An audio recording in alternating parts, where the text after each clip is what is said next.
There are thousands upon thousands of unsolved mysteries spanning across history, from disturbing ones such as the cruel and mysterious 4chan posts displaying photos of a victim right before and after being murdered, to famous and less harmful cases such as the Max Headroom incident. In this massive Unsolved Mysteries iceberg created by Jimbo Seth, we are exploring all kinds of mysteries that have stood the test of time and remain unsolved to this day. This particular video is a sort of mini supercut, which is crazy to say, of the ongoing Ultimate Unsolved Mysteries iceberg on the channel. And just a disclaimer, I started covering this series in October of last year, so 2022, and since then, several of the mysteries that were covered were either solved or partially solved. So I ultimately decided to cut some of those out, but it's possible that I may have missed out on a couple of them, so if there are any entries where information is outdated, that's the reason why. And just a tip, if you are watching this video in parts, which 99% of you guys probably are, if you leave the timestamp in the comments, that's an easy way to pick up where you left off, because with a video of this length, if you come back to the video, it's going to push you back like 10 to 20 minutes from where you left off. And you know something fun that you can do while watching this video? Play Raid Shadow Legends. Download it now using the link in the description. Raid is the hero collection RPG with over 80 million downloads across the world. It's completely free to play and it caters to whatever you're in the mood for each given day. If you just want to take it easy and play casual, hop into some PvE events. If you really want to grind and sweat it out, take on real players in PvP battles in the arena. And adding to the already huge 700 plus unique champions are the brand new rarity mythical champs, and in my personal opinion, these guys look incredible. These new mythical units are a step above legendary and come with a special new mechanic called metamorph. I love these new animations, and metamorph comes along with unique skills that allow you to access new levels of power. But there's more. Raid is having a huge Halloween event this month. Just download with the link below, then copy your in-game player ID and visit raidyard.plarium.com from the 15th of October to November 10th. You'll be given the chance at winning amazing in-game items and even real-life prizes such as Amazon gift cards with a total value of over $20,000. If you're already playing Raid, just head over to raidyard.plarium.com and you'll find a special code for an in-game gift. And if you're a brand new player downloading Raid with my link or QR code, you'll get yourself a free starter pack with awesome in-game gear, all for free. Thank you to Raid for sponsoring the video.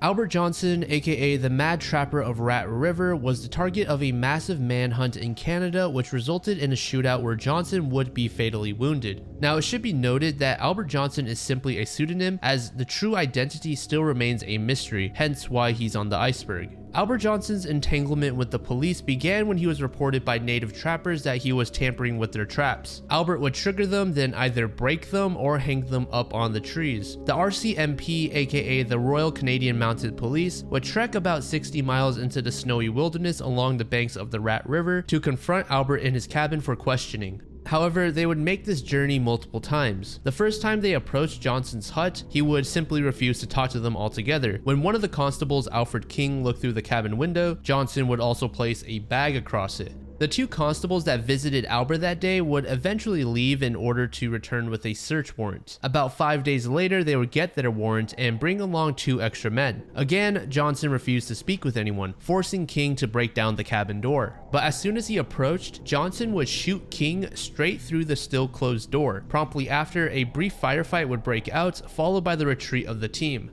Luckily, King did get medical attention in time and he would eventually recover. Now, keep in mind, this all stemmed from a simple trapping violation. The 2 men that confronted Johnson at first were simply going to find Johnson and then ask Johnson to purchase a trapping license and then be on their way. The RCMP would then assemble a pretty massive group for their 3rd visit to Albert Johnson. The group would consist of 9 men, numerous dogs, and then dynamite. The police would proceed to throw a stick of dynamite onto the roof of Johnson's cabin, which caused it to collapse. Following this, the men attempted to blitz Johnson, but he would open fire from a 5-foot dugout underneath his now ruined hut. This would lead to a 15-hour standoff where the group would eventually give up yet again and just retreat.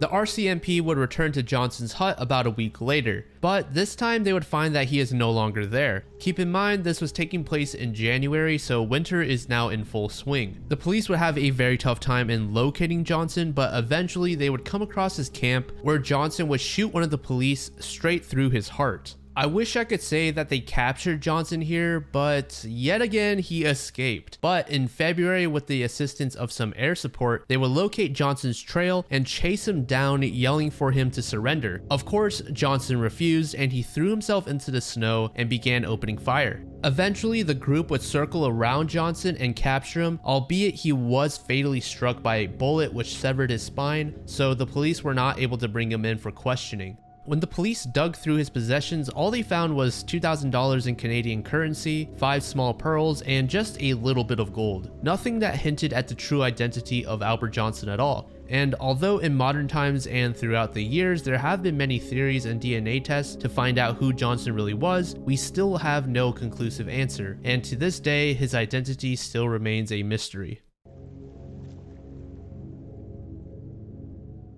This entry refers to a very strange mystery website, and I believe it's pronounced as namuh. The website has been around for a while now, even having its own dedicated subreddit, although it seems that this community has been inactive for the last few years. But when you first visit the site, you are greeted with a very eerie ambiance, and if you click around, eventually you'll come across some hidden links that will take you further into the site, and it becomes much more unsettling. These hidden links can be almost anything. Sometimes it's tucked away into a small corner of an image, and other times it's a random letter in a sea of words. It's estimated that there are over 1,000 pages and links, all leading to a brand new page of cryptic imagery. However, the website doesn't just stop at cryptic text and pictures. There are a ton of various math problems, some of which can be very convoluted. But the weird thing about these problems is they all seem to revolve around the number 9, and if you delve deep enough into the website, you will eventually come across a forum that is still active to this day. Some internet sleuths have said that the active forum members can come across as a bit condescending when it comes to new visitors finding the forums. Could this hint at the website being some sort of secret cult, or is that just an over-romanticized shot in the dark? The owner of the domain is a man named David Dennison, who is an artist based out of the UK, and by observing some of his older works, we can see that he likes to dance around the topic of surrealism. So with this newfound knowledge of the domain owner being an artist, could that mean that this website is simply an art project? Possibly. As I said earlier, the website is still active and growing, and just to give you an idea of what sort of topics are discussed on these forums, feel free to pause the video on this screenshot. So to conclude this entry, I'll leave you all with a couple theories that I came across.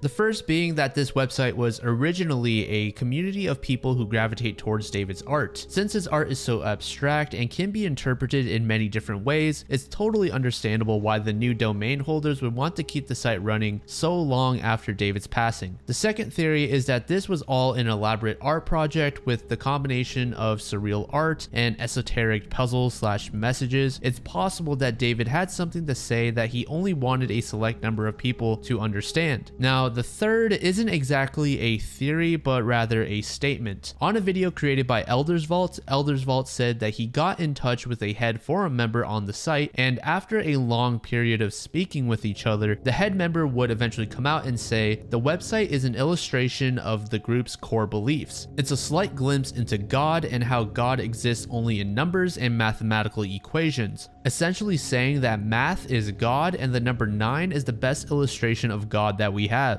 Elder's Vault added that this was the last time that the member would respond to his messages, and he would be ghosted from that point on.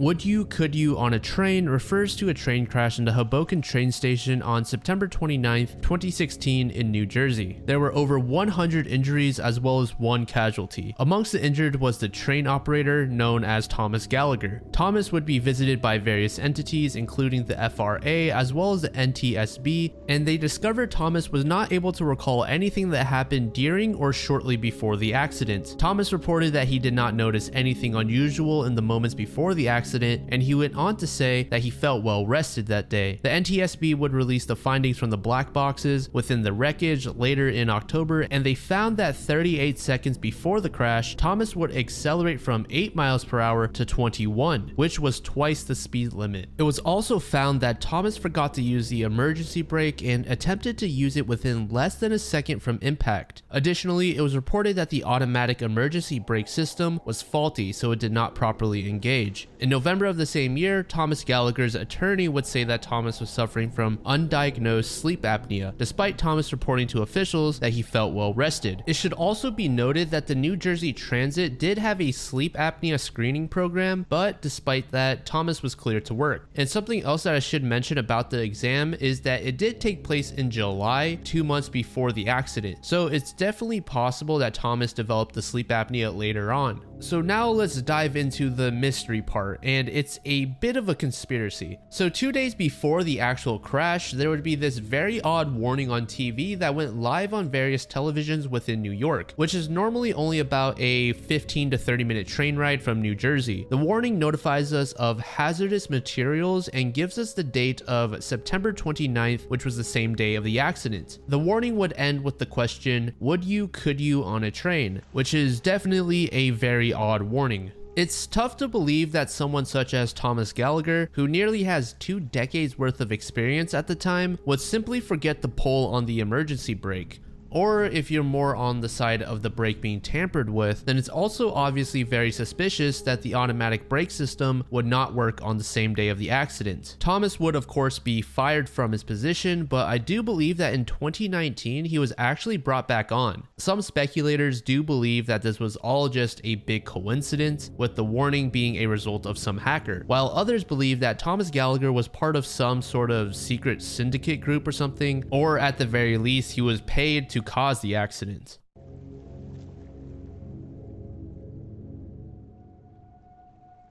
Oumuamua was first discovered in October of 2017 by Canadian physicist and astronomer Robert Werjik by using the Pan-STARRS telescope in Hawaii. And apologies if I absolutely butchered Robert's last name, but what exactly is Oumuamua? Well, we actually are not sure entirely, but it is described as a small object by space standards estimated to be no more than about 2,000 feet by 400 feet. What makes Oumuamua special though is it's a one-of-a-kind celestial body that has supposedly reached our solar system from another solar system. It's believed to just be some sort of exotic comet or asteroid, but some astronomers go as far as to say that it could be an abandoned alien spacecraft. I want to make it clear that the pictures that you guys are seeing are not actual photos that were taken of Oumuamua. They are simply illustrations, and astronomers have no idea what it looks like up close, only that it seems to have a reddish surface. When Oumuamua was first discovered back in 2017, the sun's gravity was able to slow it down, but it was not strong enough to stop it entirely. As of January of this year, Oumuamua is no longer in range of earthly telescopes. However, a team of scientists have said they want to build a spacecraft to pursue it. They have named this effort Project Lyra, and it is estimated to reach Oumuamua as early as 2047. And just for reference, it was estimated that Oumuamua was traveling at about 59,000 miles per hour.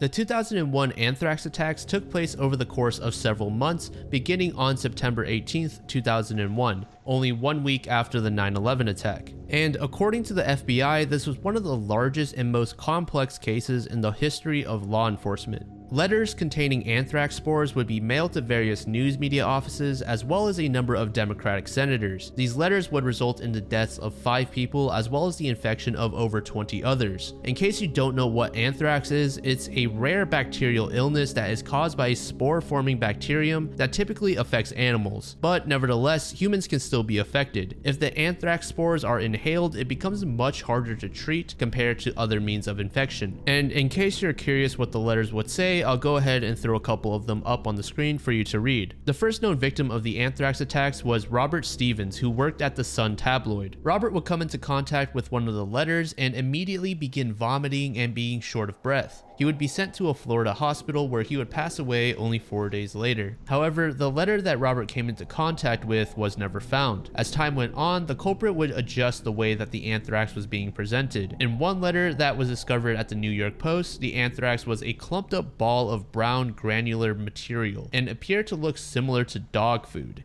Afterwards, the anthrax would be turned into a highly refined powder of nearly pure spores, and as we learned earlier, inhalation is the most dangerous way to be infected. There were various suspects during the investigation of this case, such as Bruce Edwards Ivins, who was a scientist at the government's biodefense labs in Frederick, Maryland. Bruce would only become a suspect as of 2005, but in 2007 he was put under surveillance and the FBI labeled him as an extremely sensitive suspect in the 2001 anthrax attacks. In July of 2008, Ivins would take his own life with an overdose of Tylenol. Only a month later, federal prosecutors would declare that Ivan was the sole perpetrator based on DNA evidence that led to an anthrax vial within his lab. They declared that Bruce made the various anthrax powders using readily available laboratory equipment, and in 2010, the FBI formally closed the investigation of the anthrax attacks. Now, at a quick glance, it may seem as though Ivins was indeed the one responsible for the attacks. However, in 2008, the FBI requested a review of the scientific methods used in their investigations, and that report would not come out until 2011. The report would cast doubt on the conclusion that Bruce Ivins was the perpetrator and go on to say that there was not enough evidence to conclude that the anthrax used in the letters originated in Ivins' laboratory.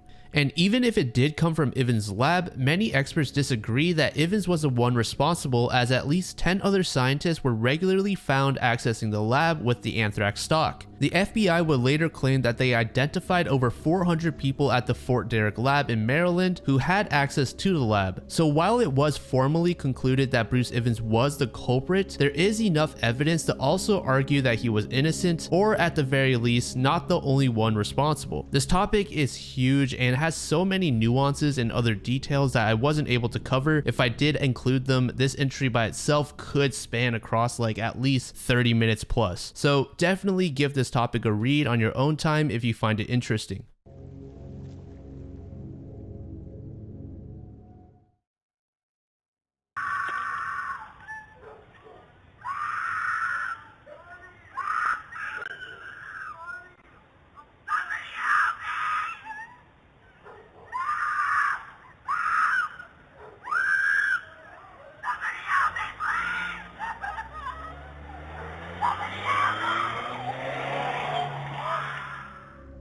Back around 2019, this clip shot on a doorbell camera of a woman screaming went viral. This incident was caught in the southwest area of Los Angeles around 11:30 p.m. It isn't until around the 20-second mark where we can finally see a vehicle where a suspected male would force an African American female into the front passenger seat. One witness reported they saw the suspect pulling the unidentified female by her dark braided hair as she was screaming, as well as seeing plastic wrap covering the front passenger side window. The vehicle has been identified as a white Toyota Matrix, but it is unclear which year this car was made. Police have come out and said that they are not sure if this was a kidnapping or a domestic incident, but nothing has indicated that it's a hoax. Some people have proposed that this could have all been some sort of marketing ploy for a movie or something, but that doesn't make very much sense as no one came out to claim that they were responsible, thus making it hard to justify that this was some sort of sick attempt at gaining clout. And apologies that I can't really provide anything else for this entry, as there really is little information known about this.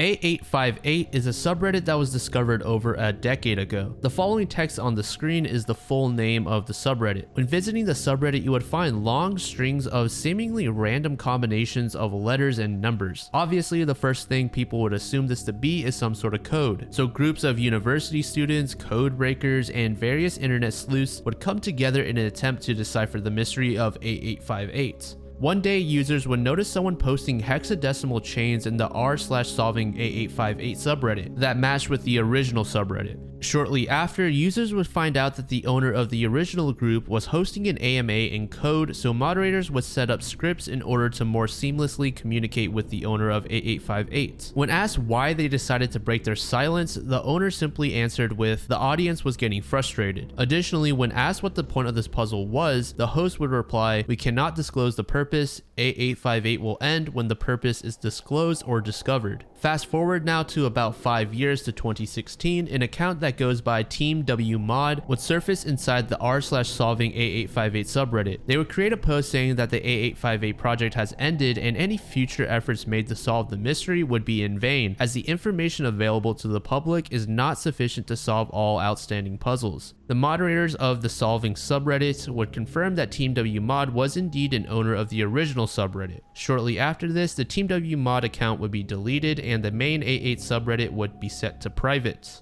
But our story doesn't exactly end here. A couple Reddit users were able to get in touch with one of the people behind 8858, and they said they were paid by a separate entity to post various code puzzles using encryption or other methods of text manipulation. This John Doe would go on to say that even they themselves were unaware of the true purpose of the project, but they simply did as they were told. Additionally, this person would say that the reason that the project was shut down was simply because the company responsible didn't want to fund the project anymore. Why that is, we are not sure. Another 2 years later, in 2018, the original subreddit would be reopened, but this time the account that went by the same name would be deleted and a new moderator would take their place. But after a week, the subreddit again would be closed and has been ever since. Of course, there are many theories regarding why this subreddit ever came to existence, but it seems like the one most people agree with is that 8858 was all a recruitment program. Whoever the company was that commissioned the project wanted to bring on talented individuals that were proficient in cryptography or cybersecurity to bring on into their staff.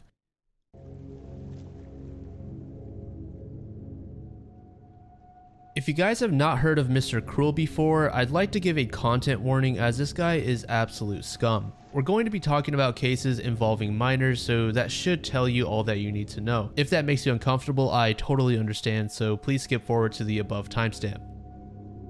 So if you're still here, Mr. Cruel is the alias given to an Australian child who attacked at least 3 girls in the 1980s and early 90s. Obviously, Mr. Cruel has never been identified, and all 3 confirmed cases have not led to any sort of progression when it comes to finding this man. Mr. Cruel would always wear a mask when assaulting his victims, and the only thing that we have to go off of is this police sketch based on what one of the victims remembers seeing. He's described as a highly intelligent and meticulous person, having even gone as far as leaving red herrings to divert the attention of the victims' families and the police. Mr. Cruel is believed to have videotaped and photographed his victims during the attacks, and detectives believe that if he is still alive today, he is likely involved in some sort of underground child trafficking ring. And knowing how advanced technology is nowadays, I wouldn't doubt that this monster is still repeating these despicable actions and ruining the lives of minors. The strange thing about Mr. Cruel is that he releases his victims. In one case, he abducted a girl named Sharon Wills and told her that she would be released in about 18 hours. Once that time ran out, he indeed did release her, even going as far as to carefully bathe her so that there are no traces of his DNA.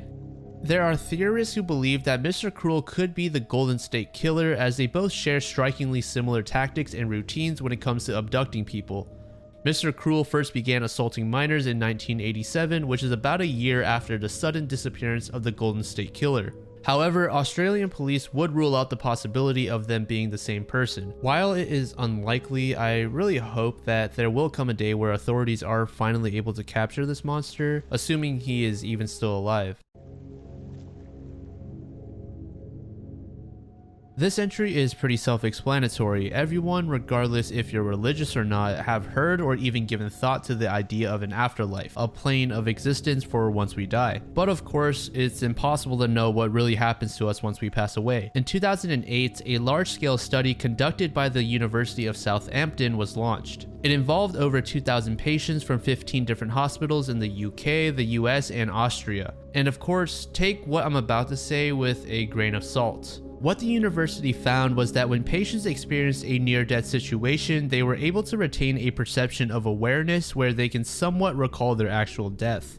This is what would be reported by 39% of the patients who survived would say when they went through structured interviews afterwards. Additionally, it should be noted that pretty much all of them couldn't recall explicit events during that time. Honorary researcher Dr. Parnia would go on to say that this suggests more people may have mental activity initially but then lost their memories after recovery, either due to the effects of brain injury or sedative drugs. Among the patients that reported a perception of awareness, 46% would say that they experienced a broad range of recollections in relation to death that were not compatible with the commonly used term of near-death experience, while only 2% would exhibit full awareness with explicit recall of seeing and hearing events.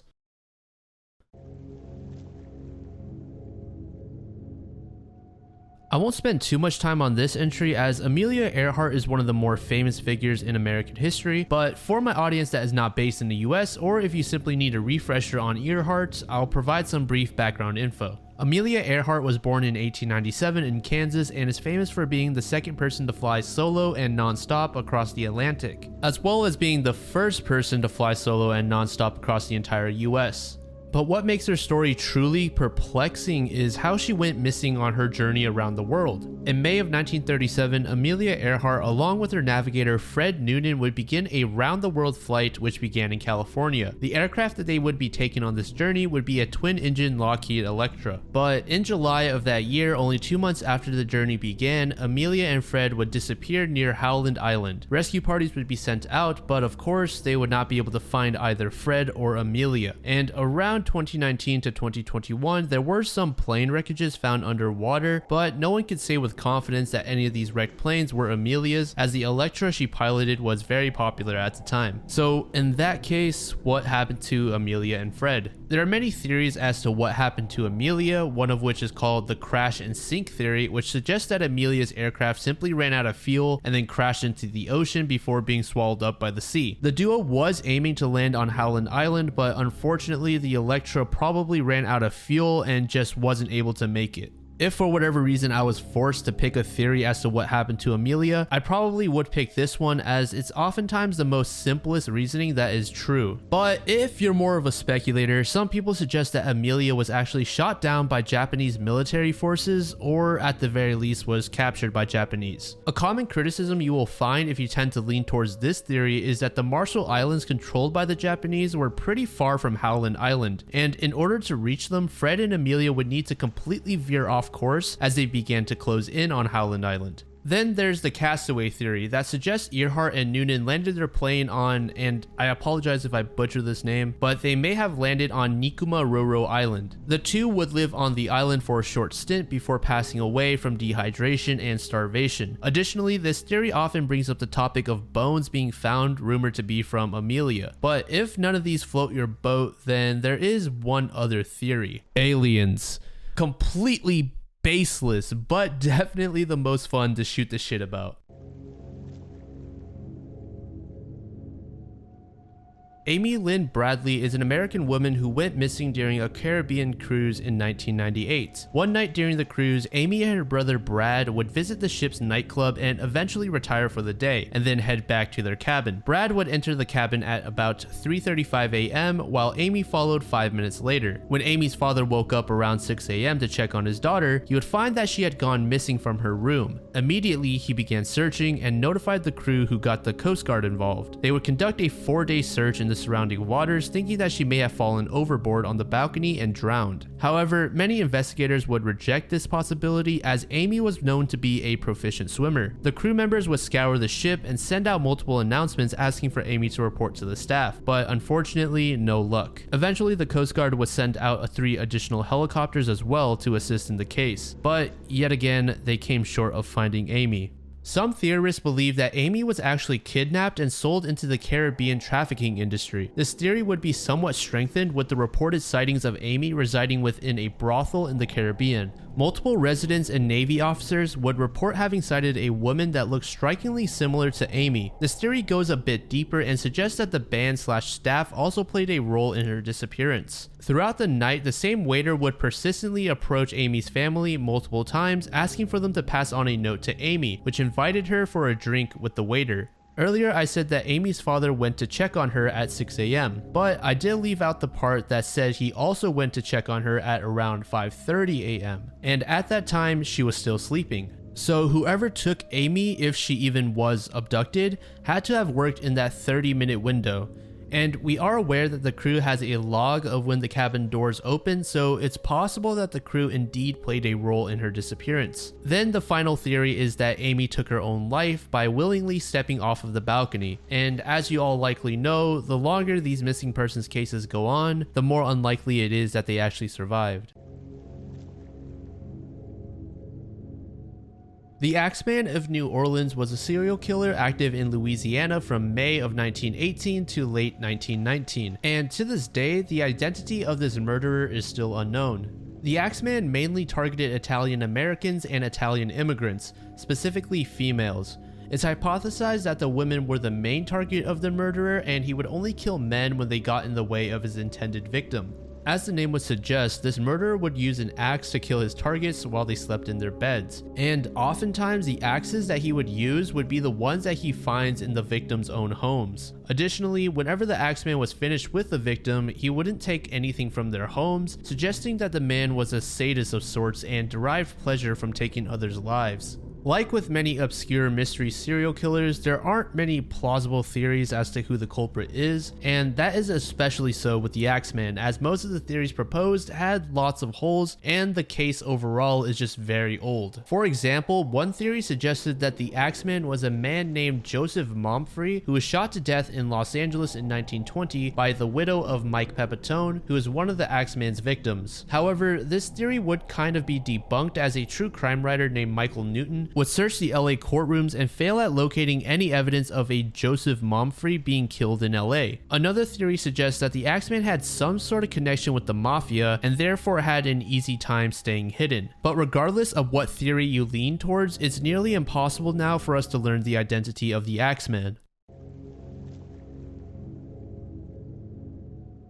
The clown sightings of 2016 was definitely one of the strangest phenomena that I experienced. In 2016, there were reports of people dressed as evil clowns in really odd locations, such as forests, schools, and playgrounds, just to name a few. Moreover, these incidents were not limited to the US. There were numerous reports of these clowns in Canada as well as the UK. However, it was the largest within the US. The clown sighting that started all of this turned out to simply be a marketing stunt for a horror film being shot in Wisconsin, but for whatever reason, others would begin donning clown attire, and in some cases they would attack people in nearly every state in the US. Social media would amplify the effects of the clown sightings as more people would begin joining in with the attempt to go viral and get some clout. Now, it's not like dressing up as a clown and walking around in public was a brand new thing. In 2013, 3 local filmmakers from England would dress up as a creepy clown to drive traffic to their Facebook page. In 2014, Italian YouTuber DM Pranks would begin dressing up as an evil clown to scare civilians, which would earn him hundreds of millions of views. But for whatever reason, 2016 would mark the largest event involving clowns. The earlier mentioned Wisconsin filmmakers would post 5 pictures of clowns roaming in an empty parking lot, which went viral and marked the beginning of hundreds to thousands of additional clown sightings in other states. But due to the chaotic nature of this drawn-out event, it was extremely tough to identify and capture those that took this charade too far.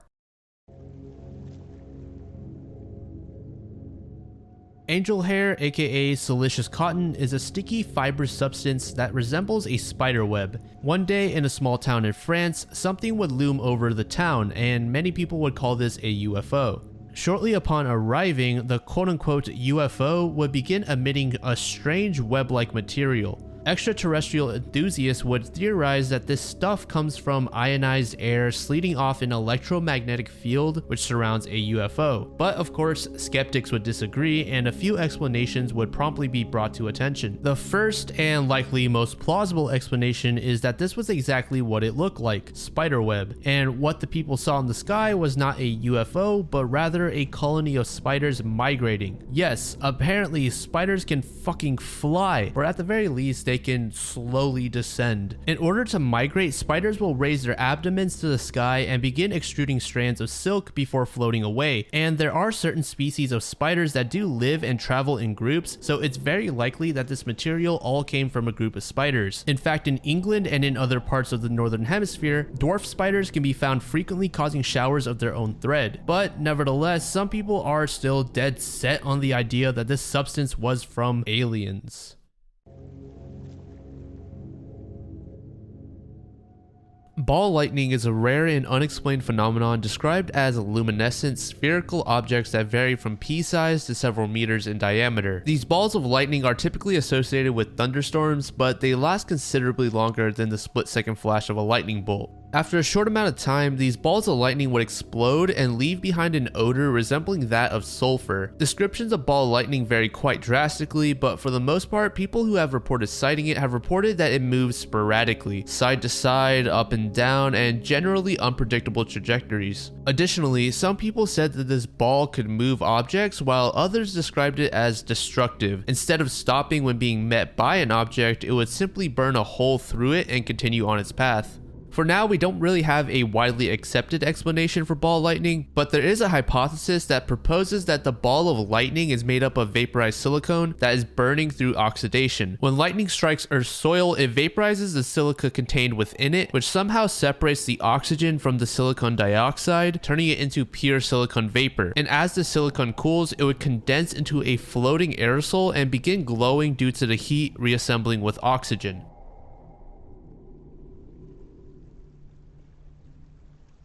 The Baltic Sea anomaly is this structure that can be found in the Baltic Sea. This strange object was first discovered by Peter Lindberg and his Swedish Ocean X diving team in 2011 and has left many onlookers confused as to what exactly caused the formation of this structure. The various details look much too meticulous to have not been made by intelligent life, as they would say, such as the strange stair formations, which made Lindberg propose the idea that this was constructed tens of thousands of years ago before the Ice Age. And Lindberg isn't completely detached from the possibility that this is simply a very strange natural formation, such as a meteor penetrating through an iceberg during the Ice Age. But regardless of what anyone proposes, scientists are completely baffled by it. Some speculators like to lean into the idea that this structure could be part of an Atlantis-like civilization. Not necessarily saying that the underwater city of Atlantis is real, but rather proposing that there was once a city here that was claimed by the sea over time. And another more reasonable proposition is that this anomaly is a glacial basin. The divers gave an associate geology professor at Stockholm University samples of the stone they found, and he said that it could be volcanic rock. Volker would add that while it is out of place, it is not unusual to discover hardened lava under the sea in the Baltic region.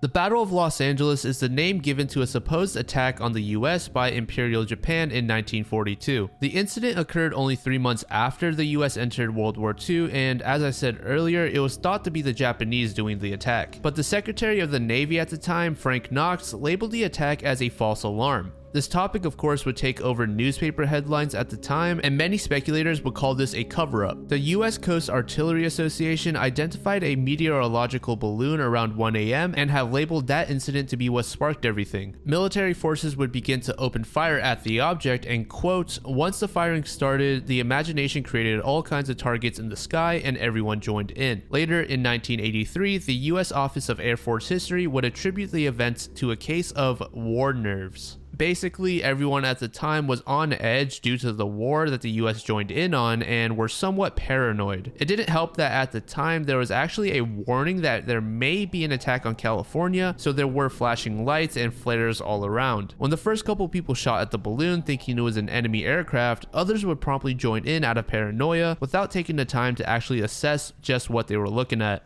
When World War II finally ended, the Japanese government would say that they had not flown any aircraft over Los Angeles during the war, which is what made the US declare that it was a balloon that caused the initial alarm.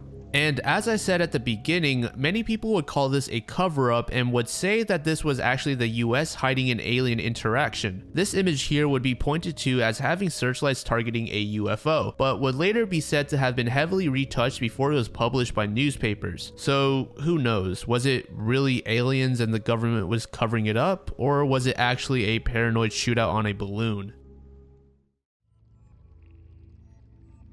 Capitol Hill's Mystery Soda Machine was a Coke-themed vending machine in Seattle, Washington that was in operation from the early 1990s to 2018 when it suddenly disappeared. Now, what makes this soda machine so special, you may ask? Was it host to some toxic drinks that took the lives of the public? Well, no. This entry, unlike most of the ones in this Iceberg, is kind of wholesome in a way. This machine would have multiple buttons labeled as mystery, and they would dispense rare cans of soda that were unavailable in the US or had never been in circulation since the 80s. However, it's unknown who stocked the machine, as it was never seen as being out of stock before it disappeared. A locksmith who owned the closest business to the machine even reported that he had never seen the person who operates it and has no knowledge of their identity. In January 2018, the machine would mysteriously disappear and a message would be posted to a Facebook page tied to the vending machine. The message said, "Going for a walk, need to find myself. Maybe take a shower even."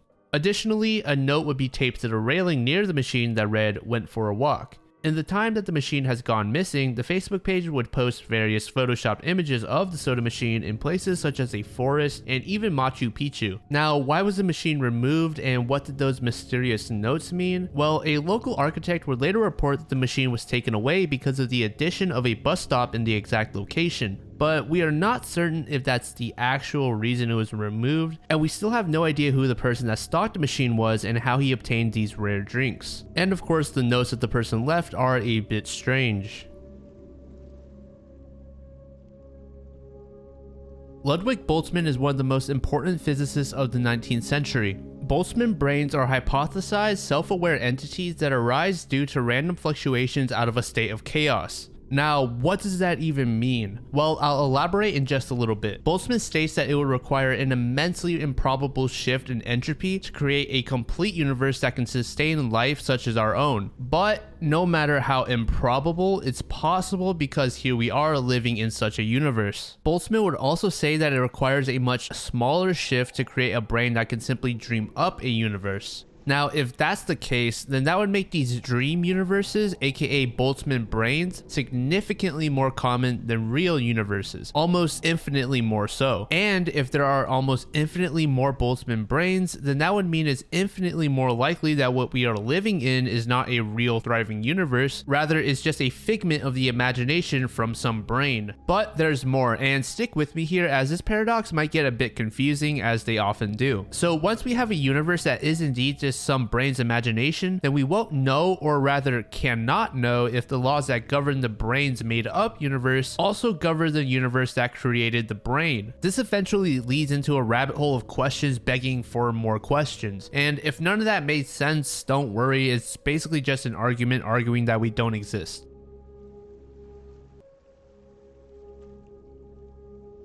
This is another very famous case, and personally I always love revisiting it. D.B. Cooper is the name of an unidentified man who hijacked a Boeing 727 aircraft on Thanksgiving Eve in 1971. Cooper would purchase a plane ticket in cash that would take him from Portland, Oregon to Seattle, Washington. On the ticket he would inscribe the name Dan Cooper. Cooper would board the plane with a briefcase and a brown paper bag and seat himself in the last row before ordering a drink. When the flight attendant brought Cooper his drink, he would hand over a note. The flight attendant, Florence Schaffner, at first would disregard the note as a lonely businessman's phone number and toss it in her purse. Dan Cooper would then lean over towards her and whisper, "Miss, you better look at that note. I have a bomb." Florence would then open the note and read the following: "Miss, I have a bomb in my briefcase and want you to sit by me." Florence would take the seat next to Cooper and ask to see the bomb. Dan would then open his briefcase to show her 8 red cylinders attached to a large battery. Afterwards, Cooper would hand Florence yet another note demanding for $200,000, 2 front parachutes, and 2 back parachutes. Florence would relay the information with the captain and the rest rest of the crew, and as they approached Seattle, Cooper would at first tell the flight to not land, but eventually they would touch down to receive the money and parachutes for the release of the passengers. Eventually, all the passengers would make it safely off the plane, and the only ones who remained aboard were the crew of 6 people, as well as Cooper himself. Cooper would receive his money and the parachutes, but Cooper requested the money to be delivered in a knapsack, which it wasn't. He would say that he needed to improvise and cut the canopy off of one of the parachutes and use it as a makeshift bag storing the money. The plane would soon be back in the air about an hour or so after letting all the passengers off, and would be tailed by 3 additional aircraft. These 3 jets would maintain specific flight patterns in order to stay behind the slow-moving 727 as well as out of Cooper's sight. Dan Cooper would tell one of the attendants, Tina Mucklow, to lower the staircase, and out of fear that she would be sucked out of the plane, she would ask for some cord to tie her down into the plane. Cooper, now being somewhat irritated, would tell her to go to the cockpit and that he would lower the stairs himself. At approximately 8 p.m., a cockpit warning light would flash indicating that the staircase had now been lowered. The captain would ask over the intercom if Cooper needed assistance, and Cooper would simply reply with no, as he dove out of the 727, never to be seen again. Now let's end this entry with some theories. Of course, there are too many to go over all of them, but one theory revolves around a man named Robert Rackstraw who died in 2019. Robert was a retired pilot and ex-convict who served during the Vietnam War. He would surface as a suspect once in 1978 and again around 2016-2017. A man named Thomas Colbert, who is an author of a D.B. Cooper book, discovered a decades-old parachute strap in an undisclosed location in the Pacific Northwest.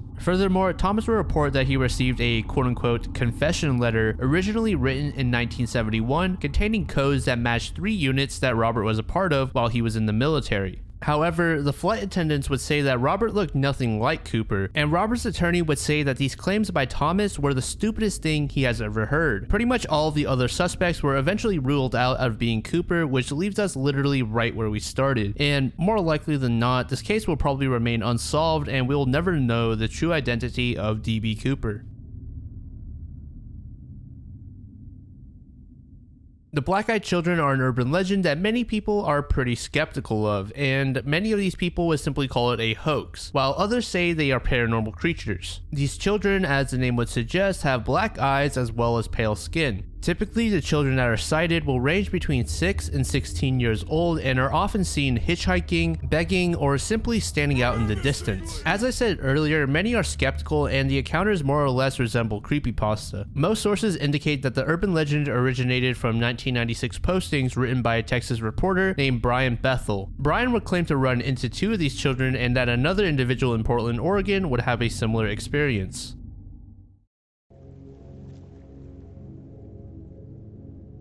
This entry refers to a bizarre tale of a man who was going to chop off his own feet on a live video. This man is named Paul Freck Morgan. In 1986, Morgan would suffer a major spinal injury. The actual accounts of this accident are a bit hazy, but more or less what happened was Morgan fell out of a car and was run over by the boat that the car was towing. Afterwards, Morgan would go through multiple surgeries and eventually be able to walk again. However, he would have no feeling from his ankles down. By 2001, medical technology had advanced to the point where Morgan could get prosthetics in place of his feet to improve his daily life. But unfortunately, Morgan's insurance would not cover the operation, and Morgan didn't have the financial means to go through with it either. So what did Morgan decide to do? Well, the only logical thing in this scenario would obviously be self-amputation on a live stream. Paul Morgan would create a homemade guillotine and charge people $20 to view the live stream. Now, despite Morgan's less than ideal financial situation, he would hire a film crew as well as a band to be present at the livestream. And to make matters worse, Howard Stern would get wind of Morgan's plans and tell the police. Of course, this would halt Morgan's plans of chopping off his own feet, and this would be the final message on his site. The site has not been updated since, so now it's been over 2 decades and we are not sure if Paul ever went through with his plans to take off his own feet. There are some people who believe all of this was a hoax/scam that was just trying to get some quick money. But regardless, Paul Morgan has seemingly vanished from the internet and no one knows the true ending to this bizarre story. I know shit about astronomy, so don't crucify me in the comments if I completely butcher this entry. The observable universe is a sphere region of the entire universe comprising all matter that can be observed from Earth. But what lies past that? Well, first I need to provide some background info on how old the universe is, or at least how old it's speculated to be. So from the universe's inception, the cosmos has been ever growing at an increasing rate. Scientists estimate that the universe is approximately 13.8 billion years old, and the oldest photons that are observable have traveled roughly 45 billion light years since the Big Bang, which would mean that the observable universe is around 90 billion light years wide. And the space would include literally everything: planets, stars, black holes, etc. But what has stumped cosmologists and physicists is the following question. How can the universe be 90 plus billion light years across if it is only 13 to 14 billion years old? Light hasn't had enough time to travel such a distance yet. Now, I'm probably going to confuse you here, and I confused myself, but according to spatial relativity, objects that lie near each other cannot move faster than light with respect to each other. But this does not apply to objects that are far away from each other while the distance between them is increasing. And to be honest, I don't even really know what the fuck I just said, but basically think of it as space between things is increasing rather than objects becoming faster than light. So in that case, how do we get past the edge of the universe then? Well, either we have to make a time machine or we have to transcend space-time by using a wormhole, both of which most, if not all, physicists say is impossible. So whatever you think lies beyond the observable universe, you're probably right, or at least as right as anyone else, or as wrong as anyone else. The beast of Bodmin Moor is said to be a phantom wildcat that resides in southwest Britain. Now at first when I saw phantom, I thought it was referring to a ghost or spirit, but turns out it just means that X-cat is an exotic animal that is not native to the area they were spotted in. The beast of Bodmin Moor was put under the spotlight when reports of mutilated livestock would begin surfacing. A long-held hypothesis suggests that these large exotic cats were part of private collections that were secretly imported but later escaped. These collectors would refuse to report the escaped cats to the authorities since they are actually illegal. Most people of course would doubt that it is possible for such animals to reside in the area, and due to the lack of physical evidence, it's easy to understand why. Beebe's abyssal fish are deep-sea fish that were observed only once by William Beebe within the bathysphere in the North Atlantic Ocean, and never again by anyone else. Between 1930 and 1934, William would come across 5 different fish 2,100 feet beneath the surface that would never be seen again. These would be the names that William gives to the fish.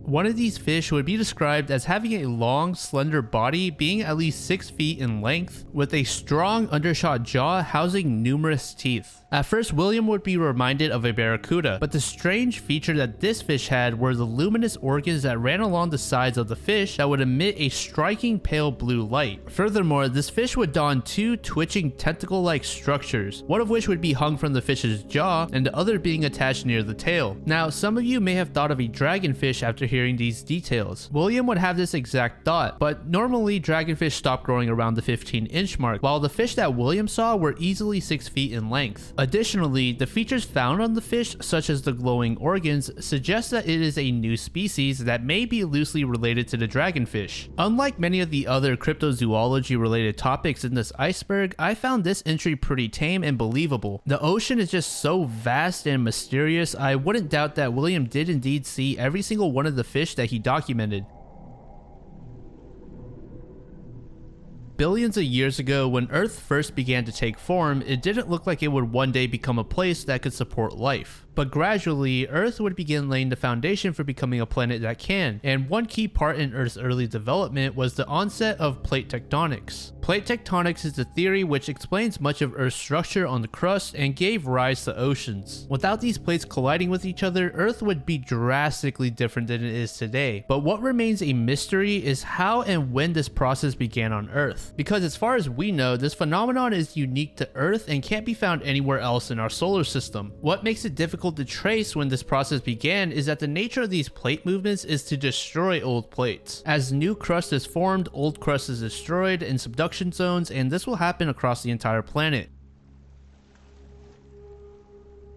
The China brain thought experiment is a fun little philosophical experiment that explores the question of what makes a brain and what makes a consciousness. When I first read over this entry, I was kind of confused, as I often am with these existential thought experiments, but it's actually quite simple to explain. So as you all know, your brain consists of about 86 billion neurons that interconnect and communicate with each other, which is what allows for this feeling of being alive and present in the moment. Now, obviously there aren't 86 billion people in the world, let alone China, but let's simply take the population of China and have them take up the mantle of a node in a network. Then let's give each of them a phone or a walkie-talkie to communicate with each other, but they cannot actually talk to each other. They can only communicate with simple messages, similar to how our brain would. This would essentially simulate a brain, except on a massive scale. Now, all these people communicating with each other and sending signals needs to result in an output, so if there's a robotic entity or something to house these signals, would that entity experience consciousness? This network of people is now simulating exactly what is happening within our brain to allow ourselves to experience a feeling of consciousness, so shouldn't this entity that was not alive previously also be conscious? This thought experiment can give some philosophers an off-putting feeling that is tough to put into words, but many are not comfortable with saying that yes, the simulation would result in a new conscious being.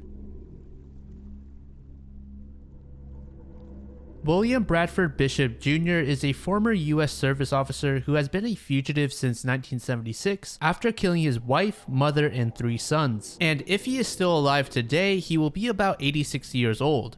The FBI would put Bishop on the 10 most wanted fugitives list, but would be removed in 2018 to make room for a more dangerous fugitive. On March 1st, 1976, Bishop learned that he would not receive a promotion from his work, so he told his secretary that he was feeling ill that day and so he would have to leave early. After leaving his workplace, police believe Bishop drove to the bank to withdraw several $100s in order to purchase a sledgehammer, shovel, pitchfork, gas can, and of course gas. He would return home around 7 to 8 p.m. and police believed that his wife was the first one to be taken out, followed by his mother who had just returned from walking the family dog, finally ending with his 3 sons aged 5, 10, and 14. Bishop would then drive the bodies 275 miles to a dense swamp where he dug a shallow hole to pile the bodies on top of each other. From there, Bishop would then set the bodies ablaze and leave his earlier purchased equipment at the scene. On March 18th, Bishop's abandoned vehicle would be found at a campsite at the Great Smoky Mountains National Park in Tennessee. Inside the vehicle, the police would find dog biscuits, a shotgun, a bloody blanket, and an axe. Police believe that Bishop joined the influx of hikers on the Appalachian Trail and would attempt to track his scent using bloodhounds but failed to get a lead. It's believed that Bishop was suffering from some marital tensions, and sources agreed that the family was also going through some financial hardships. Furthermore, Bishop's co-workers reported that he was overall upset with his workplace and desired to work in a foreign location, but Bishop's wife was reluctant as she just began taking classes at the university, which was another thing that Bishop urged his wife not to do. Throughout the years, Bishop has been reported to have been sighted not in just the US, but in foreign countries as well, such as Italy. In 2014, the body of an unidentified man resembling Bishop would be discovered having been killed by a car. DNA tests would conclude that this man was not Bishop, but it would lead authorities to a possible suspect living in Hong Kong or France, which also turned out to be false. In 2021, a woman who had been adopted when she was young would claim that she was the biological daughter of Bishop, and after some DNA tests, authorities would confirm that she was in fact his biological daughter, but this new information wouldn't help in locating Bishop. Today, Bishop is presumed either dead or living in plain sight and is avoiding discovery by living quietly, avoiding arrest.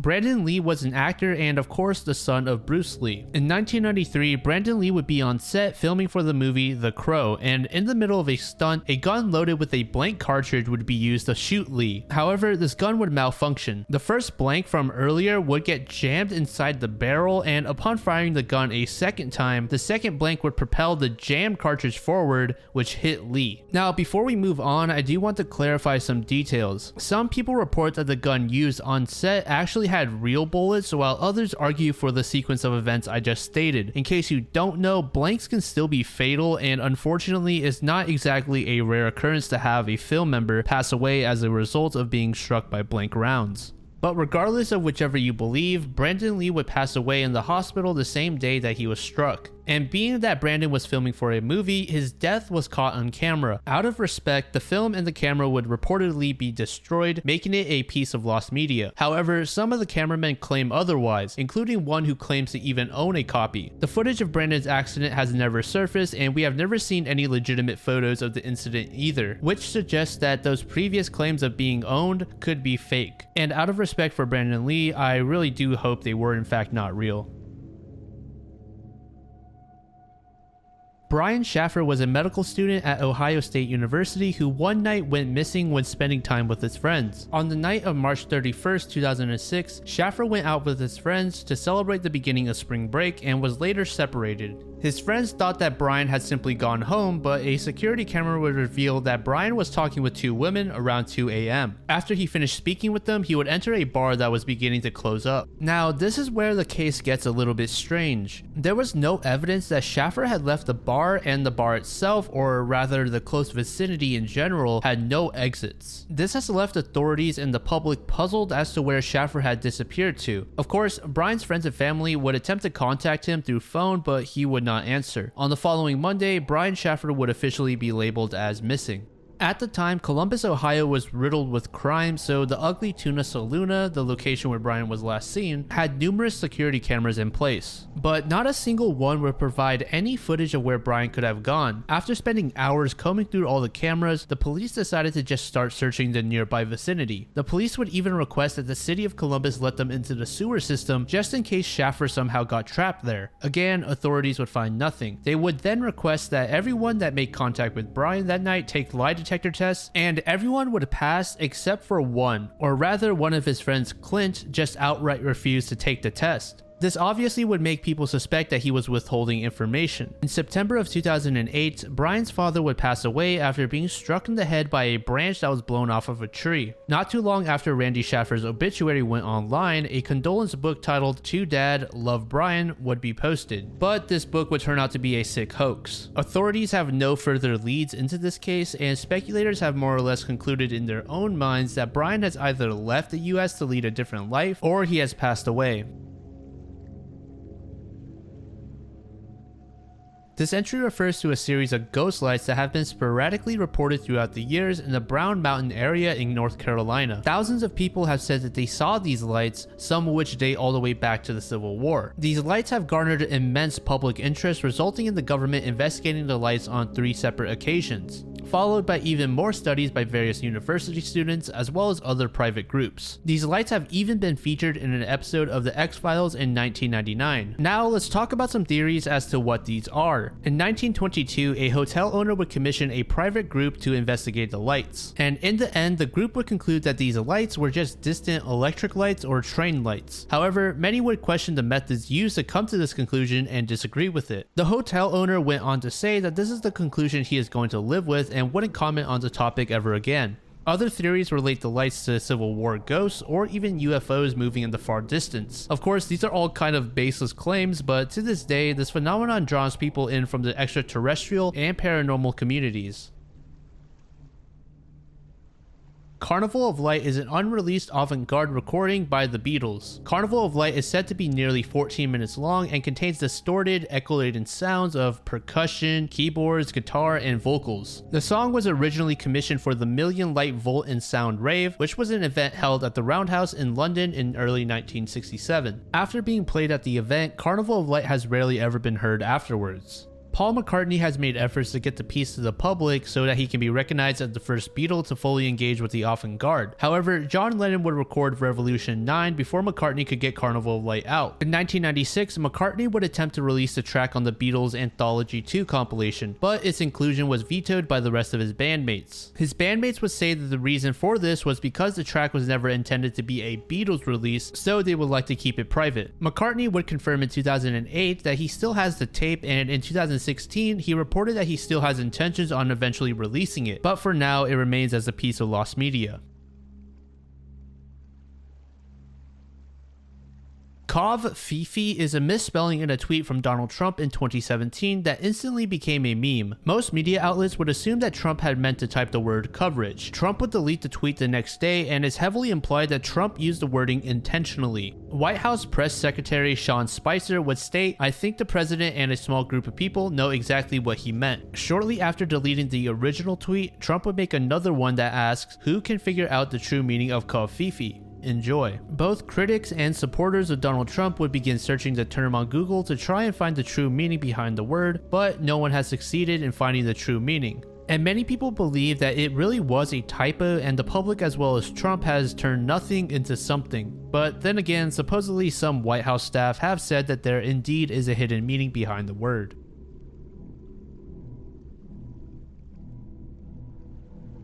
The dancing plague of 1518 was a case of dancing mania that occurred in Strasbourg, Alsace, I think is how you pronounce it. Apologies if I butchered that word. The Holy Roman Empire would have anywhere between 50 and 400 people dancing non-stop from July 1518 to September of the same year. Supposedly, the outbreak began in a street in Strasbourg where a woman would begin dancing feverishly, and this would spread to hundreds of bystanders over time. Medical examiners at the time would not know why these people began dancing in unison or what caused it. Some historical documents and sources claim that this plague killed around 15 people a day through exhaustion as they could not stop dancing. Obviously, this entire situation just sounds kind of ridiculous, so I'm going to try and provide some explanations as to why these individuals were quote-unquote dancing. Some people believe that the dancing was caused by food poisoning. Various foods such as particular fungi would contain toxic and psychoactive chemicals that are structurally related to LSD-25. However, some scientists disagree with this theory. They would say that the effects of these chemicals were not strong enough to cause people to dance for multiple days, let alone one day. Additionally, not everyone would react to the chemicals in the same way. The other theory that people lean towards is mass psychogenic illness, which basically means that a group of people will begin displaying the same symptoms out of hysteria even though they don't actually have any sort of disease. Dark energy is the mysterious force that's increasing the rate of expansion of our universe over time by pushing things apart. Astronomers in the 20th century learned that the universe is expanding and thought it could expand forever, or at the very least, reach a point where a reverse could happen and can cause a big crunch, which would basically cause the universe to collapse on itself. Now in the 21st century, astronomers know that this rate of expansion does not remain consistent, and instead it has increased dramatically compared to millions of years ago. Cosmologists and astronomers are all stumped as to what dark energy really is, and speculate that if it doesn't stop, then it may cause an event called the Big Rip. Earlier I mentioned the Big Crunch, which says the universe will collapse in on itself. The Big Rip, on the other hand, says that the universe will tear itself apart if dark energy eventually reaches a point where it can no longer expand. Either way, it results in the universe being destroyed, and as of right now, we don't know how to prevent either event.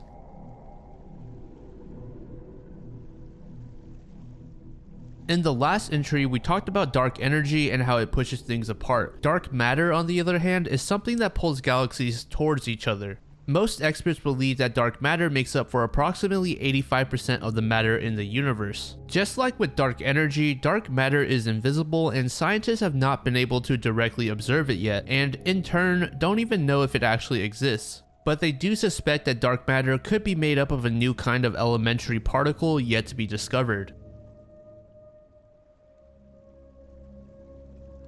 The Delphi murders refers to the deaths of Abigail Williams and Liberty German, who were discovered near the Monon High Bridge Trail in Indiana. This case would gain immense media coverage due to a video and audio clip of an individual that is suspected to be the murderer. In February of 2017, 13-year-old Abigail and 14-year-old Liberty would be dropped off for a hike by Liberty's sister, Kelsey.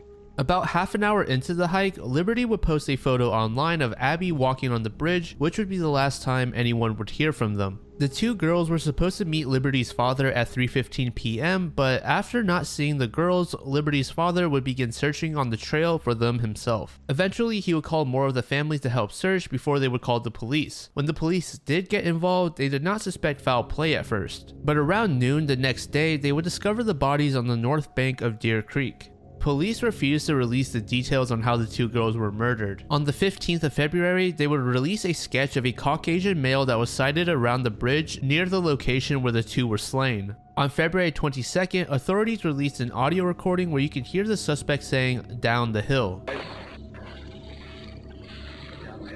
In addition to the audio clip, we would also get this photograph where in the background we can see a mystery man wearing a blue jacket with his hands inside his pocket. The small town of Delphi, Indiana would hunt vigorously to find this man, or at the very least, find someone who may know his identity. But 5 long years later, we have yet to get any specifics to bring him in, and we still don't know who the true culprit is. Devil monkeys, or rather large baboon-like primates, have supposedly been sighted in the wooded areas of Flagstaff, Arizona. Eyewitnesses would say that these monkeys would be in excess of 7 feet tall and would be very quick. And you know, when I got to this part, I just couldn't take this entry seriously anymore, but I don't want to cut this entry short just yet, so I guess I'll continue just a little bit more. So the tallest monkey is the mandrill, which stands at about 3 to 4 feet, just for reference. Now, unlike Bigfoot, these devil monkeys are described to have canine-like faces with legs that are kind of like a kangaroo's. And I think this is where I'm going to cut this entry. I just can't take this seriously anymore. I enjoy a good cryptid entry, but this one is just ridiculous. And to be honest, it's kind of giving me Cart Titan energy.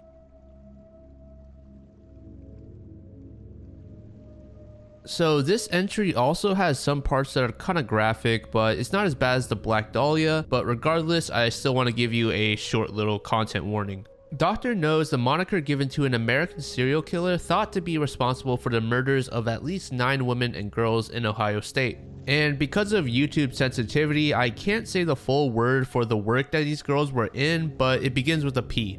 Between 1981 and 2004, Dr. No would primarily select women working in parking lots and truck stops located alongside Interstate 71. Furthermore, it's speculated that Dr. No didn't hunt exclusively in Ohio, but also committed a number of murders in New York, Illinois, and Pennsylvania. The very first victim was a young woman whose body was found in Miami County in Ohio on April 24th, 1981. Medical examiners would determine that the victim passed from strangulation, but also had a head injury beforehand. The body didn't hold any items that could identify her, but in 2018, the victim would be identified as Marcia King. But prior to her identification, she would be known as the Buckskin Girl because of the tasseled buckskin poncho she was wearing. According to witnesses, Dr. No was a tall, large man with fair skin, glasses, and dark hair, aged between 25 and 40. Police would hang posters at over 130 truck stops to possibly get someone to identify the killer. Eventually, the police would detain 5 people, but ultimately none of them would be charged and their names would never be disclosed to the public. While most of the bodies had been pretty much wiped clean of any traces of the culprit's DNA, there were some that had foreign bodily fluids. However, police were not comfortable using this DNA since the work that these women participated in made it possible that it belonged to someone other than Dr. No.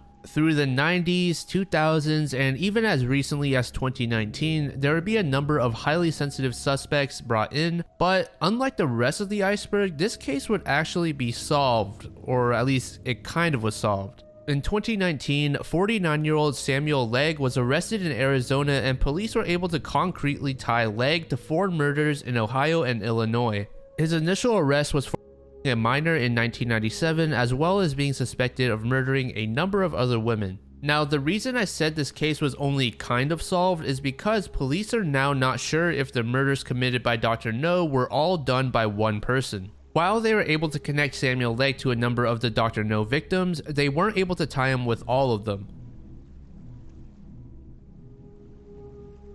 The case of Elisa Lam is another very famous one, even getting its own documentary series on Netflix. On February 19th, 2013, the body of Canadian tourist Elisa Lam was discovered inside a large cistern atop the Stay on Main Hotel in Los Angeles. Lam was last seen on January 31st and was reported missing by her parents on February 1st, since it was odd for her to not call daily. This case would gain widespread interest when the LAPD released footage of Lam acting erratically inside a hotel elevator. This footage would mark the last day she would be seen alive. On February 21st, an autopsy would be performed on Elisa Lam, but medical examiners would not be able to determine in what manner Lam actually passed away. Due to this, her death was ruled an accident, with bipolar disorder being a significant factor. Elisa Lamb was described by hotel staff as being very lively, friendly, and outgoing. When Lamb was first reported missing, police would search her hotel room and had dogs scouring the entire building to obtain her scent. The dogs would even be set on the rooftop, but they were never able to get a trail on Lamb.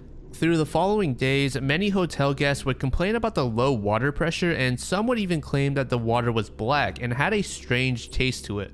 On the 19th of February, maintenance worker Santiago Lopez would examine the cistern to see if perhaps that was what caused the change in the water. When he opened the cistern, he would discover the lifeless corpse of Elisa Lamb face up. Elisa's body displayed no signs of physical trauma or SA. Furthermore, toxicologists would only find traces of Lamb's prescription medication and ibuprofen in her system, no drugs that would justify her strange behavior in the elevator. There are many theories as to what happened to Lamb that day of her disappearance, but no one could say with absolute certainty that X caused her death. However, most would lean into the theory that she was having a psychotic episode, as she did indeed have bipolar disorder. Others that are a bit more skeptical like to say that Elisa was playing the elevator game. But personally, I quite dislike this theory, as to put it bluntly, is just a stupid creepypasta game. The elevator game, for those of you that haven't heard of it, is a game that is meant to be played alone and supposedly can send you into a different dimension. To play, you need to be in a building with at least 10 floors and of course an elevator. You will start on the first floor and input a specific sequence of the floor buttons that will eventually take you to the 5th floor. Once there, a mysterious woman would greet you, but you are supposed to ignore her. After this, you are supposed to press the first floor button, and if the elevator takes you to the 10th floor, then that means the ritual worked.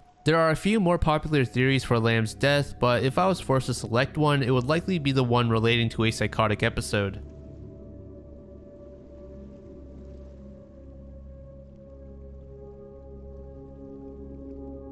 So the last two entries were definitely on the sadder side, so I'd like to end the video with a mystery that's a bit more lighthearted. We all know what Wikipedia is, so I won't bore you with too much background. So on January 15th, 2001, Jimmy Wales and Larry Sanger would launch what would become the world's largest online encyclopedia ever. Prior to 2019, it was believed that the oldest surviving edit made on the site was made on January 16th, 2001. However, in 2019, a Wikipedia developer would discover an import of revisions that revealed an edit that was made on the 15th, which would be the same day that the site launched. But not too long after this discovery, it would actually be found that the first edit was on the 13th. The first edit was reported to be on the homepage of the site, displaying the text "Hello World." The source of the original edit was permanently lost because it was immediately wiped from the server, so many people would question the legitimacy of this claim. And that seemingly marks the end of the first Wikipedia edit. People aren't sure if it was the Hello World edit made on the 13th, or if the edit on the 15th was the real first edit. Or maybe neither of them are the first edits, and there's actually another one that is still waiting to be discovered. The Fermi paradox proposes the following question: where are the aliens? A high percentage of people say that there must be extraterrestrial life out in space, but if that were the case, where are they, and why haven't we had clear and concise evidence of them just yet? This paradox was brought up by one of the greatest physicists of all time, Enrico Fermi. He's probably most well known for creating the first ever nuclear reactor, as well as working on the Manhattan Project.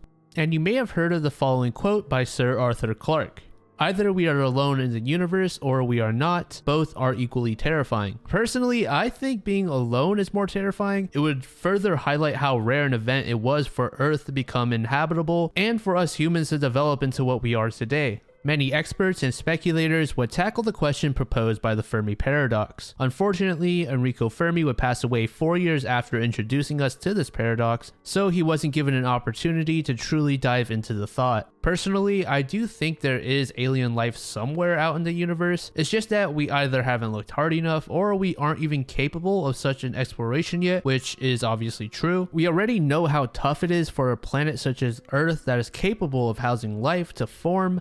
But knowing how infinite the universe is, there has to be another planet that can host intelligent life forms. So long as we don't nuke ourselves into extinction in the next 10-20 million years, we probably should find alien life at some point. Jack the Ripper is one of, if not the most notorious serial killers in history, garnering mass media attention for the brutal nature of the killings, as well as the unrevealed identity of the culprit. And just on the off chance you haven't heard of Jack, or maybe you have and are not comfortable with the graphic details, please skip forward.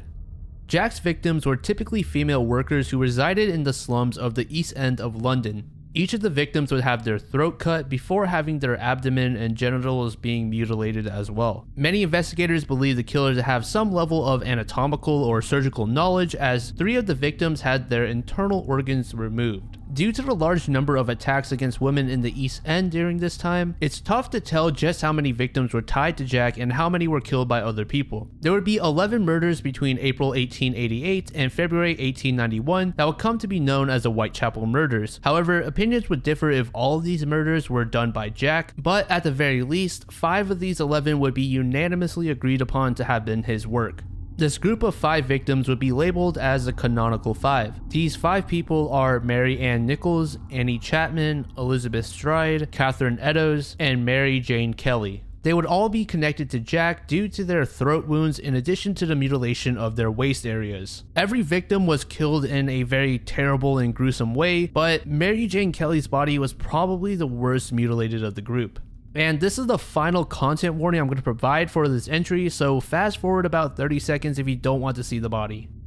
Kelly's body would be found around 11 a.m. on her bed, and her face would be destroyed beyond all recognition, and her abdomen emptied of essentially all her organs. Her uterus, kidneys, and 1 breast would be hacked off and placed beneath her head. Over 2,000 people were interviewed, 300 would be investigated, and another 80 would be detained by police in an attempt to find the killer. Most of these suspects were butchers, surgeons, and physicians due to the manner of the killings. Investigators would notice that the killings normally took place around the weekends and public holidays, as well as being in close proximity to each other, indicating that the Ripper was likely a regular working man and lived locally. On the other hand, some people believe that the killer was a highly educated upperclassman who made his way into the Whitechapel area from his more well-off location.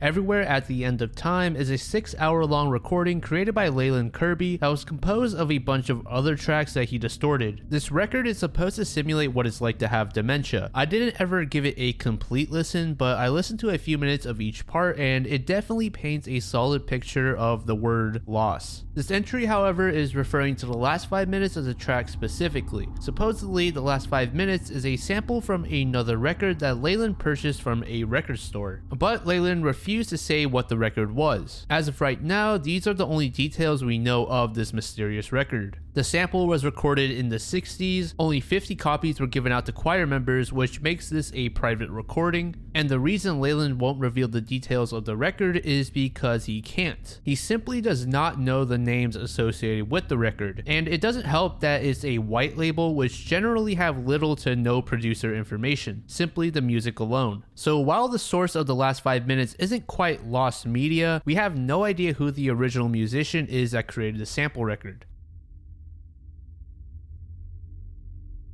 Fairy circles are circular patches of land that are essentially stripped of plants. These patches typically fall between 7 and 49 feet in diameter and are surrounded by a ring of grass. These circles normally show up in areas that are especially arid, and studies show that these circles of grass have a life cycle of about 30 to 60 years. These circular arrangements of grass are an ecological mystery for scientists and have sparked many debates on what causes them. These debates would result in the formation of many different theories, some of which are kind of mundane, while others are more supernatural. One theory is that a sand termite is responsible for these patches. In 2012, it was found that 80 to 90% of these circles contain termite casts. However, some people do disagree with this claim, but I couldn't really find legitimate reasoning as to why these termite proposals are false. Instead, these guys would just say that the circles are related to aliens or even gods. But so far, it seems that this entry may be another solved mystery on the iceberg, but there's no recorded footage of termites actually causing these circles, so it's still possible that something else causes them.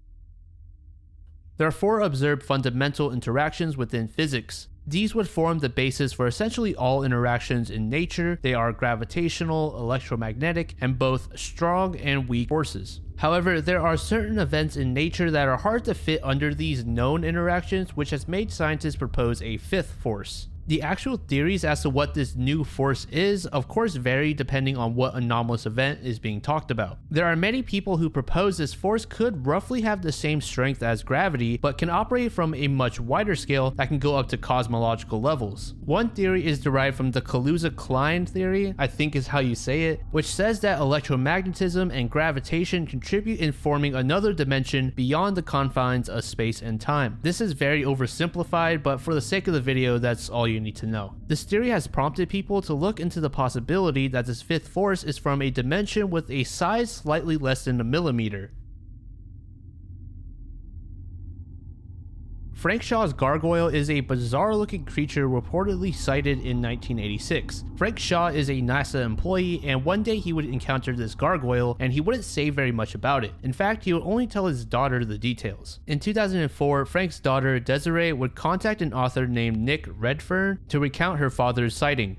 She would say that her father arrived home late that night, which wasn't an odd occurrence as his work hours regularly ran into the late hours of the night. According to Frank, he was on his way to his car when he glanced upwards to see a ghastly black gargoyle-like figure perched ominously on the edge of one of the Space Center's buildings. This figure appeared humanoid and had what almost looked like a cape draping over his shoulders. Frank would later realize that this cape was instead its wings, and as they were extending, Frank would say they looked similar to wrinkly flesh. This account is said to bear some resemblance to both the Mothman and the Owlman of Cornwall, which are both said to elicit irrational fear to those that see them. So far, you might just be thinking that this is another cryptid story that was made up, and you could very well be correct, but this story has a bit more to add. Frank Shaw would report what he saw to NASA, and instead of laughing at him, NASA actually sat him down to be interviewed/interrogated. According to Frank's daughter, NASA had security flown in from Arizona that told Frank and his family that it's in their best interest to not speak of the sighting to anyone else, which could explain why Desiree waited so long to finally tell the story. And one last thing that I'll add on is apparently there was a secret file that the NASA staff had opened on a similar creature in response to the gruesome deaths of 2 German shepherds. Their corpses were said to be hideously mutilated and were discovered near the area where Frank Shaw first saw the gargoyle. Now, do I think this was real? Absolutely not, but nevertheless, I did find this one pretty entertaining.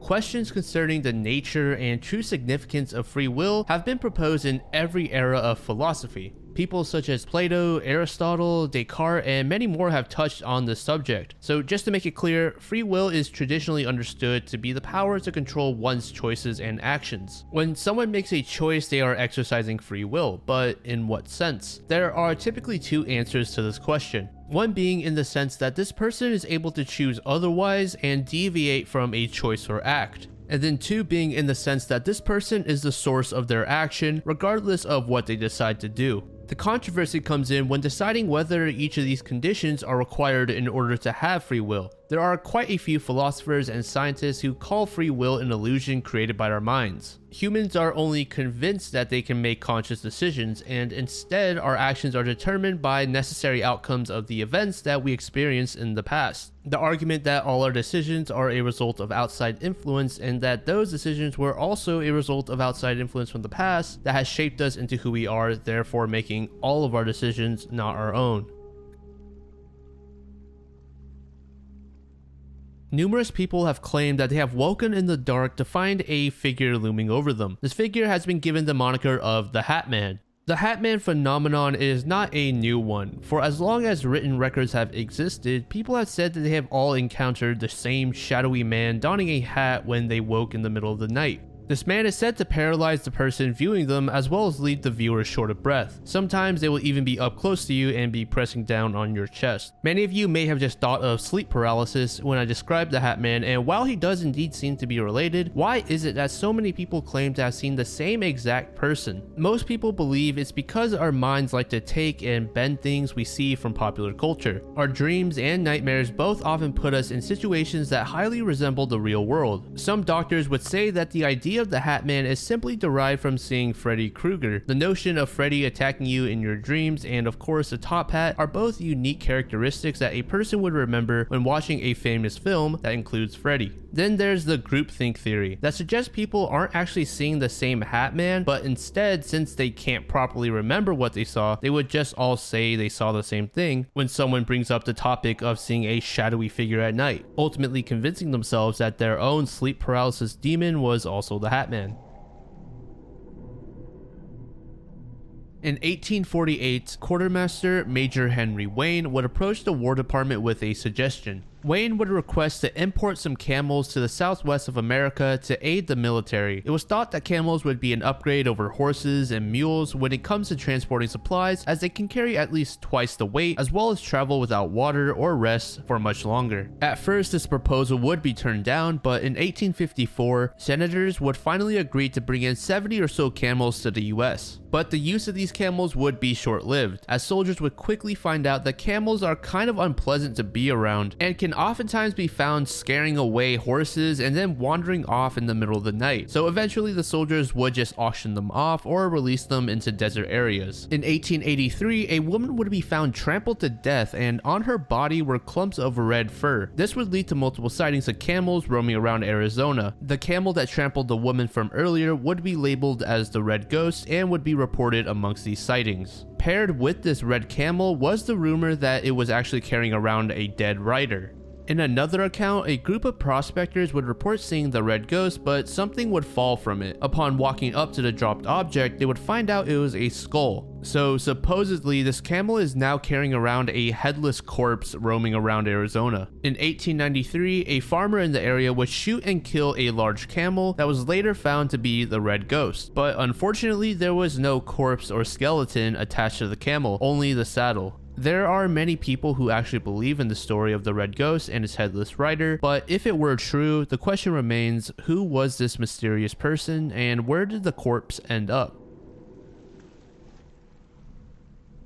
I'm going to keep this entry short since you all know what ghosts are. There isn't clear evidence of their existence, but nevertheless, these spirits have formed a dedicated community that is continuously hunting for answers to the paranormal. In some religions, ghosts are even looked at as demons who come to the surface world to deceive followers of a certain god. Similar to how religions work, every culture also has their own rendition of spirits or ghosts, but oftentimes they are thought to be the remnants of people who are kept away from reaching a peaceful afterlife. Let me know what you guys think of ghosts in the comments below. I know some people are very enthusiastic about their existence. Do you think they're real, or are paranormal events just our minds playing tricks on us? Girl from the Main is a nickname given to an unidentified teenage girl who was discovered in the Main River in 2001, and if you are sensitive to topics revolving around abuse, I suggest skipping to the timestamp on the screen. The girl is estimated to be about 15 to 16 years old and was found wrapped in a bedsheet and scarves and tied by the foot to an umbrella stand to weigh her down in the river. Additionally, she was in the water for about 12 to 24 hours but died up to 3 days before she was left there. It was concluded that her death was a result of blunt force trauma, which led to broken ribs, a ruptured spleen, as well as punctured lungs. But unfortunately, this was not the extent of her injuries. She had several injuries that recently finished healing: broken bones, burns, and cauliflower ear. Police speculate that this girl is originally from Afghanistan or Pakistan based on her appearance and the scarves that she was found with, but somehow ended up in Germany. And apparently this is one of the more famous Jane Doe cases in Germany due to the girl's young age and the heavy abuse. And earlier I forgot to mention, but the girl may also have been malnourished as she weighed in at about 80 to 85 pounds while being 5'2", which is about 20 pounds below average for girls of her age and height. It's tough to begin searching for the culprit as there was little to no DNA or evidence in general that was attached to the girl, but it's thought that the girl arrived in Germany as a servant of sorts. She may have been part of diplomatic circles, which would make this case tough to investigate due to political immunity. And I know very little about Middle Eastern culture, so take what I'm about to say with a grain of salt. But there is another theory suggesting that the girl was part of an arranged marriage. In the Middle East, anywhere between 60 to 80% of marriages are arranged marriages. But despite this amount, having a girl so young forced into this is still uncommon, but of course not unheard of. I really found this case interesting due to the lack of information available on it. The sketch you've been seeing was literally the only image I could find involved in this case.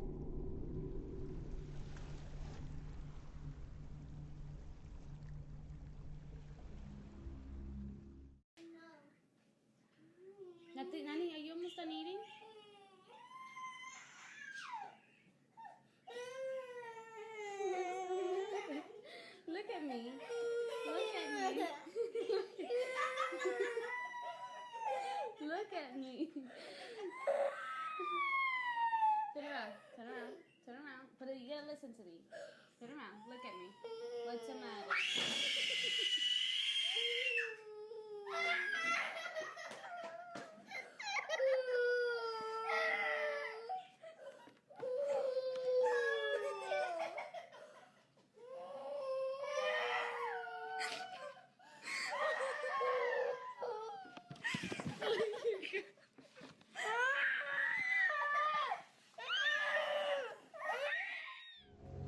As you guys saw from that video, it seems that these two girls saw something that caused them to shriek in fear. At first, it would only be one girl who showed any signs of panic, but after a little while, the other girl would also scream and run to the person recording. But as they went to check out the space where the girls were looking at, there was nothing. So what was it that caused the girls to be so scared? Was it really a ghost? Many people would say that this was a hoax, but the girls' reactions do look genuine in my opinion. And if you search for the video on YouTube, you will notice that the comment section is turned off, making it impossible for us to get any answers from OP. Gloria Ramirez was a woman from Riverside, California, who was given the nickname the Toxic Lady when a number of hospital workers would get sick after being exposed to her body and blood. Gloria was sent to the emergency department while suffering from late-stage cervical cancer, and while she was being treated, several hospital workers would suddenly faint while others would experience muscle spasms and shortness of breath. 5 of these workers would need to be hospitalized, and unfortunately, Gloria would pass away from kidney failure shortly after arriving at the hospital. At first, this case was thought to be a result of mass hysteria by the workers, but after an investigation by the LLNL, it was proposed that Gloria may have been self-administering dimethyl sulfoxide to treat her pain. And when Gloria was defibrillated at the hospital, the dimethyl sulfoxide would convert into dimethyl sulfate, which is an extremely poisonous substance. Shortly after Gloria was defibrillated, some workers would notice that Gloria's skin developed an oily sheen and was emitting a fruity garlic-like odor. Nurse Susan Kane would draw blood from Gloria and reported that it gave an ammonia-like smell. Susan would also notice that the blood had manila-colored particles floating around, and of course Susan would begin feeling nauseous at this point and had to go to the trauma room. So what happened? As I said earlier, media outlets thought this was a case of mass hysteria from the medical staff, but after interviewing 34 hospital workers, they all denied being affected by mass hysteria, and many of them would point to their own medical history as evidence. Livermore Labs, aka LLNL, theorized that the dimethyl sulfoxide built up in Gloria may have led to urinary blockage, which caused the kidney failure. And the temperature change when Gloria's blood was being drawn may have caused the conversion into dimethyl sulfate. However, the scientists at Livermore Labs were not 100% confident this is what happened, and Gloria's family would enthusiastically argue against the sulfoxide being the reason for her death. I'm sure most of you, if not all of you, have at least heard of the name Edgar Allan Poe at some point in your lives. Poe is a major figure in the world of literature, being known for his poetry and short stories, specifically his tales that revolve around mystery and the macabre. But today we'll not be focusing on his works during his life, but rather his mysterious death. On a rainy day in Baltimore in October of 1849, a compositor for the Baltimore Sun named Joseph Walker would come across a delirious man dressed in distressed secondhand clothing lying in the filth of a gutter. This man was barely conscious and was unable to move, and as Walker approached this shell of a man, he would discover it was actually the famous poet Edgar Allan Poe. After a brief exchange of words, Poe would give Walker the name of a medical acquaintance in Baltimore, which Walker would contact by letter on the same day. Unfortunately, Poe would pass away 4 days later on October 7th. So the question here is, how did Poe end up in his disheveled state when he was discovered in Baltimore? Before we start theorizing, let's take a quick look at the events leading up to Poe's encounter with Walker. On September 27th, Poe left Virginia for Philadelphia in order to edit a collection of poems for another American poet named Margaret. Poe, of course, would never reach Philadelphia, and his encounter with Walker would be the only time anyone would come across Poe after he departed Virginia. In the 4 days after Walker found Poe, he would never escape his state of delirium to explain just what had happened to him. Instead, Poe would live out his final days in agonizing fear and fits of hallucinations. However, Edgar Allan Poe would not leave the world before leaving us with a name. Leading up to his last breath, Poe would repeatedly call out for a person named Reynolds. Unfortunately, almost 2 centuries after his passing, we would still not know who this Reynolds character was. Now let's discuss some theories as to what happened to Poe. One of the first theories to surface was Poe had been beaten to a state of delirium before ultimately passing away. This theory starts by suggesting Poe had angered a woman who then encouraged a group of ruffians to rob and assault Poe. This beating would leave Poe with severe brain injuries, which of course led to his final stint in Baltimore. Another theory revolves around a clinical pathologic conference in 1996. Dr. Benitez and other professionals would be instructed to diagnose and compare patients based on their symptoms. Of course, all of these patients would be anonymous during their process. Dr. Benitez would conclude that his patient, which of course turned out to be Poe, had died from rabies. We know that Poe had been exhibiting delirium, hallucinations, shallow breathing, and many more symptoms that are tied with rabies. And in the 19th century, rabies was indeed a fairly common virus to get. However, people who disagree with this theory will point out that most people who get rabies develop a fear of water, and Poe was stated to have been drinking tons and tons of water leading up to his death. Dr. Benitez would also add that if he had known it was Poe prior to his examination, he would have thought, oh yeah, he died of drugs and alcohol. Which leads us to the next theory, drugs and alcohol. Poe was known to not be able to handle his alcohol, and before his arrival in Baltimore, Poe was in an event where he had fallen ill as a result of alcohol, and his physician advised that another such attack would prove fatal. The theory goes on to say that Poe was seduced by a woman who was trying to swindle him out of his money by encouraging him to drink. This would of course lead him to a drunken stupor, which ultimately resulted in his death. Meso Blues is the partially found prototype short of the Johnny Bravo Cartoon Network series. At first, the show was supposed to focus on 3 Elvis impersonators, but due to the time constraints, the creator Van Partible cut the idea down to 1 Elvis impersonator. The short would be shown to some staff members at Hanna-Barbera Productions, and they would absolutely love it and ask Partible to pitch it as a 7-minute cartoon. The Meso Blues short, as well as Partible's pitch, would eventually develop into the Johnny Bravo character. Partible also wanted to make Johnny Bravo a bit more unique and not strictly tied to a single real-life entity such as Elvis. This would lead to Johnny's design resembling James Dean in appearance while retaining the Elvis-like speech. The only footage that has ever surfaced of Meso Blues are a few short mute clips from a mini documentary that was included as a bonus feature on the Johnny Bravo Season 1 DVD.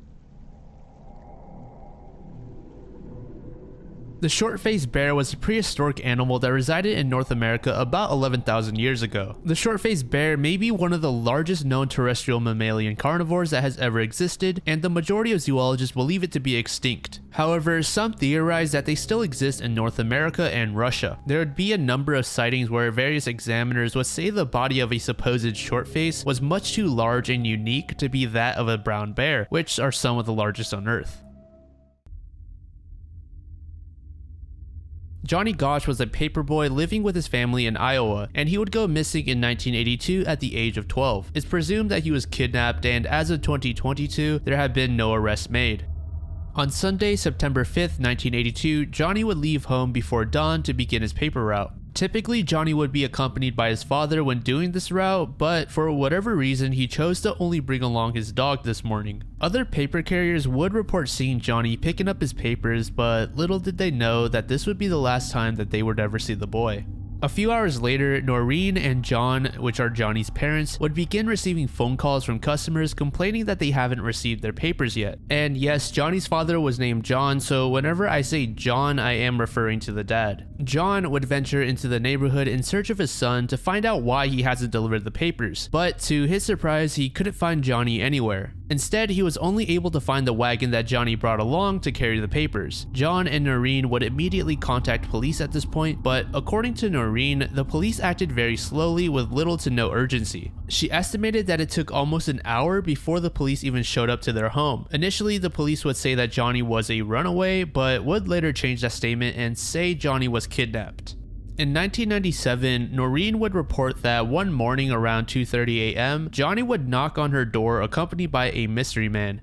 By this time, Johnny would have been 27 years old. Noreen would claim to immediately recognize the 27-year-old as Johnny, and they would sit down and talk for about an hour and a half, but she wouldn't gain any information on where he was staying or where he would be going once he left. Some critics would say that this account was simply a dream that Noreen had due to the trauma she had suffered after losing Johnny, but despite the naysayers, Noreen would remain steadfast on her accounts. So what exactly happened then? Well, it's almost certain that Johnny was abducted, and the strange thing about this case is that other children around Johnny's age have gone missing in the past near the same location. This would lead investigators to believe that the victims were all tied to one or more files that were only interested in children of a certain age range. This particular theory goes quite deep, even bringing up a point in time where Noreen was threatened by anonymous individuals to stop looking for her son. There is a podcast called Faded Out that had a segment on Johnny Gosch. The podcast went on to say that the newspaper business that Johnny worked for had pedophiles within it, as well as associates that were known offenders.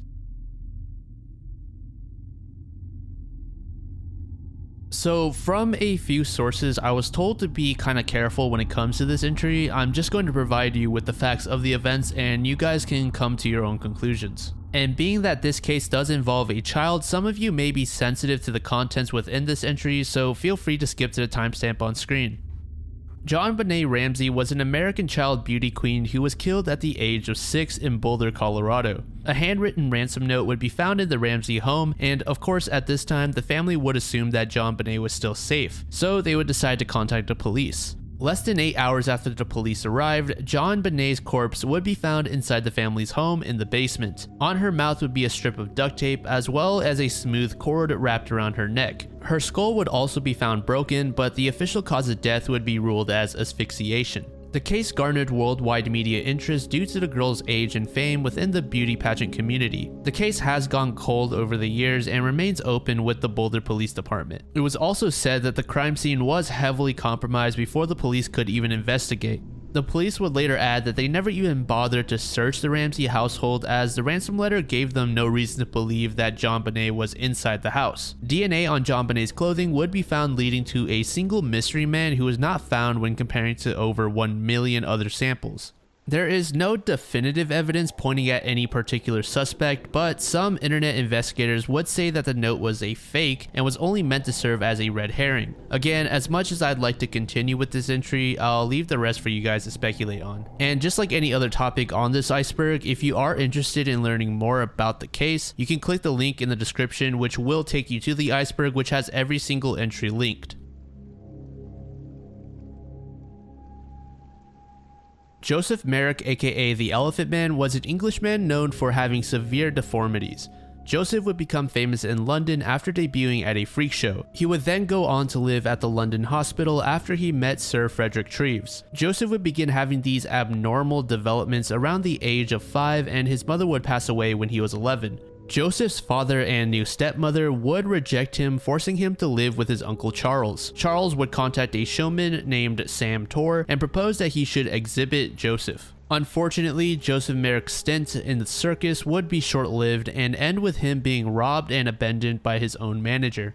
This would lead to his stay in the London hospital, as well as his friendship with Frederick. While he stayed at the hospital, Joseph would also be visited by wealthy ladies and gentlemen who were curious about his condition. Joseph Merrick would die in April of 1890, and the official cause of death would be labeled as asphyxiation, but Frederick, who performed the autopsy, would say Joseph died of a dislocated neck. It's unclear what the exact cause of Joseph's deformities are, but some professionals believe he had Proteus syndrome, which is a rare disorder that can cause tissue overgrowth. Only about 200 cases of this condition have been confirmed worldwide, and Joseph's hair and bones would be tested in 2003, but due to the heavy bleaching of his skeleton, the study was inconclusive. The Kaz 2, aka the Ghost Yacht, is a catamaran which was found drifting off the northeastern coast of Australia in 2007. The Kaz 2 had a crew of 3 men who were all relatively inexperienced sailors: Derek Baden, Peter Tunstead, and James Tunstead.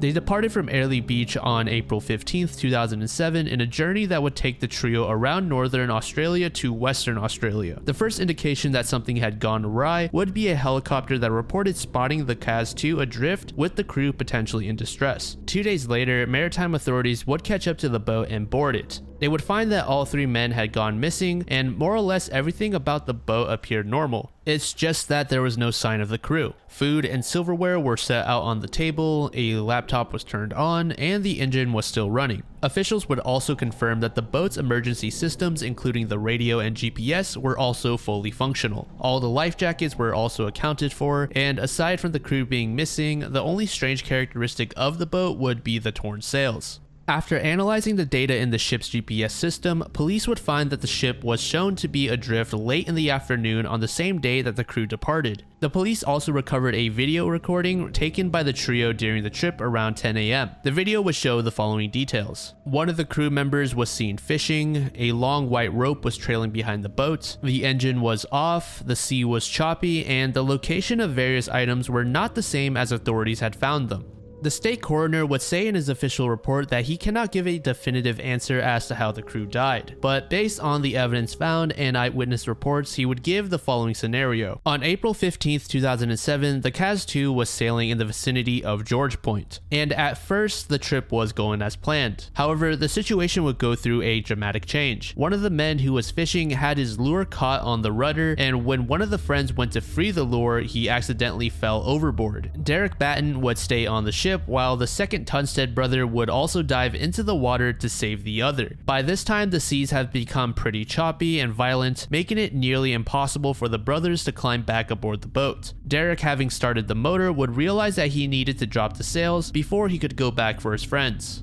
As Derek left the helm to drop the sails, the wind would cause the boom, which is that horizontal bar near the bottom of the sail, to swing into Derek, sending him into the water as well. Within seconds, the boat would be out of reach of Derek, and of course, you can probably guess what happened to the trio, as none of them were very good swimmers, and the seas have become increasingly violent at this point. Some internet investigators would say that this account is completely wrong and that the events are, for a lack of a better word, dumb. But I think what we need to keep in mind here is that when you're out at sea all alone and one bad thing happens, it's very easy for your adrenaline to take over and lead you to making numerous poor choices in a very short amount of time. If this sequence of events was even remotely close to what really happened, then diving into the sea without proper training is beyond moronic, and instead the 2 remaining on the ship should have thrown whatever life craft they had on board. But regardless, what truly happened on the Cas 2 still remains a mystery.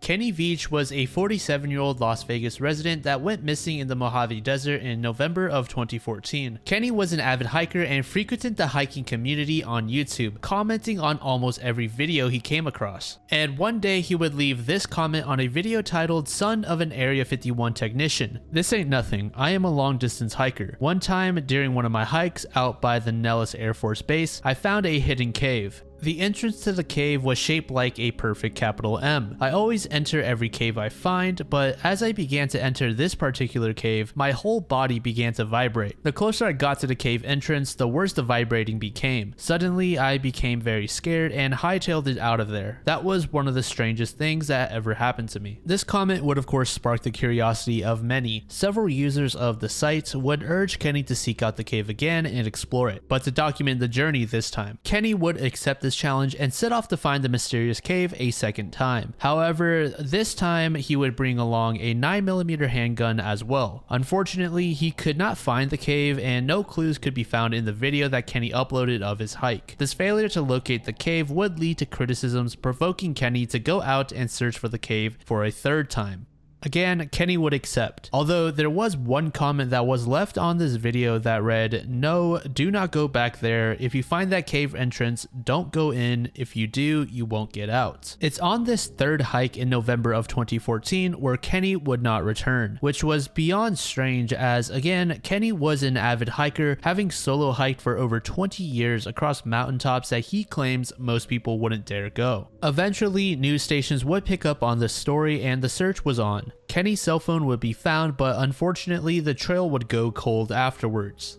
So what was Kenny's fate then? Did Kenny fall down a mine shaft? Did he get lost and die from dehydration? Or did he stumble across a secret military base of some sort? Remember, Kenny did live in Nevada, and for all of my alien enthusiasts, this is supposedly where Area 51 is, leading some to think that Kenny stuck his nose where he shouldn't have. Another popular theory is that Kenny may have taken his own life, but based on his liveliness in his videos and comments, many investigators do not believe this to be true. Kenny's supposed girlfriend would eventually come out and make a comment, but even she doesn't really have any idea what really happened to Kenny. I will try not to spend too much time on this topic, as you all know about the idea of there being a god. The existence of God has been debated for thousands of years, and depending on your religion, this God being would appear differently, but they are more or less all looked to as the creator of everything. Now, I am going to oversimplify this, but those that believe in God will typically refer to various phenomena that can't be explained using science as proof that God exists. Again, that is oversimplified. There are various arguments that those that believe in God will use to prove that he exists, while those that oppose the existence of God tend to lean into reasoning such as religious texts having numerous contradictions, or they would point to God and say that there shouldn't be any suffering or pain in the world if such an omnibenevolent being did exist. Most scientists don't care for proving or disproving the existence of God, since such a task is nearly impossible. There is no experiment in the world that can ever detect such a being.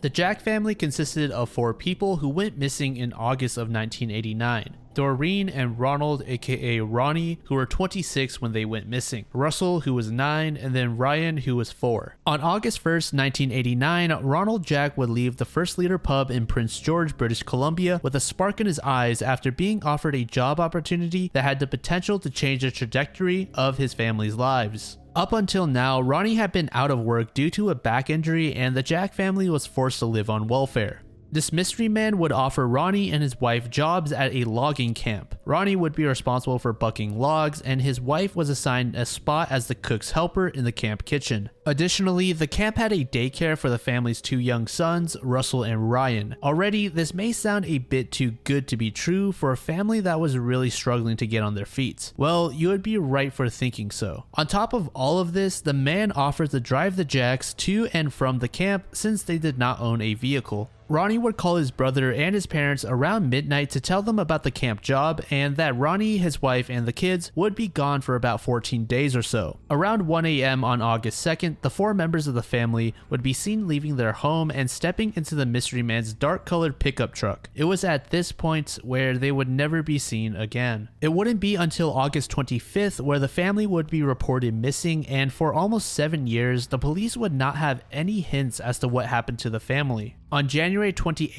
1996, at around 8:30 a.m., a man in Stony Creek called the Vanderhoof police with a short message. The Jack family are buried in the south end of X Ranch. Now, the caller didn't actually say X Ranch. They did give the name, but it was too difficult to understand, and so the police were not able to find the bodies. Investigators would publish numerous appeals in newspapers begging for this mystery person to call once more, but no luck. Eventually, the police would be able to trace the phone call to a house in Vanderhoof, but that didn't lead to the culprit being identified. Over the years, the RCMP would interview hundreds of people, go through thousands of documents related to the case, and comb several properties in search of the Jack family, but each attempt has failed. The most recent search actually happened in 2019. 2 people who supposedly have seen the mystery man would give details to the police, and they have come up with the following sketches. He was described as a white male, 6 to 6'6" in height, with reddish brown hair, as well as a full beard and mustache. He was estimated to be 35 to 40 years old in 1989, which would mean he is now in his late 60s or 70s if he is still alive. Additionally, he looked like he weighed 200 to 275 pounds, and on the night he was seen, he was wearing a baseball cap, red checker shirt, faded blue jeans, and work boots. It's now been over 3 decades since the Jack family disappeared, and we have no further leads as to who killed the Jack family, but it is possible that they are still alive. We really do not know.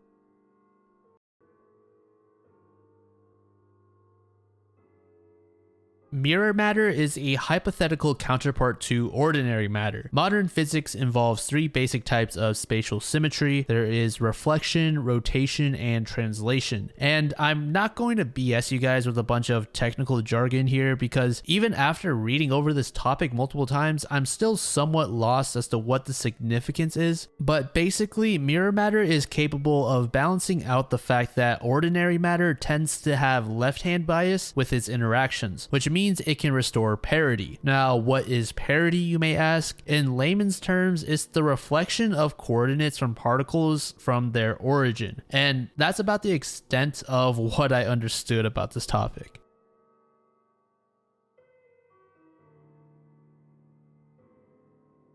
There is a worldwide phenomenon where people would report hearing loud booms that rattle entire neighborhoods, such as the Seneca Guns incident. These loud booms seem to come out of nowhere, and scientists have a tough time explaining why they happen, but there are a few theories, such as large waves and of course tsunamis crashing into cliffs, which are capable of creating large bangs. Some people also say that the booms are a result of army jets going past the speed of sound. Then there are earthquakes, sand dunes, and other man-made origins such as gas explosions.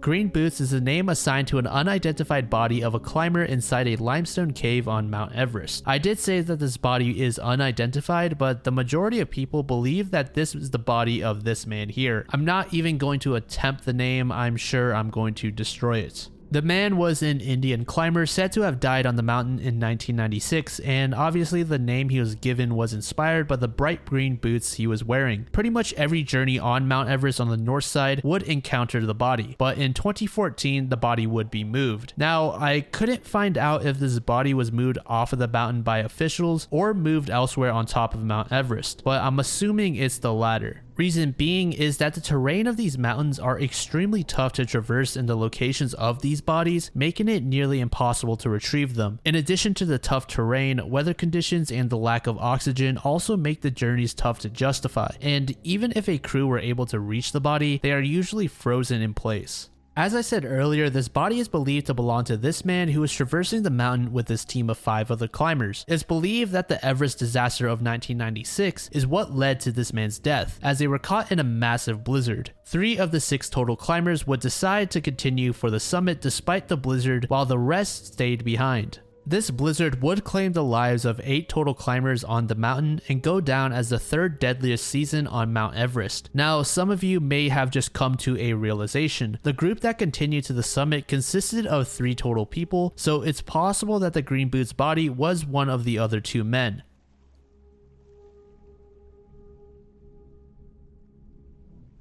The man of the hole was an indigenous person who lived alone in the Amazon rainforest in Brazil and is believed to be the sole inhabitant of a protected indigenous territory that was demarcated by the Brazilian government in 2007. And the man of the hole's tale is a pretty sad one. The man of the hole's people were all killed in a genocide by Brazilian settlers earlier in time. After this event, he would choose to remain isolated until his death in 2022, but he would leave the world with something strange. In each of his former homes, he would leave behind a deep hole with an unknown purpose, which is what gave him the nickname Man of the Hole.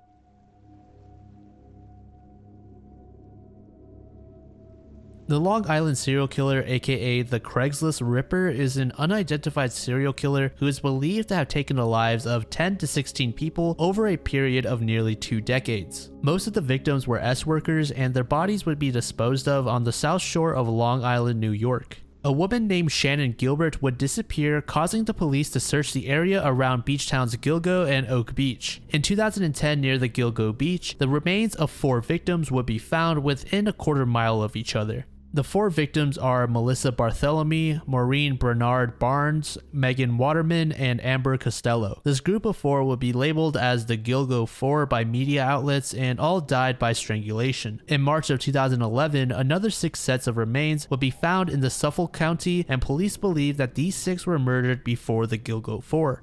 Shannon Gilbert's body would be found in December of 2011, about 19 months after her disappearance. Her cause of death is still contested to this day, with police arguing that she died by drowning and is not tied to the Long Island killer, while an individual autopsy determined she passed by strangulation. On September of 2017, the Suffolk County prosecutor announced that a carpenter from Long Island named John Bittrolf was a suspect in at least one of the murders. What brought this on was John's conviction in May of the same year, where he was found to be responsible of the murders of 2 S-workers in 1993 and 1994. Furthermore, John lived close to where some body parts in the case had been found, but to this day, all of the murders remain unsolved. There would be a relatively large number of other suspects brought to light, but none of them would lead to any significant investigations. One of these suspects was actually a former Suffolk County Police Chief, James Burke, who was rumored to have had relations with the local S-workers in the past.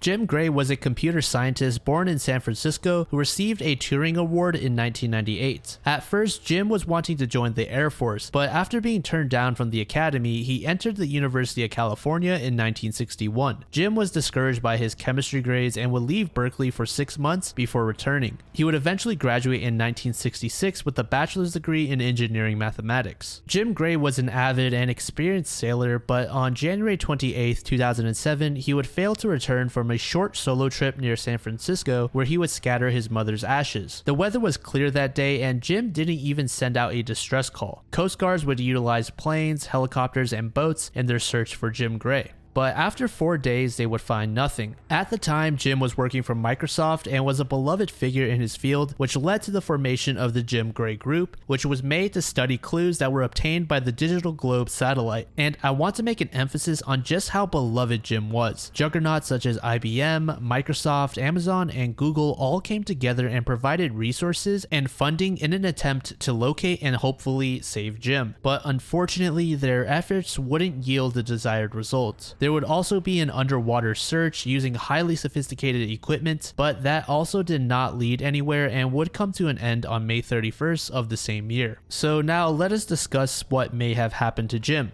The first of which is Jim taking his own life. Some people believe that Jim just had enough of life. Not in a depressing sense though, but rather he felt that he had seen and done everything he had desired and felt no reason to continue. Another theory is that he was hit by rogue waves. Jim's yacht may have been overwhelmed by nature and ultimately he was knocked overboard, causing him to drown to death. And now for the more outlandish theory, which oddly enough is probably the one that most people agree on. About 3 months after Jim was declared legally dead, a Reddit user would use a throwaway account under the name Tom Gold Account, where they would say the following: "I cut off all contact with everyone I know and moved to Kenya. I tell people a fake name and a fake background and have made it appear to my family that I died on a boat trip in the Pacific. No, I am not joking. I am dead in the United States." Obviously, this is definitely a reach. There's no way for us to know if this is actually someone who disappeared, let alone Jim Gray, and communities around almost anyone who died or went missing can point to this post as that person. And as I said earlier, this was posted under a throwaway account 10 years ago, so unfortunately, there's no room to dig further into it.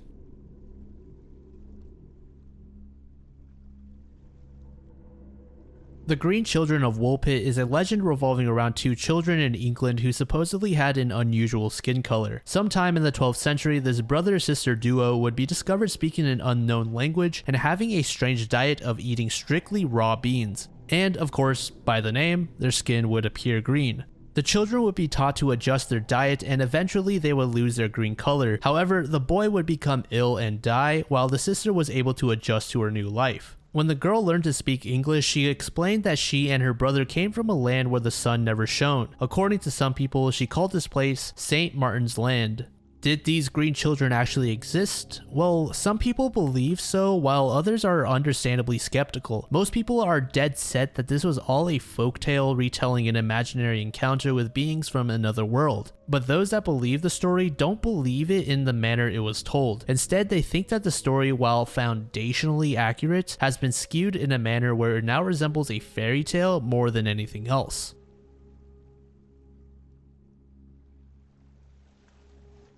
In Australia on June 9th, 1979, a fire would break out inside Luna Park on the ride known as the Ghost Train. Due to the combination of understaffing and inadequate firefighting measures, the fire would completely consume the ride, which resulted in the deaths of 7 people. The accident would originally be blamed on electrical faults, but arson would also later be a claim. A woman named Jenny Godson, who is the wife of one of the victims, came across some of the photographs taken during the day of the accident, and one of them would stand out to her. A picture of her son Damien, who also lost his life that day, standing next to a large figure wearing a demonic mask with horns. And as you may have guessed, they were unable to locate this mystery man, and some people would compare this unidentified man to the god Moloch, who is believed to adore sacrifices that involve the burning of children. Jenny would then believe that this accident was all a result of some sinister group. But to this day, both the cause of the accident and the identity of this demon man remain a mystery.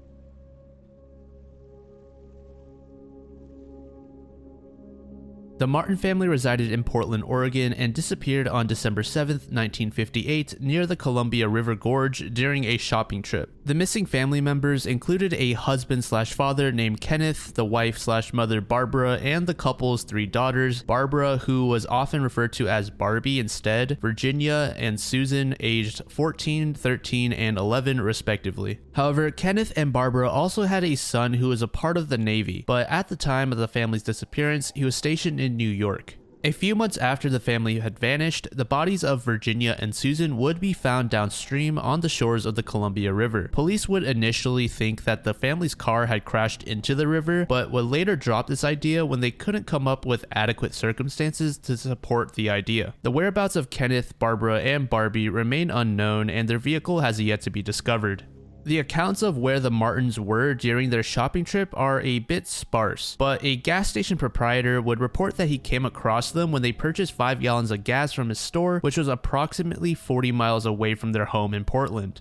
Another 20 miles east, the family would be sighted once again by a snack bar waitress who served the family. The family would then be officially reported as missing on December 9th after Kenneth failed to report to his job and the girls not showing up for school. Now, the cause of death for Susan and Virginia aren't exactly clear. One of the technicians who took the fingerprints of the girls prior to the autopsies noted that there were holes in the girls' heads that looked like bullet holes, but the medical examiner's reports would not mention such an injury and would instead declare the cause of death for both girls to be drowning. Another interesting clue I'd like to add is what was found on Susan's clothing. On Susan's t-shirt, there would be traces of metal that included aluminum, and funny enough, the location where police suspect the family's car to have met the river is not far from an aluminum smelting plant. One theory behind this case is that Kenneth crashed the vehicle into the river intentionally, but there are also theories revolving around the family being abducted and forced off of a cliffside that ultimately led them into the river. In 1961, 3 years after the family's disappearance, an anonymous resident wrote a letter to the Oregon Journal stating that they were parked next to a vehicle that was headed under the railroad tracks that would lead towards the river. And of course, they would say the vehicle resembled that of the Martin families. Moments later, they would hear screams coming from the direction that the vehicle went towards, but when they went to investigate, they found nothing. As of 2022, the other 3 family members as well as the vehicle have not been found. Henry Hudson was an English navigator from the 17th century. Hudson is most famous for his explorations of present-day Canada and parts of northeastern United States. But on an expedition that took place between 1610 and 1611, Hudson's crew would rebel against him. The British East India Company and the Virginia Company would provide funding for one of Hudson's voyages in 1610. In August, Hudson and his crew would be ecstatic, believing that they have finally found an ice-free northwest passage to Asia. In addition to being free of obstacles, the passage was believed to be considerably shorter, making for more efficient trips. Hudson would spend the following months mapping and exploring the shores, but he and his crew would realize that they in fact did not find such a passage. Shortly after this realization, their ship would become trapped in ice in James Bay. The ice would clear in the spring of 1611, and Hudson planned to continue exploring to discover the passage. But by this point, Hudson's crew had become tired and irritated and just wanted to go home. This would lead to a mutiny, and Hudson, along with 7 others, would be kicked off the ship, left sailing adrift on a small shallop. Hudson and his 7 men would attempt to keep up with the ship, but they would eventually be left behind. And as many of you may presume, they would soon be lost and never seen again. One of the crew members, named Prickett, would keep a journal on the state of Hudson after he was kicked off the ship, but many people would criticize his journal for being biased. There really aren't many theories as to the specifics of what Hudson and the men did once they were separated, but it's safe to assume they likely died of starvation.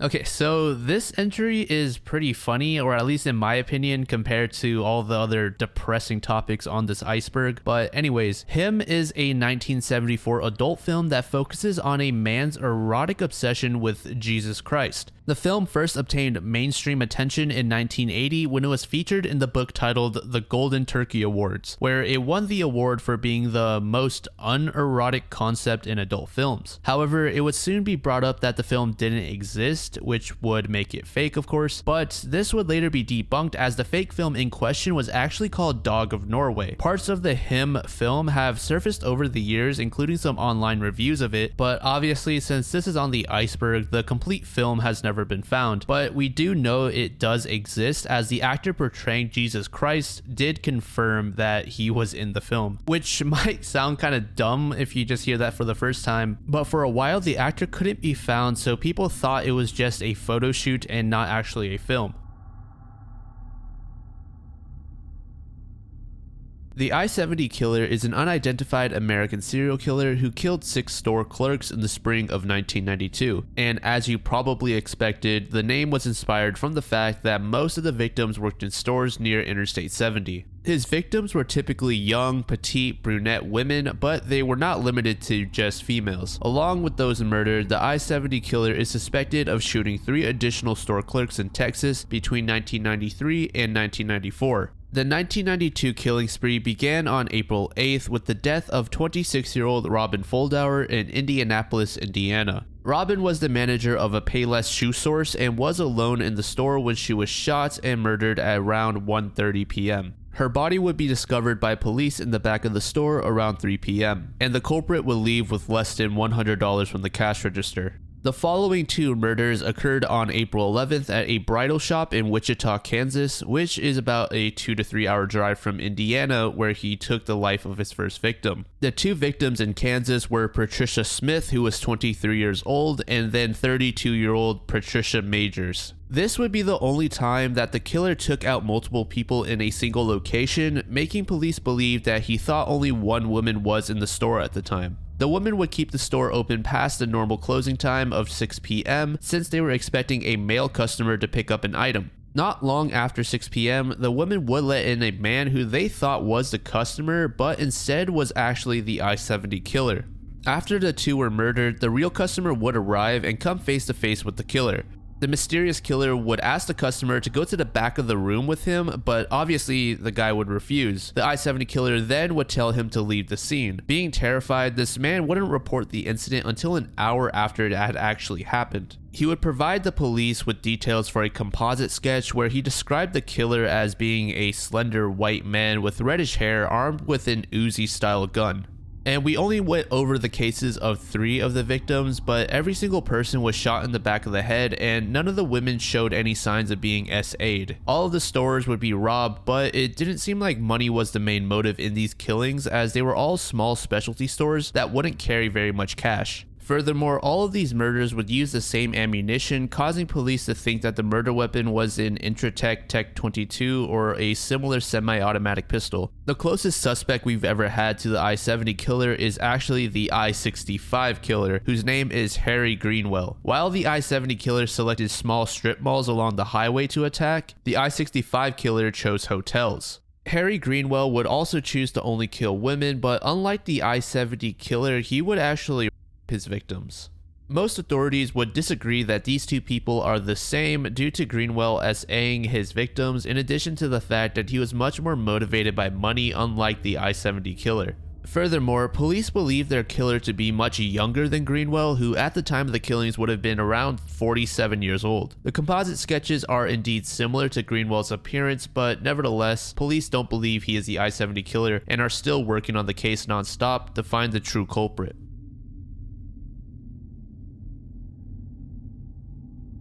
Black holes are, well, holes in space where the strength of gravity is so immense that nothing, not even light, can escape. But what happens when you go through one of these black holes, or rather what's inside of it? We aren't entirely sure, but they are believed to contain an excessive amount of matter, and one comparison says to think of a black hole as a star that is 10 times as massive as our sun, but squeezed into a sphere that is approximately the diameter of New York City. And is it possible for a human to even pass through one? Theoretically, yes, but it's not likely you will survive the trip into the large black hole. Additionally, it is said that when coming close to a black hole, time will slow drastically. From the point of view of an observer, someone falling into the hole would appear frozen in time at the edge. All that being said, it's probably easy to assume that we don't know what lies inside a black hole, but we can still theorize. Most scientists believe that inside we will only find a very dense amalgamation of mass and energy, and aside from what has passed through, it's only space inside.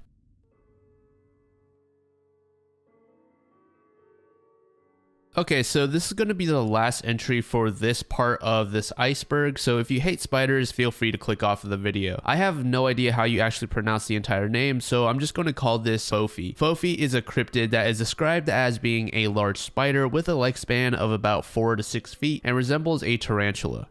The first reported sighting was in the 1890s near a lake in the Democratic Republic of the Congo. A group of British missionaries were venturing near a lake when they became entangled in an enormous web, and 2 giant spiders 4 feet in length came out of their web. One member of the group was reportedly bitten and had died shortly after. Many natives described the spiders as being numerous in the past, but are now a vanishing species. Civilization gradually converting the natural habitats has driven the spiders to near extinction, or so they say.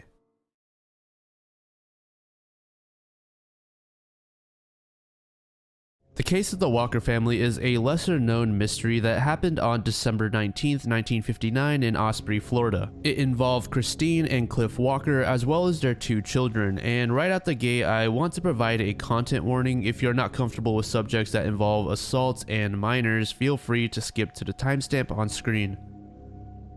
This entry begins with the wife Christine returning home at around 4 p.m. where she would then be raped and killed by gunshot. After a little while, Cliff and the 2 children, Jimmy and Debbie, would also arrive at the family farm. The killer would be lurking out of sight from Cliff before ambushing him and taking his life. Afterwards, the killer would shoot Jimmy, who was 3 years old, and then place Debbie in a bathtub full of water before shooting her as well. Debbie was only 1 year old. Police would arrive at the scene and find a cowboy boot covered in blood, a cigarette wrapper, and a fingerprint on the faucet handle to the bathtub. Authorities would interview almost 600 people, but would not be able to use the evidence to lock anyone up, and they also failed to identify a motive in the killings. A serial killer named Emmett Monroe Spencer would confess to the murders, but the county sheriff, Ross Boyer, would discredit the confession and call Emmett a pathological liar. In 2012, the sheriff's office would come to some new realizations. 2 convicted murderers, Perry Smith and Richard Hickok, were trying to sell a stolen car to the Walkers.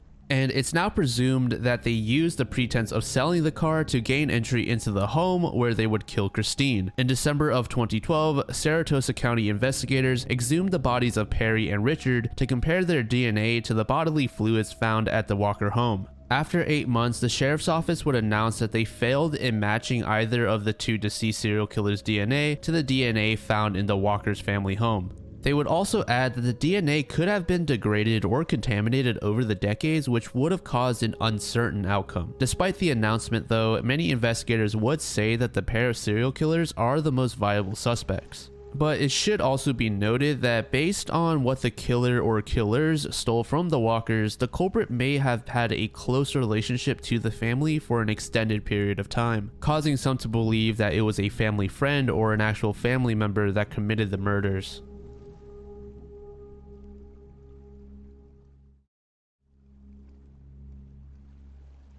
In over 20 cities in the US, there are these plaques called the Toynbee tiles, which had messages of unknown origin scrawled into the asphalt of streets. The number of tiles runs into the hundreds, and to this day, there are new tiles being discovered, and they are similar in size to a license plate. These tiles can be seen with inscriptions featuring cryptic political statements or other phrases, but basically every single one would say resurrect dead on planet Jupiter. It is not known what the true meaning of these tiles are or who is responsible for leaving them, but there are a number of theories. In 1983, in the city of Philadelphia, a social worker named James Morosco apparently contacted talk shows and newspapers with an idea of colonizing Jupiter with the corpses found on Earth. James claimed to have discovered the idea while reading a book by a man named Arnold Toynbee. In 2003, a man would call a phone number tied with the only man named James Morosco in the Philadelphia telephone book, but instead of speaking with James, the man would be greeted by James's wife, who would say that James had died earlier in the year and that she did not recognize the tiles at all. There is a documentary called Resurrect Dead: The Mystery of the Toynbee Tiles, where it is proposed that one Severino Verna is responsible for creating the tiles. Severino is described as being a reclusive individual, and around his residence you could find small tiles that were believed to have been prototypes. And apparently Verna's neighbors said his car had no passenger seat, making some to suspect that he had a hole in the bottom of his car which he would use to place the tiles. These tiles were first photographed sometime in the 80s, and as recent as 2008 there have been new tiles found in Pennsylvania. It is not known if these tiles are freshly placed or if they just were not discovered. Even though their true purpose is not known, many residents view these tiles as street art and work to preserve them.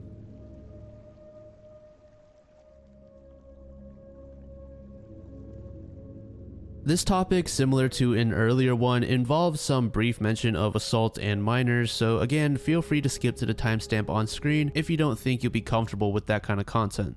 The Villisca axe murders refers to the murders of the Moor family as well as two guests. The crime took place between June 9th and June 10th of 1912 in Villisca, Iowa. The 6 members of the Moor family along with the guests would be found bludgeoned to death in the Moor home. All 8 victims had intense head wounds that looked to be the result of an axe. The family consisted of Josiah and Sarah, who were the parents, and their 4 children, Herman, Mary, Arthur, and Paul, and the 2 guests were Mary's friends, Ina and Lena. Around 7 a.m. on June 10th, Mary Peckham, the Moor family's neighbor, would notice that the Moors haven't stepped outside their home to begin their daily chores yet, and so she would begin knocking on their door. But surprisingly, no one would answer. Mary would call for Josiah's brother, who was named Ross, to come check out the home, and after he also failed to get a response from the family, he would open the front door with his copy of the home key. Ross would tell Mary to wait on the porch while he went to find his brother, but instead of finding him possibly sleeping in, he instead discovered the lifeless bodies of Ina and Lena resting on top of a bed. Immediately, Ross would contact a peace officer, which is basically what the police were called in this area in 1912. The peace officer would find all of the family's bodies strewn throughout the home, as well as the axe used in the murders, which belonged to Josiah.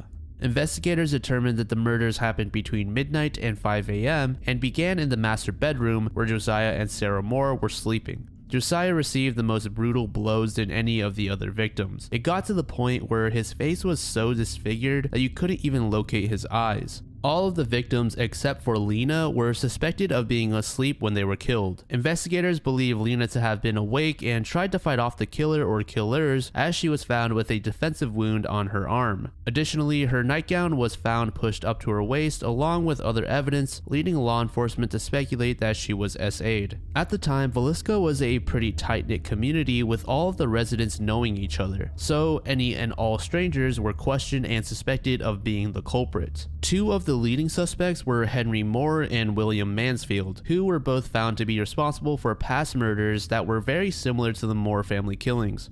In the case of Henry Moore, he was convicted of killing his mother and grandmother several months after the incident in Villisca. And just like the Villisca murders, the weapon used was an axe. The similarities between Henry's mother and grandmother's wounds to Josiah's wounds were striking, leading to some suspicion that Henry was involved. The other suspect that I mentioned, William Mansfield, killed a number of people in Colorado 9 months before the incident at Villisca. William would be brought before a grand jury and was almost convicted for the Moore family's deaths, but was able to provide an alibi that many would say was a load of crap. A restaurant owner would say that he saw William walking from Villisca to a train station after the murder murders, but according to Williams' alibi, he was in Illinois at the time. Additionally, a woman named Vina Tompkins was supposed to testify against William after she had heard 3 men conspiring to kill the Moors. Vina said that one of the men in the group greatly resembled William.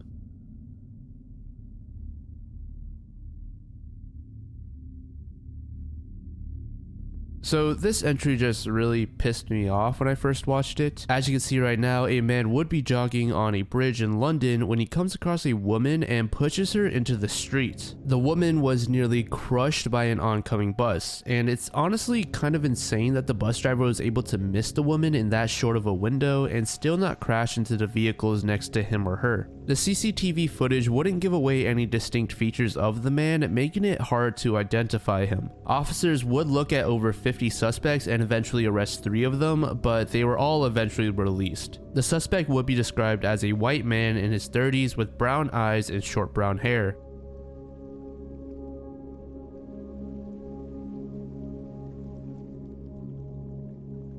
On one morning in March of 2011, a crew member aboard the cruise ship Disney Wonder would go missing. This person was identified as Rebecca Corium, who was last seen in the crew lounge having a phone conversation that seemed to be causing her some sort of emotional distress. Rebecca would miss the start of her shift, which caused her co-workers to be worried as they could not find her anywhere on board. And as you could probably guess, Rebecca was still not found after several weeks worth of investigation. Rebecca's parents would come out and say that Disney did a poor job handling the investigation, as they believed the corporation to be more so interested in preserving their public image rather than providing sufficient info to authorities. The Corium family would ultimately settle a lawsuit with Disney out of court in 2016. On the day prior to the first anniversary of Rebecca's disappearance, her father would receive an email from a mystery woman who claimed she had seen Rebecca accompanied by a dark-haired man on a street in Venice. This mystery woman would go on to say that she was almost certain that the girl she saw was indeed the missing Rebecca. Obviously, this just created more questions now. How did she even leave the ship, let alone make it all the way to Venice without her passport, which was found in her belongings? Since Rebecca could not be found on board the ship, investigators would conclude that she fell overboard, possibly due to a rogue wave. A number of crew members would also say that the call she had involved a problematic relationship that was making Rebecca upset, leading some to theorize that Rebecca was just part of some sort of toxic love triangle and was forcibly removed from the ship.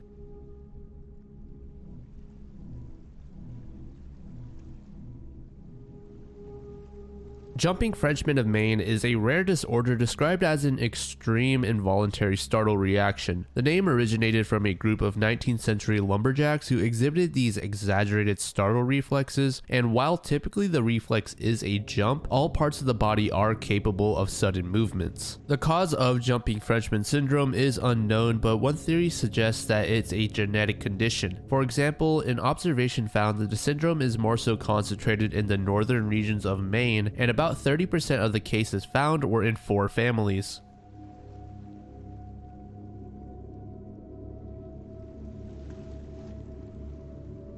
The following man is a photograph of an unknown individual jumping from the top of the World Trade Center during the September 11 attacks in New York.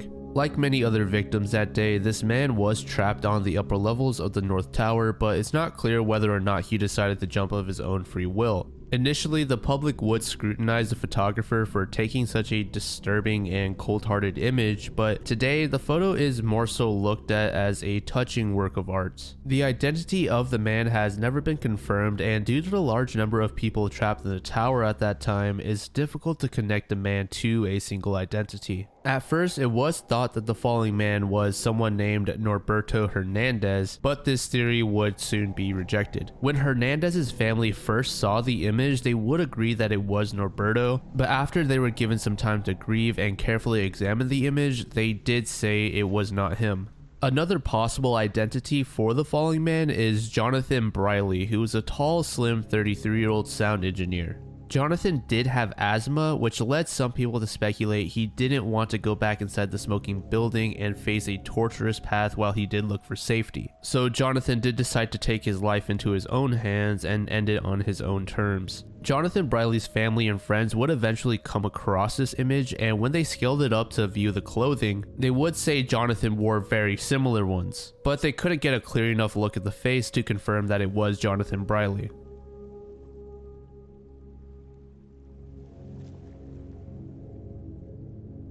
The question of how did the moon form is one that scientists don't have a sure answer to. The moon would form 100 million years after the creation of the solar system, which would cause scientists to question how exactly the moon came to be if it wasn't formed by the same events that led to our planets. One of the more accepted theories is the giant impact theory. It proposes that the moon came to be from a collision between Earth and another small planet that was similar in size to Mars. Ultimately, the leftover debris from the impact collected in an orbit around Earth to create the moon.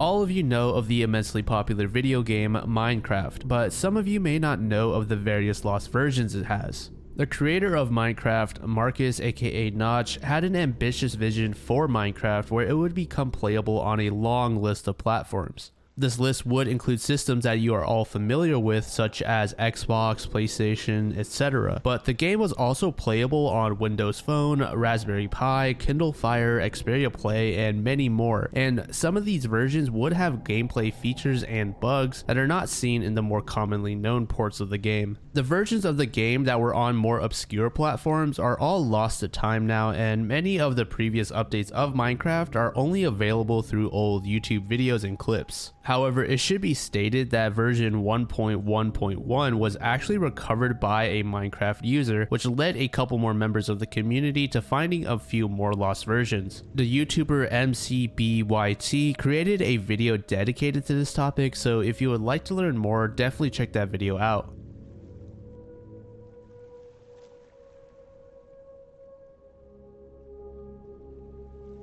Groupie is a partially lost adult short film from 1996 created by the famed and controversial musician Marilyn Manson, and obviously I'm going to have to heavily censor this entry, and feel free to skip ahead to the timestamp on screen if you don't think you're going to be comfortable with this topic. And to be completely transparent, after I read the first sentence of the plot, I didn't even really want to cover this entry, but I'm sure there are many of you that enjoy Marilyn Manson's music and career, so I thought some of you guys might still find this very interesting. The film would begin with Manson quote unquote hanging out with one of his male bandmates, and after a little while a groupie would arrive and Manson would make her do increasingly perverse things, from drinking a man's urine to being tied up where she can actually be seen bloodied. It's also rumored that the guests who witnessed the film taking place in real time were made immensely uncomfortable, as they weren't told if this was all a pre-planned act or if the incident was genuine. This film has never been released in its entirety, but a number of short segments of it surfaced at the end of Manson's video album Dead to the World, which shows a tied up woman in a chair with Manson off screen.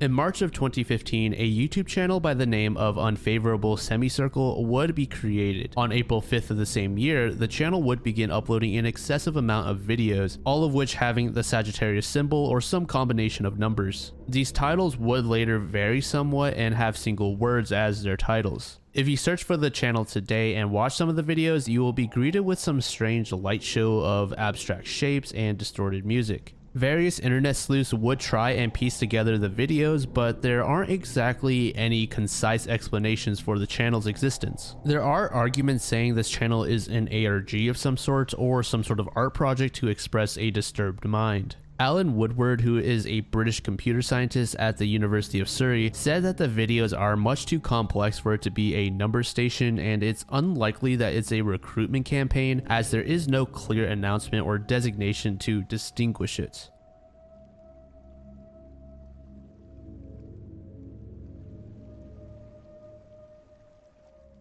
A phantom kangaroo is a sighting of kangaroos in areas where there is no native population. I believe that the only two locations where you can actually find kangaroos naturally are Australia as well as Papua New Guinea, but there would be a number of reports of kangaroo sightings in France, Japan, New Zealand, the US, and a few other locations. So the mystery here is how exactly did these foreign animals find their way out of their native homes? The most commonly believed answer is that they were legally imported by rich animal collectors, and the sightings were of kangaroos that either escaped or were intentionally let loose.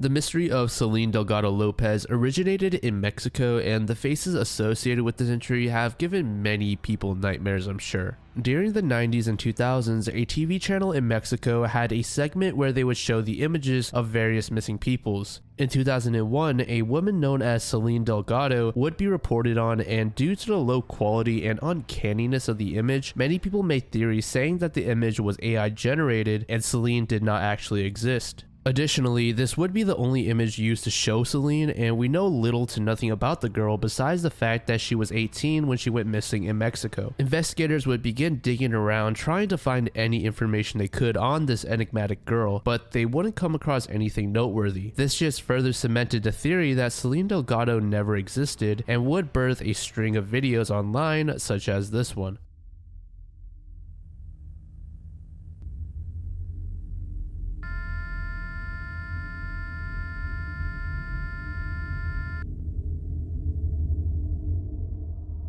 The image that you are currently viewing is often associated with Celine Delgado, but many people may not know that it actually has nothing to do with her. It's actually just a police sketch of Derek Todd Lee, aka the Baton Rouge serial killer. The only reason these two images are associated with each other is due to the similar facial structure and uncanniness they both share. It's speculated that this sketch of Derek, along with some others, was used as a template to generate Celine's image. So then the question would be, why did this channel insert a fake image of a person that didn't even exist? Well, one theory suggests that the creepy image was used intentionally to keep any young viewers vigilant when out and about, and this creepy image would also grab the attention of many adults, thus driving more traffic and eyes to all of the other real missing persons. The Twitter account associated with the TV channel would post some cryptic videos in the early hours of the morning every single day. One of the posts would be this one with the caption Celine, but I'm here to tell you that there's probably nothing going on here. It's just a TV channel taking advantage of all of the curiosity that the Celine Delgado case is generating. However, this mystery does go a bit deeper. On Facebook, there's an account under the name Celine Delgado Lopez that many people would think was the same Celine from the missing persons broadcast. Furthermore, this account was supposedly friends with every single person who clicked on her profile, but it would turn out that she just had her privacy settings adjusted, which hid the ability to add her as a friend. This would then create the illusion that she was already friends with you and you had no option to remove her. It was also proven that it was just mere coincidence that this woman did have the same name. The Celine Delgado Lopez found on Facebook would make a post to explain that she had never gone missing and that she is not the same person shown in the TV broadcast. So in my opinion anyways, I do think the Celine character was all a marketing ploy of some sort to drive traffic to the TV station. But of course, there are many people who believe Celine is a real missing person.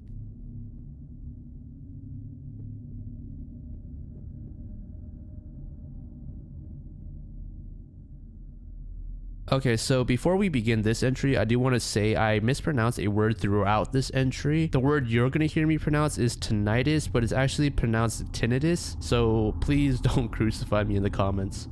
So this entry is a bit more obscure as it leads to a Reddit post where a user is asking for people's internet white whale. And in case you don't know what the term white whale means, it's basically referring to something that someone pursues obsessively with little or no chance of success. One Reddit user under the name of Brock_Lee would mention a TV PSA about tinnitus, which is basically a ringing in your ears that can be both constant or happen in spurts. This user would further explain the PSA would have been aired around the late 70s to early 80s, and while the narrator was speaking, frosted mannequin heads would flash internal lights, all the while a tinnitus humming would buzz in the background. Another user would say that they remember seeing something similar to what Broccoli posted about, and recall it ending with the following words, "Now they hear it all the time."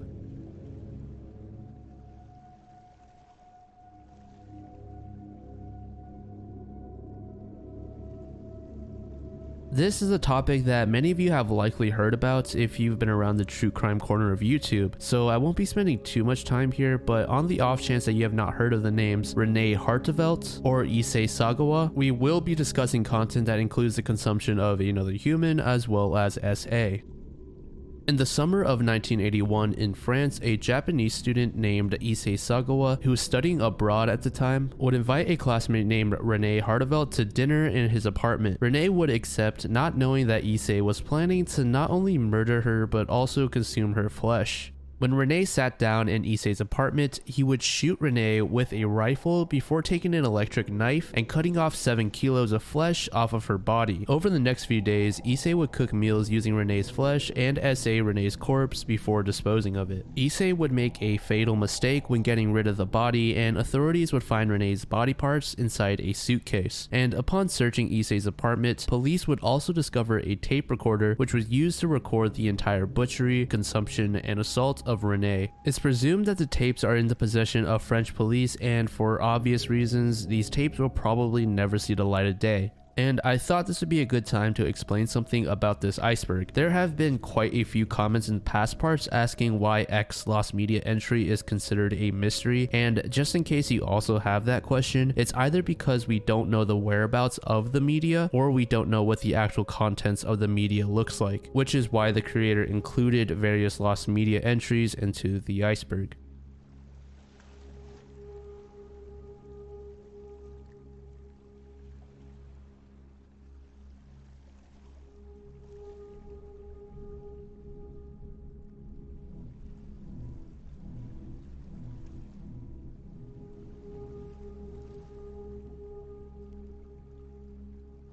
A shadow person is a dark entity that paranormal enthusiasts believe to be supernatural. Some urban legends and groups of people believe that supernatural entities take form in our world as shades, and typically they are looked to as malevolent. However, there are some psychological reasons that can be used to justify these reports of lifelike shadowy figures. First of which is sleep paralysis, which may give the victim the illusion of a distinct and dark shape looming over them while they lie awake frozen in bed. And when we're in a elevated emotional state and are alone, our minds may play tricks on us and make us perceive dark patches of shadow as potential attackers.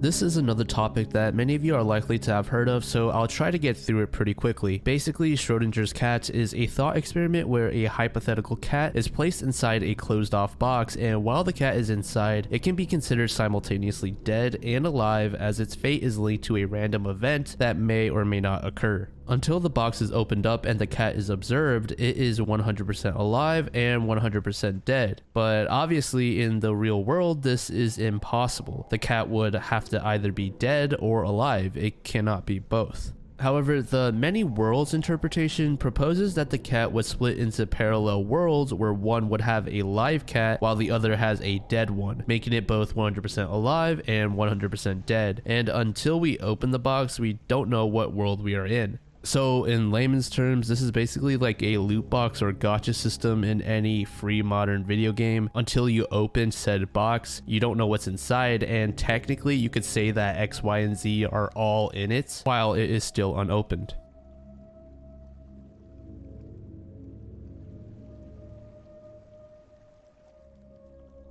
Scott Kleschel was a 9-year-old boy from St. Charles, Missouri that went missing on June 8, 1988, and was last seen walking down a street around 4:30 p.m. Before Scott's disappearance, he was reportedly seen playing in the woods. And because there was a heavy thunderstorm in the area that afternoon, the family just assumed Scott had gone home with one of his friends. Once the storm had passed and there was no sign of Scott, the parents understandably became anxious. They would begin contacting the parents of Scott's friends to double check if he didn't decide to stay late. When they found out that he was not at a friend's house, the couple would then contact the police. Over the next few days, police officers and students from the St. Charles Police Academy, as well as 40 volunteers, would search the woods where Scott was playing, but they would fail to find any trace of the boy. They would then search along the railroad tracks and a number of caves that the boy was known to frequent, but yet again, they would find nothing. Some civilians believed that Scott had drowned in a flash flood on the night of the heavy storm, but authorities and the parents would say that he had been abducted. In January of 2007, investigators would look into a man named Michael Devlin, who was found to have abducted a 15-year-old named Sean Hornbeck and a 13-year-old named William Ownby. Fortunately, both boys were alive when police found them, and today Michael Devlin is serving his life sentence in prison. However, authorities would not be able to link Devlin to Scott Cleeshultz, and the task force assigned to the case was dissolved in October of the same year. There would be a number of other suspects and theories that would gain traction throughout the years, but one that I find very interesting involves a Reddit post from 2016. The title of the post would be called, "To Those Who Have Accidentally Killed Someone, What Went Wrong?" And one of the comments that this post received would generate a lot of speculation that it might be related to Scott. The comment would say the following: "This still haunts me to this day. As kids, we had a hideout in this dirt cliff/cove. There was a neighborhood kid who, in hindsight, was probably mentally handicapped in some way, but to us, he was just the weird kid. 3 of us were headed to our base and found a creepy kid sitting at the top in our quote-unquote guard chair.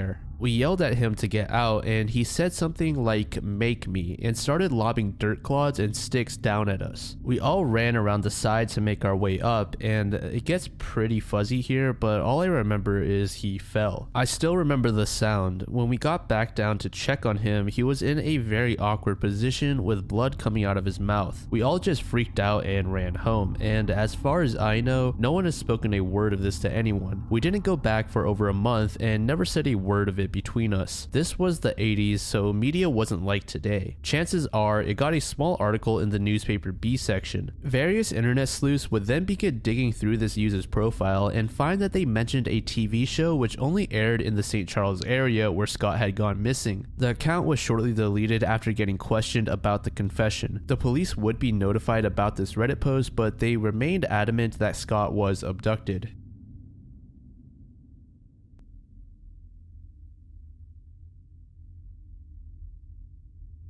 MIA stands for Missing in Action and is a classification that is typically assigned to military personnel who are reported missing. And another classification that kind of falls right under MIA is POW, which stands for Prisoners of War. And as you could probably assume, there is a wide variety of reasons that could be used to justify an MIA label, such as a soldier abandoning a war or being deserted themselves, or even being unknowingly captured or executed. The link that this Iceberg provides for this entry doesn't refer to any particular MIA or POW case, and is just referring to the term in general. So I wasn't entirely sure what I wanted to talk about here, but I did find some of the information regarding the Vietnam War as pretty interesting. In 1973, 591 prisoners of war were returned to the US, and the US would then list about 1,300 Americans as prisoners of war or MIA, and around 1,200 Americans as killed and bodies not recovered. By the 1990s, the total number of unaccounted individuals from the Vietnam War dropped to a total of 2,255, which was by far the smallest amount relative to total service members in US history at that point.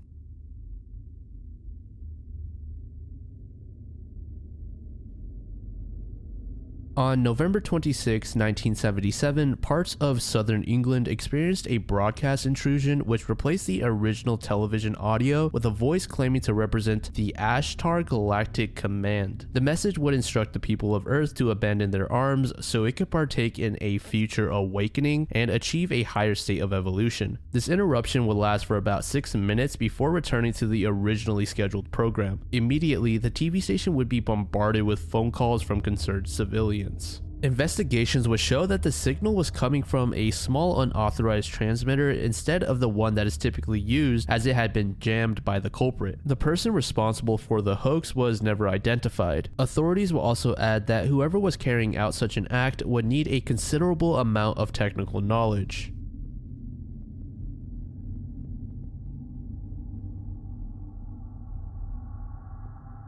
The Tully monster, aka the Tully monstrum, is a extinct animal that resided in shallow tropical estuaries about 300 million years ago. Its body almost looks like a slug, its eyes are on its body, and then its mouth is on the end of a trunk-like appendage. The animal just looks so strange. The Tully monster has been the source of much controversy as its fossil has convinced some scientists that it's a vertebrate, while other scientists say it's an invertebrate. And as of today, it seems like the community is still more or less equally split. In the past, enthusiasts seemed to be more on the side that the animal was a vertebrate, but recently scientists were able to measure the ratio of zinc to copper within the eyes of the Tully monster and found that it was more similar to that of an invertebrate. But then again, researchers also found types of copper in the eyes that are exclusive to vertebrates. So it seems that the mystery of what the Tully monster really is still continues.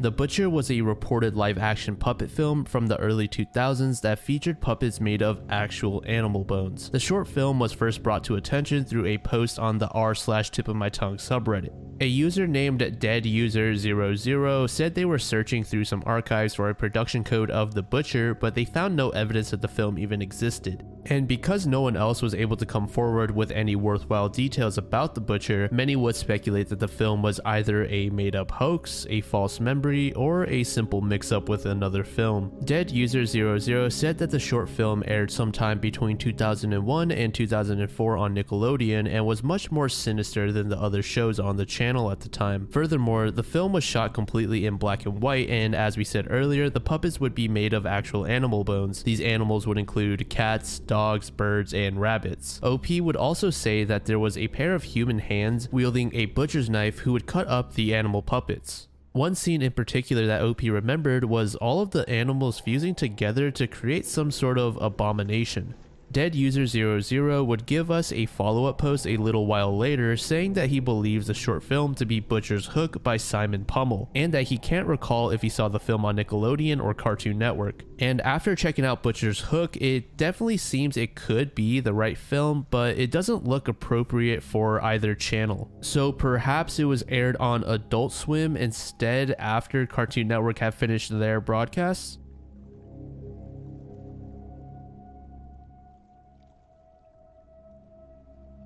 As much as I love the case of the Zodiac Killer, I will try not to spend too much time here as this topic has been covered into oblivion, but nevertheless, it's always an interesting one to revisit. The Zodiac Killer is an unidentified serial killer who has murdered 5 known victims in the San Francisco area in the late 1960s, but the Zodiac does claim to have murdered 37 people through his cryptic letters. In these letters, he would taunt the police as well as threaten to go on killing sprees if the letters were not printed in the newspapers. Many of these letters would also include ciphers that supposedly held critical information in identifying the killer. This was some sort of odd game that the Zodiac decided to play with law enforcement. In one of the letters, the killer would also say he was collecting souls to act as slaves for once he passed away. Being that this is probably the most infamous unsolved mystery in American history, there is an immensely large list of suspects, but to my knowledge, the police have only ever released the name of one of these guys. And that single suspect would be named Arthur Lee Allen. Allen would be reported to have been sighted near the vicinities of a number of the Zodiac killings, but there would be no evidence left behind to convict Allen. Furthermore, Allen was dishonorably discharged from the US Navy in 1958 and was fired from his position in an elementary school after allegations of sexual misconduct with the children. Many of Allen's acquaintances would actually describe the man as well-mannered, but he had a tendency to lash out at women as well as had an odd fixation on children. In 2020, one of the ciphers from the Zodiac was actually solved and said, "I hope you are having lots of fun in trying to catch me. I am not afraid of the gas chamber because it will send me to paradise all the sooner because I now have enough slaves to work for me." Unfortunately, it doesn't seem like the solved cipher has any clues to finding out the culprit's identity, but it's a somewhat relieving feeling knowing that these ciphers aren't a mindless amalgamation of letters and there is real content hidden inside. Perhaps one day some new clues within these ciphers will be uncovered that will lead to the identity of the Zodiac Killer.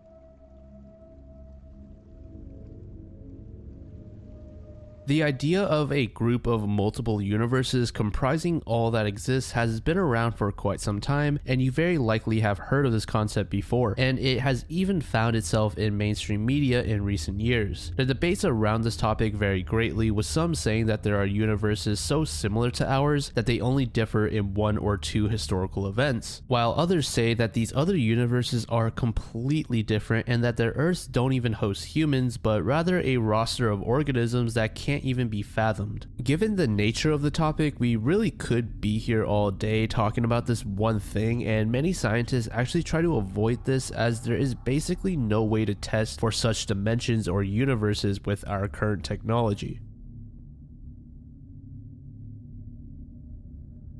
The Pink Morning cartoon is a partially found children's show that was produced in the late 90s to early 2000s, and ever since, only a few clips of the show have surfaced. In April of 2007, a YouTube channel by the name of Jenka Mashik uploaded a low-quality VHS video of a mystery cartoon where a woman would narrate a story of a grandmother and her two grandchildren trying on hats. The overall ambiance from the video is definitely a little creepy in my opinion. Jenka would comment under a post in the r/obscure media subreddit where they would say that they believe the show to be a religious one for children, and any creepiness from the video was unintentional. Jenka also posted a short clip of the credits of the Pink Morning cartoon where it would be found that a woman named Ella Flowers was a producer of the show. Ella was also featured in numerous religious and musical broadcasts on the same station in the past. After some more digging, investigators would locate one of Ella's daughters named Angela. Angela would confirm that Ella was indeed responsible for producing the Pink Morning cartoon and that it was named TV8 Kids Fun Festival. Angela will also add that the tapes were stolen and or destroyed after her mother passed away in 2017. So besides what can be found on YouTube, the series is assumed to be completely lost. So this entry focuses on a mystery industry that is trying to hide the fact that they are the largest buyer of glitter. In a New York Times article from 2018, a manager within Glitter X, which is the largest glitter manufacturer in the world, was asked which industry was Glitter X's largest market. The manager will reply by saying that we would never guess who it was and that she herself cannot say who it actually is. Furthermore, the manager said the client does not want anyone to know that the material used in their products is glitter, and that if we looked at the product, we wouldn't be able to tell that glitter was used. Aside from the more obvious theories, people think that this mystery industry could be microtegants, which are explosives, and they also believe processed food, toothpaste, as well as the medical industry can all be possible clients. And obviously the list goes on, but your guess is as good as anybody else's. And something to note is the lady did say that the glitter is visible in the product and that the client does not want it to be revealed that they use glitter, which definitely sparks my curiosity, and I really do want to know who this client is.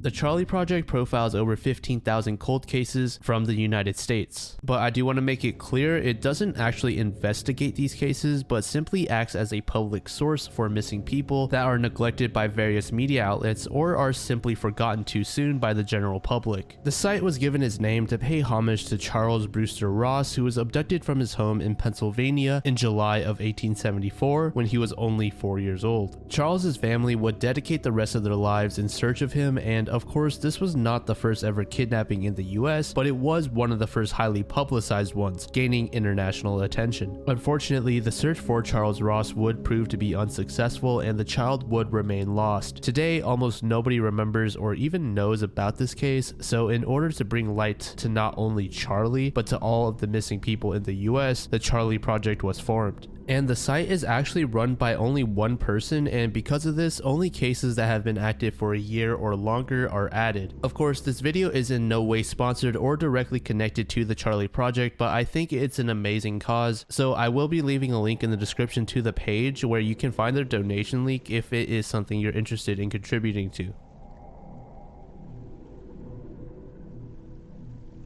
The Somerton man was an unidentified person whose body was found on the 1st of December 1948 on a beach in South Australia. The man was found lying on his back in the sand with his legs extended and feet crossed. Investigators believe that he had died while sleeping. In his pockets there would be an unused rail ticket, a bus ticket, an aluminum comb, a half packet of chewing gum, an Army Club cigarette packet which contained 7 cigarettes of a different brand, and a quarter-full box of matches. Various witnesses would report having seen the man on the beach around 7 to 8 p.m. the night prior in the same position that police found him in. Another witness would come forward over a decade later in 1959 saying that he saw a well-dressed man carrying another unconscious man on his shoulders along the beach the night before the body was discovered. According to a pathologist, the Somerton man was of British appearance and thought to be aged between 40 to 50, and he was in top physical condition. All of the labels on his clothing would be removed and he wouldn't carry a wallet or any forms of identification. This would lead some investigators to believe he had taken his own life. During the autopsy, examiners discovered a number of abnormal characteristics. His spleen was about 3 times larger than the normal one. He had gastritis hemorrhaging and extensive congestion in the liver, spleen, and brain. The pathologist, Dr. Dwyer, would find that the man's last meal was a pasty, which is basically a British pastry typically filled with meat and veggies. Furthermore, it would be suggested that poison may have been the cause of death, but the pasty, the meal he had before he died, was not the source of the poison. Besides that, Dr. Dwyer was not able to reach a concise conclusion to the man's identity or cause of death, but he is more or less convinced that the Somerton man's death was not natural. In a small pocket sewn within the dead man's trouser pockets, there would be a tiny rolled up piece of paper with some Persian words inscribed that would translate to ended or finished. Librarians would say that this phrase and piece of paper specifically are part of the following book. The book's theme more or less conveys a message telling the reader to live life to the fullest and have no regrets once he or she dies. Police would search and eventually get their hands on the exact book with the torn out piece of the page, but they would be met with some skepticism from the public on whether or not the book could lead anywhere. In the back of the book, investigators were able to find faint indentations that looked to be 5 lines of text. The second line would be crossed out, and some would point out that that line appeared similar to the 4th one, representing some sort of error in encryption. All of a sudden, this case has taken a bizarre turn involving the need to decode a secret message, and to keep things short, all the decoders that were brought in failed to solve the strange lines of text. There have been many persistent theories suggesting that the man was a spy due to the strange circumstances he died under, and of course the weird mystery code that he left behind. The man's death lined up with the reorganization of Australian security agencies, which was followed by a crackdown on Soviet espionage. Could the Somerton man really have been a spy tied up in all of this, or was his identity and life just maybe a little more mundane?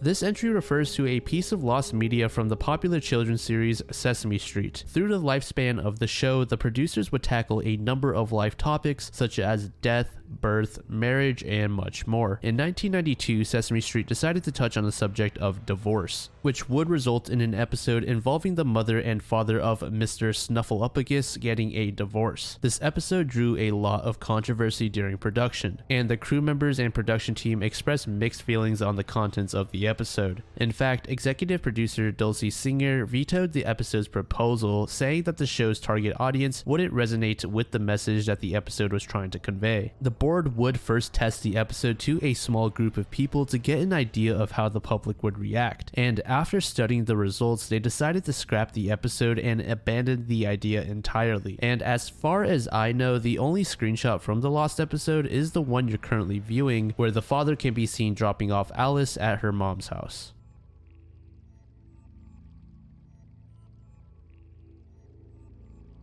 Star jelly is a gelatinous substance described as being translucent and sometimes found on grass or tree branches. Supposedly, this jelly is deposited on Earth during meteor showers, but a more reasonable explanation is that the jelly are part of the remains of frogs, toads, or worms. In one account from 1950, 4 Philadelphia policemen would report a disc-shaped jelly substance about 6 feet in diameter and 1 inch thick. Upon picking it up, the jelly would dissolve into an odorless, sticky scum.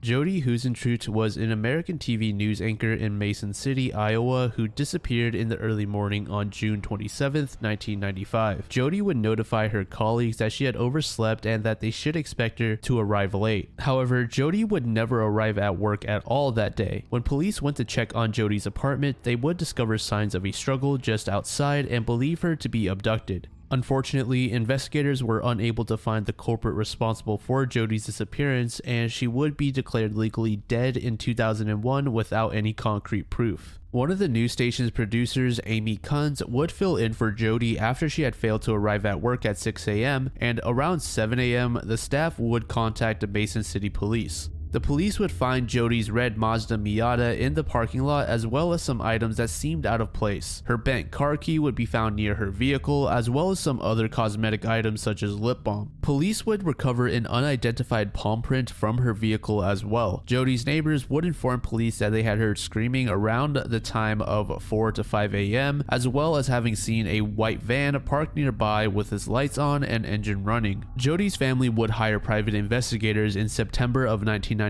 as well as receive the help of about 100 volunteers. But no matter how many people were brought on, they would fail to learn anything worthwhile. Police would interrogate over 100 people to try and solve the case, but came out with no promising leads. As for theories, in 1998, a serial rapist named Tony Jackson would confess to his prison roommate that he had killed Jody and buried her at a farm. Tony only lived about 2 blocks away from Jody's apartment, but after investigating the location where Tony had said he buried Jody, police found nothing.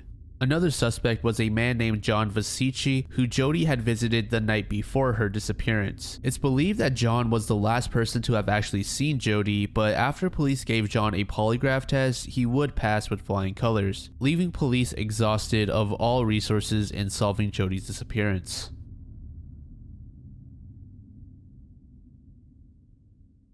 In 2006, famous Australian wildlife expert Steve Irwin, aka the crocodile hunter, was fatally attacked by a stingray while shooting a documentary in the Great Barrier Reef. It's presumed that the attack, the aftermath, and the actual moments of Steve's death were all captured on camera due to a rule that Steve imposed, telling the cameramen to never stop recording even if a situation went bad. The reason he set this rule was because he believed the genuine danger from the wildlife encounters were what gave his documentaries an edge over others. While Steve was swimming over top of a stingray, it struck him in the chest multiple times, puncturing his heart. Steve's crew would immediately drag him out of the water and rush him to shore. While on board the 75-foot yacht, one of Steve's colleagues would perform CPR on him, and another would be recording every second that passed.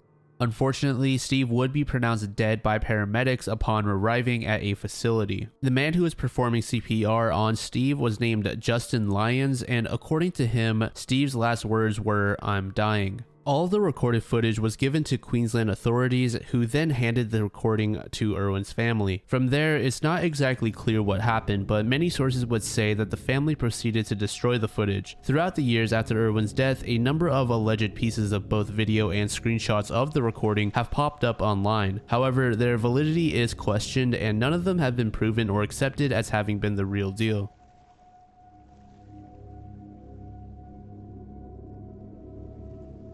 William Shakespeare has captivated people on an international scale with his stories. Regardless of how much you know of the man himself, you likely have at least heard of one or multiple of his tales. But one thing about William that historians are not certain of is his date of birth. It's known that Shakespeare was born in England in April 1564, but the exact date of his birth was never recorded. William's birthday is, however, most commonly celebrated on the 23rd of April, which is also the date of his death, which was in the year 1616.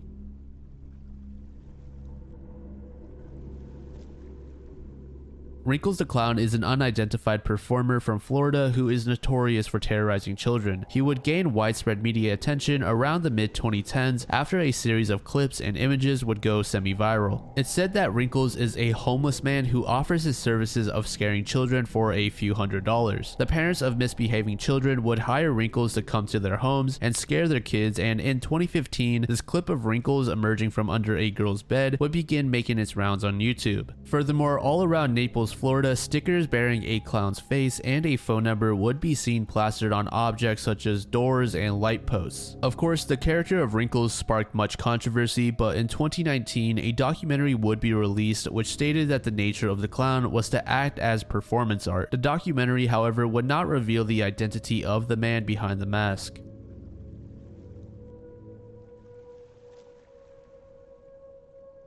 I don't want to spend too much time on this entry as it just becomes much too large, existential, and abstract, I guess you could say. And the title of the entry pretty much speaks for itself. We don't really have any widely agreed upon idea as to what the fate of the universe is, but there are a couple theories that involve the universe either tearing itself apart or collapsing in on itself.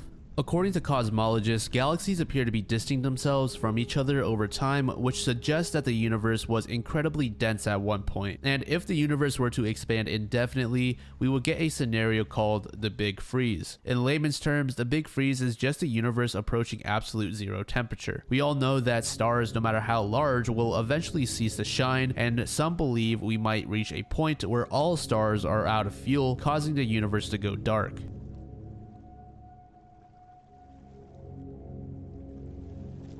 Tasmanian tigers are an extinct carnivorous marsupial, however there have been over 7,000 reported sightings in recent years. The last known Tasmanian tiger died in captivity in an Australian zoo in 1936, and the species was then declared extinct. Most, if not all, of the reported sightings have been near or in Australia, and there are zoologists out there who are actively searching for these tigers to test its DNA and compare it to that of a Tasmanian tiger.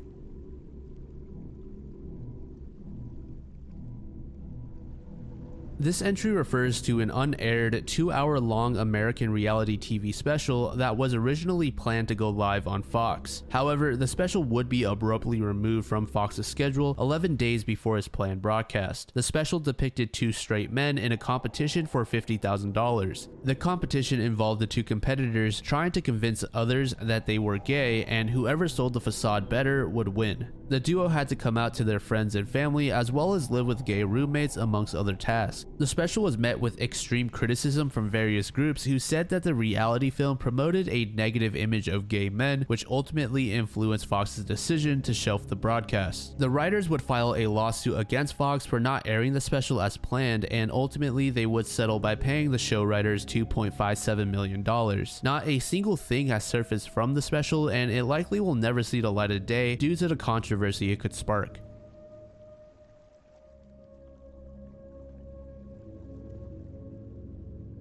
In order for something to exist, there must be material out in space to be used, and before that material came into existence, there must have been another substance or material present to give rise to it. So the question here is, what was it that existed before the Big Bang that led to the Big Bang, and what was it that caused that material to spawn in the first place?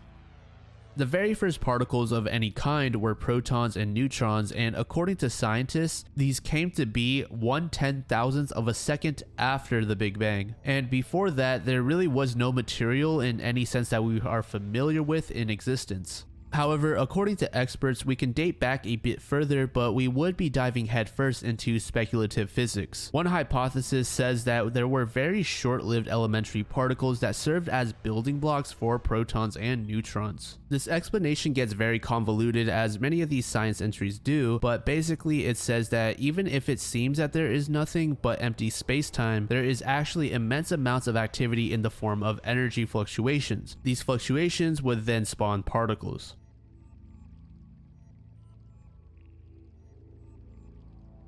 Tankman is the nickname given to an unidentified Chinese man who stood in front of some Type 59 tanks in the year 1989 after they were used to break up protests. The lead tank would attempt to maneuver around the man, but he would repeatedly shift his position to stay in front of the tank. The entire incident was filmed, and I got to say, this man has some massive balls. And this comment sums up the video pretty accurately. The man literally climbed on top of the tank at one point. This image is one of the most recognizable internationally, and in some parts of the world, it's subject to very heavy censorship. Unfortunately, we don't have any reliable sources telling us the identity of the man or what happened to him after. afterwards. Shortly after the incident, a British tabloid would say that the man was a 19-year-old student who was charged with political hooliganism, but this claim would be rejected by internal Chinese documents. This mystery man was not the only one who stood in front of the tanks, but this incident in particular gained international attention for being the only one that was actually recorded.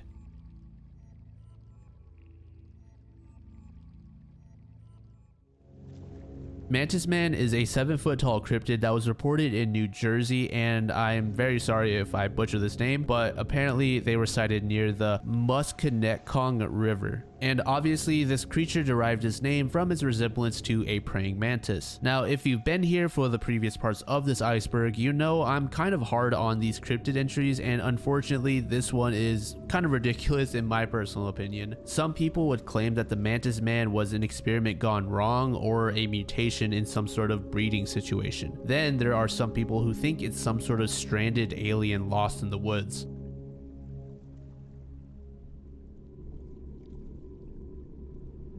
Tabby's star is an F-type main sequence star, which basically means it's in a category of stars that are 1 to 1.4 times the mass of the sun and have a surface temperature between 6,000 and 7,600 Kelvin. The interesting characteristic about this particular star is that it can be seen having some unusual light fluctuations where it would become approximately 20% dimmer. This strange occurrence would urge scientists to form hypotheses to explain the star's irregular brightness changes. One of these proposals says that the heat of the star is being transported in differing efficiencies, creating inconsistent brightness. There are many other proposals, but most of them involve some sort of particle in the way of the star. For example, one scientist said an uneven ring of dust is orbiting Tabby's star, and objects or material that are larger than dust particles have the capability of dimming all wavelengths of light when they are in front of a star.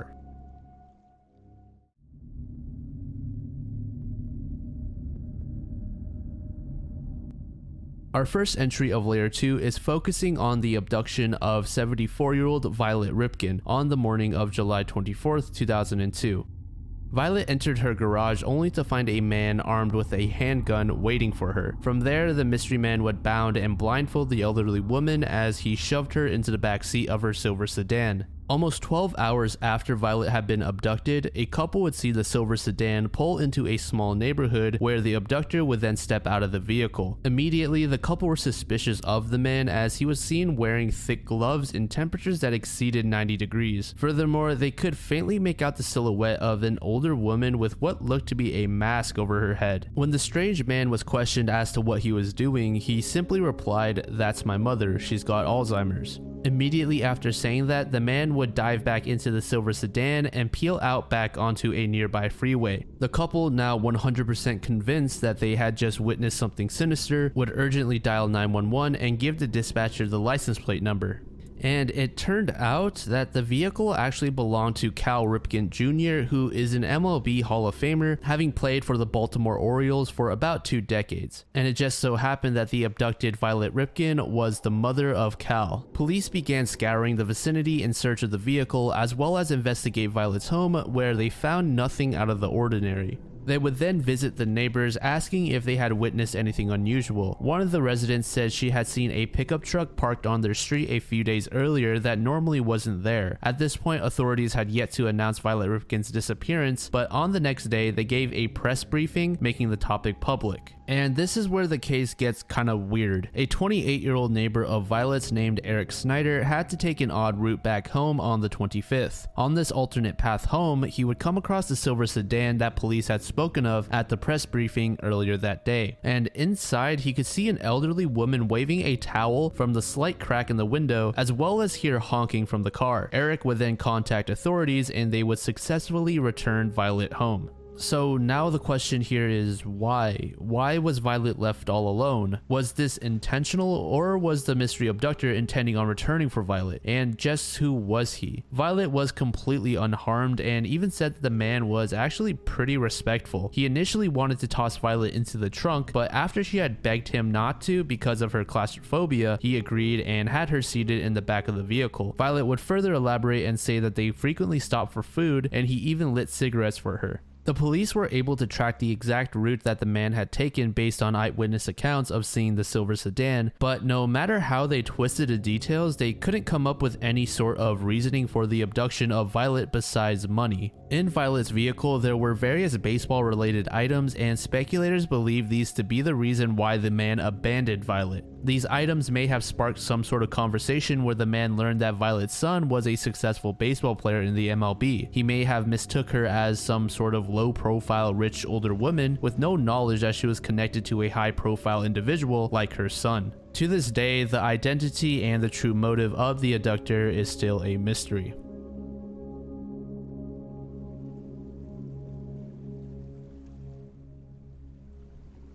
For billions of people around the world, February 14th, Valentine's Day, is celebrated with flowers and the company of a loved one. This was especially so for Harold and Aquila Degree, who were married on that exact date. Unfortunately though, their love would never be the main focus of their Valentine's Days ever again.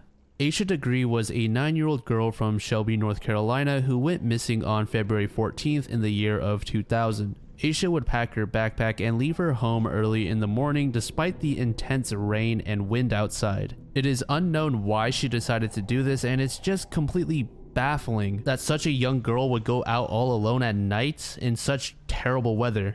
Aisha's parents would discover that she had gone missing later in the morning when they woke up.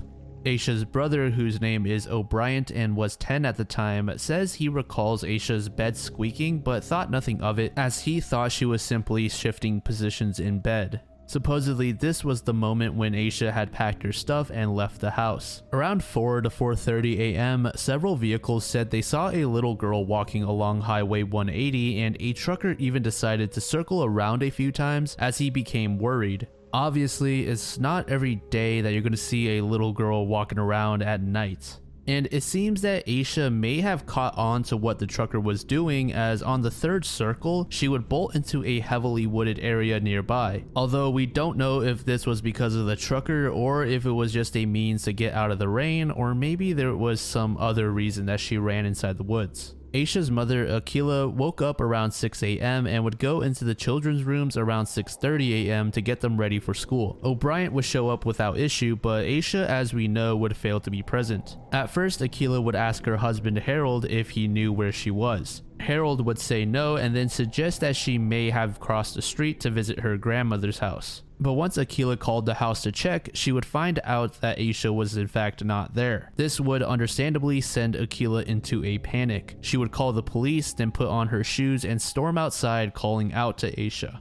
By 7 a.m., police would begin arriving at the Degree household, and they would utilize police dogs to try and grab the missing girl's scent, but failed. A handful of volunteers, as well as the family themselves, would spend their day in search of Aisha, and in the end, all they could find was a small mitten, which Aquila doubted even belonged to her daughter, as all her winter clothing was still in the house. The next day, candy wrappers, a pencil, a marker, and a Mickey Mouse shaped hair bow would be found near the wooded area where Aisha was last seen. At first, this may have seemed like a ray of hope, but investigators would soon announce that these wouldn't help at all in locating the girl's whereabouts.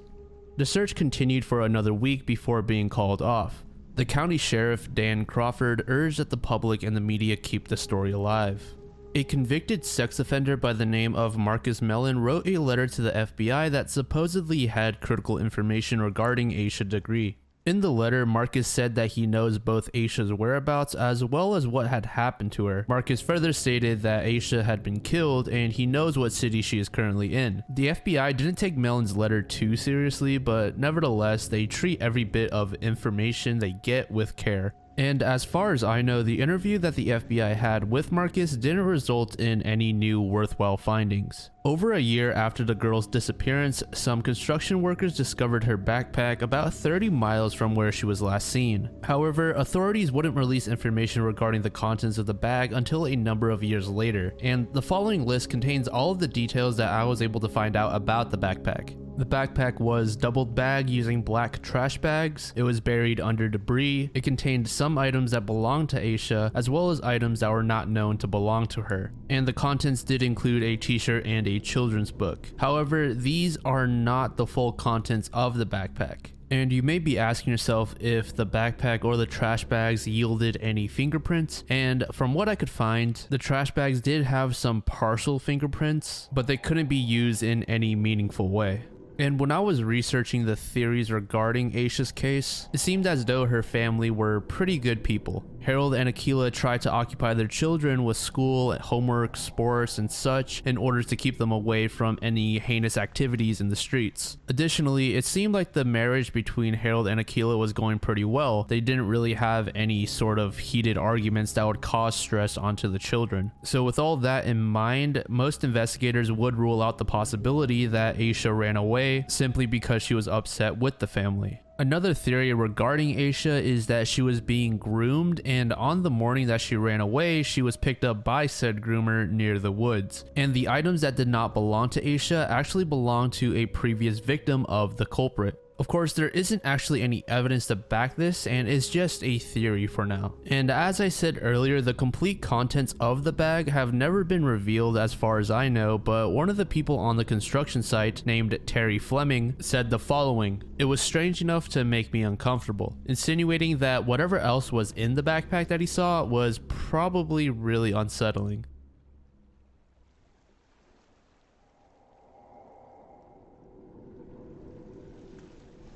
The Atlas Vampire is the moniker given to an unknown murderer from Sweden in 1932, and we will be discussing material that involves SA, so if that's something you won't be comfortable with, feel free to use the time codes at the very bottom of the screen to skip ahead. A 32-year-old S-worker named Lily Lindstrom would be found dead in her tiny apartment in the Atlas area of Stockholm on May 4th, 1932. The neighboring residents in the apartment began reporting a slight pungent odor coming from Lily's room, and by the time police broke into her apartment, she had already been deceased for about 3 to 4 days. Authorities found Lily completely nude and face down on her bed and said she had suffered from blunt force trauma. It was clear that Lily was SA'd, as a condom would be found protruding from one of her orifices. Along with the condom, police found a ladle in the same room, and after further inspection of the body, they had realized Lily had been completely drained of her blood. At this point, investigators were trying to connect the dots as to how Lily had died, as there was almost no blood left over anywhere. This would then lead to them suspecting that the culprit had either drunk all of it or stored it, hence the name the Atlas Vampire.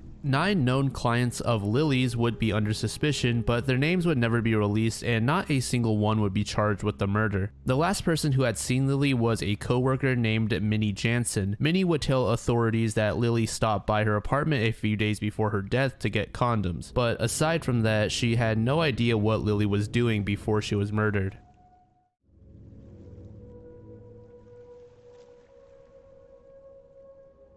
On February 10, 2009 in Quebec, 14-year-old David Fortin would go missing on his way to school. Around 7 to 8 a.m., David asked his mother Caroline for a ride to school, where she told David that she was busy and couldn't drive him. David wouldn't ask again and instead just put on his jacket and grabbed his backpack and then left for school. But after that morning, David would never be seen again. It is not known if David was abducted or if he simply just ran away, but David's parents do believe that it's the latter. They said that David was bullied relentlessly in school ever since he was young, and that they personally believe that he ran away to escape his classmates. To make an illustration as to how bad it was, when David was around 6 years old, his grade school teachers would let him out early so that he could run home before the other kids got out to catch him. On one occasion in 2008, David was being chased by a group of about 20 people who backed David into a dead end. From there, they took David's bike and began beating him. Somehow, he would be able to flee out of the dead end and reach his cousin's house, where he would call the police. When David reached the home of his cousin, whose name is Maxime, he was drenched in water from his waist down. Out of fear, David would lie and say that he fell into some water when in reality, he had to cross a deep creek in order to escape the bullies. But eventually, he would admit that he was being chased by bullies and being beaten. When the police arrived, they would simply tell David to ignore and leave the gang of people that he was being chased by alone. At this point, David fell into a massive pit of despair, realizing that even police were not on his side.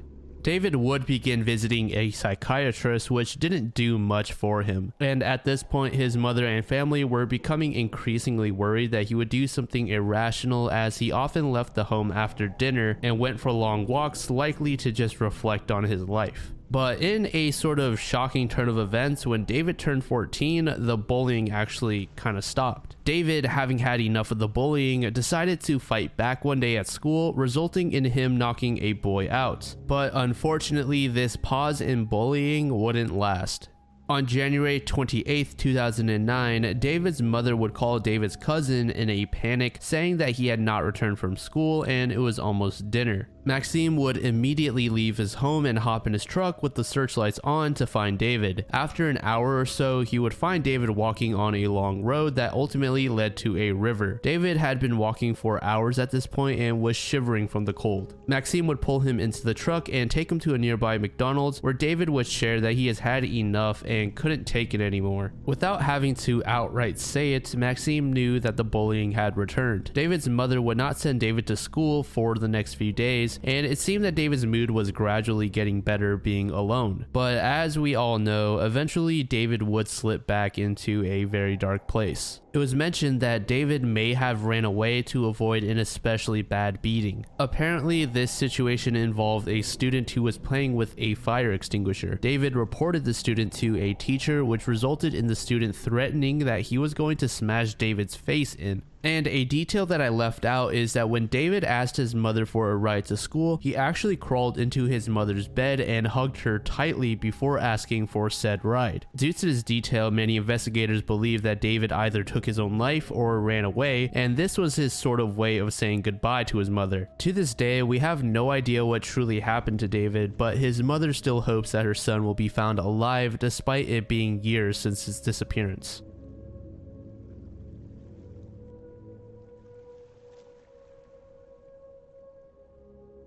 This entry focuses on a lesser known cryptid. Anjing Ajak is a giant werewolf that is said to reside in Indonesia, and just like any other werewolf in popular fiction, it has a standard human form that transforms into a large humanoid wolf. Being that this is a lesser known subject, I couldn't find very much info on it, but it seems although it was inspired by the small mountain canine, which is also often referred to as a jock.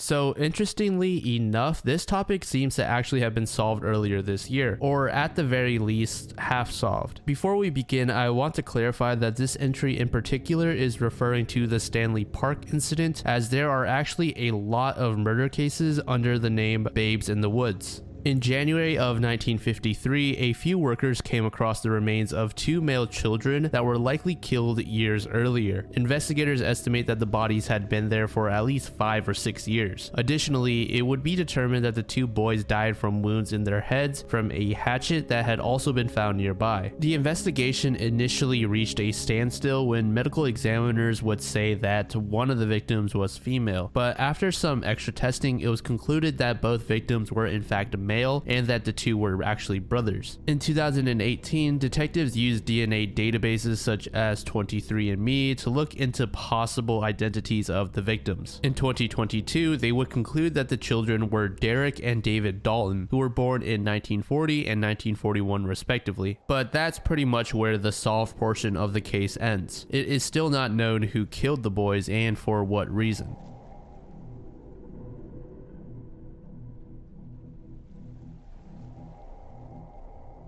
Ada Constance Kent was a wealthy spinster who lived alone in a cottage in eastern England. Ada disappeared from her cottage in the summer of 1939 without notifying anyone, and after several months with no word, her friends became concerned. One of her friends has said she searched all over her home but failed to find her or any hint as to where she could be. Police would take the investigation into their own hands and also fail in obtaining any worthwhile information. All they could find inside the cottage was a tray of leftover food and an an open copy of Romeo and Juliet set by the fireplace. About 3 years later, another of Ada's friends named George Winkle would revisit the abandoned cottage in hopes that perhaps she had come back or maybe found something that everyone else had overlooked. And as you could probably guess, there was nothing yet again. It wouldn't be until 1948 where we would get our first unusual occurrence connected to Ada. Almost 9 years later, Ada's bank account would receive a large mysterious deposit, which prompted police to immediately storm Ada's home once more. What they found this time left them speechless. Inside the rundown cottage was now a fully clothed skeleton sat up next to a bed, and along with the skeleton there would be an empty bottle labeled poison. Authorities were completely baffled as to what was going on. Who had left the skeleton there, and who did the skeleton even belong to? Was it really Ada? Well, I couldn't find a concise answer, but it seems although one half believes that the skeleton actually was that of Ada, while the other half says that it's impossible that it belongs to her, as it appears to be the skeleton of a male. But in the case that the skeleton really was Ada, we still have no idea what had happened to her after she left the cottage, and what was the deal with the strange deposit in her bank account.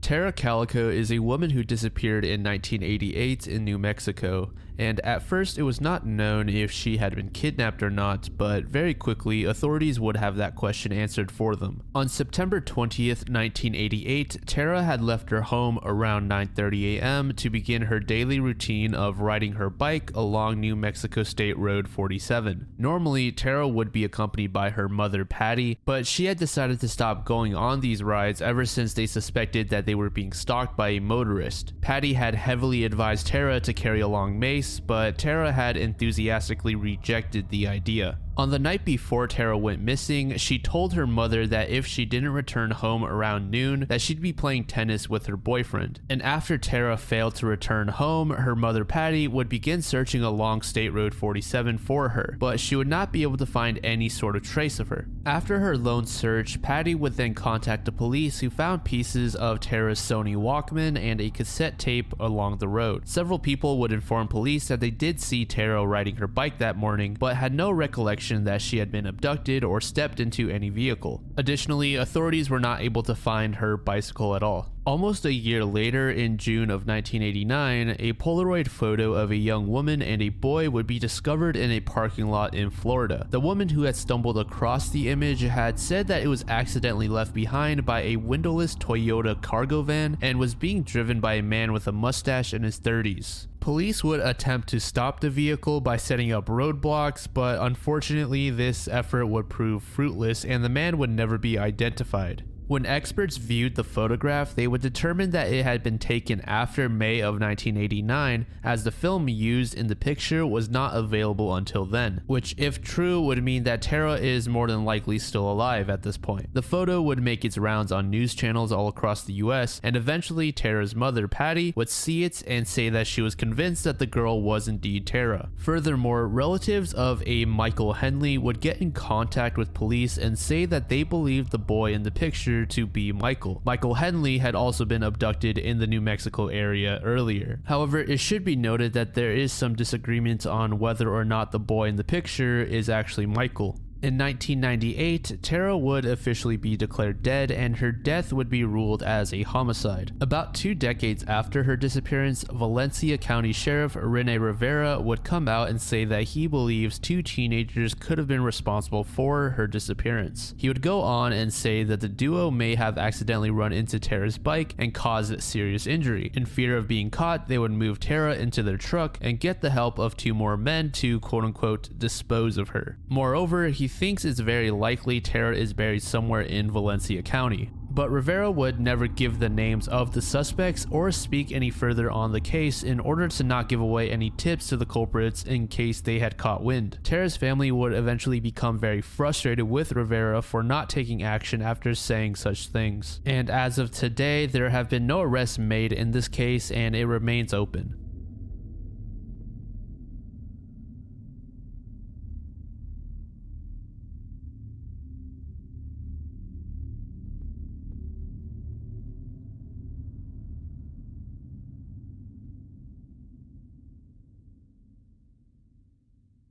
Siberian orange snow was an unusual phenomenon that occurred in February of 2007. The orange tinted snow began falling in late January and was described as being oily and pungent, and it had 4 times the normal amount of iron in it. The snow would affect approximately 27,000 residents, and it is unclear what had caused the orange snow, but one theory suggests that it was due to a heavy sandstorm in Kazakhstan. After testing some of the snow, it was found that they had slight traces of sand and dust particles inside. Another theory suggests that the colorful snow was caused by industrial pollution, as it contains significantly more acid, nitrates, and iron.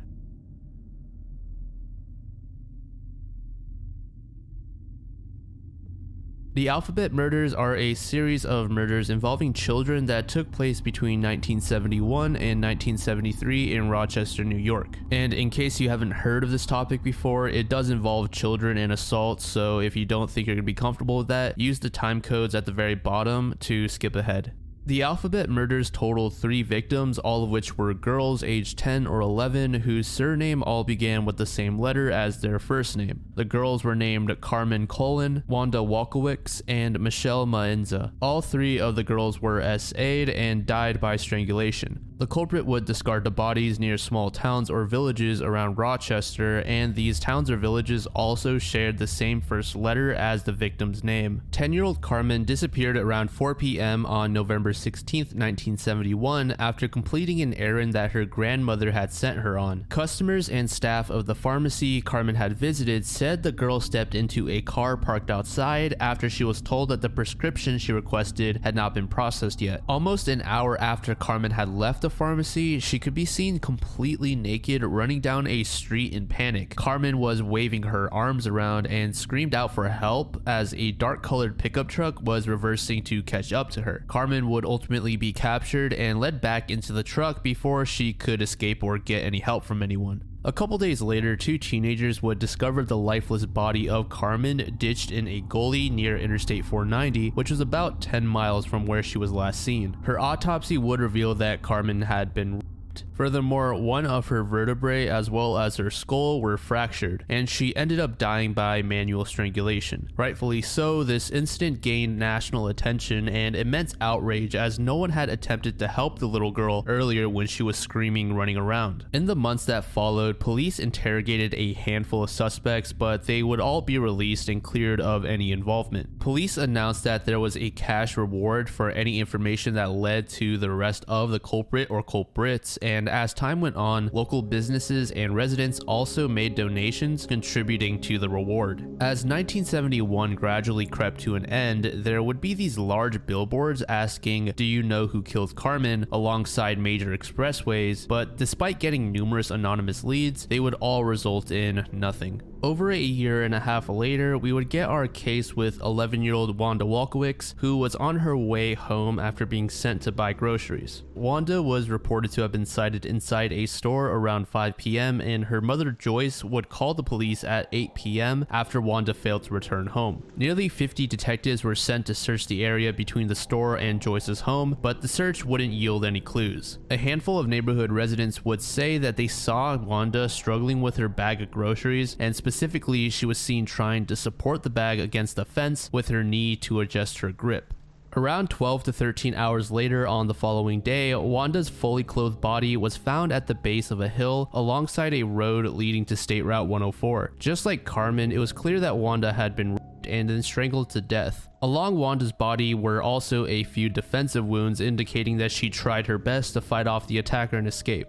The way her body was found led authorities to believe that she had been tossed out of a moving vehicle after being reclothed. An anonymous eyewitness would say that they saw Wanda standing in front of the passenger side window of a brown vehicle speaking with the driver, but the way the vehicle was parked made it impossible to get a clear view of the occupant. In November of the same year, 11-year-old Michelle Maenza would also go missing. Michelle had always arrived home on time after school, so once she failed to do this, her mother instantly knew something was was wrong and contacted authorities. Michelle was last seen by her friends leaving school around 3:30 p.m. A witness stated that they saw a beige or tan-colored vehicle speeding down the street with a little girl crying in the passenger seat. About 2 hours after, a motorist would see the truck parked alongside Route 350 with a blown-out tire. Standing right next to the vehicle was a dark-haired Caucasian man aged between 25 and 35 holding a young child by the wrist. The motorist, with nothing better to do, would stop to offer help to the man, and when this happened, the man pushed the girl behind him almost as if to try and hide her and the license plate of the vehicle. Furthermore, this man would begin showing off a menacing scowl on his face, which ultimately scared off the motorist. Michelle's body would be found 2 days later, fully clothed with the same characteristics as Carmen and Wanda. So of course there are a number of suspects in these murders, including Carmen's own uncle. A few weeks prior to Carmen's abduction, it was known that her uncle Miguel had purchased a vehicle that was strikingly similar to the one that was described by eyewitnesses. After obtaining this tip, police conducted a search of Miguel's newly purchased vehicle where they found both the exterior and interior extensively cleaned with a strong cleaning solution. Police would then reach out to the dealership that sold the car, and they said that the vehicle was not cleaned to that extent prior to the sale. Additionally, a friend of Miguel's said that Miguel told him he had plans to leave the country as he had done something wrong in Rochester. Miguel would escape to Puerto Rico, but would ultimately be extradited back to Rochester after investigators traveled to San Juan in 1972. Miguel failed to give an alibi for his whereabouts on the date of Carmen's death, and none of his friends were able to say anything to help Miguel's situation. However, despite the strong circumstantial evidence, Miguel was not able to be tied to all three of these murders. And in 1991, Miguel took his own life after he was involved in an incident where he shot both his wife and brother. And before we end off this entry, there is one more person I wanted to mention, and that is Joseph Nasso, who was convicted for raping and murdering 4 women. And if you look into this guy, you will find quite a few similarities to the case that we just mentioned. All of Joseph's victims also had first and last names that shared the same first letter. And surprisingly, one of these victims was also named Carmen Colon, but the victim that was tied to Joseph was actually a 22-year-old. But when authorities compared Joseph's DNA to the DNA evidence found in the murders of the 3 10 to 11-year-old girls, they did not match up. So I didn't have the opportunity to do an extensive deep dive into Joseph Nasso, but from what I did gather, he is not the same killer that took the lives of the 3 children that we just discussed. But if any of you guys know of this man and have come across articles or data that prove he is 100% the same person, feel free to let me know in the comments below.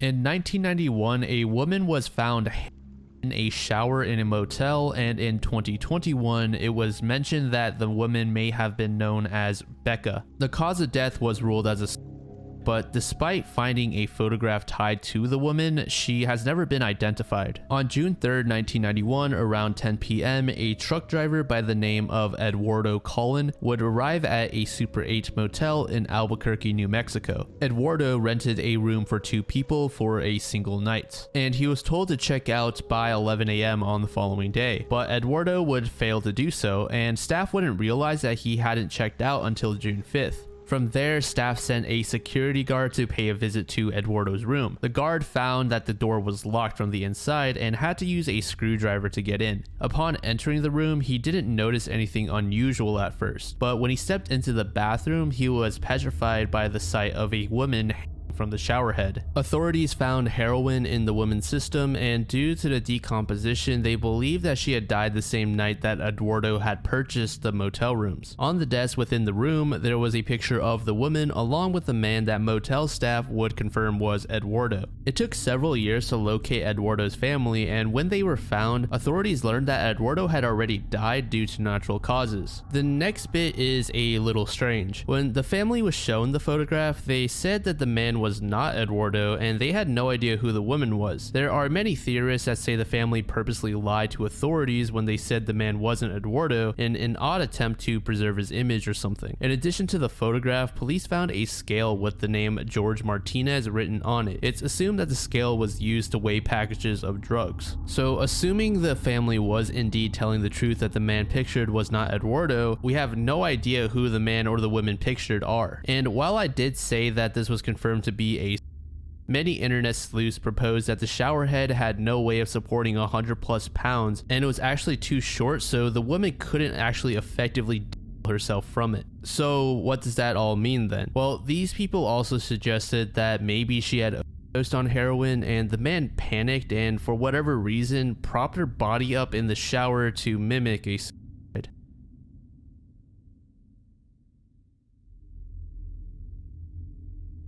Richard Singer was a lawyer specializing in criminal defense and divorces. On July 9th, 1937, Richard arrived home using a taxi. The driver would step out and wrap around the vehicle to open Richard's door, but Richard would wave him off before paying his fare and letting himself out. Richard then gleefully walked to his front gates, and after stepping through, Richard was blasted by an explosion which sprayed jagged pieces of metal and debris at him. Richard was then propelled sideways where he sustained multiple injuries. Additionally, a hole had been ripped through the front door of the neighbor's home and the taxi sign had been blown off. Richard was rushed to the hospital to have his injuries treated and fortunately he would survive. When police and journalists questioned Richard as to what had happened, he would reply, "It was a deliberate attempt at murder. It could not have been anything else. I can conceive of no person who bears me a grudge and who would wish to do me an injury. I have not the slightest idea who was responsible for the attempt on my life. I am unable to supply the police with even the shadow of a clue." When investigators went to the site of the bombing the next day, they would be left stumped as to how the situation played out. There was no sign of a tripwire and police had previously discarded the idea of the bomb being timed. Some of the investigators proposed that the bomb had been thrown at Richard, but the taxi driver and Richard both said that they didn't see anybody nearby.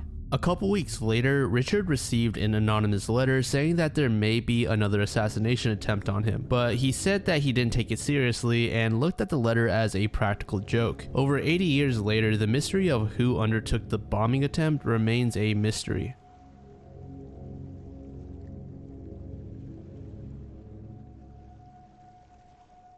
The Baghdad battery is the name given to a set of items that is supposedly the oldest battery in existence. The items consisted of a clay pot, a copper tube, and an iron rod. The items were uncovered just outside of Baghdad in 1936 and are believed to have been created as early as 150 BC. Now, earlier I did say that this thing is supposed to be a battery, but it's not exactly known what the true purpose of this item is. One day, scientists decided to fill the pot with vinegar and found that it produces about 1 volt. They then theorized that this pot could have been used in electroplating. But it should be mentioned that there are a lot of people that think that this is an unlikely use for the item. A number of historians believe that due to how it was constructed, the pot was actually used to store scrolls and other items. A Reddit post I came across goes over a possible use case and arguments against the pot being a battery, and it is decently long, so feel free to pause the video to go over it if you are interested.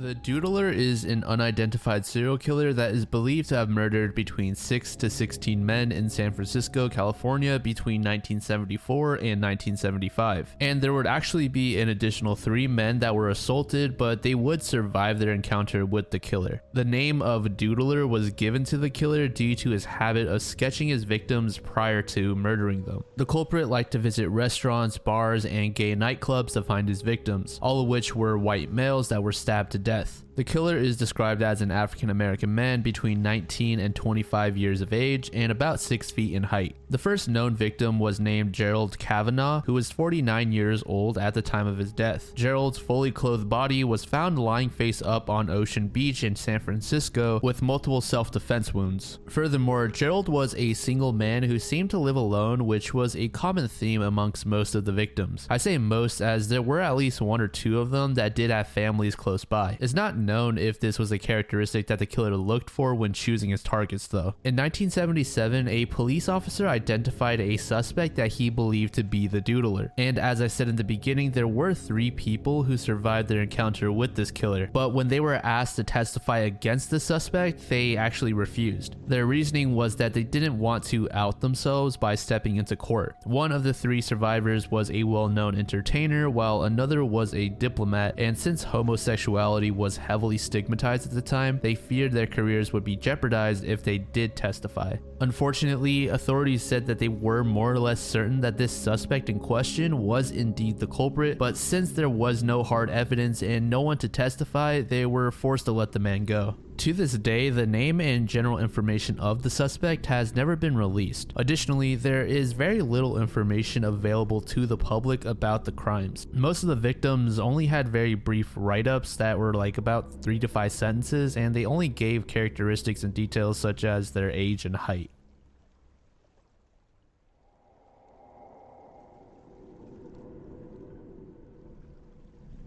Agent 355 was the codename given to a female spy during the American Revolution who was supposedly also part of the culprit ring, which was a network of spies that operated in the same time period. The true identity of Agent 355 is unknown, but she is believed to be one of the first spies working for the United States. And the actual number 355 could be decrypted in a system used by the culprit ring to mean lady. The first and only reference to 355 was in a letter from Abraham Woodhull to George Washington, where 355 was described as an ever serviceable individual. And based on how the letter and code were structured, it's believed that this woman was one of social prominence, having at some point been in contact with people such as Benedict Arnold. One theory proposes that 355 was a woman named Anna Strong who lived nearby Abraham Woodhull. Allegedly, Anna had assisted in locating trapped or lost members of the Patriots when they failed on their raids on British shipments. Of course, there are other theories and possible identities, but some enthusiasts believe the code was actually mistranslated and this woman was not actually part of the culprit spy ring. Instead, she was just some sort of pedestrian that just so happened to help out from time to time.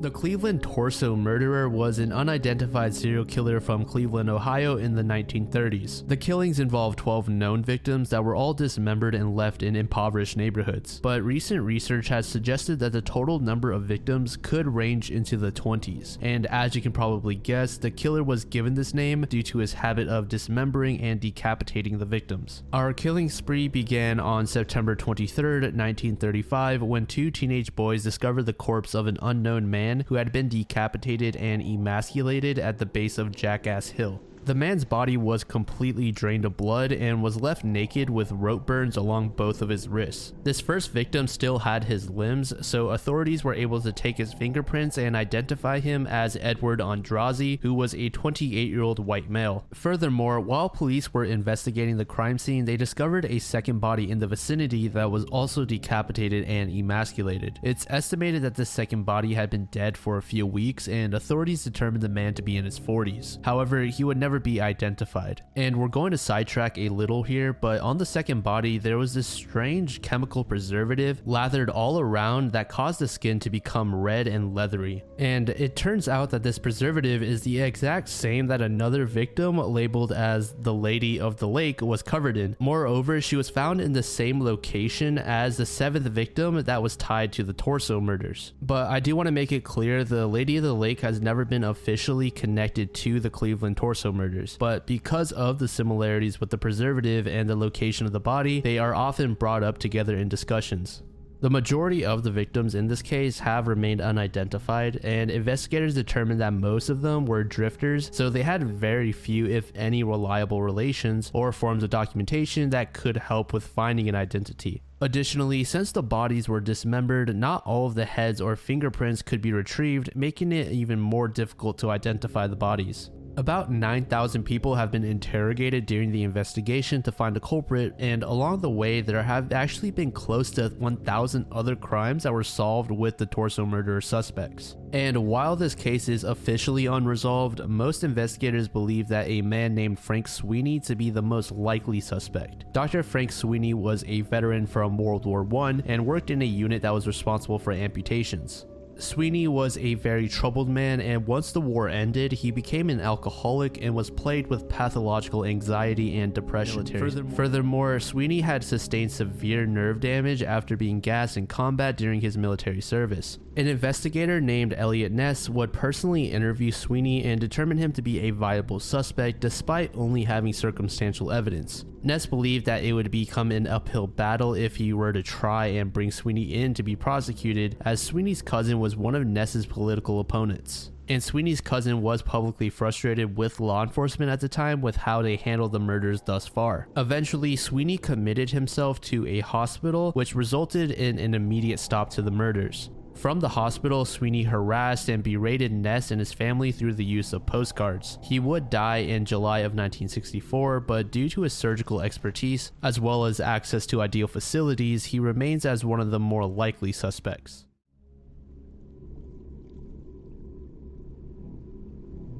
To kick off part 7, our first entry takes place in 1960 in Finland, where a woman named Hilkka Saarinen went missing before being found inside an oven. And since this is an incident that took place in Finland, there are going to be names that I probably completely mess up, so apologies for any mispronunciations. Hilkka was 33 years old when she went missing and was living with her husband named Pentti in a large wooden house that she inherited from her grandparents. The couple had 5 children, but due to the father's violent habits, all of them were taken away by the states and put into foster homes. And as you can probably guess, Hilkka was also a victim of Pentti's violent outbursts. On numerous occasions, Pentti returned home heavily drunk to beat his wife and threaten her that he would kill her in a way that can't be traced. On December 25th, the couple's eldest son decided to visit home with a classmate. However, he told his parents that he'd be arriving on the 26th. When the boys stepped through the unlocked door, they found Pentti stepping out of the kitchen and locking the door behind him. When Pentti saw that the boys arrived early, he began mumbling to himself, wondering why they came ahead of schedule. The son asked where his mother was, and Pentti answered by saying she had left the previous night while he was asleep. Throughout the boys' stay, Pentti exhibited signs of nervousness and paranoia, and they would also notice that on his knuckles there was a noticeable scrape. But the strangest thing was that Pentti seemed completely unbothered by the disappearance of his wife. As a result, the son's classmate decided to leave early as he began to fear that Pentti had done something very sinister. Over the years, the son would revisit his parents' home a number of times and investigate in order to find some sort of clue as to what had happened to his mother. In 1966, the son sent a letter to the police that said, "I suspect that my father knows more about the disappearance of my mother than he has told me. He has clearly opened the oven and shut it again. However, the oven had not been used in 7 to 8 years before this. My father was cleaning in the dark even though another room was lit. I think the oven should be dismantled. My father could do anything." But unfortunately, the police would disregard the letter. In another attempt to get the attention of the police, the son wrote an article that was issued in a magazine in 1967 titled, "I suspect my father is a murderer." Sometime after the article was published, the father and son met, and Pentti simply said, "Let's both just mind our own business." It wasn't until 1972, where police were ordered to go through past cold cases, that this incident would be revisited. Authorities went to Pentti's home and they dismantled the family's oven. During this time, Pentti had been moved to a police station. Inside the oven, police found that it was completely filled with sand, and buried about 4 feet deep was the mummified head of a woman. Further digging yielded the entire body, and the son would identify it as his mother. Pentti was taken to court, where it was determined that he did not intentionally cause his wife's death, and he was sentenced to 8 years in prison. However, he would only serve 1 year of his sentence. Reason being was that the Supreme Court would revisit his case, and they claimed that neither the cause nor manner of Hilkka's death was known, and one could no longer be sentenced for accidental killings after 12 years. And today, the case is still marked as unresolved.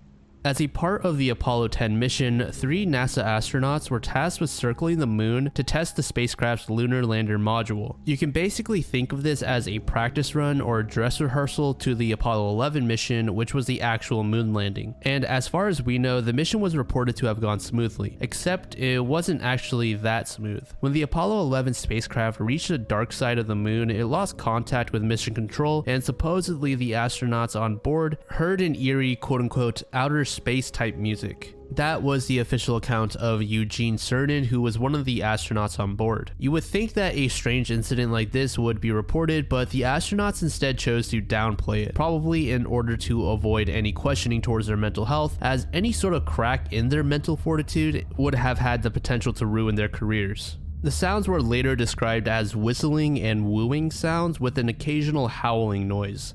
One of the early theories suggests that the sounds the astronauts heard were simply static noises from a magnetic field or atmospheric interference with the radios. But this was quickly disproven, as the moon has no magnetic field or atmosphere to mess with the lunar radios. NASA's public explanation simply said that the radios on the command and lunar modules were interfering with each other, which resulted in the unusual noise. But of course, being that this topic does involve outer space, there are many enthusiasts that disagree with NASA's reasoning and say that it was something else causing the noise.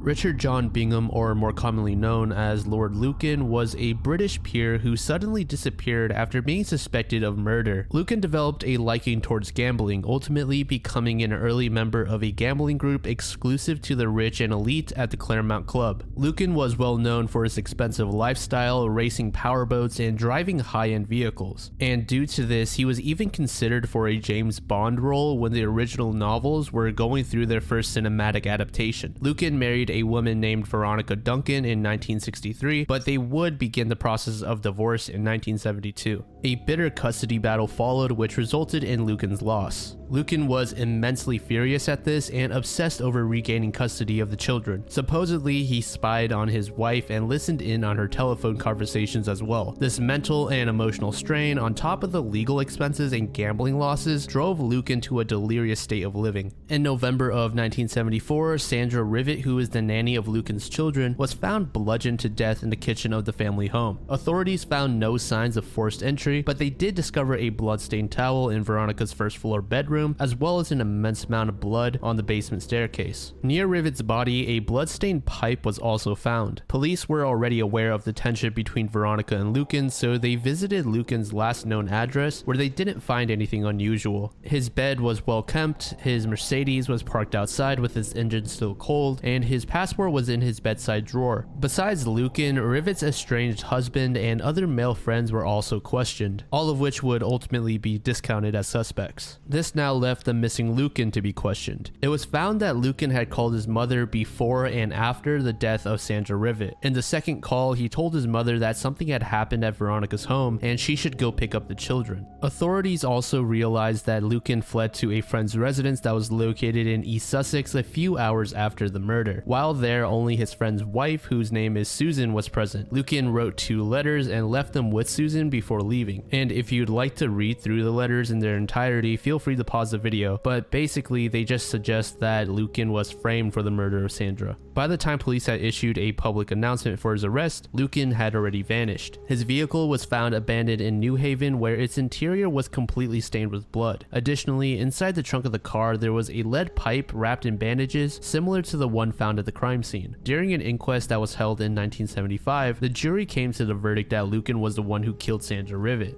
Over the years, there have been hundreds of alleged sightings of Lucan, none of which have been substantiated. And despite all of the press coverage and manpower invested into the investigation, Lucan was never found. So Lucan's true fate after the murder of Sandra Rivet remains a mystery. And of course, according to Lucan, he was framed, and we don't really know the details of who tried to frame him, if that indeed is true.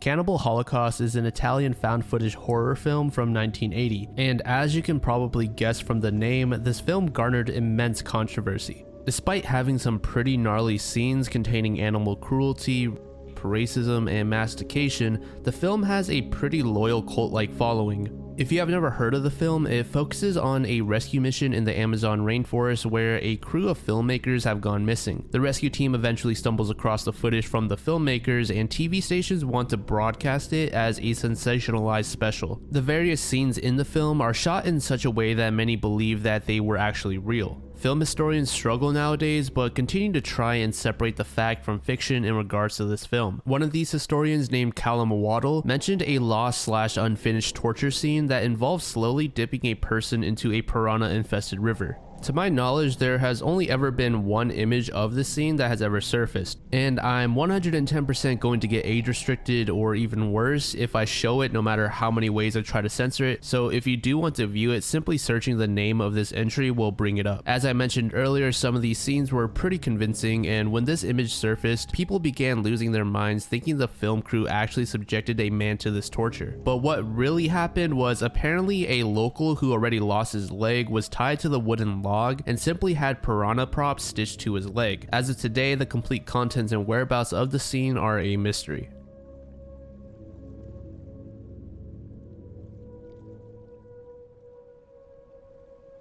Bermeja is a phantom island that is supposedly located near the north coast of the Yucatan Peninsula. The island was mapped by significant Spanish cartographers sometime during the 16th century. However, during a number of studies and surveys from 1997 to 2009, the island was never found. The island has even served as a marker of sorts for Mexico's 200 nautical mile economic zone during the 1970s. In 1997, when a naval fishing crew went looking for the island, they were baffled when they couldn't locate it. And as I just said before, there were numerous expeditions and studies involving the island, but it had seemingly vanished. Many people think that the island never actually existed, and those early cartographers simply made a mistake when mapping. Either they misplaced Bermeja and it does actually exist, just in a different location, or they outright mistakenly placed a mass of land where there was none. Another theory suggests that the island had been taken over by water. Being that no one has actually seen the island, it may have been swallowed up by the rising sea levels over the centuries. And then there's a bit more of a far-fetched theory involving the CIA, where they supposedly destroyed the island in order to get an economic advantage in the area.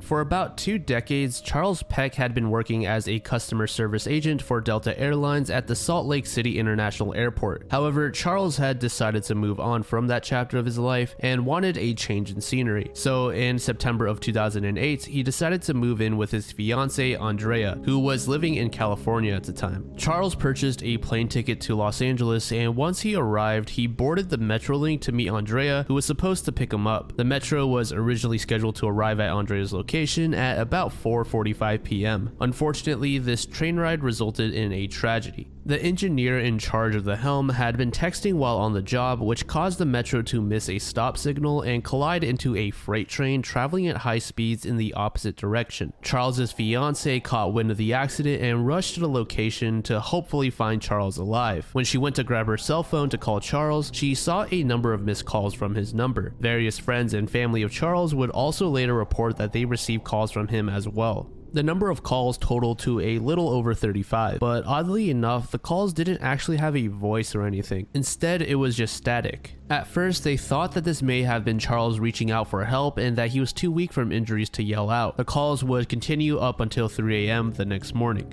Eventually, firefighters did discover Charles, but sadly, he did not survive the accident. But the strangest thing was that medics determined that he had died on impact, or at the very least, it was immensely unlikely that he survived the initial impact, so he shouldn't have been able to make those phone calls, which had been going on for about 10 to 11 hours. When the public caught wind of Charles' strange phone calls, many would chalk it up to be some sort of paranormal event. Paranormal enthusiasts typically call this type of event a crisis apparition. The dying will to communicate with friends or family one last time before passing away is so strong that deceased individuals will somehow tether themselves to the real world to speak with their loved ones. But many others argue that the phone calls were a result of some sort of disturbed trolling by sick individuals who had come across Charles's corpse and phone. Another suggestion is that this may have just been some sort of malfunction in the phone itself, which at first may seem like the most rational explanation, but it's still unusual that only the closest people to Charles were contacted, and as far as I know, I don't think Charles's phone was actually ever found.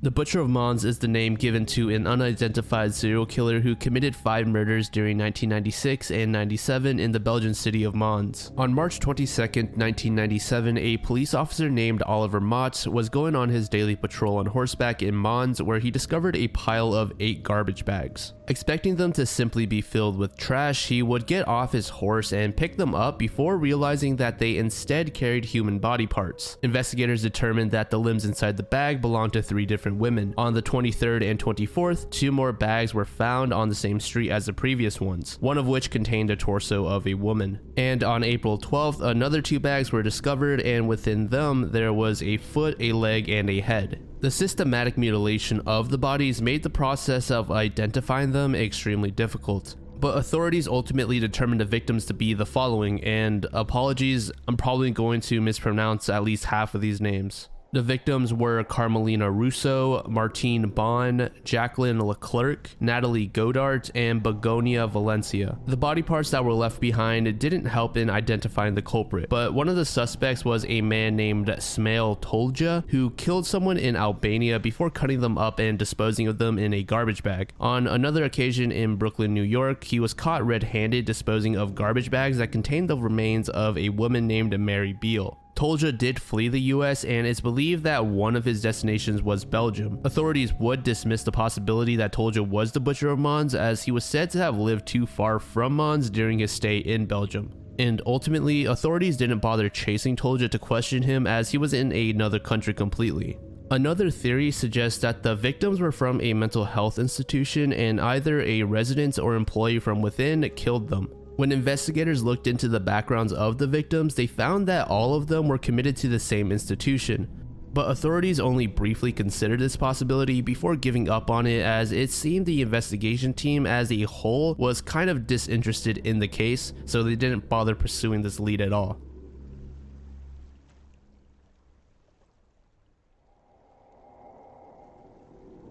In the German National Forest of Kottenfoss, there is a strange old iron pillar that is partially buried in the ground. It's about 2.2 meters long, and about 1 meter of it is underground. And the very first mention of the object dates all the way back to a 17th century document that may suggest that it was a boundary marker. But nobody knows for certain what its origin is or what its purpose was.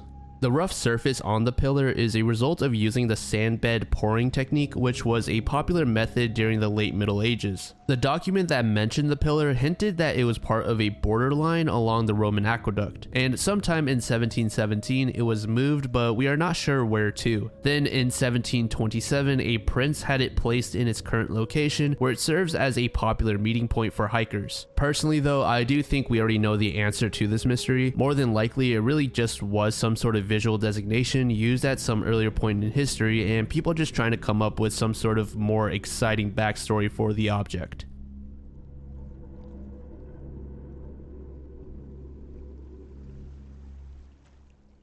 If you're a fan of the Barely Sociable YouTube channel, you have likely heard of this incident. The Mount Asahidake incident involved some missing hikers near the mountain in July of 1989. Helicopter pilots noticed a huge SOS sign laid out on the ground that was made of birch logs. Each letter was about 16 feet long and 10 feet wide. About 2 miles north of the sign, the rescue team found the hikers. When the team dropped the hikers off at a hospital, they were questioned about the SOS sign. Shockingly, the hikers said that they had no idea what they were talking about. They didn't create any sort of sign. Hokkaido police immediately decided to visit the sign, suspecting that there may be more people still lost near the mountain. Nearby the sign, police found a human skeleton with bite marks left behind by animals. The skeleton was determined to be that of a male, and prior to his death, a number of bones had been broken. And along with the skeleton, there was a backpack with a tape recorder inside. The recorder had the following recording.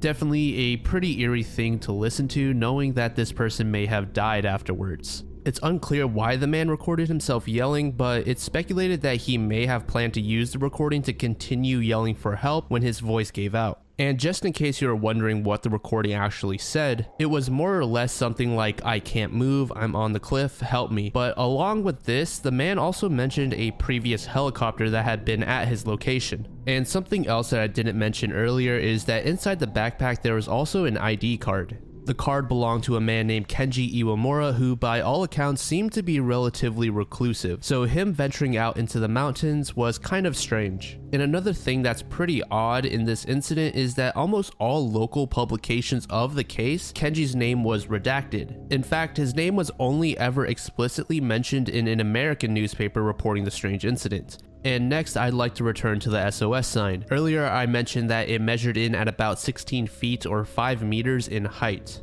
Many people found it very odd that someone was able to move all of those logs 100 meters from the wooded area by themselves, let alone with broken bones. Furthermore, the logs were chopped, but there was no axe or any sign of any tools that could be found nearby. Police ultimately brought the backpack to Kenji's parents, who did confirm it belonged to Kenji, but they said that they didn't recognize the voice on the recording. They didn't think that the voice sounded like Kenji at all. This could suggest that Kenji was not alone and had either ventured into the mountains with a partner or met another lost hiker along the way. And this could explain how the SOS sign was made. I did leave out quite a few details, so if you did find this entry interesting, Barely Sociable does have a good video covering the topic in detail.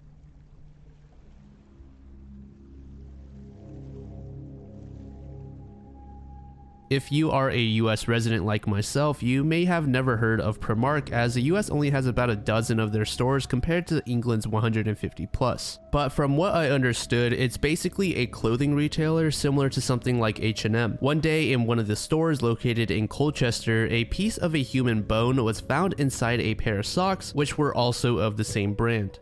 It's believed that the bone used to be part of someone's finger. Police were unsure if the bone was tied to some sort of criminal act, as it didn't appear to be a result of a recent incident, since it didn't have any leftover skin particles surrounding it. And ever since, the case has never been elevated, and a Primark spokesman said that the company has considered the matter closed. So for now, we have no idea who the bone belonged to or why it was even there.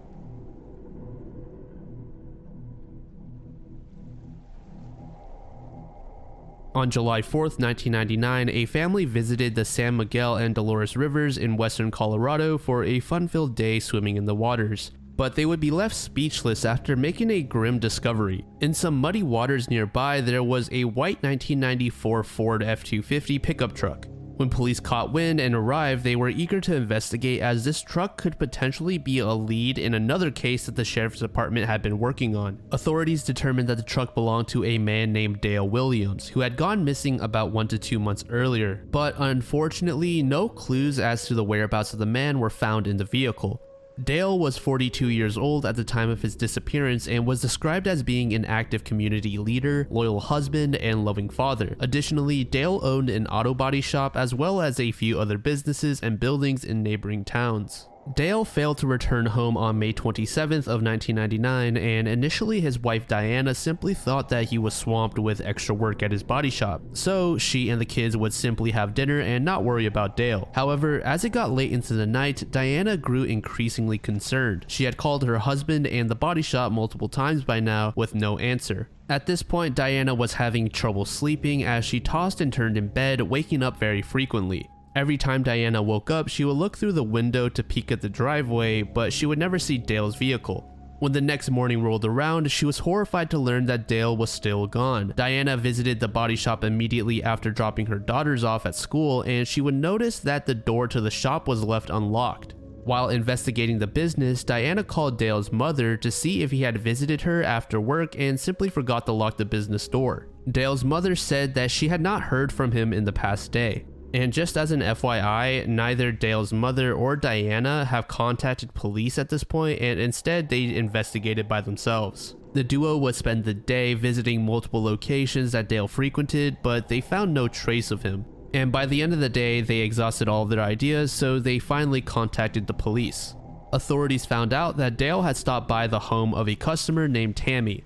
Tammy had said that she found it strange that Dale visited her in person to update her on their vehicle. In fact, for some reason, Dale mentioned that he was in a rush and needed to help a stranded motorist before leaving. This detail sort of confused Diana, as the shop didn't own a tow truck nor did it work on internal repairs on vehicles. Dale's family plastered missing posters all over the community, and everyone seemed to be eager to help in finding Dale, all except one, that is. Only 2 days after putting up the missing posters, Diana had realized that someone had taken them down. At first, Diana didn't really think much of this, and she simply put up more posters. A few days later, they were removed yet again. After police learned about this, they set up a camera and they captured images of a man tearing down the posters who was ultimately identified as a longtime family friend of Dale and Diana. During the questioning, the police learned that this old family friend was angry at Dale for moving his ex-wife to another state without his knowledge after he had shared some information about their abusive relationship.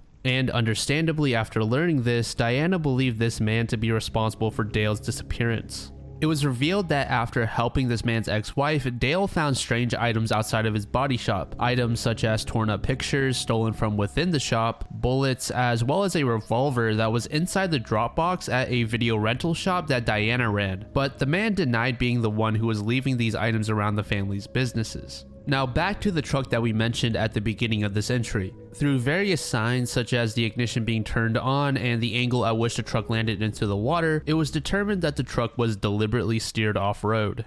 In fact, police had said that it would have been virtually impossible for anyone to accidentally crash into the water. Oddly enough, the metal toolbox that was bolted in place in the back of the truck was missing. Dive teams were sent to search the surrounding rivers, but they would not be able to find any signs of Dale. And that's about where our mystery ends. It's almost certain that the previously mentioned motorist that was stranded is responsible, despite witnesses saying that they saw Dale on the highway with his hood up next to another car. The other mystery person has never been identified.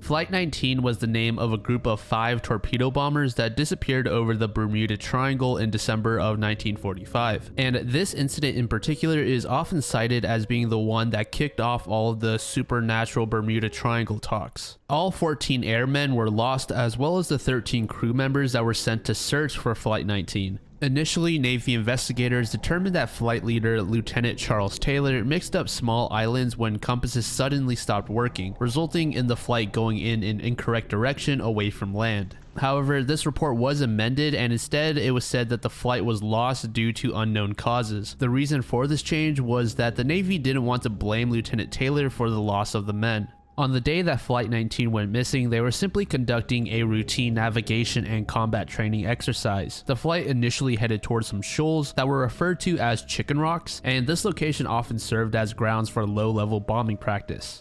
After passing these shoals, there were 2 more legs of the practice route that the flight had to go through, but suddenly the members began contacting each other asking what their compass readings were. Upon checking, they began to realize their equipment was acting out and they had no idea where they were. As the flight members soared through the skies aimlessly, the Naval Air Station eventually got into contact with Lieutenant Taylor, who was told to switch to the search and rescue frequency, but Taylor refused. Lieutenant Taylor was reported to have told his flight crew to head due east for 10 minutes, while many of the crew said that simply heading west would take them back home. But due to military discipline, the crew obeyed Taylor. As time went on, the weather got worse, and eventually radio contact was entirely lost. The last message from Taylor said the following: "All planes close up tight. We'll have to ditch unless landfall. When the first plane drops below 10 gallons, we all go down together." In 1986, the wreckage of an Avenger was found off the Florida coast during the search for the wreckage of the Challenger space shuttle. At first, it was believed that the wreckage belonged to Flight 19, however, this was a mistake. As the decades passed and more wreckages were uncovered, the claims that Flight 19 had been found would increase. But ultimately, they would all be debunked, and for now, Flight 19 has still not been found.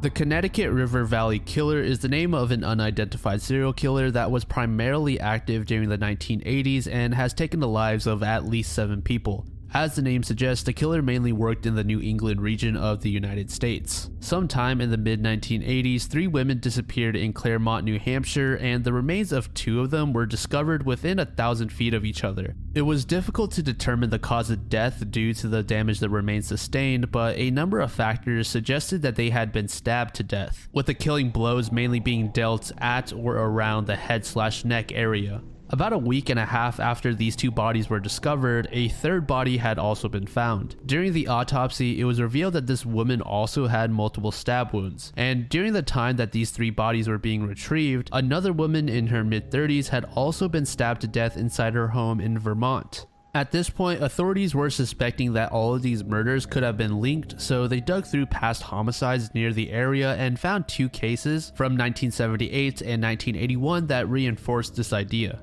After further investigation, authorities found that these killings had similar MOs with the dump sites and the wound patterns of the victims. One of the more notable victims is a woman named Jane Borowski, who was 22 years old. Reason why I say this is one of the more notable ones is that it seems the culprit stopped his killing spree after his encounter with Jane. On August 6, 1988, a pregnant Jane Borowski was returning home from a convenience store, and once she reached her car, she noticed a man making his way around the back of her vehicle. When she saw this, she frantically got inside, but the man would continue approaching the driver's side window. When he reached it, he tapped on the glass as if to signal Jane to roll down her window, and once it was down, the man accused Jane of beating up his girlfriend before grabbing her and stabbing her 27 times. Afterwards, the mystery man fled to his vehicle and left Jane to die. But somehow she was still conscious, and so she took off onto New Hampshire Route 32 toward her friend's house. Fortunately, Jane did make it to their friend's house, and from there they took her to a nearby hospital. Obviously, Jane had sustained immense injuries, but she would survive and her baby was unharmed. Once Jane recovered, she provided police with details on the killer to create a composite sketch. As with many of these murder cases, there are a lot of suspects, but one man by the name of Gary Westover actually confessed to one of the murders before dying. In October 1997, 46-year-old Gary told his uncle, who was a retired sheriff's deputy, that he and 3 friends abducted, killed, and disposed of a woman named Barbara Agnew. Barbara was supposedly the final victim of this Connecticut killer. Gary's uncle shared this information with authorities, but he felt as though they weren't particularly interested in it, and Gary ultimately died in 1998. Now, it's highly unlikely that Gary himself was the killer, as he was actually a paraplegic, but perhaps one of the friends he was with could have been responsible. And as far as I know, none of Gary's buddies were ever followed up on. Another suspect in this case is named Michael Nicolau, who was a man that grew up with a rough childhood. Michael ended up in the military, where he would become a helicopter pilot in Vietnam. However, he was discharged from active duty for unlawfully flying his helicopter too low with 3 soldiers. That ended with the murder of numerous civilians. And this wasn't the first account of violence in Michael's life. For the sake of the video, I won't be going over those, but just know that Michael has a tendency to break out in violence. He did eventually marry a woman named Michelle, and it's said that Michelle changed dramatically after meeting Michael. Michael was incredibly possessive and controlling over Michelle, and oftentimes when she left home, Michael would stalk her until she returned. She even said that she wanted to leave the marriage, but feared for her life if she did. In December of 1988, Michelle's family reported her missing, and when police questioned Michael, he said that he never saw her before. But after further questioning, he would admit he had a relationship with her, and he called her a that ran off with a Colombian drug dealer. Michael eventually remarried with a woman named Eileen, which resulted in a murder where both Eileen and her daughter would die along with Michael.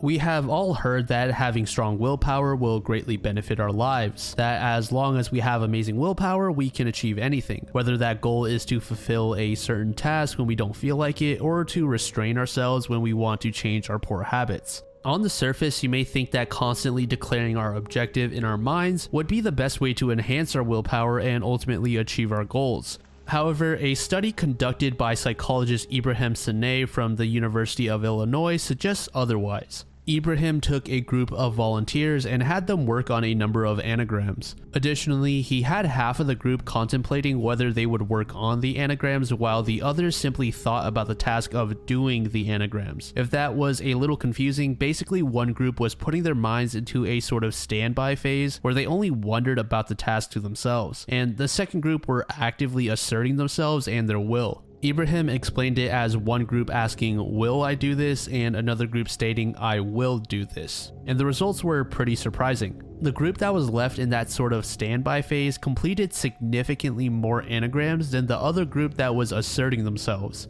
which suggested that those who kept their minds open and not tunnel vision on one task were more motivated than the other group. But why is that? You would think that asserting ourselves and telling ourselves that we will get X done would mean that we will be more productive in our tasks. Ibrahim then conducted another study with a new group, but this time the task was exercise. He found that the group thinking "will I" performed much better overall than the group thinking "I will." When Ibrahim questioned the "will I" mindset group, they had explanations such as "I want to take more responsibility for my own health," while the "I will" group had explanations like "I would feel guilty or ashamed of myself if I didn't go to the gym." That first group were more intrinsically motivated to go to the gym. They sought positive inspiration from themselves instead of holding themselves to an unfamiliar standard.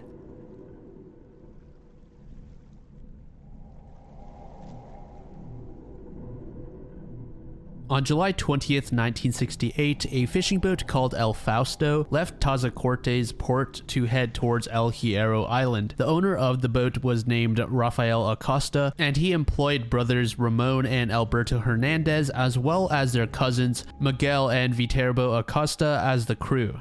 All of these men were experienced sailors and fishermen. Although this was a fishing boat, it was much larger than normal, so it was often tasked with other work such as transporting fruit and other goods. In a job that they were just assigned, they were carrying explosives which were to be used for agricultural purposes. The previously mentioned crew would all be present except for Viterbo, who was preoccupied with a celebration he agreed to attend. It took about 7 hours for the crew to reach Frontera, which is around the northern side of El Hierro. When the crew arrived, they began to unload their cargo when they were met by a man named Julio Garcia. Earlier that day, Julio's wife had contacted him, telling him that their 2-month-old daughter became severely ill, and understandably, Julio became extremely worried.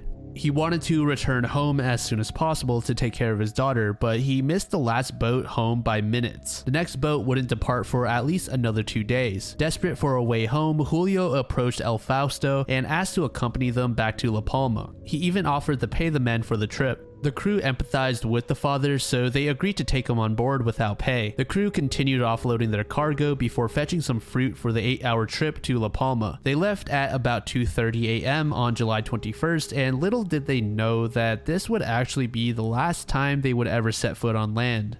The group of men had gone through this route numerous times and thought this trip to be no different. The seas were calm and the weather was pretty mundane. Some fishermen did report later on that there was some mist that began to form later that night, but regardless, the experienced crew should have had no problem navigating the waters. The owner of the boat, Rafael, expected the crew to arrive at Tazacorte around 10 a.m., but when the boat failed to show up, he became worryful. In an attempt to calm the nerves of the crew's families, he sent some sailors on the same route that El Fausto had taken in hopes that they would come across Ramon, Miguel, and the rest of the crew.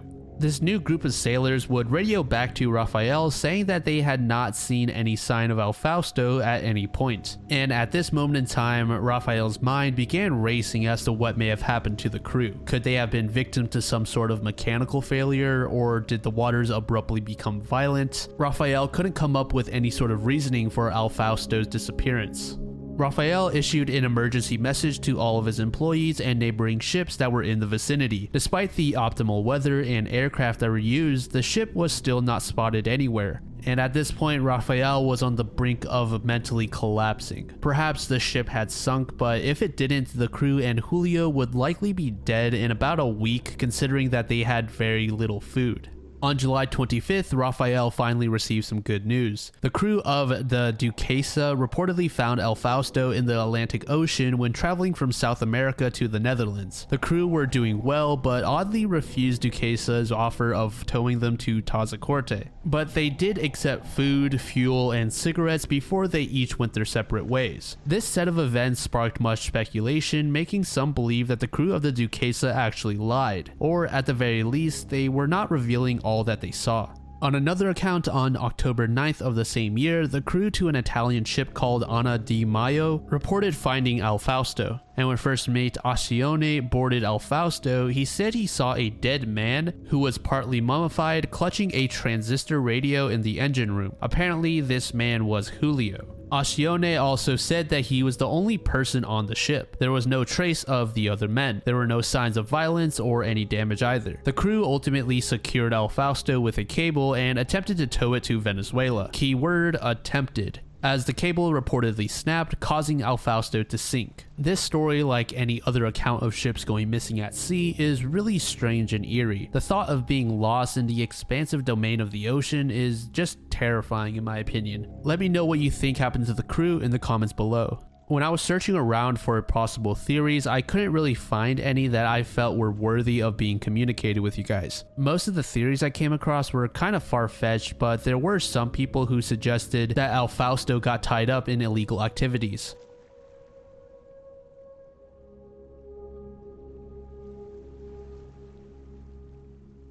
So this entry, like some other entries in this iceberg, seems to be a solved mystery, but since it's obscure and short, I thought I'd cover it anyway. The El Tannin antenna, I believe is how you say it, is an object that was photographed in 1964 on the sea floor near the Antarctic research ship USNS El Tannin. It was located about 13,000 feet deep, and most scientists believe that the strange antenna-like structure to be some sort of carnivorous sponge, while other theorists suggested that it was some sort of extraterrestrial artifact. However, in 2003, the object was officially identified as this thing. I'm not even going to attempt to pronounce this, but this indeed was a carnivorous sponge.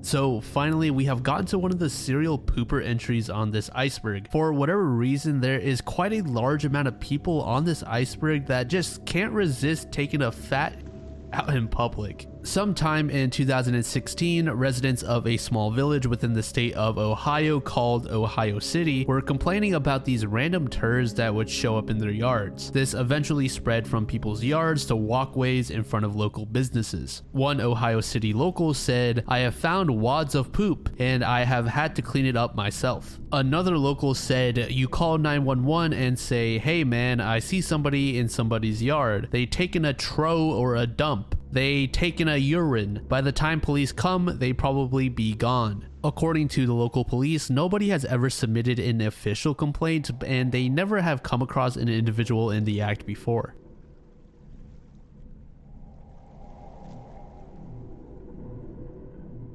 Beowulf is an extremely long story that is often cited as one of the most important pieces of text in Old English literature. The manuscript itself is in a very fragile condition and is difficult to preserve. If you are unaware of the story, I'll give a brief synopsis. The story focuses on a young warrior that is on his way to aid the king of the Danes, whose kingdom is being invaded by the forces of a monster called Grendel. Beowulf succeeds in slaying Grendel and from there proceeds to slay Grendel's mother. There is peace for about 50 years before a dragon emerges. Beowulf, tasked with killing the beast, sets off and succeeds in slaying it but dies afterwards. The manuscript itself was damaged in a fire in 1731 when it was stored within the Ashburnham house. Pieces of the poem were lost in this fire, including an excerpt that details the climactic fight between Beowulf and the dragon. Although the story itself can still be understood without difficulty, it's also suspected that this tale was originally passed down verbally, and at some point in time, someone decided to write it down. And because of this, it's very likely that pieces of the story were lost or skewed as it spread by mouth. The missing pieces of the story are one of the greatest mysteries of English literature.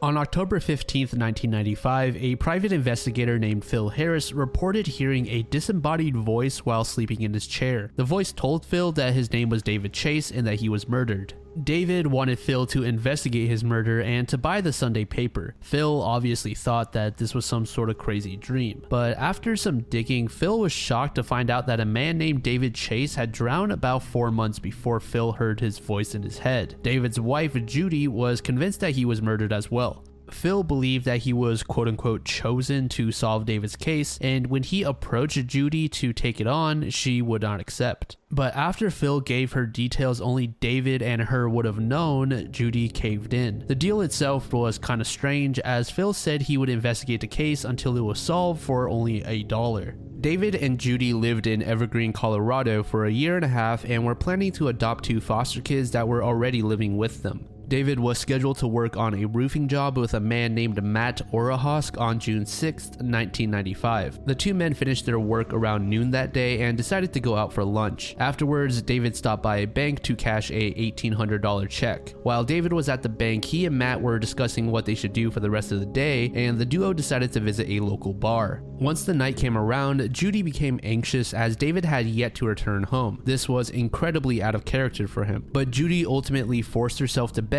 thinking that David just had extra work.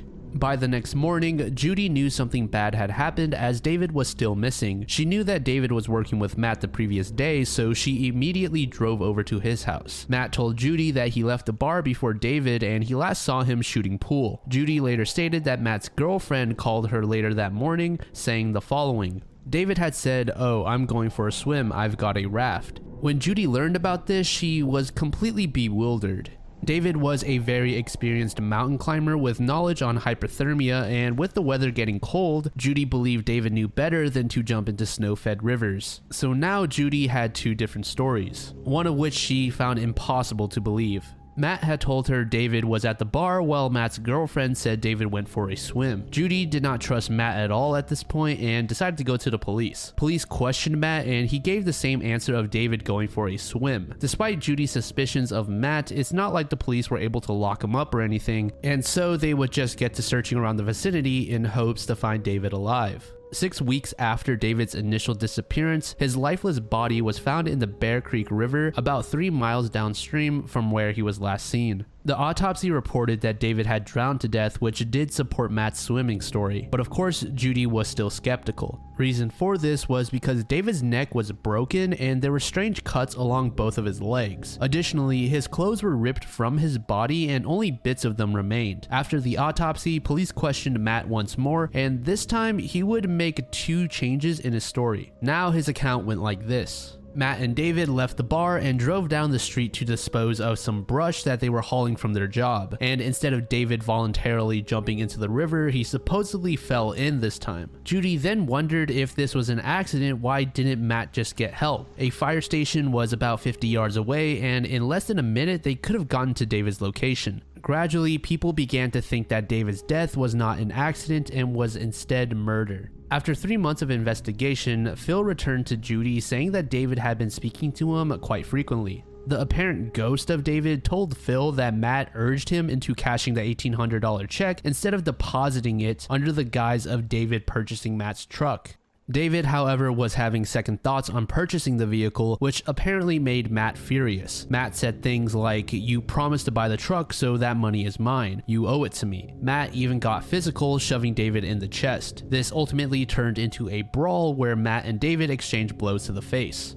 This fight eventually made its way to the river, where David was struck in the nape with a blunt object. Of course, take all of this with a grain of salt, as this is all supposedly from a ghost of David that is speaking to Phil from the dead. For all we know, Phil might just have made all of this up.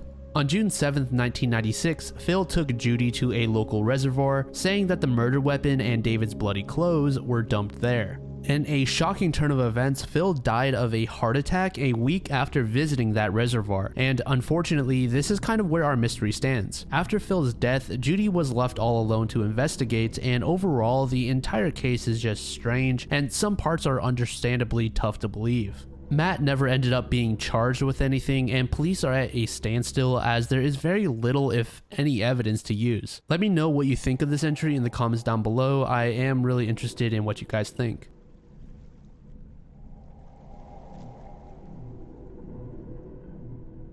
Okay, so I'll try and keep this entry short. As you all know about Bigfoot, it's the towering ape-like creature that has been sighted in forests across North America. The vast majority of scientists consider the existence of Bigfoot to be irrational. Instead, skeptics believe that Bigfoot is just an amalgamation of folklore, misidentification, and fear. The cryptid got its name after a logging company's employee came across some oddly large tracks in the woods. The tracks were about 16 inches in length and were oddly human-like. The worker began telling his peers about the tracks, and they began saying that they too saw similar tracks across the woods, but had no idea what left them. These sightings, in combination with local tales of large, hairy, wild men, ushered the Bigfoot creature into popular culture. As I said earlier, many skeptics believe the Bigfoot sightings are just a form of misidentification. Perhaps instead of an actual Bigfoot, it was some sort of phantom ape.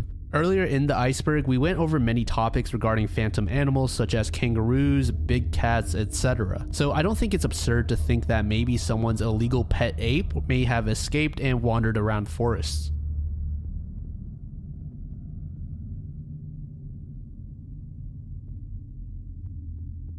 Throughout history, a number of gravediggers reported cases of corpse quakes.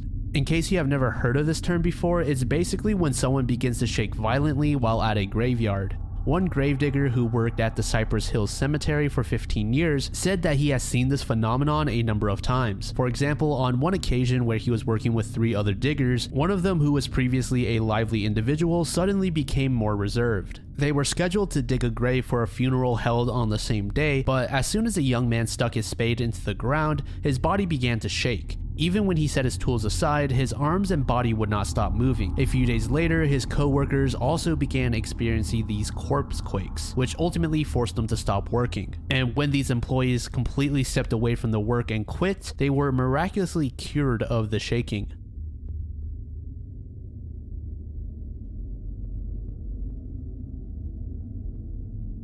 Jennifer Fairgate is an unidentified woman who died in 1995, but the name Jennifer Fairgate isn't the woman's real name. The reasoning for her death and her true identity are still unresolved.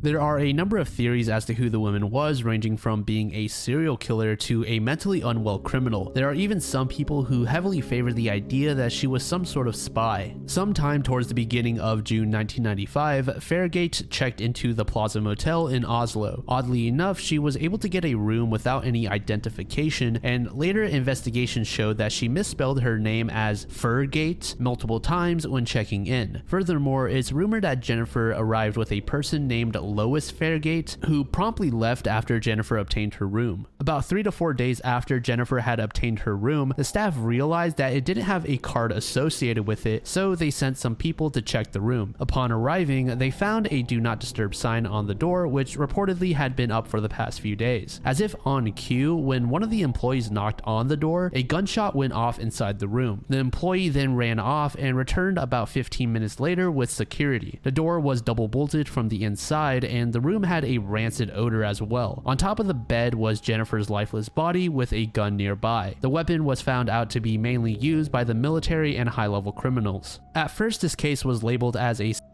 due to the obvious evidence found inside the hotel room, but as police investigated further, they began to question themselves. When police went through Jennifer's luggage, they realized she had no purse, no ID, no passport, and no credit card or money at all. Additionally, the only clothing Jennifer brought were all black tops, and she didn't bring anything to wear on her lower body besides what she already had on. As we previously established, Jennifer had no ID and she never paid for the room, so it's unclear how exactly Jennifer got it. When police went to check with guests staying nearby, they found out that there was a strange Belgian man that stayed in the room across from Jennifer, who constantly peeked out and roamed around the floor. This man checked out of the hotel the night before Jennifer's death. Police ultimately found this man, but as far as I know, his identity was never released to the public and he was released from any suspicions. The security footage in the hotel was never reviewed by investigators, and ultimately almost all of the evidence was either lost or destroyed. The case was relabeled as a and Jennifer was buried inside an unmarked grave.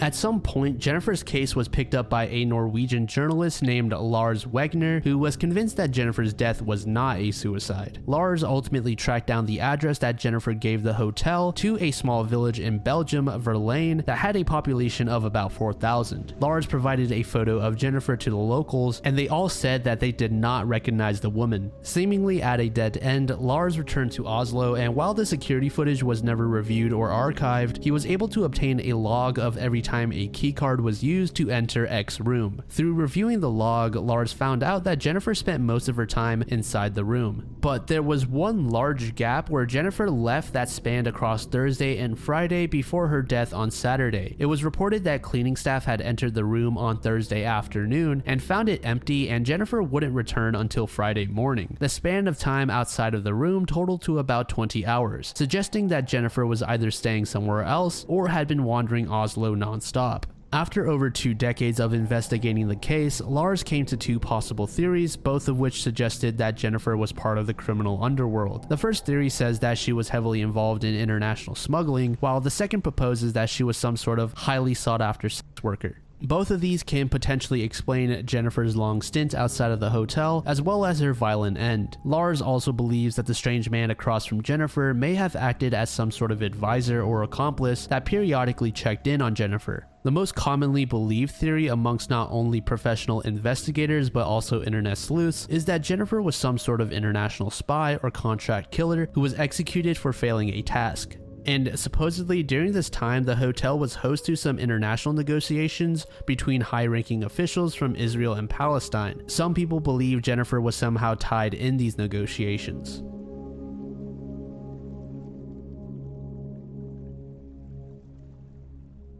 Brain in a vat is a scenario in philosophy that is often used in a number of different thought experiments arguing for solipsism. This hypothesis paints a picture of a person being a disembodied brain living in a vat of nutrients. The brain would be connected to a computer of sorts, which is capable of stimulating the brain in ways that are more or less the same as a brain within a skull when the body interacts with external objects. And if this form of stimulation is the only way of interacting with the environment, then the brain can't tell if it's in a skull or a vat. The experiment goes on to say that if one cannot know if it is in a vat or a skull, then it is also impossible to tell if one's beliefs are completely false or not.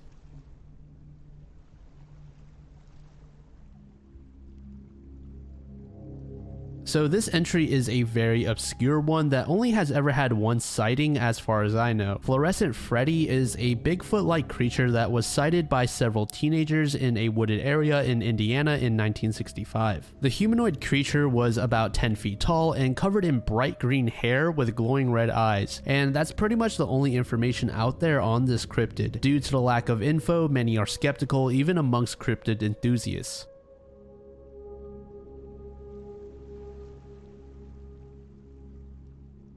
This entry refers to animals that have been reportedly found alive after being encased in solid material such as rock or wood. Most commonly, these animals are frogs or toads. Scientists have more or less dismissed this phenomenon since the 19th century, but there have been experiments in the early 1800s that involved encasing toads inside stones to see how long they could survive. An English geologist named William Buckland placed toads of differing sizes into carved out chambers inside limestone and sealed the rocks before burying them. After a year, William dug them back out and found that most of the toads had died. However, there were a few that survived, but there were small cracks in the stones that housed the surviving toads, which William thought may have allowed for insects to pass. William resealed the rocks with the surviving toads and buried them once more. Once another year had passed, William unearthed them and found that they have all decayed. He then concluded that any accounts of finding animals alive while being entombed were mistaken. In modern times, most scientists declare any account of entombed animals to be a hoax.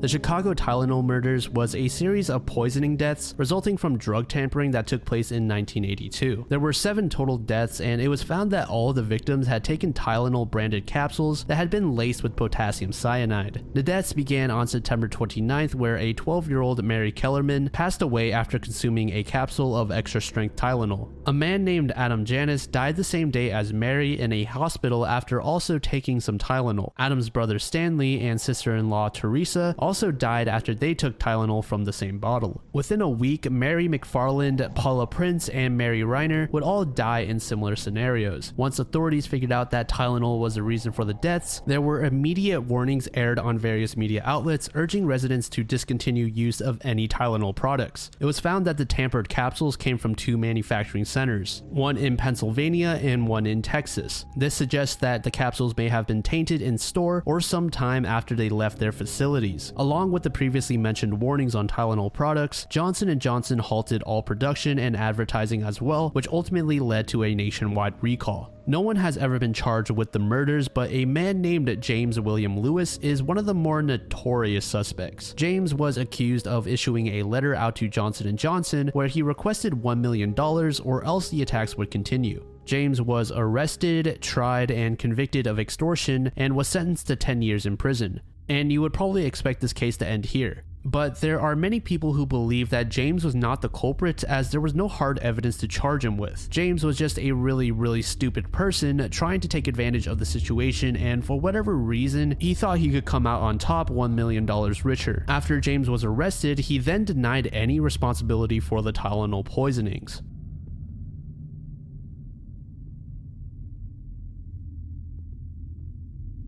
This entry is a cold case revolving around a man named Johnny Joe Shields who lived in Iowa, and after some digging, there really isn't too much detail that has ever been revealed about the case. Johnny was a white male, about 5 foot 6 inches tall, and about 160 pounds. He disappeared at the age of 32 in December of 1988 in Carter Lake, Iowa. When Johnny went missing, he left behind his pickup truck and all of his belongings, and his bank account has not had any activity since his disappearance, and it's said that Johnny worked at a fish market as well. That is quite literally all I could find. There was mention that Johnny was taken against his will, but I couldn't find specific details on why that conclusion was made.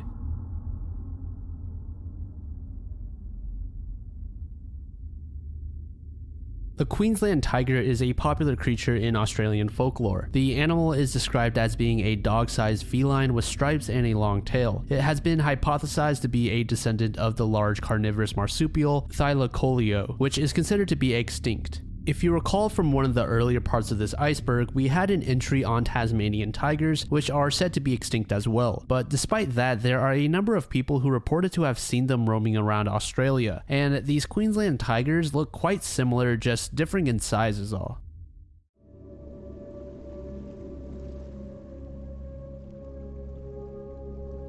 Bell Gunnis, aka Hals Bell, was a Norwegian-American serial killer that was active between 1884 and 1908 in a number of states such as Illinois and Indiana. It is confirmed that Bell has killed at least 14 people, but some sources report that she may have taken the lives of upwards of 40 people.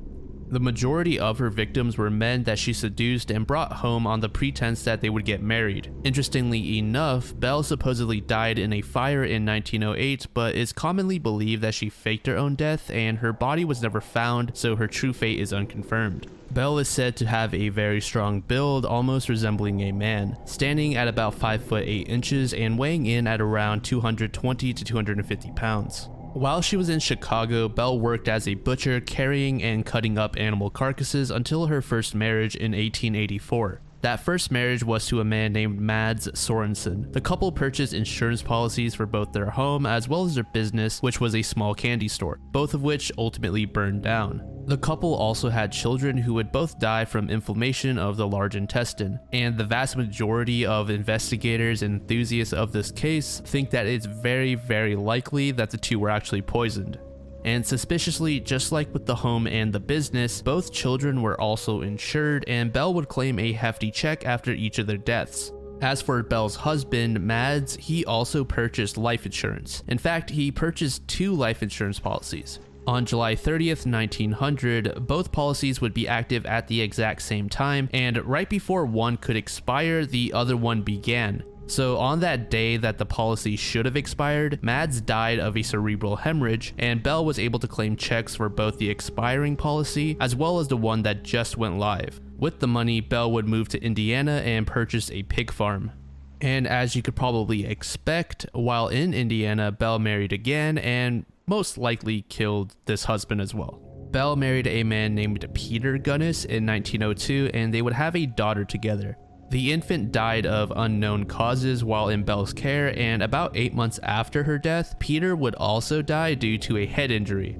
Similar to Mads, Peter also had an insurance policy that paid out about $3,000 at the time. When confronted by authorities, Belle reported that Peter had reached for an item high up on a shelf and accidentally knocked over a meat grinder, which ultimately killed him. The coroner did suspect murder, but since there was no actual evidence, Belle was not arrested.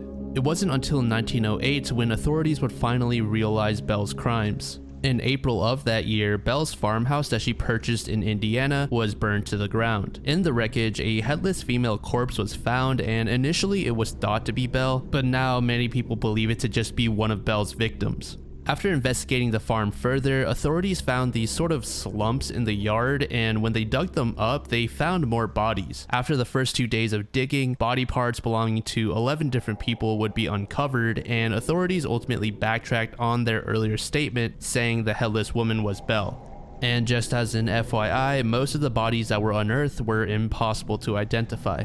Belle would cut off the arms and legs at the elbows and knees before burying the bodies, and then for some, she would actually remove their heads as well and then place them in their groin area.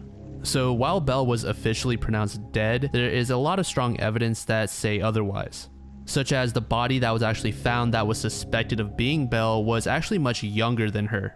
And I couldn't really find out how authorities determined this, but they found out that the body that was suspected of being Belle was actually burned after she had died. And those are just some of the aspects people point to when they believe that Belle actually survived or wasn't even part of that fire that day.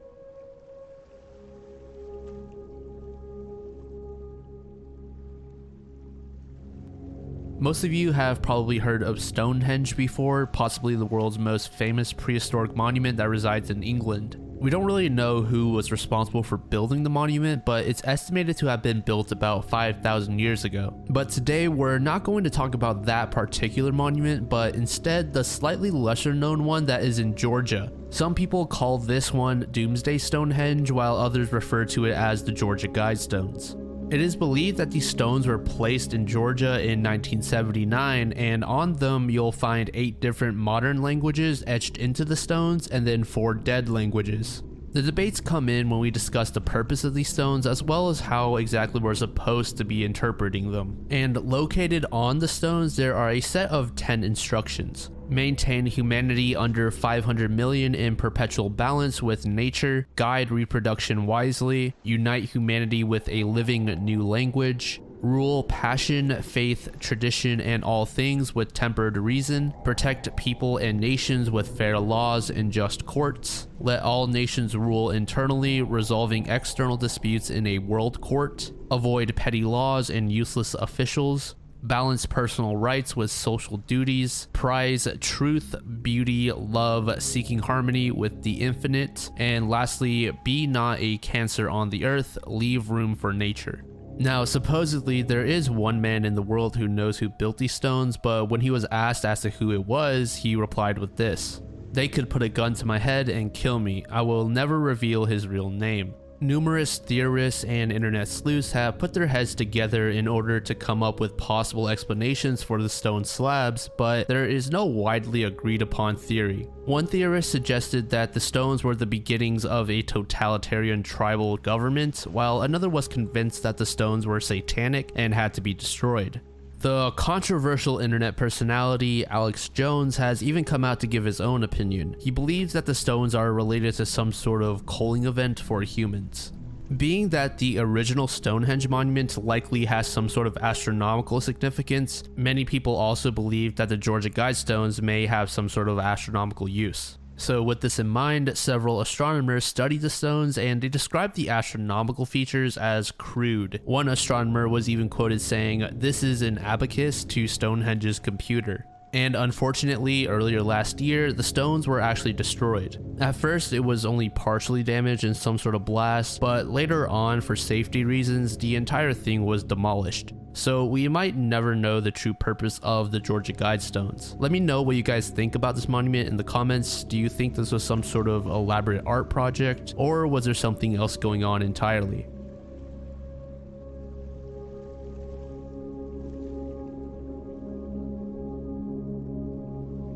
Stephen Smith is the name of a 19-year-old who mysteriously died in 2015. In South Carolina, Stephen was found on the road, dead from blunt force trauma. The case itself was listed as a hit and run, but no suspects were ever arrested, and with no leads, the case eventually went cold. That was until 2021, because the thing about Stephen's case is that he may or may not be tied to the infamous Murdaugh family. And very quickly, I do want to sidetrack here in order to provide some background info into the Murdaughs. So between 1920 and the early 2000s, several Murdaugh family members served as district attorneys. The man that we're going to be looking at today is named Richard Murdaugh, often referred to as Alex, and he was often found involved in investigations that included murder, corruption, insurance fraud, and much more. The family was so well known that locals began calling the area Murdaugh County, and eventually the family founded a nationally recognized law firm in Hampton, South Carolina. In 2019, Alex's son named Paul and others in the family were involved in a fatal boating accident. During this time, Alex was being accused by the public of giving special treatment to his family in legal settings. Then, in June 2021, Alex killed both his wife and his son Paul. Additionally, Alex was embezzling money from his law firm that he resigned from in September of 2021. So basically, what I want you all to understand is that the family, specifically Alex, were pretty shady people. And from what I gathered from the family's case, their situation and story is quite interesting, and I kind of want to do a dedicated video on them, so if that's something you think you'd be interested in, let me know in the comments. Now that we know who the Murdaughs are, let's return to Stephen Smith. So as we know, Stephen was killed in a suspected hit and run situation. In 2021, when authorities were investigating Alex Murdaugh's case, they came upon evidence that may suggest that Alex or some member of the Murdaugh family was involved in Stephen's death. So now, in case you're wondering how exactly did Stephen get tied up with the Murdaughs, well, Stephen Smith was openly gay, and based on interviews with Stephen's high school classmates, he was in touch with Alex's oldest son named Buster. So based on some information that's provided online, some people do believe that the earlier mentioned Paul Murdaugh, who Alex killed, may be responsible for Stephen's death. Now, why exactly Paul went after Stephen, it's unclear. And since this case is unresolved and ongoing, some people think it might be a possibility that Paul is being framed. And others say that since Alex was actually proven to have killed 2 people, he may even be responsible for Stephen's murder. Or at the very least, he may know some very vital information. And similar to the John Benet Ramsey case in an earlier part of the Iceberg, I was told to be kind of careful when talking about this incident. So unfortunately, this is kind of where I have to draw the line on this one.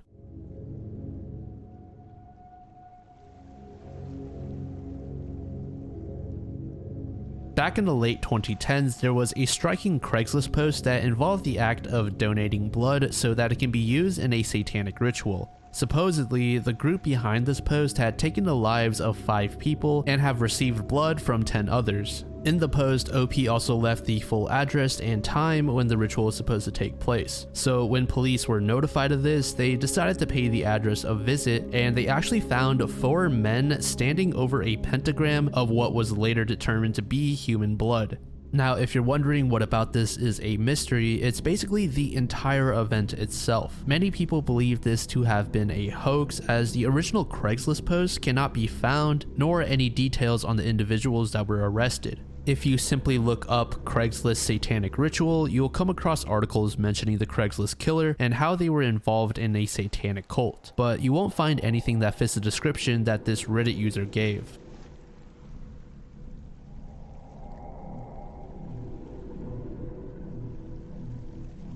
On September 6, 1987, the Playboy channel was hijacked during the airing of a film. During this hijacking, the message that you see on screen was displayed. Thus saith the Lord thy God, remember the Sabbath and keep it holy. Repent, the kingdom of heaven is at hand. The religious content and the technical clues left behind by the jamming signal led investigators to CBN, the Christian Broadcasting Network.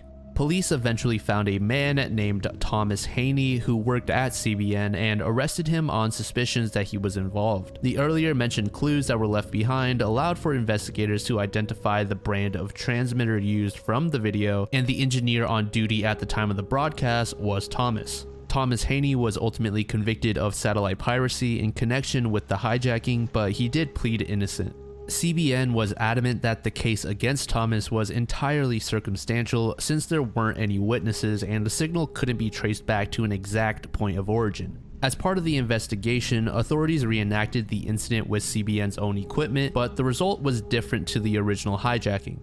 CBN also added that they did not supply Thomas with equipment that was powerful enough to successfully jam Playboy's signal in the first place. No footage of the broadcast hijacking has ever resurfaced, and being that there wasn't a large audience viewing the channel at the time, it's unlikely anyone has the footage archived.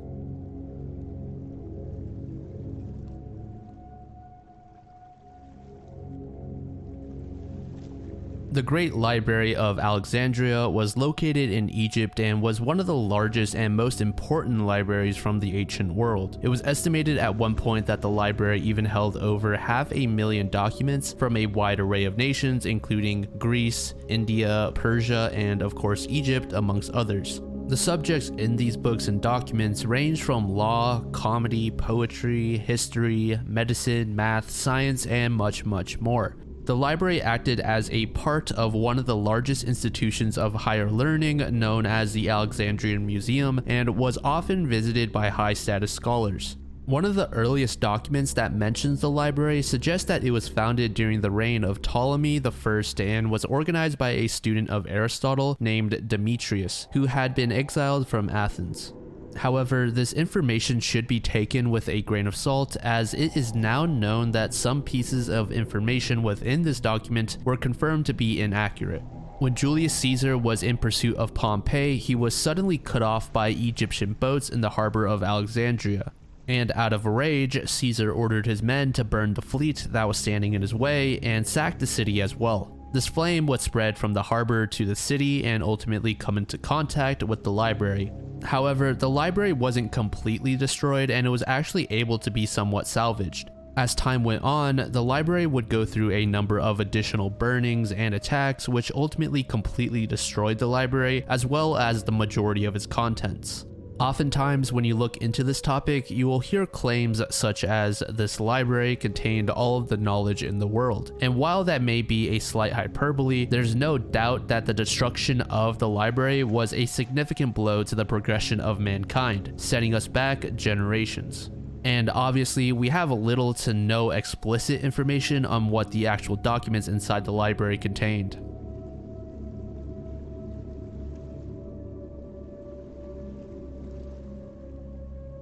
Diane Suzuki was a 19-year-old student at the University of Hawaii at Manoa that went missing on July 6, 1985. Diane was just under 5 feet tall and weighed about 110 pounds. She was last seen around 3 to 5 p.m. near the Rosalie Woodson Dance Academy, where she worked as a dance instructor. And at the time of Diane's disappearance, a string of unsolved murders were also taking place in Oahu.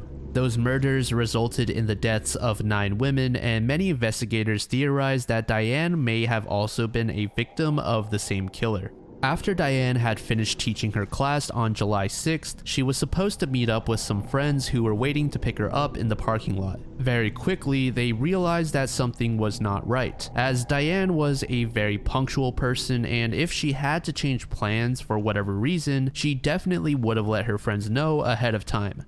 In addition to not finding Diane, the friends noticed that her vehicle was left abandoned in the parking lot with her purse and keys left unattended within the dance academy. Diane was officially reported as missing that same night when the friends contacted authorities. And obviously from there, authorities contacted Diane's parents, who immediately arrived at the dance facility. But when they arrived, they saw something kind of suspicious. The parents said they saw 3 anxious-looking people carrying a large trunk out of the building in a hasty manner. Authorities would be able to identify the trio as Dewey Hamasaki and his parents.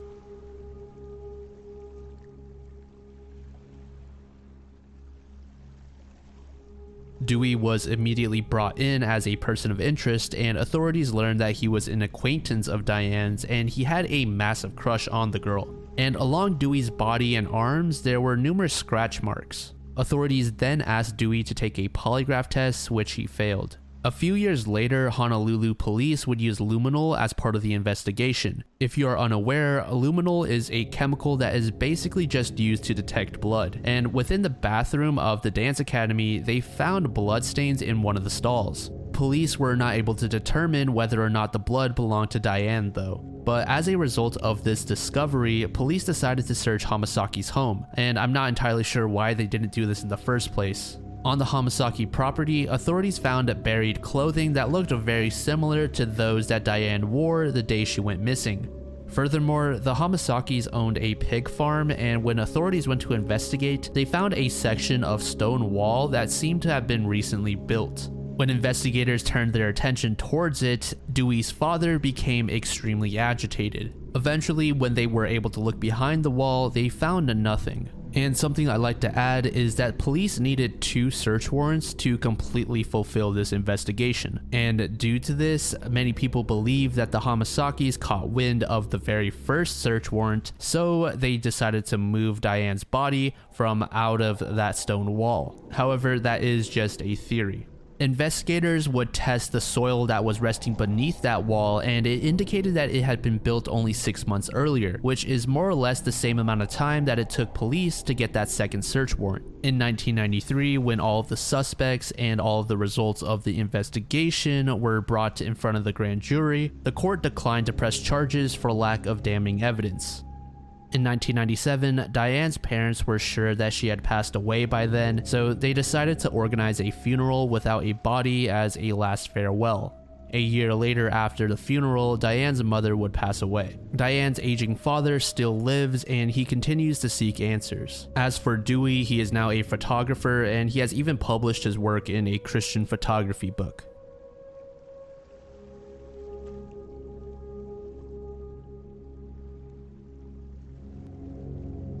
On September 8, 1863, a man was discovered on the beach of Sandy Cove, Nova Scotia. This man had nothing but a tiny bit of water and a meager amount of food set by him. And when you lay eyes on the man, the first thing to catch your attention is likely the absence of his legs. Instead, there were only 2 short stumps. When locals questioned the man, they learned very little as he seemed to not speak English at all. When he was asked what his name was, he meekly muttered out Jerome. And so that's what people called him. George was discovered with bandages wrapped around his stumps by an 8-year-old child named George Albright. Being so young and curious, George ran to the man asking what had happened to him, and when the boy got no response, he decided to bring Jerome back home as he was shivering from the cold. When they arrived, George's parents nursed him back to health. When medical professionals took a look at Jerome, they determined that his legs were professionally amputated by a skilled surgeon. After removing the bandages, it was found that Jerome hadn't completely healed yet. While Jerome was lying sick in bed, he was visited by many locals who were eager to learn more about the mysterious man. He was approached by French, Latin, Italian, and Spanish speakers, but he didn't seem to understand any of them. Either that, or he just didn't care to respond. He was reported to have shunned the attention that the onlookers gave him, even going as far as growling at some of the people that visited. Jerome was moved between the locals, house to house, as the Albright family couldn't afford to feed another mouth for very long. Eventually, a group of Baptists decided to send him to a French community as Jerome appeared to be a Catholic. The Nova Scotia government also granted Jerome a special stipend that paid him $2 a week. As Jerome moved around, he eventually ended up in a home near the Medahan. By this time, Jerome had become relatively famous in the area, and many people wanted to visit him and possibly speak with him. Due to this fame, the homeowners that Jerome lived with decided to allow the public to see him after they paid an admissions fee. Jerome stayed in this location up until his death in April of 1912. One popular theory suggests that Jerome may have been a sailor who attempted a mutiny and failed, and thus was punished by amputation and left at Sandy Cove. It's also pretty commonly agreed upon that Jerome may have had some sort of brain injury in his past, which damaged the part of his brain that regulates speech. Okay, so after I finished researching and recording this entry, I found another article that supposedly solves the mystery of Jerome. According to this article, there was a newspaper clipping that was printed very early in like 2000 or 2001 that stated Jerome was left behind by a ship/boat. It's said that Jerome used to work at a lumber company in New Brunswick, and one night in the middle of winter, he got lost. And as he searched for a path back home, he fell down between the logs of a mill pond. Still lost, Jerome wandered into a sawmill where he decided he would just fall asleep. Keep in mind, this was in the middle of winter and the weather was absolutely terrible. When Jerome woke up, his legs were completely frozen. He screamed out for help, and eventually some people would find him and bring back a surgeon. The surgeon stated that his legs were too badly damaged from the cold and he had to immediately amputate both of them above the knee. Jerome's employer feared that he would blame the company for this accident, so he approached a small fisherman and requested that he take Jerome and quote-unquote dispose of him. And this is how Jerome was left at Sandy Cove. And another detail that I didn't learn until recently is that when Jerome was questioned as to how he lost his legs, he said the word cool, which could support this previous account of events.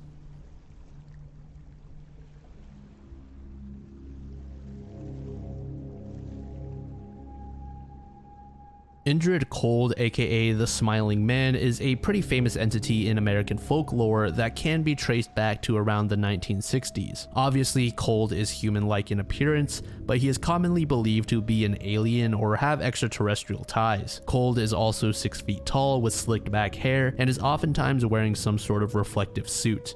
But his most defining feature is his freakish ear-to-ear smile. In November of 1966, in Parkersburg, West Virginia, a man named Woodrow Derenberger was on his way home on Interstate 77 until he heard a loud crash. Woodrow said that at this moment, some large unidentified vehicle appeared in front of his truck. He described the vehicle as a sort of lamp/chimney, but both ends of it flared out, and in the center there was a large bulge. After a few seconds, Indrid Cold stepped out of the vehicle and walked up to Woodrow, where he then telepathically told him his name. Cold also added that he wasn't there to hurt humans, but to simply learn more about them. It should also be noted that Indrid Cold sightings began coming out around the same time that the Mothman gained widespread attention.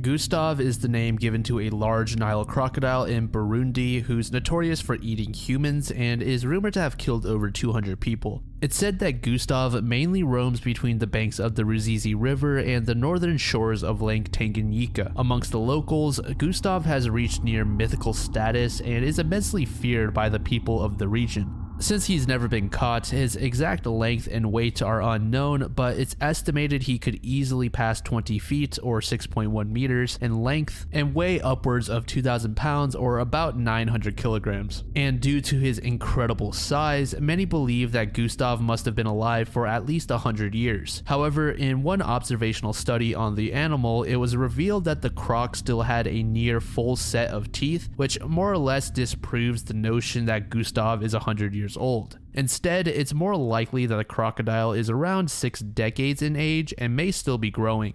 If one actually came face to face with this beast, they'd notice the 3 bullet scars running along his body as well as a deep scar in his right shoulder blade. According to several expert herpetologists, Gustav may have been exceedingly larger than he should have been at a younger age, and due to this, he was unable to hunt for fish.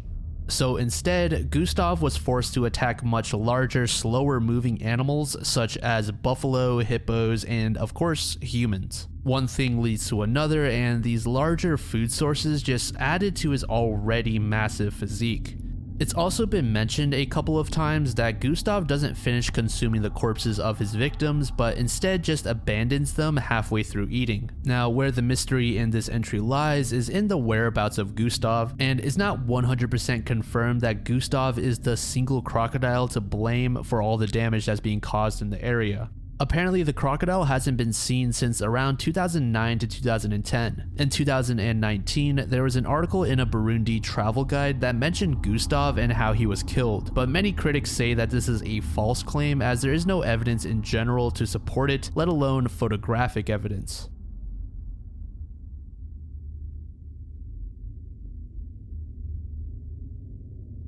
John Doe number 24 is a name given to a deaf and blind man from Jacksonville, Illinois, who was put into a mental facility in the 1940s as a teen. He spent 30 years at the Lincoln Development Center before being transferred several times, which ended up leaving him in a senior center in Peoria, Illinois, and he did die in 1993 at the age of 64.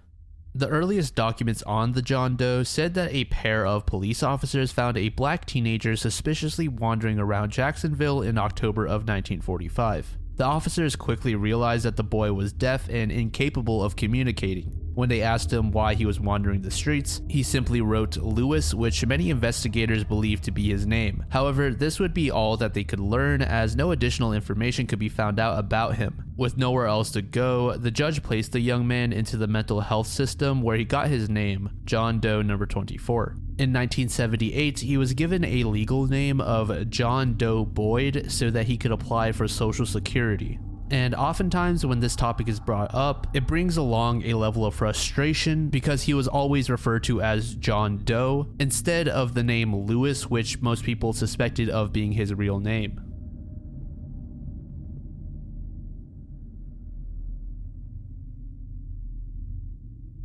Kirsty Bentley was a teenager from Ashburton, New Zealand who went missing in late December of 1998 while walking the family dog.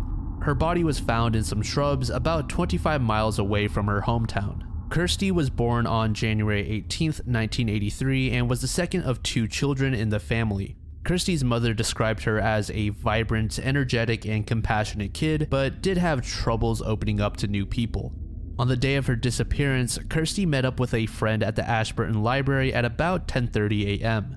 The two would embark on a shopping trip before stopping at a McDonald's to eat and rest, and by now the time was around 12 p.m. A couple hours later, Kirsty's friend's sister met up with the two so Kirsty could be dropped off back home. Once Kirsty returned home, she tried calling her boyfriend around 2:40 p.m., but no one picked up. And so she decided to take the family's black lab out for a walk before trying for another call. And it was from here that no one knows what exactly happened to Kirsty. When Kirsty initially returned home after spending time with her friend, her brother John was upstairs, but he was unaware that Kirsty had come home at all. When the children's mother, whose name is Jill, came home, they immediately called Kirsty's boyfriend to check if she was with him or if he knew where she was, but the boyfriend said he had no idea where Kirsty had gone.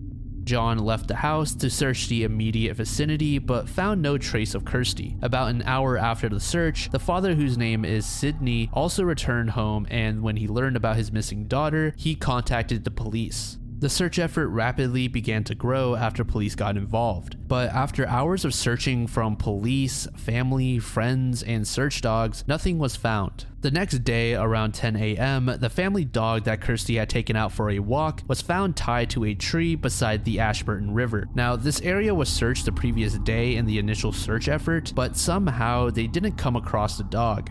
This could either mean that the dog was only semi-recently left by the tree, or it was hidden in all of the foliage, which is a bit unlikely as the dog likely would have been making significant noise at the time. The police gave the area where the dog was found a deeper search and found some items belonging to Kirsty. Those items were her shorts and her underwear. Again, when Kirsty went missing, it was already really late into December, and it wasn't until the 17th of January when her body was discovered. 2 hikers who were in the Camp Gully area of Rakaya, which is about 25 miles from Ashburton, found what was described as a lump of mass emanating a terrible smell. This turned out to be the badly decomposed body of Kirsty, who was lying in a patch of overgrown shrubs with a thin layer of branches and leaves covering her. Kirsty's body was left in a fetal position, partially clothed. The area where Kirsty was found is a known location for illegal cannabis growers, and the 2 men who discovered the girl's body were reluctant to contact police at first, but thankfully they realized that this was too important to not report. Medical officials determined that Kirsty died from blunt force trauma to the right side of the back of her head. In fact, the pathologist said that this hit was so strong that Kirsty would have died shortly after she was wounded. Additionally, after examining the state of the body and the stomach contents,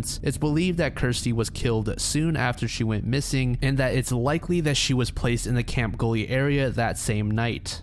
Hundreds upon hundreds of suspects were brought to the police's attention, and apparently even to this day, there are several hundred people who have not been formally eliminated from investigation yet. Two of the immediate suspects were Kirsty's father and brother. Of course, both denied any involvement. Kirsty's father, Sid, couldn't provide a strong alibi as to where he was when Kirsty first disappeared. At first, he claimed to be in a neighboring town, but later changed that statement to him hitting his head, and instead he was still in Ashburton that entire day. But he wouldn't go into specifics as to where he was, stating that he was too embarrassed to admit what he was doing. In 2018, police confirmed that they no longer believed that John or Sid were involved in Kirsty's death. And in case you're wondering, Kirsty's boyfriend at the time has also been eliminated from the possibility of being the culprit. It was later revealed by a bystander that when Kirsty went missing, a van was seen nearby her last known location when she went out for a walk. This van was a 1961 Commer van that was set up to act as a camper. The van itself was quite rare, having fewer than 3 vehicles matching its description ever in New Zealand. Dozens of people came forward with sightings to the police, but all were discounted as the vehicle police were looking for was very distinct and the descriptions given to them did not fit. The van has never been found and no leads were ever revealed.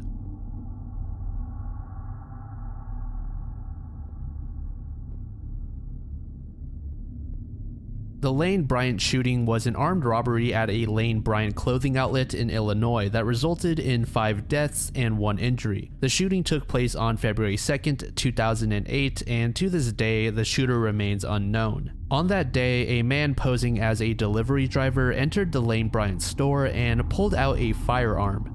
From there, he forced 4 customers, a part-time employee, and the store manager into the back room and shot all of them. After police consulted the surviving victim, this was the composite sketch they came up with. The gunman was described as being a black male with thick cornrowed hair. He was also between 6 and 6 feet 2 inches tall and aged in his late 20s to mid 30s at the time of the crime. When police arrived, they closed and locked down the shopping center while searching the vicinity, but they couldn't find the culprit or any clues. And from what I heard, that Lane Bryant store never reopened and it was actually torn down, and a TJ Maxx was built on top of that property. The motive for the crime is undetermined, as the store didn't carry very much cash and there were many other locations that would have gave him more.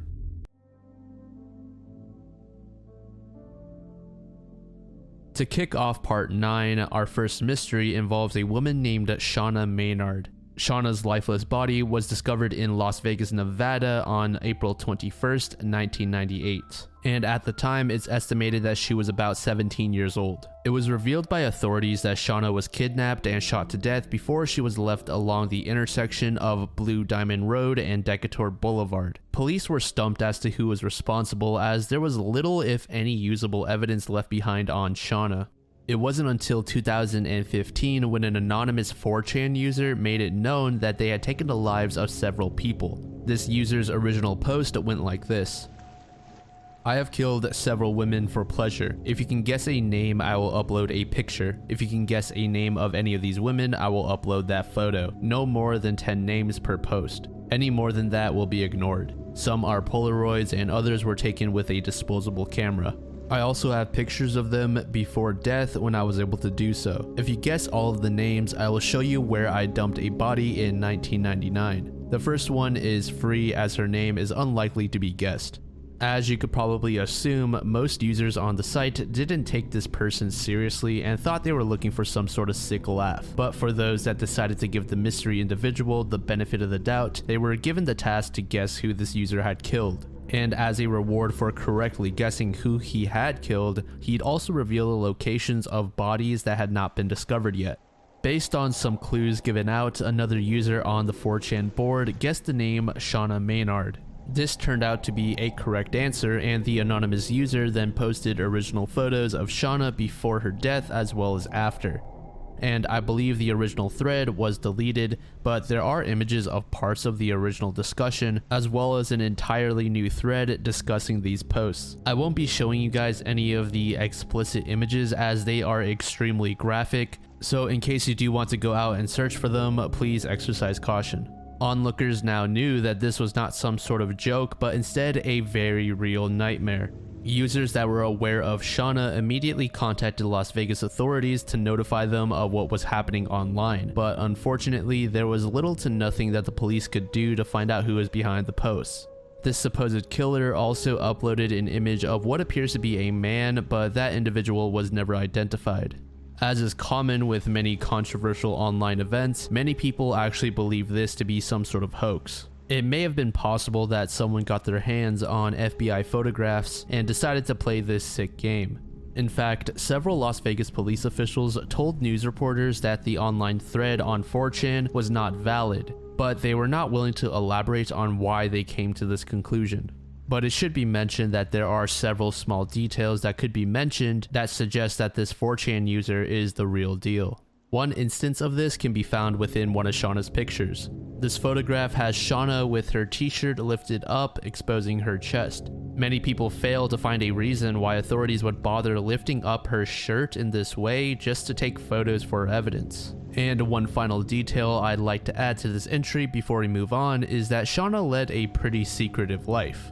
From what I understand, she actually ran away from home, and some people believe her to have been surviving off money that she earned from selling her body. However, this is just a theory fueled by the fact that she was in Las Vegas, which was basically a mecca for that kind of service back in the 80s and 90s. And a decent chunk of the population of these workers were actually minors who ran away from home. It's unclear who Shauna was staying with leading up to her death, and despite having a handful of people come forward and say that they knew Shauna, little to nothing was ever revealed about her personal life.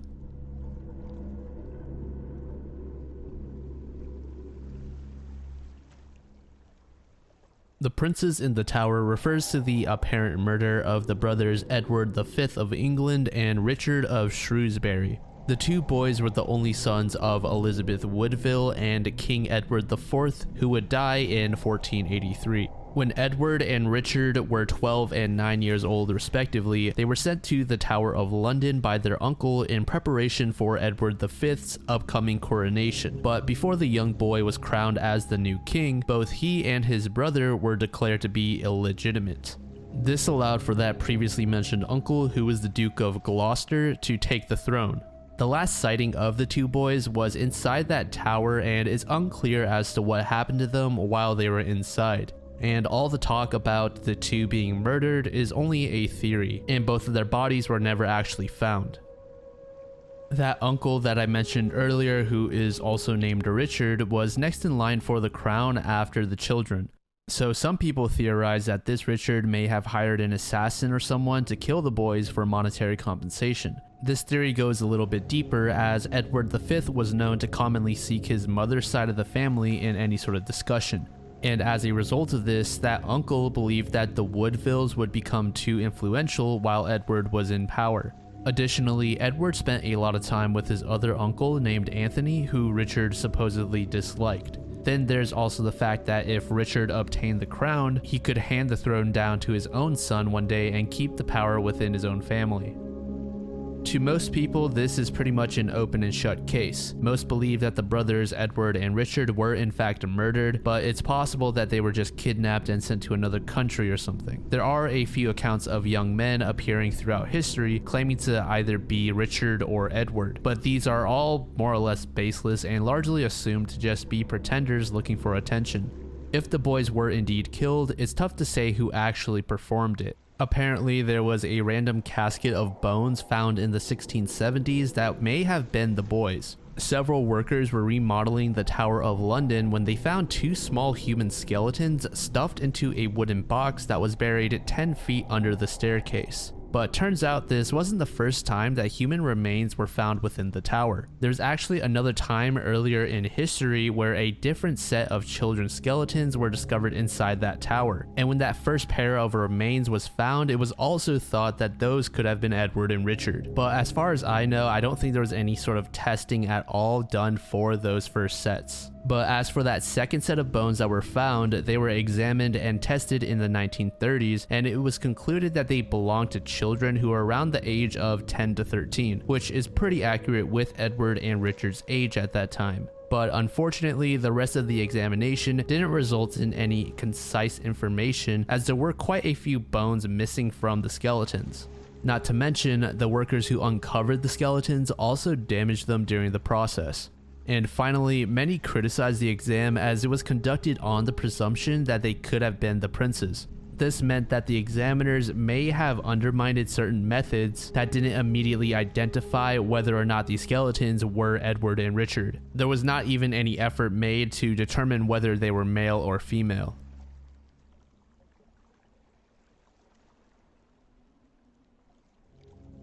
Back in the 1990s, there was a television series of Unsolved Mysteries on NBC that was later moved to CBS for its future seasons before being canceled in 1999. The staff that were in charge of the show received a postcard that was threatening the crew, telling them not to tell a certain story. Part of the postcard said the following: "Forget Circleville, Ohio. If you come to Ohio, El Sickos will pay." The postcard was apparently sent from Columbus with no return address and was signed by the Circleville writer. So why exactly does this anonymous writer not want this city to be investigated? Circleville is a small town about 25 miles south of Columbus that is said to be pretty reclusive and rarely attracting any sort of outside attention. And turns out that this small town was having similar letters as that postcard circling around between the residents. In fact, these letters were being sent for about 2 decades before they suddenly stopped. These letters were explicitly unhinged and often contained personal details about the people that they were being sent to. The sender was known by the locals as the Watcher. One of the Circleville residents was named Mary Gillespie, and she was oftentimes the recipient of the most dangerous, or rather the most threatening letters. Mary was a bus driver and was accused by this Watcher of having an affair with the superintendent of the schools. One of her letters read, "I know where you live. I've been observing your house and know you have children. This is no joke. Please take it serious." The writer went on to mention that they wanted Mary to end this affair. Mary, not taking the situation too seriously, decided to keep the knowledge of this letter to herself, but just on the off chance this is something real, she kept the letter with her. About a week after Mary had received her letter, her husband Ron received his. This letter informed Ron that his wife was sleeping with the superintendent and that if he didn't do anything to stop it, then his life would be in danger. These letters and this supposed affair quickly became the talk of the town. Ron soon received another letter that read, "Gillespie, you have had 2 weeks and done nothing. Make her admit the truth and inform the school board. If not, I will broadcast it on CBS, posters, signs, and billboards until the truth comes out." Mary and Ron sat down to discuss just what to do about this strange situation, and they decided to invite 3 other people in on this as well. Those 3 people were Ron's sister, that sister's husband whose name is Paul, and then Paul's sister. Mary informed everyone that she had an idea of who was sending the letters, and so she proposed a plan. They would attempt to scare the sender. Paul was quoted to have said that they sent the Watcher 4 or 5 letters that did not threaten any sort of violence or anything, but simply said that they knew who he was and what he was doing. And it seemed like this actually worked. The letters had seemingly stopped for good. But in August of 1977, Ron received a phone call from an anonymous caller, and Ron didn't share the details of the call, but a journalist named Martin Yant said that this call more or less confirmed Ron's suspicions on who the Watcher was. Ron then told his family that he was going to confront the Watcher, and he proceeded to grab his gun and say goodbye to his kids before sitting out inside the family's pickup truck. But on his way to his desired destination, he lost control of the vehicle and hit a tree. Ron was killed on impact. Before he left, Ron was well aware that the Watcher was keeping an eye on the family vehicle, and some believe that the Watcher may have tampered with it as a punishment for not getting Mary to admit to the affair. On the scene of the accident, police found out that the gun that Ron was carrying was shot once between leaving his house and hitting that tree, but there was no clear explanation as to why the gun went off. So police ultimately ruled Ron's death as an accident, but quickly after this announcement, several letters began circulating Circleville accusing the sheriff of a cover-up. Ron's brother-in-law Paul even said that the sheriff changed his story. According to Paul, the sheriff agreed with him that there was foul play involved in Ron's death, but a few days later, the sheriff contacted him and told him that there was no foul play after the police's only suspect passed a polygraph test. In Ron's blood, it was found that he had about 1.5 times the legal limit of alcohol, which most people found strange as he wasn't a heavy drinker and rarely even drank at all. After Ron's death, the letters came back and both Mary and the superintendent ultimately admitted to having a relationship. Mary was able to keep her job as a bus driver, but in 1983, there were these strange signs that were beginning to be posted on her bus route. Mary decided to tear one of them down, and when she turned it around, there was this little box and a piece of string attached. Perplexed at what she was seeing, Mary took the box inside of her unoccupied bus and opened it up. Resting inside was a small pistol with its serial number removed. It dawned on her that this was some sort of makeshift trap, and when triggered, the hidden gun would have gone off. Of course, Mary assumed this to be the work of that watcher, but we aren't really sure at this point. And this next part is where the case takes a pretty shocking turn. Mary gave the pistol to police for investigation, and after several lab tests, they were able to read a majority of the rubbed off serial number, and they determined that it belonged to Paul, Ron's brother-in-law. And it turned out that Paul had recently divorced from Ron's sister as well. When Paul was informed of this information, he was appalled that he was now being accused of any involvement in the case. Paul did admit that the gun was indeed his, but he hadn't seen it for a very long time. He further explained that he had set the gun aside and had no rhyme or reason to use it or even check on it. He didn't even know that it was missing until the police contacted him. Sheriff Dwight Radcliffe later requested that Paul take a handwriting test just on the off chance that Paul was the watcher. Paul, adamant that he is innocent, did agree to the test. But this test is often heavily scrutinized as it is considered to be a very poorly conducted one. The sheriff simply had Paul take a piece of paper and write as close as he could to match the text from one of the watcher's letters. The sheriff took this piece of paper as well as some past documents that Paul wrote on and compared them, but it seemed although Paul was not responsible for writing the letters. However, while this test was being conducted, the sheriff also went through Paul's garage and gathered quite a bit of evidence. All of this evidence was actually enough to arrest Paul. In October of 1983, Paul went on trial for the attempted murder of Mary Gillespie by using those traps with the gun set inside, but he wasn't charged with anything in regards to the letters. And just one more side note I'd like to provide, on the stand, a handwriting specialist actually stated that in his own opinion, the writing on all of the letters, postcards, and envelopes did match Paul's everyday handwriting. But again, this is just one person's opinion. Additionally, Paul's boss testified that Paul didn't show up for work on the day the gun trap was found. But despite this statement, Paul was actually able to provide a pretty solid alibi for his entire day. Nevertheless, he was still found guilty for attempted murder. After the trial, Paul was quoted saying, "I can't blame the jury because the jury didn't hear all the evidence, but I just couldn't believe it. I was really in shock." Everyone assumed that Paul was responsible for the letters and that they'd stop after he had been locked up, but in fact, the opposite happened. The letters began resurfacing over a large area in central Ohio, which just had all of the authorities and the entire population of Circleville confused. The warden of the prison that Paul was staying in even said that it was impossible for Paul to write and send any letters. Paul was described to be a model prisoner for 7 years, but when he became eligible for parole, he was denied because the letters were continuing to be sent out and at an increased volume, and everyone assumed Paul was still responsible for them. Even Paul received a letter about a week after he was denied parole. The letter said the following: "Now when are you going to believe you aren't going to get out of there? I told you 2 years ago. When we set them up, they stay set up. Don't you listen at all." And I'm so sorry for dragging this entry on for so long. There's just a lot of information, but this entry does not end here. Remember that journalist I mentioned earlier named Martin Yant? Well, he was able to gain access to the sheriff's investigative file on Paul, and he was able to uncover evidence that was never mentioned during Paul's trial. According to an interview with Mary by the sheriff, there was another bus driver that had been on the same route as Mary about 20 to 30 minutes before Mary, and when she passed the location where Mary found that sign with the gun, there was a yellow El Camino with a large man with sandy hair standing outside of it. And obviously at first this may not sound suspicious at all, the guy could just be stepping out of his vehicle to get some fresh air. But the man was clearly trying to hide something. Immediately upon meeting the woman's eyes in the bus, this mystery man jerked his head away and shifted his entire body almost in an attempt to avoid identification. This piece of evidence was never followed up on. And that's going to end this entry. Let me know what you guys think. There's just twist after twist in this case. Many people actually believe Ron's wife, Mary, to be responsible, but as far as I know, I don't think she was ever investigated for anything.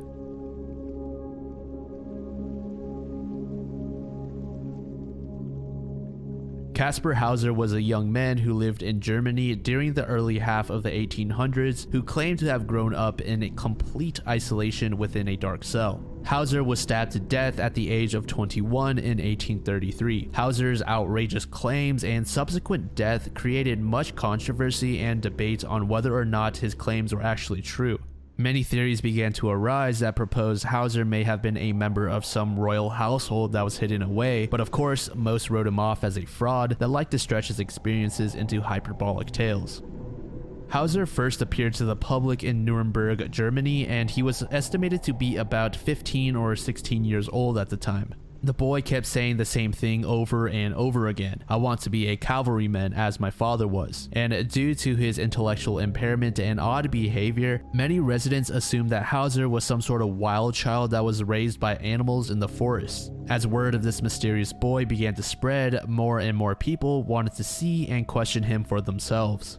Hauser shared his past life and said that for as long as he could remember, he spent his life in solitary confinement in a darkened cell. The cell was approximately 2 meters long, 1 meter wide, and 1.5 meters high. Inside, he only had a straw bed to rest on and 2 wooden toys, one of which was carved into the design of a horse and the other into a dog. Every morning, Hauser was given bread and water, which was set next to his bed while he was asleep. Additionally, this water occasionally tasted bitter and would cause Hauser to fall into an extremely deep sleep. Whenever this happened, Hauser's straw bed was also changed out, and his nails and hair would be trimmed as well. Hauser also mentioned a mystery man that taught him how to write his name. This man was also the one responsible for telling Hauser to say, "I want to be a cavalryman as my father was." Hauser later explained that he had no idea what that sentence even meant, he was just told to say it. And something else that I forgot to mention at the start of the video was that when Hauser showed up, he was wearing very tattered clothing and he couldn't even really speak at all. That sentence about the cavalrymen and his father was the only sentence that he could actually say. In the end, the town of Nuremberg adopted Hauser and the residents made frequent donations that assisted in his general living expenses as well as his education. As Hauser casually lived his life, he'd be ushered into the center of attention in several incidents that may suggest that he is a compulsive liar. The first of these events involved Hauser sustaining a deep cut on his forehead that drenched him in blood. Hauser stated that he was attacked by that mystery man that left him in Nuremberg. Additionally, after he attacked Hauser, he said this: "You still have to die before you leave the city of Nuremberg." Obviously, there are people that believed Hauser and also people that doubted his story, but those that didn't believe Hauser thought he inflicted this wound upon himself for attention and pity, as he recently got into a heated argument with the person who was providing him with housing. About half a year later, he obtained another wound that involved a pistol. Hauser claimed that he fell off of a chair that he was using to reach atop a bookshelf, and when he lost his balance, he ripped off the pistol that was hanging on the wall as decoration. Many people found Hauser's story to be ridiculous and were beginning to question just how many times Hauser may have lied in the past. Gradually, even those that were on Hauser's side slowly began to doubt him. On December 14th, 1833, Hauser returned home with a deep wound on the left side of his chest that was supposedly inflicted by a stranger. Hauser claimed that he was lured into an area where he was given a bag before he was stabbed in the chest. When police went to investigate the crime scene, they indeed found a small bag that contained a note inside. The note read something like, "Hauser will be able to tell you quite precisely how I look and from where I am. To save Hauser the effort, I want to tell you myself where I come from. I come from blank, the Bavarian border blank, on the river blank. I will even tell you the name MLO."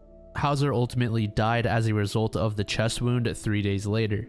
There were many inconsistencies between Hauser's own accounts and what police found at the crime scene, which led many people to suspect that Hauser stabbed himself and then fabricated this entire tale about being attacked. As for why he did this, more than likely it was because Hauser was looking for more attention, as he was in the city for about 5 years at this point, and the residents weren't exactly looking at Hauser as this enigmatic figure anymore, but instead just a normal person. Forensic examiners more or less agreed that Hauser's wound could very well be self-inflicted and that perhaps he had originally intended on inflicting a lighter wound. So was Caspar Hauser really someone who was imprisoned in a small dark cell since childhood, or was he just a pathological liar seeking attention? Well, as recently as 1970, several psychiatrists have stated that it is highly unlikely that Hauser could have developed into what he was rumored to be if he truly grew up in the conditions that he said. These psychiatrists went on to say that Hauser's accounts are so full of absurdities that it's astonishing anyone gave him the time of day. If anything, he possibly had a mental illness and was so deep into his own tales that he himself believed them as the truth. I don't know how long the actual process would take, but if one were to only consume a single type of carb for an extended amount of time, they would eventually reach the point of organ failure as a result of amino acid deficiency. Furthermore, skeptics often point to the fact that Hauser probably would have died from scurvy if his diet was truly just bread due to an extreme lack of vitamin C. But just for the sake of the video, let's give Hauser the benefit of the doubt and say he wasn't lying. Why then was he kept in such terrible conditions, completely isolated from humanity, save for one man? Well, there were several rumors that Hauser may have been the hereditary prince of Baden. This prince was born in September of 1812, but had been swapped out for a dying infant at some point. After over a decade, this swapped out infant could have resurfaced as the boy named Hauser.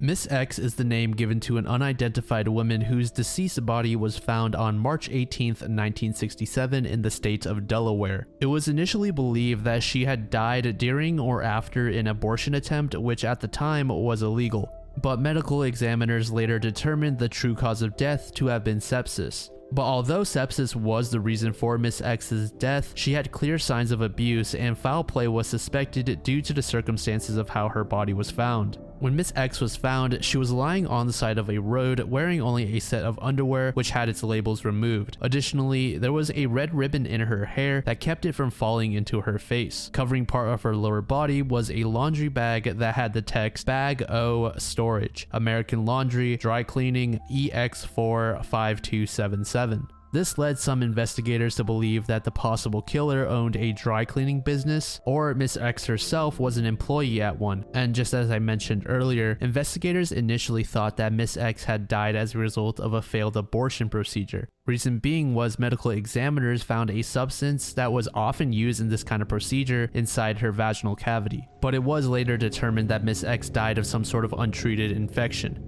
This peels off into a theory that suggests that Miss X's body was disposed of by the person who was in charge of carrying out the procedure. Since abortions were illegal at this time in Delaware, whoever was helping Miss X probably didn't want to be detected and imprisoned after they found her body, and so they just decided to dump her. That earlier mentioned bag that covered a portion of Miss X's body was traced to a company known as American Laundry, which was in Trenton, New Jersey. Police contacted the owner of the business, and when they were questioned about Miss X, they said they did remember a young woman that matched her description, but they had no knowledge of who she was or where she was from. And typically, this is where we would end a case like this, but fortunately, this is one of the entries on the iceberg that is actually halfway solved. And pretty recently, in fact.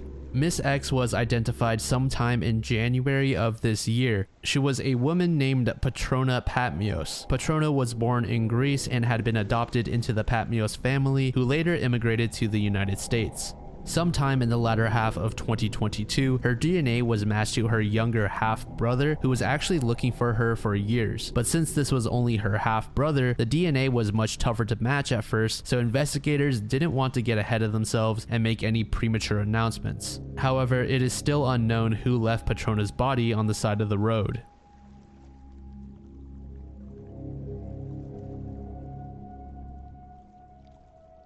An ORC, or odd radio circle, is a large, unexplained astronomical object, and as of April of 2021, astronomers have observed 5 of these. At radio wavelengths, these ORCs become visible and bright around the edges, but at infrared or X-ray wavelengths, these ORCs are not visible. Astronomers have no idea what the purpose of this thing is, and these have only recently been discovered, with the first sighting being in 2019. Some astronomers believe that this object is a new class of astronomical object entirely, but it's also possible that this has no significance at all, it's just simply existing for the sake of existing.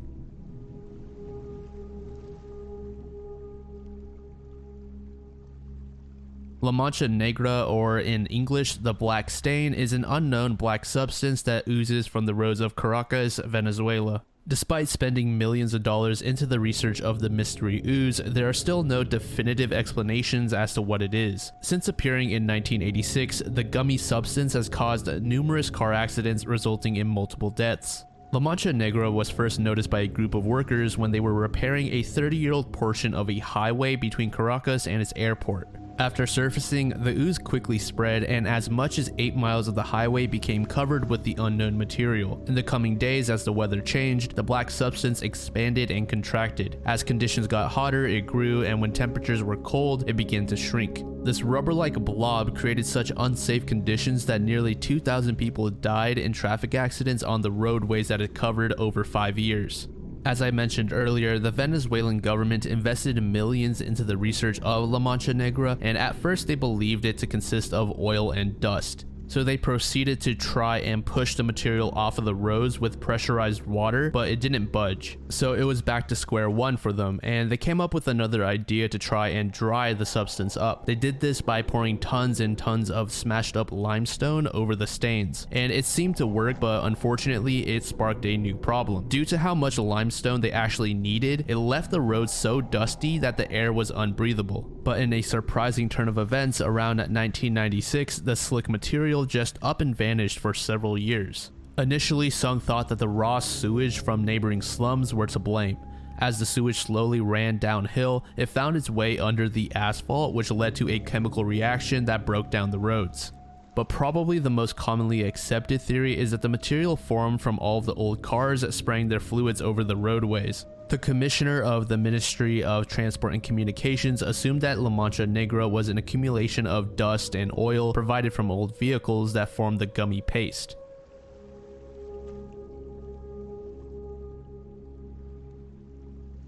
Moha moha is a sea creature that resembles a turtle, and it's supposedly living in or around the Great Barrier Reef in Australia. The creature itself has a long neck, large dome-shaped back, and massive fish-like tail. Sightings have it measured at about 30 feet or 9 meters in length and 8 feet or about 2.5 meters wide. The shell itself is about 5 feet in height, which is about 1.5 meters. The first reported sighting was in 1890 by a woman known as S. Lavelle, who was a teacher in Queensland. In just a few days, 9 additional sightings by different people were reported as well. Some called Lavelle a liar and accused her of being a mythomaniac with tendencies to break out in psychotic behavior. The moha moha was feared by many residents, as it was rumored that it would attack coastal camps and sometimes drag people into the water by their legs.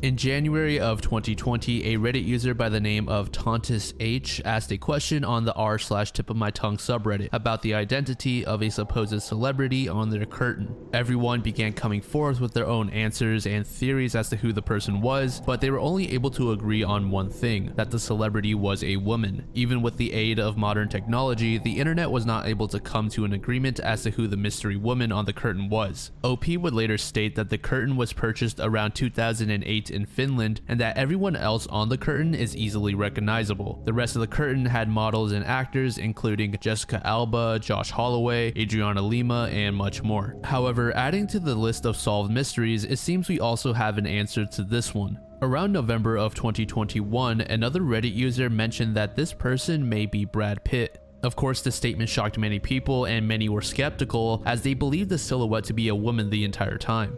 So the next task was to obtain the original photograph or image of Brad Pitt that the curtain used. At first, the search for the Brad Pitt image would be unsuccessful, but eventually this Reddit post surfaced with the following photo, which was taken in 1994 for GQ. After you compare the curtain and the GQ photo, the similarities begin stacking up. Some people pointed out that the original photo had Brad with stubble while the curtain has someone clean shaven, but it seems that other men with facial hair had their hair removed as well. Such can be seen with this image of Josh Holloway. If you found this topic interesting, Justin Wang has a video dedicated to it, so definitely go give it a watch if you want to learn more about the specific details in this entry.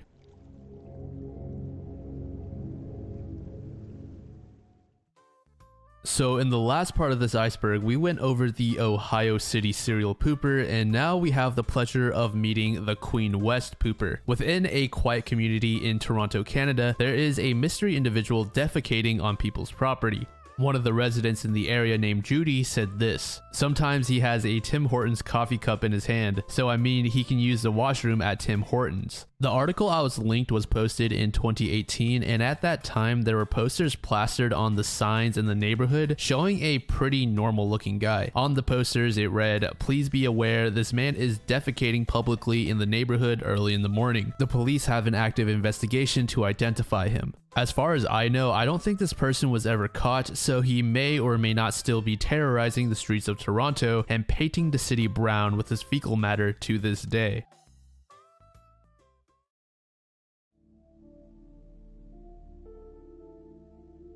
The Babushka Lady is an unidentified woman that was at the assassination site of JFK in 1963. The woman was given the name Babushka Lady due to the headscarf she had, which resembled the scarves that elderly Russian women wore. In many of the photographs taken of this incident, the Babushka Lady can be seen in the background. After the shooting had taken place and all the onlookers could be seen taking cover, the Babushka Lady was still standing out in the open with a camera. After some more time had passed, she can be observed crossing a street and joining in with a crowd fleeing from the scene. But along with her unknown identity, we also don't know what film or photos she had taken, as they have never surfaced. In 1970, a woman named Beverly Oliver claimed that she was the Babushka Lady. Beverly said that she had filmed the assassination with a Super 8 film Yashica, and after she fled the scene, she was confronted by two men. The men identified themselves as FBI agents and requested that Beverly hand over her camera. Beverly, of course, obeyed, and she was told that the camera would be returned to her in about 10 days, but she never actually got it back. Now, where this claim kind of falls apart is with the camera. The model camera that Beverly said she used was not available until 1969, 6 years after the incident involving JFK. Beverly stated that she received an experimental camera and that she wasn't even sure if the manufacturer's name was on it. Like any entry on this iceberg, theories run rampant, with some thinking that the Babushka Lady was a spy of sorts or even an assassin. Some even went as far as to say that this was actually a man based on their stance. Some of these theories propose that the camera the Babushka Lady was holding was actually a weapon of sorts, or she used it as a sort of signal. But on the other hand, there are many people that believe that she was just a normal pedestrian.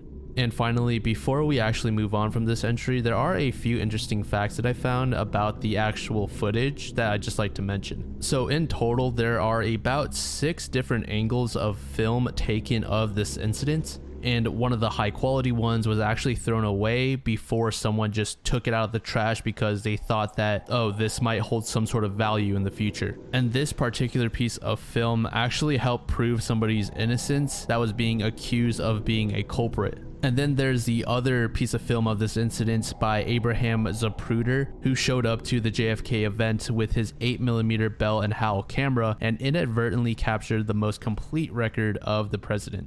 Abraham later met with a representative from Life magazine and sold all the rights to the footage for about $150,000.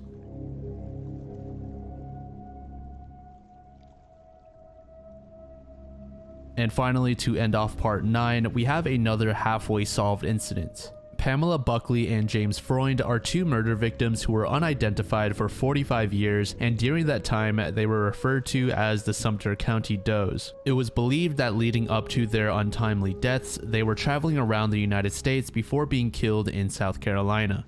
James and Pamela were 29 and 24 years old respectively at the time of their deaths. James was shot 3 times in his chest, and Pamela was shot once in her chest and again through her neck. And it was only in 2021 when the 2 were identified. However, the culprit still remains unknown. Investigators believe that James and Pamela were killed in a vehicle hijacking incident that likely involved a hitchhiker on August 9th, 1976. When the hitchhiker was about to exit the vehicle, he shot both James and Pamela in the back. Authorities determined the weapon to be a revolver. The bodies were found around 6 a.m. the next morning by a trucker who reported the sighting to a store clerk who then called police. Once the identities of the two were found out, it was realized that Pamela had married very early on in her life but had quickly divorced. Some investigators thought that her ex-husband may have been responsible for the murders, but this was quickly rejected as a possibility. Others believe that the serial killer Henry Lee Lucas may have been the culprit. Lucas himself even told police that he was in South Carolina at the time of James and Pamela's deaths. But police were skeptical when they received this information, as Lucas was notorious for giving out false confessions. Lucas ultimately died of a heart attack in 2001 and was never convicted for this particular crime. To this day, the identity of the murderer is still unknown.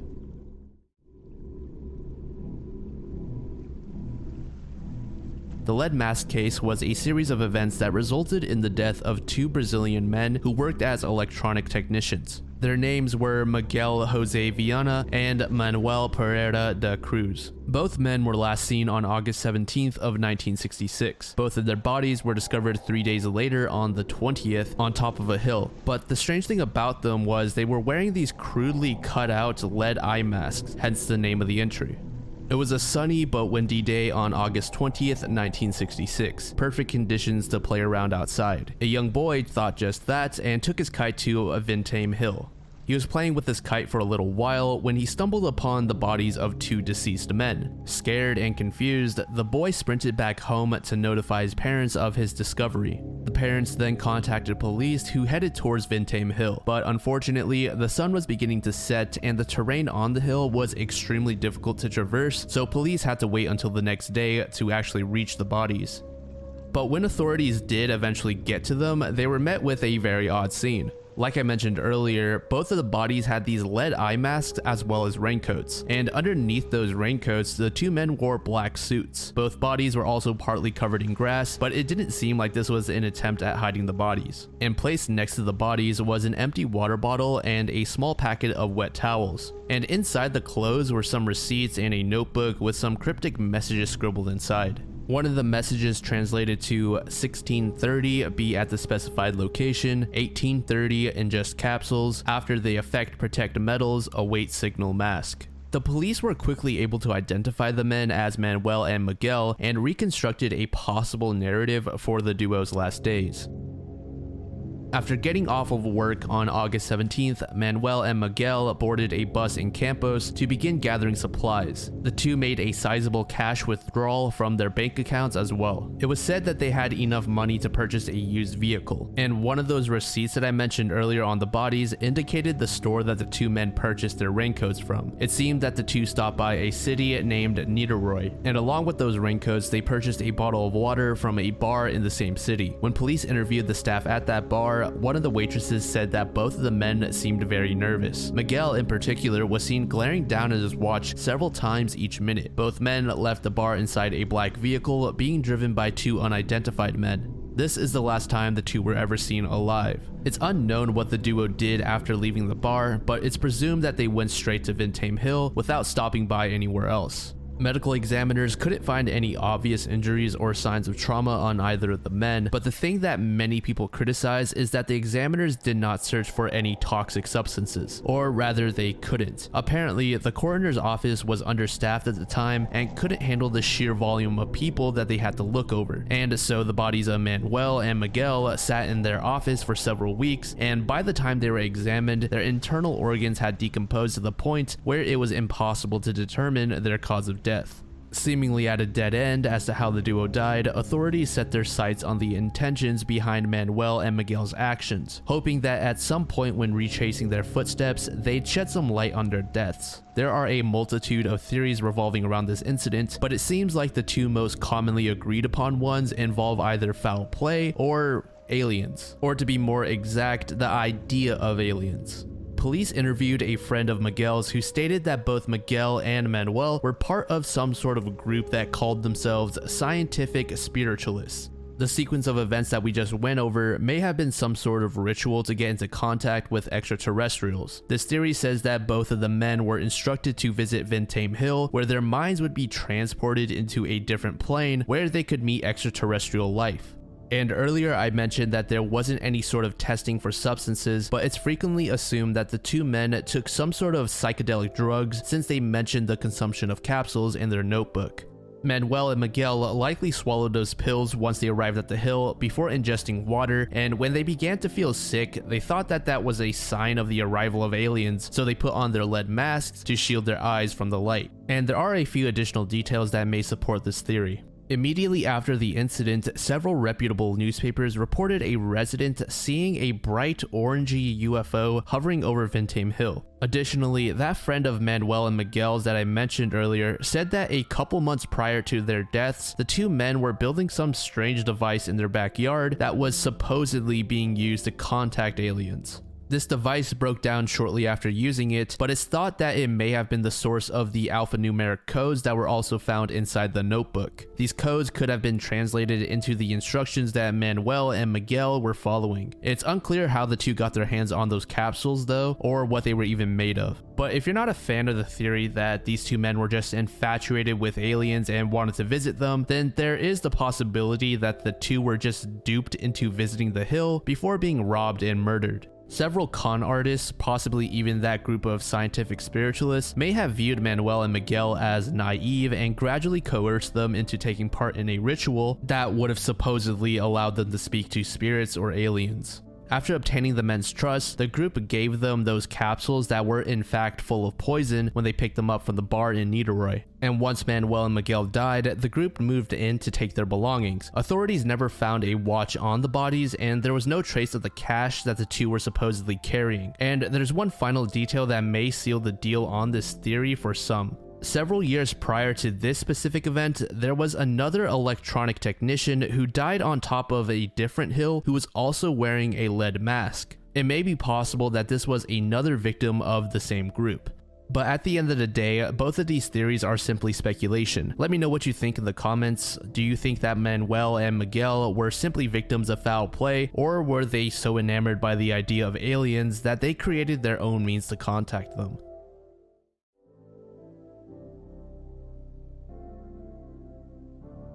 So this next entry is kind of more like a conspiracy theory rather than a mystery. But anyways, Lewis Hamilton is a British race car driver currently competing in Formula 1 for Mercedes. Lewis Hamilton has a very decorated career, winning a joint record of 7 world championship titles. However, many people believe that Lewis should instead be an 8-time world champion at this point. There is this big conspiracy theory behind the race in China and Brazil in 2007 where Lewis had a 12-point lead that was promptly obliterated. And some people just accept this for what it is, a simple choke. But on the other hand, there are many people that don't think he actually choked, but instead there was internal tampering within the higher-ups. In 2012, Lewis was interviewed about whether or not he had found out what had happened in that 2007 race, and Lewis replied, "I didn't know at the time, but I do now. It's not something I can talk about." So in order to dive into this theory, I have to first give a bit of background on an incident in Formula 1 racing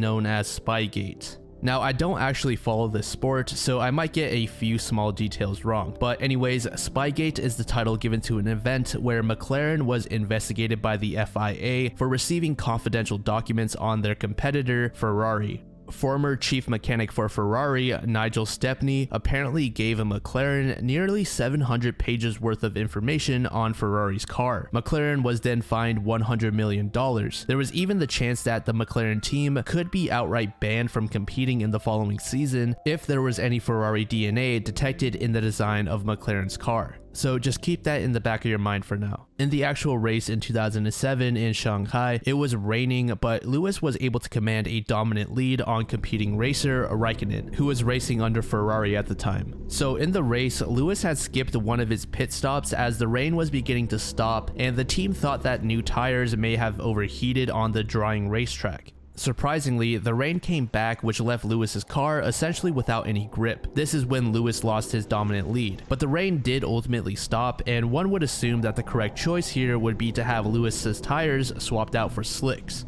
But instead of that, he was kept in the race as Lewis's engineer didn't want him to lose too much ground on rival racer Fernando Alonso, who was also racing under McLaren. At this point, Lewis had worn down his tires so much that there was no tread on his right rear tire. So finally, he attempted to steer into a pit entry, but instead he accidentally skidded and landed in the gravel trap. But regardless, Lewis was able to place high enough to qualify for the next race. And this next race seemed to have started as expected for the most part. That was until around turn 4 when Lewis had locked up and ran off of the circuit. As a result of this mishap, Lewis re-entered the circuit in 7th place. Now, if this wasn't bad enough, Lewis suddenly lost his gears during his recovery. He was forced to coast for about 20 seconds while his team walked him through the process of rebooting the vehicle. And at this point, Lewis was now in 18th place with about 46 laps to go. But with a racer of Lewis's skill, he still had the chance to come back and win it all. However, there was yet another mistake.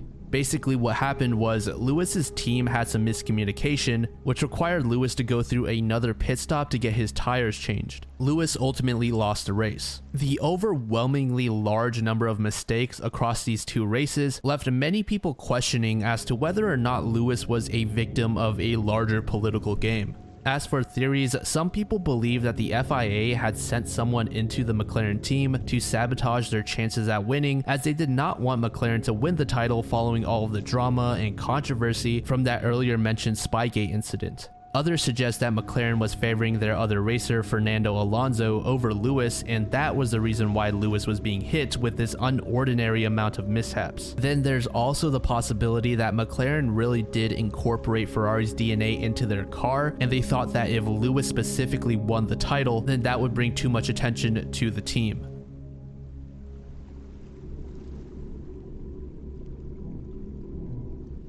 Lee Loyon is a cryptid that appears as a humanoid figure. It's said to haunt the woods near the Swiss town of Moulins. Apparently, this creature is frequently donning a gimp suit and a military cloak, as well as a gas mask that completely covers the person's face. And due to its appearance, some people doubt that it's even a cryptid, but perhaps just an urban legend. The person that became Lee Loyon is rumored to have taken his or her own life in the woods. And the urban legend further says that in that exact location, there was some abandoned clothing left there, as well as a note in French. And the text is quite long, so I will only be reading the first bit. If you would like to read the entire thing, feel free to pause the video. When translated into English, the first sentence and paragraph says, "Dear Patrick Matten, not only are you a moron, but you are above all an assassin. You murdered a very harmless being who found in his walks a real therapy of happiness, a cerebral resourcing allowing him to face the responsibilities of his normal life. The ghost cannot explain this happiness, but you do not seem to know sa chère massage. You will discover that it takes everything to make a world." So people that believe that this person actually exists often think that they are simply a hermit that enjoys going on isolated walks. But whether or not Lee Loyon actually exists is up for debate.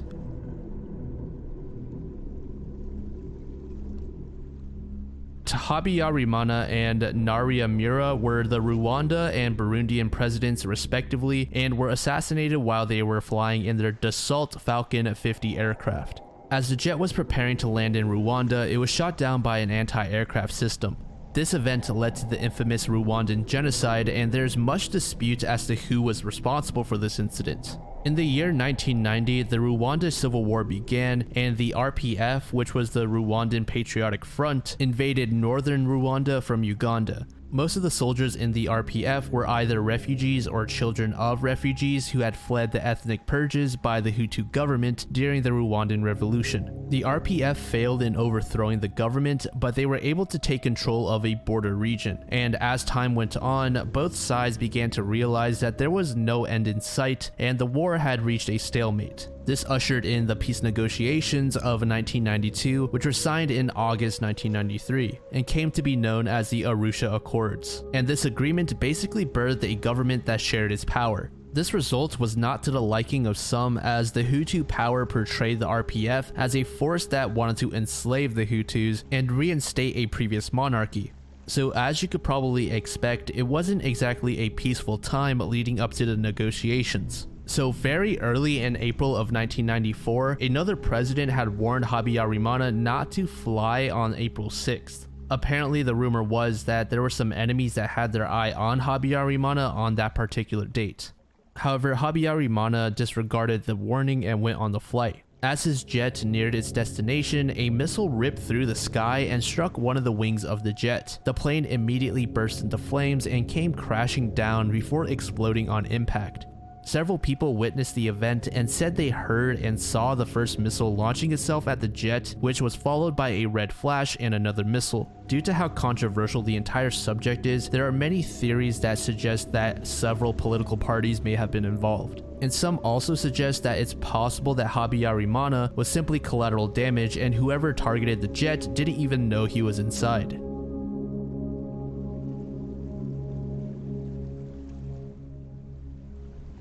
The Jameson family was a family of 3 people who went missing in 2009 and were found dead in 2013. Their names were Bobby, who was 44, Sherilyn, who was 40, and Madison, who was 6. So when the remains were initially found, authorities weren't entirely sure whether or not they were the Jamesons, but in 2014 they did confirm the remains belonged to them. But to this day, their cause of death is still unknown, and the circumstances surrounding the family's disappearance is quite strange.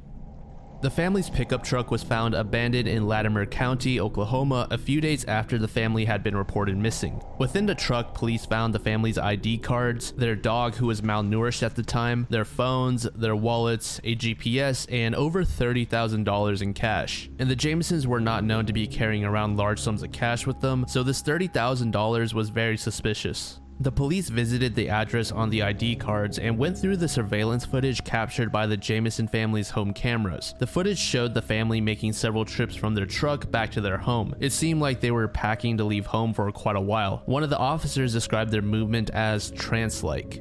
Investigators took note of a particular brown briefcase that was carefully placed inside the vehicle. They believed it to hold some sort of significance in finding the Jamesons, but they were never able to find it. Additionally, the police found out that the family owned a handgun, but they also were not able to find that inside the home. So fast forward to November of 2013, 2 hunters were roaming around a remote location in Latimer County when they suddenly uncovered the skeletal remains of 2 adults and a child. The location where the remains were found was less than 3 miles from that of the family's pickup truck. And just as I mentioned before, it was impossible to determine a cause of death as the bodies were too far decomposed. But I do want to mention that there was a sizable hole on part of Bobby's skull. Obviously, the common assumption here was that Bobby was shot, which is entirely possible, but medical examiners said that because there was so much damage to the skull in general and the presence of rodents and carnivores in the area, they can't simply say Bobby was killed by a firearm. As buzz around the incident increased after the remains were found, theories began popping up left and right. Some suggested that the family faked their own deaths, or maybe they were part of some sort of cult and they performed groups. Investigators later realized that Bobby was in a heated lawsuit with his father, Bob Dean Jameson, claiming that Dean had threatened the family and even struck him with his own vehicle. This incident supposedly took place around November of 2008. Additionally, Bobby mentioned that his father had a terrible addiction to meth and was often involved in criminal activity. However, after questioning, police do not believe that Bob Dean Jameson has anything to do with the disappearance of Bobby, Sherilyn, and Madison. The mention of drugs led some to believe that Bobby himself was wrapped up in illegal drug activity and that large sum of cash found in their truck was part of a large deal gone wrong. But other people believe that the family was depressed for whatever reason, which caused them to resort to substances. This could possibly explain the trance-like emotion they displayed in the camera footage, and perhaps they were having some sort of hallucinatory episode leading up to their deaths. Finally, there's that theory about the Jamesons being in some sort of cult, which resulted in them becoming possessed. According to the family's pastor, both he and the family had seen spirits inside their home, and Bobby was apparently frequently reading from some sort of satanic text.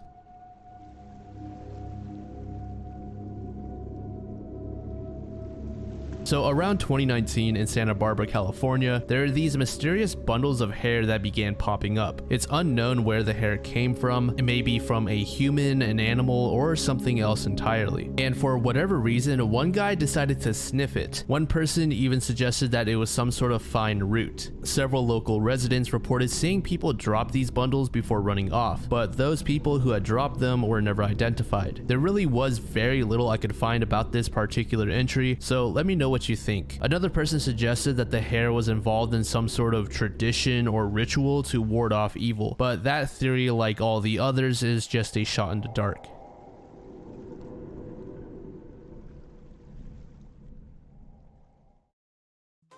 So, adding to our rogues gallery of serial poopers, we now have the running pooper. Somewhere in Albuquerque, New Mexico, there was this woman who repeatedly returned to this resident's yard in order to take a dump. After the first couple of encounters, the homeowner thought that the person was homeless or something, but once they set up a security camera, he called it a malicious fecal distribution. Apparently, this woman has defecated on his property over 4 times, and it's always on the mornings of the weekend. The homeowner brought this to the attention of some local news outlets to hopefully deter the culprit from returning to his home. He has said that if she continues to visit, he's going to run outside and blast her with a hose while yelling, "Bad human, bad."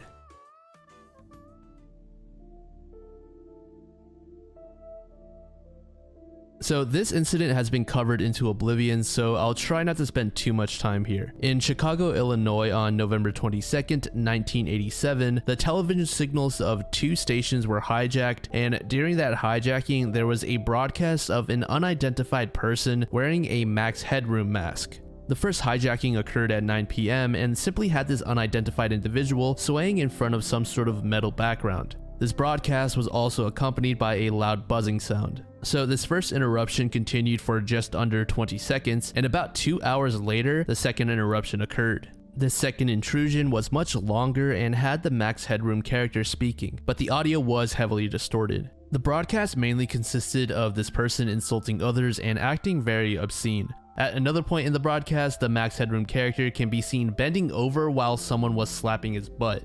To this day, we have no idea who the person responsible was, but there are many theories. Several investigators propose the idea that the job was done by someone on the inside. But as far as I know, any previous suspects have all been let off from any suspicions, and investigators have completely exhausted their list of possible culprits. One of the previous suspects was a man named Eric Fournier, who was responsible for creating the character of Shay St. John, which is just pure nightmare fuel, and if you've been around the creepy side of YouTube, you've likely seen their character before.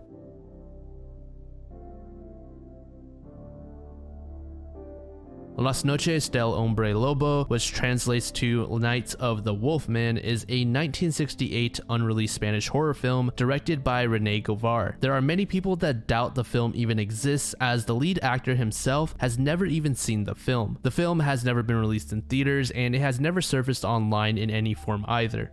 Paul Naschy, who is that lead actor I mentioned earlier, was the only known member of the cast that was adamant that the film existed. Paul himself said that he had a large role in writing the script. He insisted that several scenes in the movie were shot in Paris as well. Supposedly, René Govar, the director, was killed in a car accident a week after the film was sent off for processing, but no one paid the service fees, so the facility held the film and eventually misplaced it. And if you go on a search for this René Govar, you will realize that there is no record of them working in the film industry at all. And even stranger, the other lead actors that Paul claimed were in the film apparently don't exist.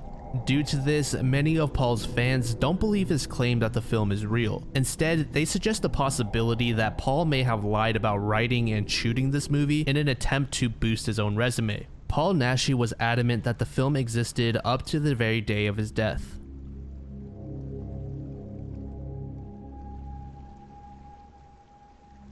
So this entry refers to a woman wandering aimlessly on the Severn Bridge located in between England and Wales. Around midnight on the 27th of November 1988, several police officers noticed this girl near the motorway, and so they decided to take her to the station. They asked the girl some questions like who she was, where she came from, and why she was wandering around the bridge. But the girl never answered any of the questions, no matter how many times the police asked them. The police began to think that the girl may have been deaf or had some sort of disability, as she not only didn't answer the questions, but she just didn't speak at all. The girl was reported to be between 14 and 18 years old and was about 5 foot 4 inches tall. She also had reddish brown hair and blue eyes. The very next morning, police issued a missing persons notice, and it didn't take long for the girl's parents to show up and pick her up. According to the parents, the girl wasn't deaf, nor did she have any disability. She was simply in a very deep depression. And the girl actually was not a teenager, she was 22 years old. So I guess the mystery part of this is the girl's identity, as the parents requested that her name remained a secret.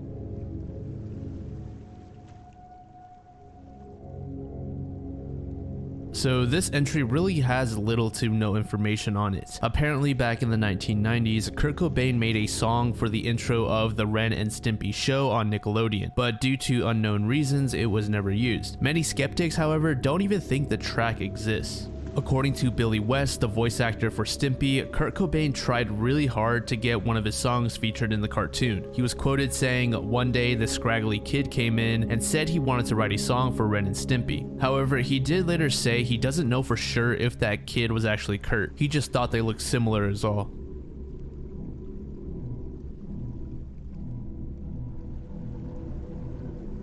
And similar to the last entry, this one also doesn't really have too much information on it, so I just thought I'd pair the two together. So this apparently features a 2012 video on YouTube that's a screamer. It was uploaded by an unknown YouTuber. Unfortunately, the video is no longer available, but it's said to begin with a person turning on a Nintendo 3DS and then opening up the camera in the device. The person then clicked the more pictures icon and a flashing Jeff the Killer image appeared along with loud screaming.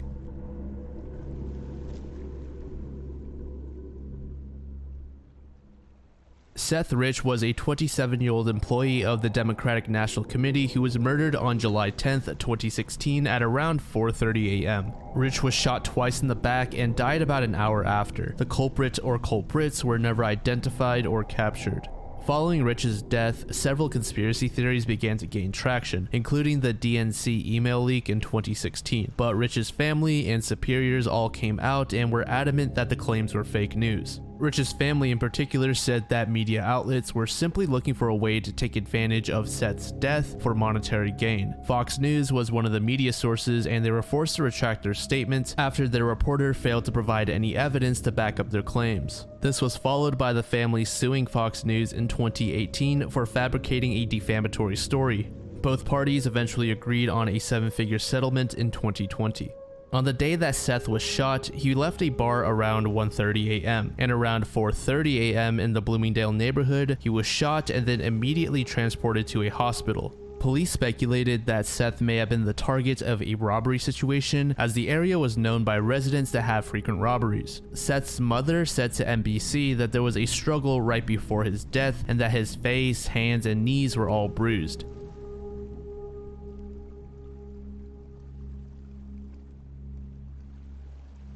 Frankfurt Jane Doe is the name given to a woman whose skull was found wrapped in aluminum foil in 2004 in Germany. It's unknown how the woman died, but the prime suspect is a man named Manfred Seal, who is a suspected serial killer believed to have murdered between 5 and 9 women. Manfred died in August of 2014 at the age of 67 and was never arrested leading up to his death. He is also a suspect in several other ongoing cases, including Julia Schroeder, Christine Goldhagen, and much more. Frankfurt Jane Doe was estimated to be about 40 to 50 years old, and no other parts of her remains besides her skull have ever been found. There were many teeth missing from the skull, and the nose was crooked as well after healing from a nasal fracture. Additionally, it's suspected that she may have had a lisp. Other than that, there really isn't much that's known about the woman.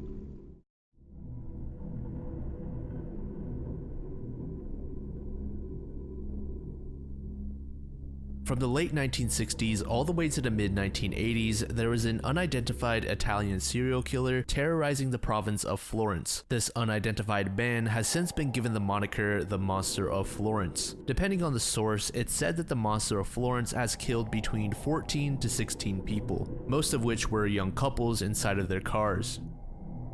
Our first incident took place around midnight on October 21st, 1968, and involved one Antonio Lobianco and Barbara Loci, who were 29 and 32 years old respectively. Barbara also brought along her 6-year-old son, Natalino, who was fast asleep in the backseat of the vehicle. Partway through the drive, Natalino was jolted awake. The child was shaken at first, not knowing what had just happened, but after a few seconds, he had realized that the car had crashed, and in the front seats were Antonio and Barbara's lifeless bodies riddled with bullet wounds. Natalino then ran away from the scene in search of help, and eventually when police arrived, Natalino told authorities that Antonio was not his father and was actually one of Barbara's many lovers. Barbara had developed a well-known reputation for being a very promiscuous woman in her small town, even earning her the nickname Queen Bee. It was unclear who was responsible, but many people suspected that Barbara's husband, Stefano Mele, was to blame. It was possible that Stefano may have held a grudge against Barbara since she was seeing other men,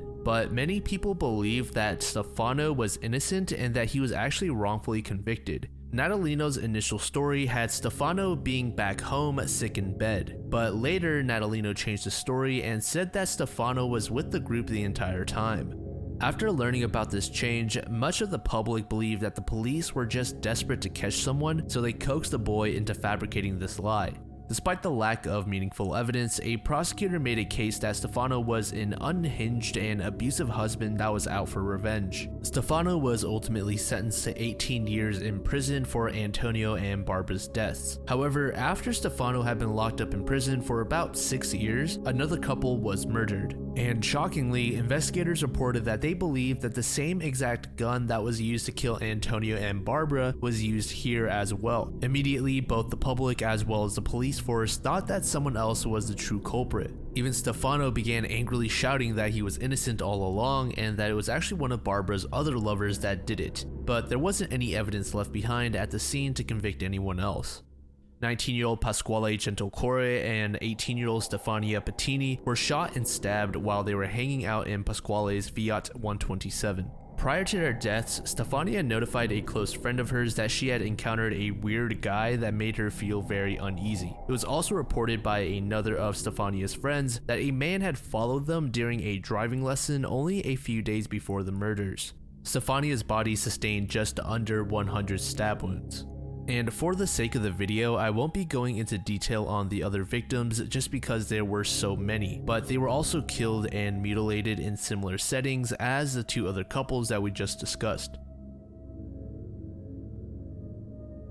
It took quite a long time for authorities to realize that all of these deaths were connected. To be exact, it wasn't until 1981 when they discovered a trend, and by then about 10 to 12 people were already murdered, all of which were couples. One of the main suspects was a man named Pietro Pacciani, who had been previously convicted for the rape and abuse of his two daughters. Furthermore, he also murdered a man who had begun dating his ex-girlfriend back in 1951. He served 13 years in prison for that murder. The only evidence that ever connected Pietro to the monster killings was an unfired bullet that was found on him, which was the same brand as the ones used by the monster. In 1994, he was convicted, but this was a very controversial decision as there was a lack of evidence and the police work done in the investigation was quoted as being very poor. Pietro was later released in 1996 after a prosecutor took his side during an appeal. And of course, there are many other suspects, but there is one theory that I came across that I want to at least talk about. I find it really interesting, but I also think it is quite unlikely. This theory suggests that the monster of Florence is actually the exact same person as the Zodiac Killer. And very quickly before we actually talk about this, I want to reference a earlier part in the Iceberg where we actually talked about the Zodiac Killer. Many of you guys mentioned how the case was actually solved, but the findings from the investigation that everyone was talking about in the comments was never actually officially confirmed. So basically, a group of cold case investigators who worked for the police force in the past have narrowed it down to a man named Gary Francis Post, but the official investigation group for the case has never come out to confirm this themselves. In fact, the FBI and several officials from California even came out and said that the evidence provided was circumstantial at best. So as of right now, there are kind of two sides where one believes that Gary Post was actually the Zodiac killer, while the other half is still skeptical and waiting for an official report. But anyways, back to the Monster of Florence. Around 2017 to 2018, a journalist came upon some details that led him to connecting the monster to the Zodiac. This journalist, whose name is Francisco Amicone, claimed that a man named Giuseppe Bevilacqua had confessed to several murders from both the monster and Zodiac's cases. Amicone went on to explain that Bevilacqua worked in San Francisco as an undercover CID agent in the 60s and 70s, which is around when the Zodiac was active. Furthermore, the timeline of when the Zodiac murders stopped and the monsters began matched up with the dates when Bevilacqua left the US and immigrated to Florence. Additionally, around 1968, Bevilacqua had access to the case files of a double murder near Florence where bullets and shell casings were improperly stored. Amicone suggested that Bevilacqua replaced evidence with spent cartridges from the gun that was used in the monster's murders. In 2020, police requested that Bevilacqua submit DNA to be tested, but in 2021, the investigation into Bevilacqua was closed. It was stated that the inquiry into Bevilacqua was characterized by quote-unquote suggestions, assumptions, and asserted intuitions.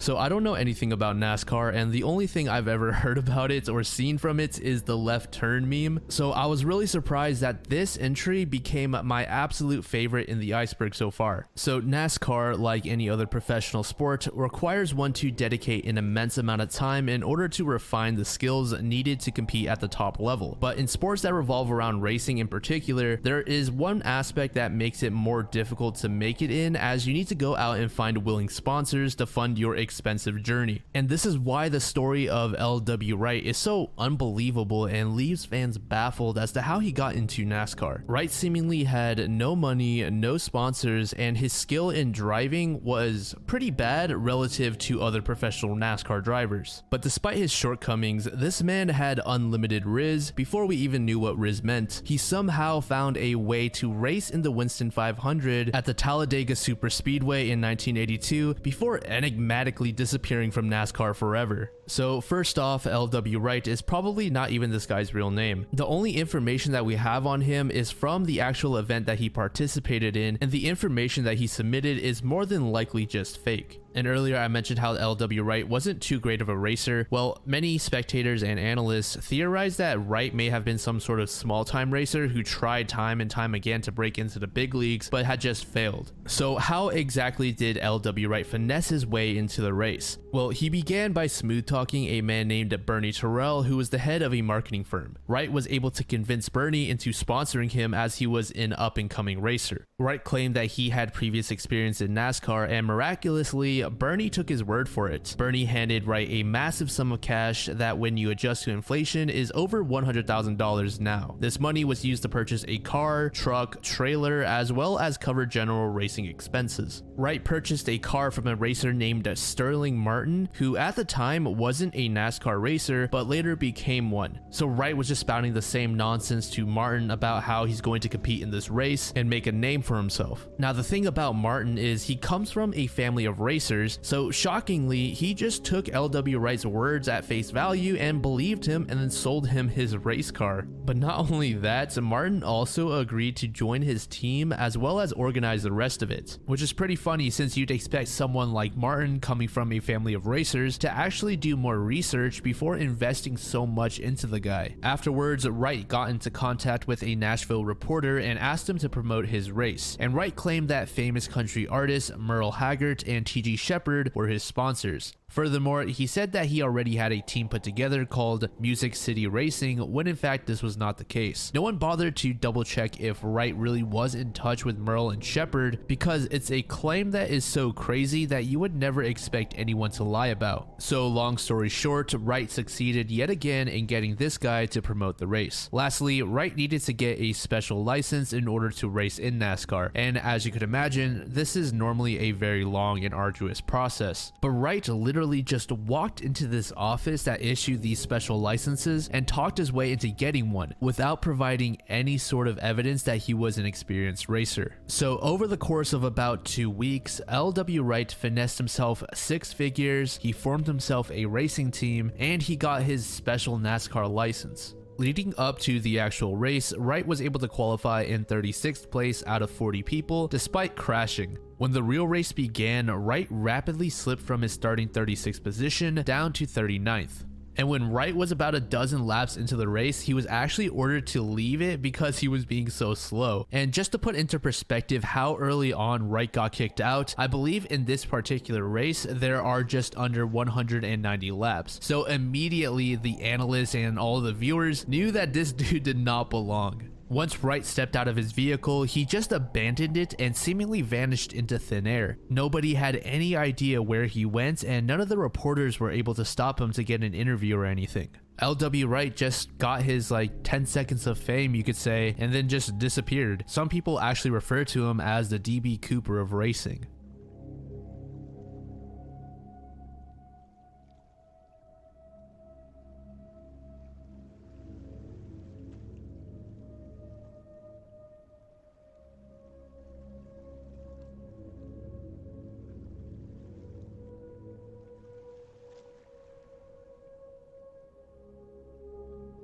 In Chicago on February 14th, 1929, 7 members of Bug Moran's gang were gunned down in a garage by 4 unknown individuals, 2 of whom were dressed as police officers. It's widely presumed that Bugs himself was the main target of this shooting. This event was spurred on due to the rising tension amongst gangs when it came to the control of illegal alcohol traffic in the area. Between the 1920s and early 1930s, the US issued a law which prohibited the production, importation, transportation, and sale of alcohol. A vast majority of the public were upset at this, which created the opportunity for individuals such as Al Capone to come in and begin profiting from the situation by illegally selling alcohol. But the largely Irish gang led by Bugs that commanded the north side did not like that Al Capone's gang was operating in the same area. At 10:30 a.m. on Valentine's Day in 1929, 7 of Bugs' men were lured into a garage at 2122 North Clark Street in the north side of Chicago. Now, the culprits did not expect there to be this many people. It was intended that Bugs himself would appear in the location with no more than 3 of his men. Nevertheless, they were all taken out. The 4 culprits who were never identified gunned down this group of 7 with 2 Thompson submachine guns and 2 shotguns. Several witnesses reported that 2 of the men that belonged to the group of 4 were dressed as police officers. Some investigators suggest that those men were part of another gang who were on good terms with Capone and they were simply paying off a favor, while others believe them to be police officers who were searching for revenge for the murder of another officer's son. And in that group of 7, one of them was Bugs' second in command and brother-in-law. Another was the gang's bookkeeper and business manager. After the gunshots were reported and the police eventually reached the crime scene, they found that one of the victims was actually still alive despite sustaining 14 bullet wounds. He was promptly transported to a hospital where doctors temporarily stabilized him, and police attempted to question him asking who was responsible, but the guy simply said, "No one shot me," before ultimately dying. Once news of the massacre spread across the city and the nation, both the authorities and the public immediately assumed that Al Capone was responsible, who was in Florida at the time. Investigators suggested that the straw that broke the camel's back was when Bugs' gang hijacked a shipment of high-end whiskey that was coming in from Canada that belonged to Al Capone. The two sides have been butting heads over the lucrative bootlegging trade for quite a while, with Bugs even trying to take over some of Capone's other businesses, including his dog track and saloons. Within days of the shooting, Capone received a summons to testify in front of the Chicago grand jury on charges for violating the prohibition laws. Capone said that he felt sick and he decided to not show up. But it was basically unanimously agreed upon within law enforcement that Capone was the brains that set up the entire event. And we're briefly going to sidetrack to another event that will tie into this. Wisconsin police were tipped off at some point to the whereabouts of a man named Fred Killer Burke, who was a famed contract killer and robber during the Prohibition era. When police raided Burke's location, they found a massive trunk hidden inside, and within that was a bulletproof vest, over $300,000 in bonds that were recently stolen from a bank, pistols, 2 Thompsons, 2 shotguns, and thousands of rounds of ammunition. At the time, the science behind forensic ballistics was still new, but investigators were able to determine that the 2 Thompsons were actually the same ones used in the Valentine's Day massacre. Burke was never actually caught during this raid, so authorities were never able to figure out how exactly he got his hands on those 2 Thompsons. And aside from those 2 SMGs, he was never proven to have any sort of involvement with the massacre. There were many mobsters who were suspected of being the gunmen. 2 of the prime suspects were actually part of the Sicilian mafia, but they were also not found guilty for the shooting.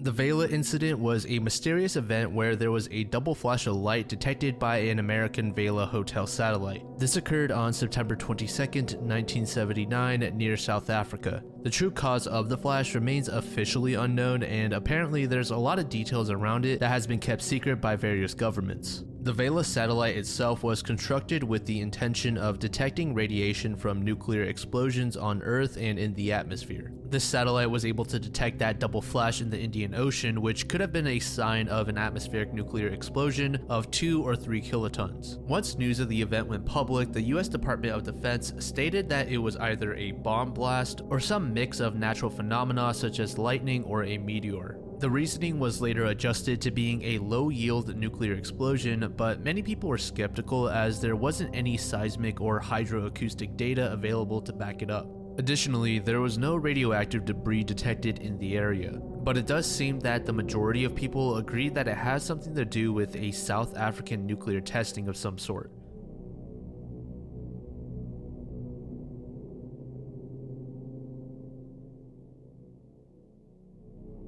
Genghis Khan's burial place is subject to immense speculation and it remains undiscovered, but many researchers believe that it's more than likely located somewhere in the sacred Mongol mountain of Burkhan Khaldun. Apparently, Genghis Khan requested that he be buried without any sort of signs to mark his burial site. He even went as far as to have anyone involved executed after he was buried. According to historians, there were over 2,000 slaves that attended and assisted in the funeral, and afterwards they were all promptly killed by the soldiers who were sent to overlook the event. And once they were all killed, another group of soldiers came in to kill the soldiers that took out the slaves. This new group of soldiers then killed literally everything that may have seen Khan's burial, including any animals. And what's even crazier is that once all of these steps were successfully fulfilled, those soldiers then ended their own lives. There are several other tales suggesting possible ways that Khan was buried, ranging from his grave being under a river to having trees planted over it. About 3 decades after Genghis Khan's death, there was a story that spread that said Khan was buried with the corpse of a young camel. This camel's mother was later discovered weeping at an odd location, which some thought may have been Khan's burial site. Earlier, I mentioned that many researchers believe that the grave is near a sacred Mongol mountain, and the reason for this is because Genghis Khan was known to visit the location in order to pray to some sort of sky god. And after the rise of the Mongol Empire, only the royal Mongol family was allowed to enter the area. Any trespassers were punished with death.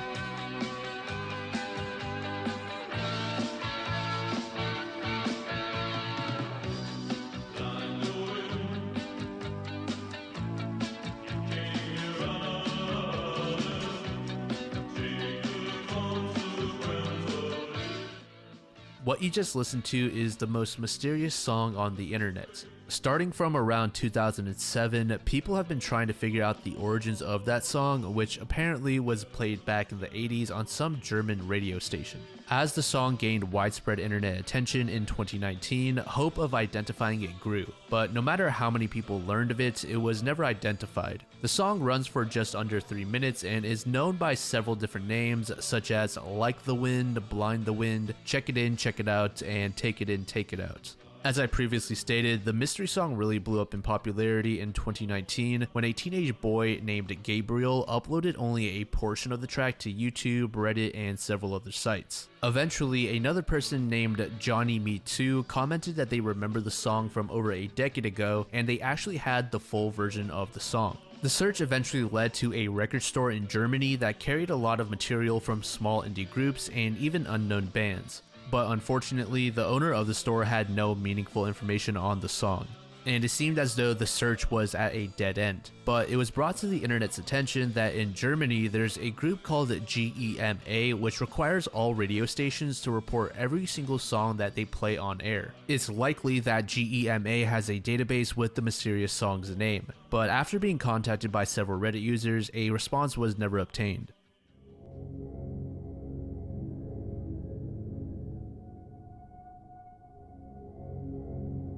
Kathy Page was a 34-year-old mother of two, as well as a wife who was found dead in a car wreck in the early morning of May 14th, 1991. At a glance, it just seemed like a tragic accident, but very quickly, investigators came across some odd details that suggested otherwise. For example, the car itself was barely damaged. The open drinks in the front seat did not spill at all, and Kathy's feet were neatly pushed back against the seat instead of being stretched out towards the foot pedals in an untidy manner that you would expect from an accident. Furthermore, Kathy was not wearing a seatbelt, yet her body was seated and not thrown forwards. Investigators unanimously agreed that the incident was staged. Police quickly identified Kathy and visited her home, which was only 100 yards from the site of the accident. The person that answered the door was Kathy's husband, named Steve, and the detective was immediately suspicious of him. This was what the detective had to say after his encounter. He said his wife was not home and directly looked straight down the street towards where the car was. Steve seemed to be quite upset. He began to cry and at times threw himself on the couch crying. But yet he would jump right back up and we were talking, and there would be no signs of tears in his eyes. This seemed strange to me. Once the detective consulted with his fellow investigators, they all agreed on focusing their efforts on Kathy's husband. Steve was adamant that he was innocent, saying, "Of course I did not kill my wife. The evidence clearly shows that the perpetrator was someone other than Steve Page." Steve also revealed that although his 13-year-long marriage with Kathy started great, the two gradually drifted apart. Mainly, she was uncomfortable with who she was, or at least that was what she explained to me, that she didn't know who she was. She wanted to try to find out who Kathy was. Because of that, we talked about separating for a short period of time and allowing her to hopefully find herself. And detectives were very appreciative towards Steve for revealing this personal information, but they would soon learn that Steve was still hiding something, such as the fact that he and Kathy had actually filed for divorce. Kathy's sister stated that Kathy was moving on in her life and that she was actually relieved to have that chapter of her life behind her. Medical examiners stated that Kathy's body had signs of strangulation and that her nose was broken. Furthermore, there were bloodstains on her underwear and her skin, but oddly enough, there were no signs of blood on her outer clothing. One of the investigators was quoted saying, "Kathy Page was not killed in her vehicle. She was killed at another location, cleaned up, redressed, and placed back in her vehicle." We later learned from Steve that Kathy was actually supposed to meet one of her female friends after work at about 11:30 p.m., but it turned out that Kathy was actually meeting her boyfriend. And this is where the entire event really begins to unfold and get ugly. It was revealed through the autopsy that Kathy had sex prior to her death, so one would assume that it was with her boyfriend, which did actually happen and was confirmed by the boyfriend, but later on medical examiners also gave investigators a key detail, that being that there was a male partner who had a vasectomy and Kathy's boyfriend did not, which meant that Kathy had been with yet another man that same night. And most people would immediately assume that the other person was Steve. Now the thing about Steve is he actually had a vasectomy several months prior to Kathy's death. And one more thing that Kathy's boyfriend revealed was that Kathy had on makeup and jewelry when she visited him, but when she died, she was stripped of her accessories and had no makeup. So police then questioned Steve and he said that they indeed had sex that night right before she left the house. But as we know, Steve is someone that likes to sort of hide information until it's absolutely necessary to be revealed. And according to Kathy's sister, Kathy had told her that there was no romance in the marriage whatsoever and it didn't make sense for her to be with Steve right before visiting her boyfriend. After further investigation and questioning, police came up with the following scenario. Kathy had returned home after visiting her boyfriend and stepped into the shower. Afterwards, she was completely rid of any makeup and had no reason to keep on her jewelry as she was preparing for bed. During that shower, Steve was fast asleep on the couch. But once Kathy had stepped out of the bathroom, Steve woke up and demanded sex, to which Kathy refused. This argument then escalated to where Steve forced himself upon her, ultimately strangling Kathy to death in the process. But this is simply a theory, and obviously Steve just denies the entire thing. To this day, police still consider Steve to be a person of interest in this case, and Kathy's family won a wrongful death suit against Steve.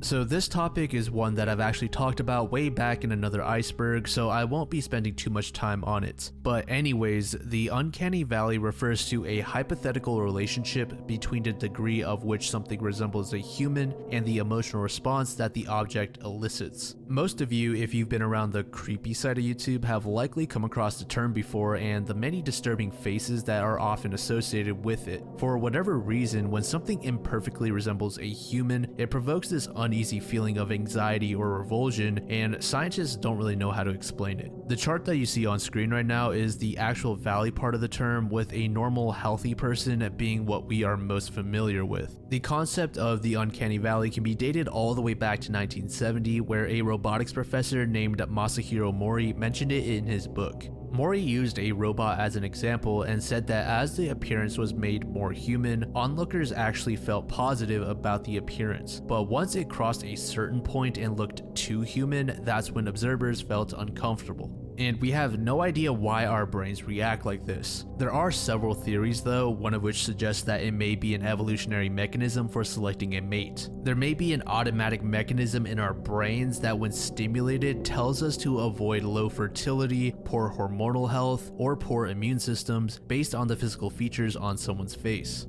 Others suggest that the reason we feel this innate fear is because these uncanny faces make our brains think of death and its inevitability. The brain may perceive something such as an android or robot as a replacement for ourselves, and deep down we have some negative primal reaction to that, and we feel the need to be cautious. And then there's the obvious bit of the uncanny valley faces resembling someone who may have been decapitated and then their expression being frozen afterwards.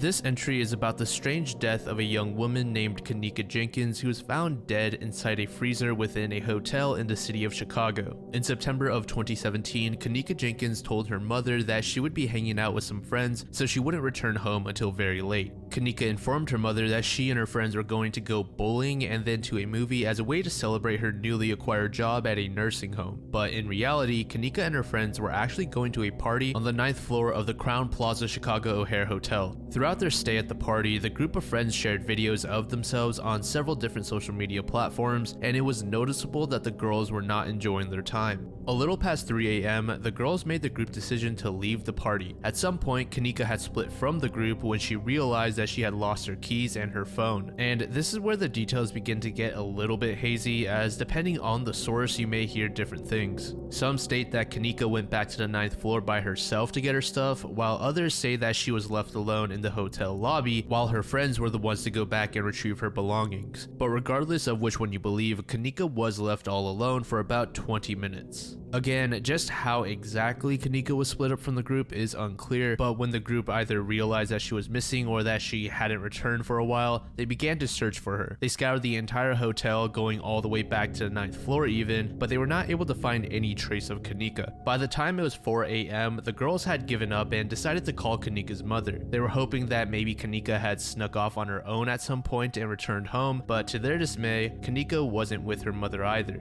Kanika's mother is named Teresa, and she would later inform investigators that she did not trust the story that Kanika's friends gave her. She was quoted saying that it didn't sound right. Teresa also added that all of the friends were clearly drinking and didn't seem to be in their right mind. When Teresa asked them if Kanika had consumed any alcohol, they said that she only had a single drink. This particular detail worried Teresa as she knew Kanika did not handle alcohol well, and that even a lone drink could be too much for her to handle. The friend group later brought Teresa back to the hotel, and when Teresa asked the front desk for help and to look into her daughter's disappearance, the hotel outright refused. Teresa then requested to view the camera footage to maybe find her daughter, but the hotel staff informed her that only police were allowed to look at it, and they themselves didn't want to look at it either. And this may have been the difference that could have saved Kanika's life. Police were contacted a little over 7 a.m. and the investigation began just around 1 p.m. Police combed the area and searched the hotel top to bottom, but failed in locating Kanika. When police questioned some of the people staying at the hotel, they also failed in obtaining any notable information. And at first, the police didn't bother looking through the camera footage themselves, as the hotel staff had informed them that they had done a thorough search already. However, around 10 p.m., an officer wanted to see the camera footage for himself on the off chance that a fresh set of eyes notices something new. And this officer did in fact make a big discovery. They found Kanika stumbling her way through a hallway around 3:20 a.m. The footage also showed Kanika stepping into an elevator, which she took down to a lower level within the hotel. She was later seen walking up some stairs into a new hallway where she wandered into the men's restroom. Once she had left the restroom, Kanika then wandered into the kitchen, which was being renovated at the time, so there was no one there to stop her from walking into the freezer. This particular freezer was a 2-in-1 where the first half was a cooler and behind the second door was the actual freezer. Kanika, in her drunken trance, had wandered in and couldn't find her way out. Once police were finished examining the footage, they visited the freezer and they found Kanika frozen to death lying on the floor of the freezer unit. During the autopsy, examiners found no wounds or signs of a struggle on Kanika, but in her blood, they got a blood alcohol level of 0.112, which would label her as legally drunk. Additionally, medical examiners noticed the presence of topiramate, which is a drug to treat epilepsy and prevent migraines. Now, to many people, this incident may seem to have no mystery whatsoever. It was just a tragic accident with someone that was under the influence, but both Kanika's mother and her friends think that there was foul play involved. One of the more popular theories actually suggests that Kanika's own friends were responsible, but this theory doesn't actually hold much ground as there isn't any actual evidence to back it up. There were simply rumors spreading about how Kanika's friends were getting jealous for whatever reason and may have made some poor decisions when they were drinking. Many people believe that when the staff denied access to the footage, they were actually stalling so that they could tamper with it. The room where the party was being held was apparently purchased using a stolen credit card, and obviously there was an immense amount of underage drinkers at the party, as well as the presence of illegal substances. The hotel received several noise complaints that night involving that party, but they chose to ignore them.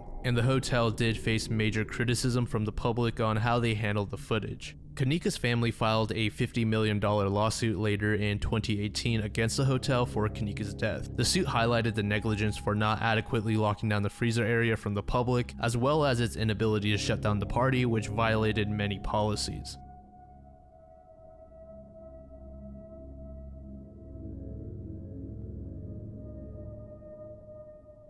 Throughout the New England region of the United States, there are these old stone walls that were estimated to span across 250,000 miles, but this estimation was made back in the 1930s, and it's now believed that the walls are actually double that in length. Along the walls in the region, there are also distinct stone structures that resemble caves or huts. Historians have questioned both the age and cultural origin of the structures for decades. Approximately 800 stone structures that are unique to the New England region have been found. These particular structures have not been identified in any other part of North America. They can range from 15 to 30 feet in length and are typically 10 feet wide and 10 feet tall. There is a certain type of stone structure which has been dubbed a beehive chamber, which has a cone-like shape and features smoke holes which are presumed to be used for ventilation. Additionally, there are shelves and benches that were made out of the stone walls. Some of these chambers are completely isolated, while others are built into hills. Most historians and archaeologists believe that these structures were either built by early colonists or Native Americans as root cellars, smokehouses, and general storage facilities. However, according to some, there are records by early New England colonists that mention these chambers existing long before their own arrival, which probably means that Native Americans were responsible for building them. So most of the debate remains in what the purpose of these chambers were. Many archaeologists mention that the interiors are much too complex and well crafted to simply act as something as trivial as a root cellar. And for many of the huts, it seemed like there was an excessive amount of effort put in. So people are wondering why they put so much effort in transporting these large stones up land instead of building these structures closer to their own homes or villages.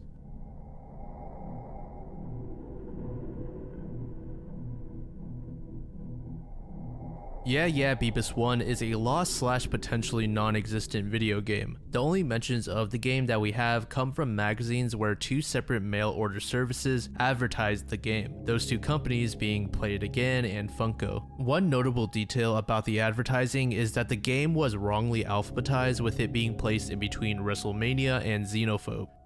Several other lost video games come with tiny details that are able to be used to try and track down the origin, but with Yeah Beavis 1, there really is nothing else to go off of besides these two magazine listings. Investigators have proposed various ideas, such as the title being some sort of copyright trap that was supposed to ensnare competing game services that copied or stole their list. Others suggest that the title may have been some sort of inside joke between the two companies. However, that is a bit of a stretch. The most commonly supported theory is that Yeah Beavis 1 is just a badly localized name for another game called Rai Kyanshi's Baby Kyanshi no Amida Daiboken. Some people suggest that the Yeah is supposed to mimic the Rai in the original title, and Beebus is supposed to replace the word baby. In March of 2021, a group of investigators came together to try and contact the staff of Funko and Play It Again. In March of 2021, several people came together to try and contact the staff of Funko and Play It Again. They did succeed in connecting with various members of both companies, and it seemed that the main takeaway was that the Play It Again company used the title as some sort of fake listing to see if anyone copied them. According to that source, this was a very common business practice within the niche.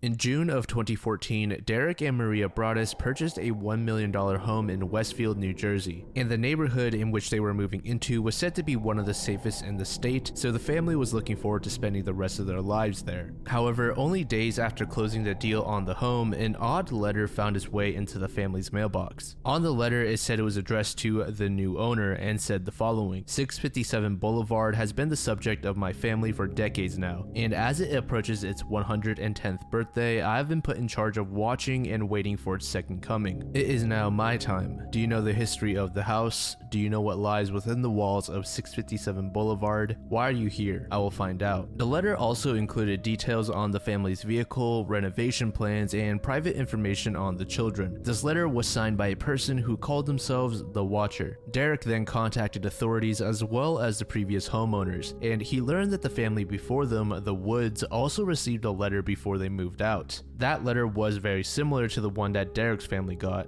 The Woods letter talked about how there were people watching the home from a distance and included private details that they didn't expect strangers to know about. The previous family did say that they did not receive any other letters like that one for the entire time they lived there, which was over 2 decades. Derek's family was pretty unnerved by the letter, so Maria and the children made the decision to stay in their old home while Derek stayed in the new one just to make sure it was safe. And as the renovations were underway, strange things began to happen, such as signs being torn out from the front yard. It didn't take long for another letter to arrive, and this time it addressed Derek and Maria by name, which made the couple all the more uncomfortable. But the scariest part was that the letter mentioned a specific moment where one of their kids was sitting out on the front porch painting. Is she the artist in the family? All of the windows and doors in 657 Boulevard allow me to watch you and track you as you move through the house. Who am I? I am the Watcher and have been in control of 657 Boulevard Boulevard for the better part of 2 decades now. The Woods family turned it over to you. It was their time to move on and kindly sold it when I asked them to. After receiving this second letter, the family decided against staying in the house and returned to their old home together. Despite the effort from the authorities and security firm, the identity of this watcher was never revealed. The Broaddus family ended up selling the home about 6 months after purchasing it, but by this point everyone knew about the letters that the house was receiving, so nobody wanted to buy it. In 2016, the family wanted to actually tear down the house and then rebuild it, but once the watcher heard of this, they were enraged and sent the following letter.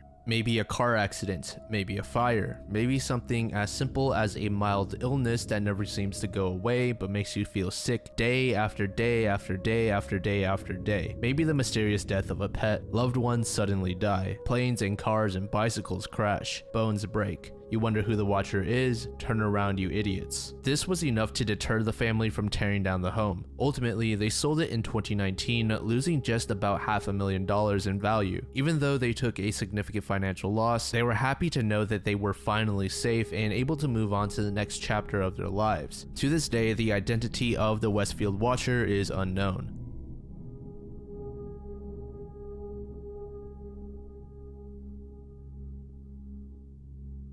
How To Basic is a YouTube channel based in Australia with over 17 million subscribers as of recording this video. For anyone who somehow hasn't heard of the channel before, all of the videos have pretty mundane titles and thumbnails, and if you take these titles at face value, you'd probably expect a tutorial, but instead you receive a masterclass in destroying your kitchen, bathroom, or whatever room you desire. Instead of an actual tutorial, the video is shot from a first-person POV where they throw or destroy various items including food. And one of the running gags in many of the videos is a man giving a thumbs up at the end of the video in front of the camera before abruptly cutting to black. In March of 2018, How To Basic uploaded a face reveal video which currently sits at a staggering 41 million views. But instead of the creator revealing their face, the video turned out to simply be a parody including a wide roster of other YouTube creators claiming to be the owner of the How To Basic channel. The cameos included famous creators such as iDubbbz, Michael Stevens of Vsauce, Max Mofo, and much more. This video was created as a celebration for hitting 10 million subscribers, so to be trolled in such a way just made the audience all the more curious as to what the owner looked like. Various people online came together to try and break down the video to see if there were perhaps clues embedded into the video that would reveal the creator's face, and there was in fact a clue. At the end of the face reveal video, there was a code that flashed on screen briefly that translated to /watch?V,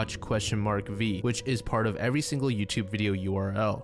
And in the very next upload titled How to Make a Hawaiian Pizza, there seemed to be another clue. If you turn on captions, there will be nothing for the majority of the video, but while How To Basic is seen falling, a caption saying "you" pops up. There are several other pieces of text that seem out of place scattered throughout other videos, but as far as I know, this puzzle has never been completely solved. In fact, from what I found out, this was supposed to be some sort of ARG, but for whatever reason, the people who were in charge of organizing it decided to call it quits and cut the project short. And as it stands, the general public doesn't know what How To Basic's real face looks like.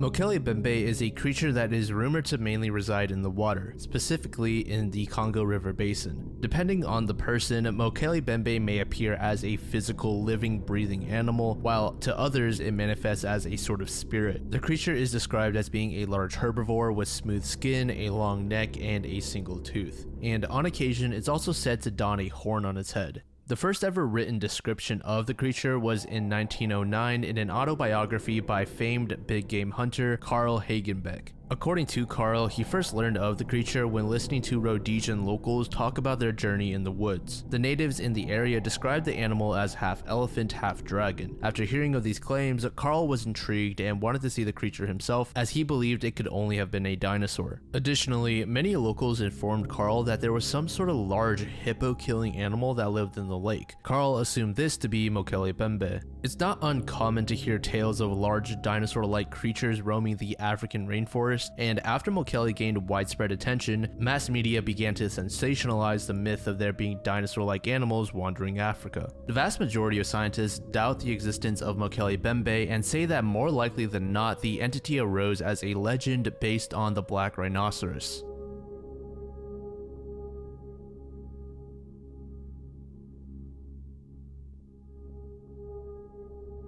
keeping with the dinosaur theme, this next entry asks the question, why does the Tyrannosaurus rex have tiny arms? The T-Rex ranks as one of the most vicious predators of all time, but has probably one of the strangest appearances. Paleontologists and biologists have gone back and forth for decades, debating how the T-Rex used its seemingly useless arms. Some scientists have even proposed the idea that if the T-Rex had evolved for several million additional years, the arms may have disappeared entirely. Now, we should keep in mind that the arms on a T-Rex were only small relative to the rest of its body. On average, a T-Rex's arm measured in at over 3 feet in length, and each individual arm on a T-Rex was strong enough to bench 400 pounds or about 180 kilograms, which meant that pound for pound, the T-Rex's arms were over 3 times more powerful than the average adult human. But regardless of this fact, a T-Rex rarely had to resort to using its arms when hunting. So what exactly did a T-Rex use its arms for then? Many scientists believe that male T-Rexes somehow had a use for them when mating, but due to how little we know about dinosaur mating in general, many scientists don't take this idea too seriously.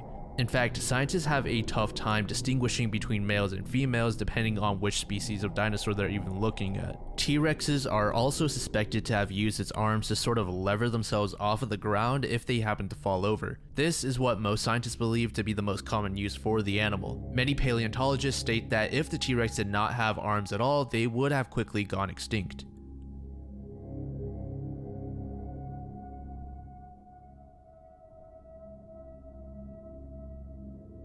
So most of you probably know of the hit Nickelodeon show Drake and Josh, which premiered in January of 2004. There was, of course, an aired first episode that is referred to as the pilot, but apparently there's a mysterious unaired version of it too. This unaired version was set to be produced around 2002 and was made before Nickelodeon even picked up the show. The episode is said to have a similar plot, but Josh's dad was played by a different actor. This original actor was the late Stephen Furst, and he was replaced in later episodes due to availability issues. Along with some other changes, this unaired version is said to have a part in the basketball scene where Drake accidentally hits Walter in the face with the basketball, which knocks him out. In the aired version, Walter catches the ball and spins it on his finger before tossing it and breaking a ceramic lamp. So talks around this lost episode didn't really start until 2009 when Dan Schneider uploaded a short clip from it showing Stephen Furst as Josh's dad. And for quite a while, this short snippet was the only thing we had on the episode. But in 2022, Dan made a compilation video featuring some clips from the lost episode. People speculate that this compilation was posted as a 20th anniversary of sorts to celebrate that pilot episode's creation. The video itself has since been privated.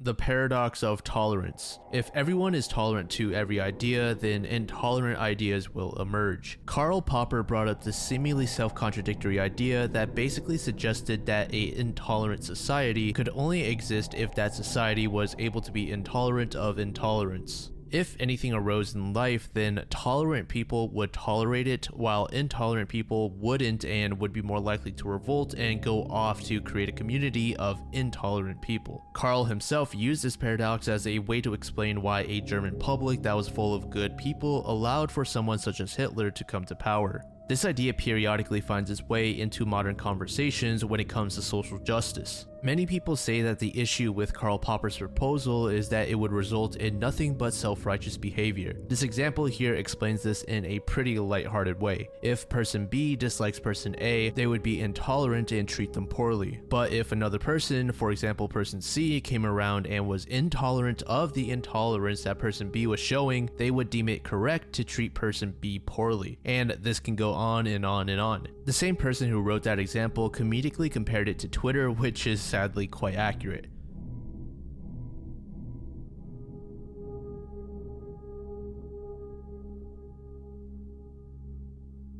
This entry refers to an apparent lost adult episode of the classic cartoon characters Popeye and Betty Boop. This short was only ever shown once and never again. Apparently, in September of 1938, the creator of the two characters, Max Fleischer, wanted to throw a party for animators that moved from the New York studio to the Florida one as a thank you. And as a sort of additional gag gift, those that attended were able to view a fully animated video, complete with voice actors, music score, and stylized backgrounds of Betty giving Popeye a quote-unquote extremely warm welcome after he went to visit her in Miami. fermi, and apparently Popeye ate his signature spinach towards the end. Afterwards, the short was supposedly locked up in a safe at Fleischer Studios in Florida. The lost episode stayed there until 1942 when the Fleischer brothers were kicked out by Paramount Pictures executives, and the short has seemingly vanished after that. It wasn't until 2003 when the topic of this lost episode became widely known. Some people claim to have seen clips of it as part of a sort of compilation tape containing various animated adult cartoons from the 1980s.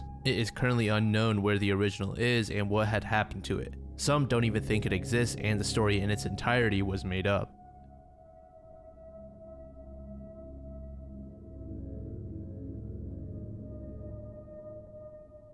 Ningen refers to a Japanese urban legend of an aquatic humanoid whale creature that is rumored to live in the sub-Antarctic oceans. Ningen began to gain attention around 2012 when a forum post on the Japanese website 2channel was made on the creature. The post claimed that the members on a whaling ship saw a creature surfacing from water off the Antarctic coast. Initially, the crew thought it was a submarine, but as they approached it for a closer look, it immediately dove back under the water and was never to be seen again.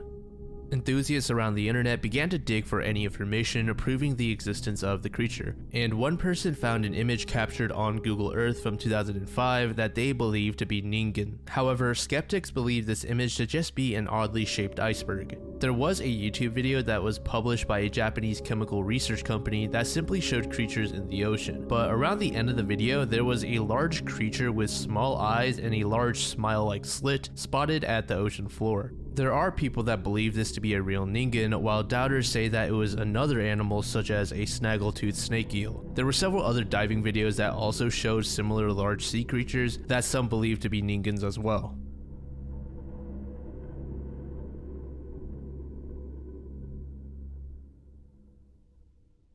This entry refers to a lesser-known mystery of a missing woman named Christine Shields Wagner. She went missing on October 10th, 2016 and was 67 years old at that time. Christine was last seen leaving her home in Olympia, Washington, driving her 2004 Toyota Matrix. When police visited her home to investigate, they found that she had left her purse there, and when they tried to locate her phone, it was turned off. Only a couple weeks after her disappearance, her car was discovered at the Harmony Farm Conservation, which is also located in Olympia. Christine was known to harm herself in the past due to her poor mental health, and on a couple of occasions, she even tried to take her own life. Because of the state of her mental health, her case has been classified as endangered missing, and many investigators believe that she is no longer alive.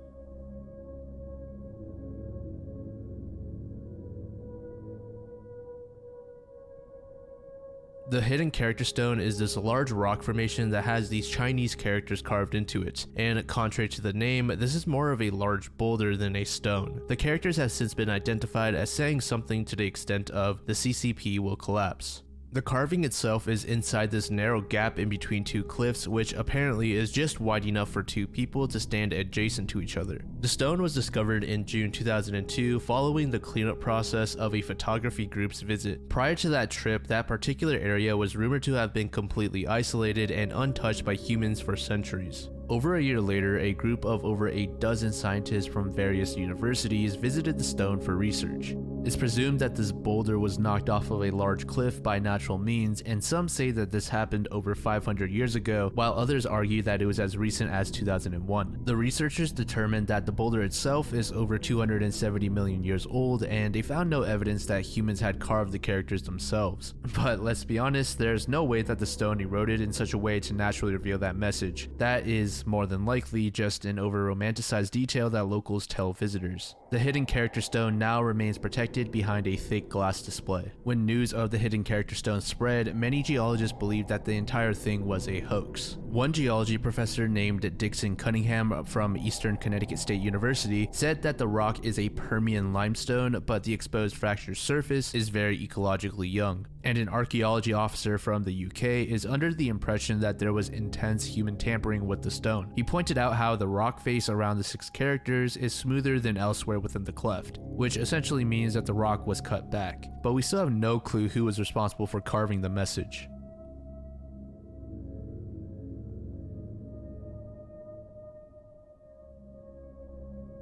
Morgan Nick is the name of a 6-year-old girl from Alma, Arkansas, who was abducted on the night of June 9th, 1995. Morgan, her mom, and friends were spending their night at a Little League game when an unidentified man carried her away when she was emptying sand from her shoes. Several witnesses came forward and said they saw Morgan playing with the other kids at the park nearby, and around the same time when Morgan disappeared, a red Ford pickup truck with a white camper also vanished. Investigators think it's highly likely that the culprit was the owner of that red pickup truck, and they reported that the license plates were from Arkansas and that the back of the camper has a bit of damage, which made it several inches too short for the truck. The culprit was described as being a 6-foot-tall white male who had a solid build and a beard. Furthermore, it's estimated that he was in his late 20s to mid-30s. Once news of Morgan's disappearance made its rounds in the community, an immense amount of people came forward with leads, but unfortunately, none of them resulted in any solid info on the girl's whereabouts. In an attempt to incentivize the public to help in the case, a $60,000 reward was offered up for the recovery of Morgan Nick and the identification of the culprit. The investigation is still ongoing with dozens of possible sightings all across the US. Her family is obviously distraught, but they remain hopeful that Morgan is alive and will one day be brought back to them.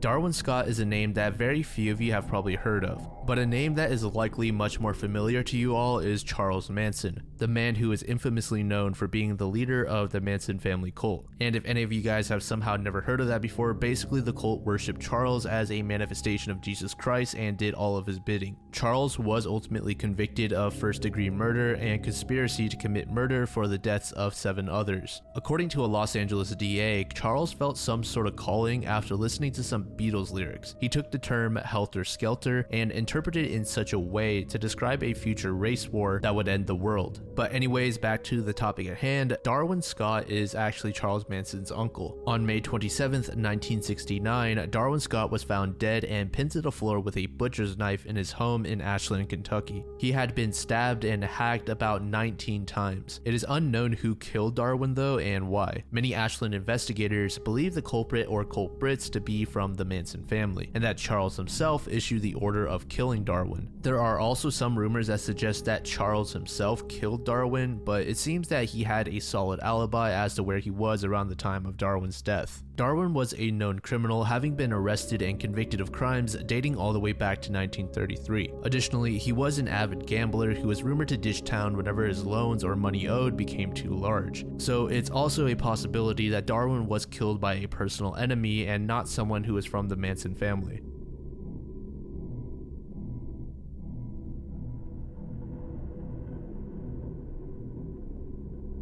So this entry has very little information available. All the sources I came across just copy-pasted the same exact text from the original link. But anyways, Joanne Rose Rattray was a 6-year-old girl in New Zealand who was murdered in Hastings on July 2nd, 1935. Joanne just got out of school, and while she was on her way home, she was presumed to have been lured away and kidnapped. Joanne's parents, David and Hazel, were immediately overcome with dread after hours had passed and their daughter was still not home. They informed both police and their neighbors, and quickly the nearby residents began searching the area, but despite their efforts, they couldn't find any trace of Joanne. The very next day, Joanne's body was discovered at Karamoo Creek, and it was quite obvious that her death was not an accident. The medical examiners were certain that the death was a result of asphyxiation. Specifically, Joanne was being held under the mud in the creek for an extended amount of time. Police were never able to identify any suspects, and they also failed to find a motive for the crime. And after I did a bit more digging for information on Joanne, I learned that there are actually quite a few mysterious murders in that area. There are close to a dozen more murders that I was able to find that were as recent as 2007. The victims' ages varied quite drastically, all the way from 14 to 69 years. The victims also varied in gender, with some being male and others female. It's unknown whether or not these murders are at all connected, and due to the range of the murders, with one dating all the way back to 1935, authorities think that they are likely isolated incidents.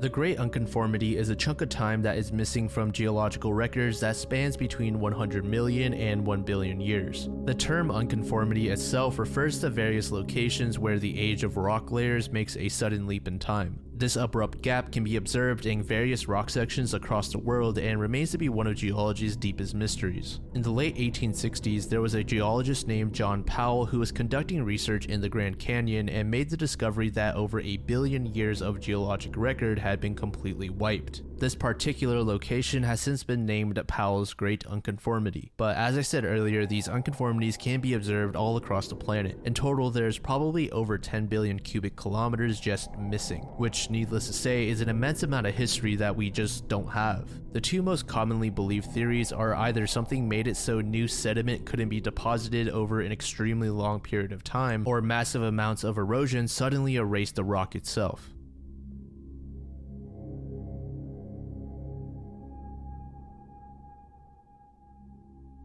Jeff is a talking mongoose that gained massive attention in Britain in the early 1930s. A family known as the Irvings claimed that inside their farmhouse was this mongoose that spoke to them. These crazy claims eventually got the attention of ghost hunters and parapsychologists. These investigators wanted to see the mongoose for themselves, but in the end, they, as well as other critics, deemed the situation as a hoax. They claimed that the Irvings used some sort of ventriloquism to fake the entire event. The story begins with several members of the family saying that they heard persistent noise coming from the wooden panels of the farmhouse. The sounds consisted of scratching, rustling, and sometimes even voices. The Irvings would tell their friends that a creature that called itself Jeff came forward and told them that it was a mongoose from India that was born in the 1850s. Jeff explained that it was an earthbound spirit, and if anyone viewed its true form, then they'd be petrified and turned into a pillar made of salt. Supposedly, the Irvings had befriended Jeff, and the mongoose decided to guard the home. Additionally, Jeff would wake up anyone who overslept and chase off any mice that roamed the house. In 1935, the editor of a weekly magazine called The Listener wanted to look into the story and possibly cover it in the magazine. This editor was named Rex. Rex said that he wanted to remain objective when listening to the Irvings' claims, despite how outlandish the story sounded. The family provided Rex with a supposed hair from Jeff, which was later identified as dog hair. Additionally, the family showed Rex these bite marks, which were also supposedly from Jeff, but those also appeared to be exactly like a dog's. And the Irvings actually did own a sheepdog, so at this point, Rex thought he was being trolled. Several more investigators visited the family, and they all ended up concluding that the evidence provided of Jeff's existence was at best lackluster. Some psychologists suggested the family may have had some sort of condition that made them truly believe that they were being visited by a majestic mongoose.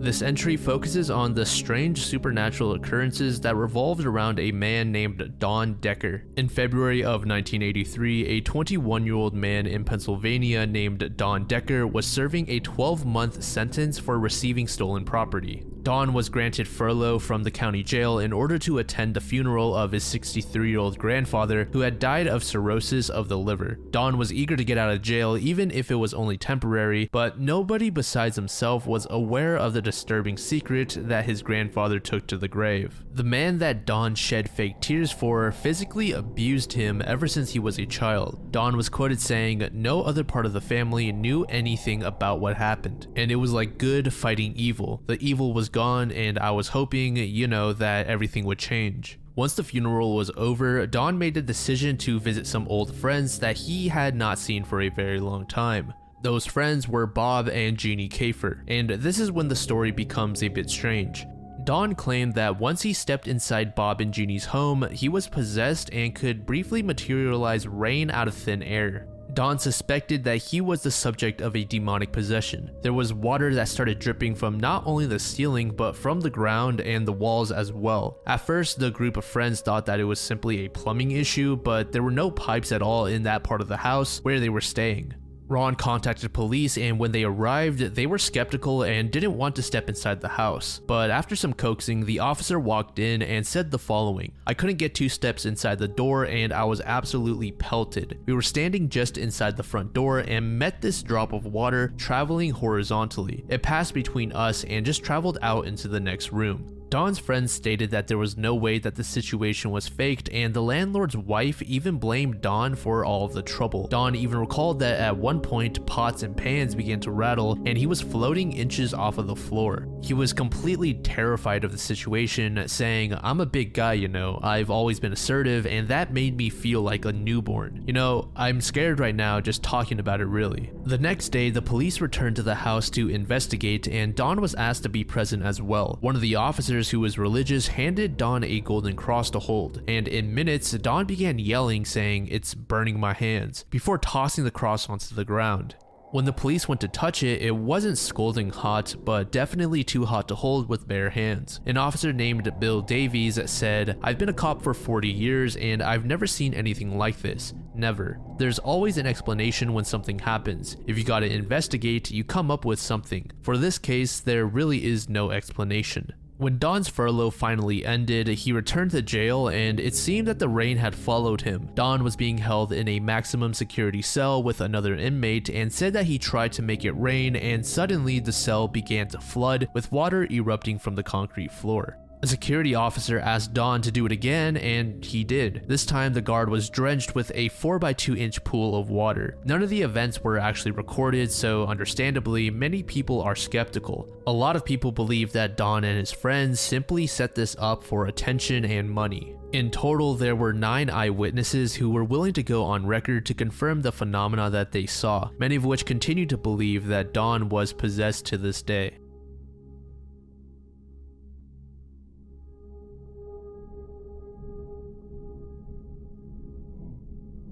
The 3 X murders sent panic throughout New York City in 1930, and to this day, we have no idea who the serial killer was. The culprit left behind cryptic messages where they claimed to be a Russian spy.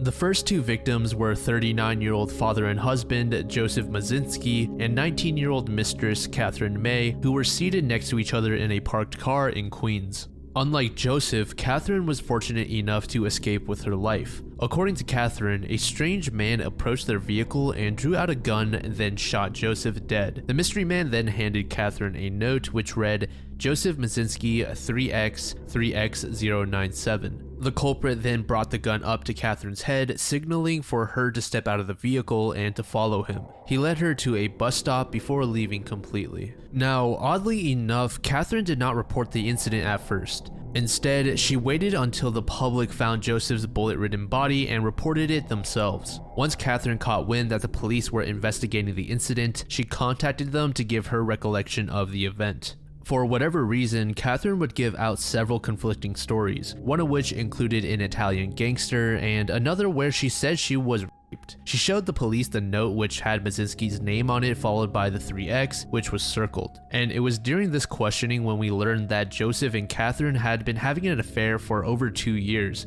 So Catherine was about 17 years old, if not younger, when Joseph, who was in his mid to late 30s, began talking to her. According to Catherine, the two were on a quote-unquote secret love tryst, and she did not recognize the killer. But police weren't really buying the story and started to push her a bit more harshly until she mentioned a man named Stephen Lombardo, who she claimed was an Italian gangster. Catherine said that she had met Stephen several times before he shot Joseph, but she later revealed that she made the entire Stephen story up to get the police off of her back. Just a few days after Catherine's questioning, the police were notified of a suspicious letter that was sent to a local newspaper office. The one who wrote the letter identified themselves as Joseph's killer and called Joseph a rascal and a dirty little rat, before also threatening that 14 more of Joseph's friends will be joining him.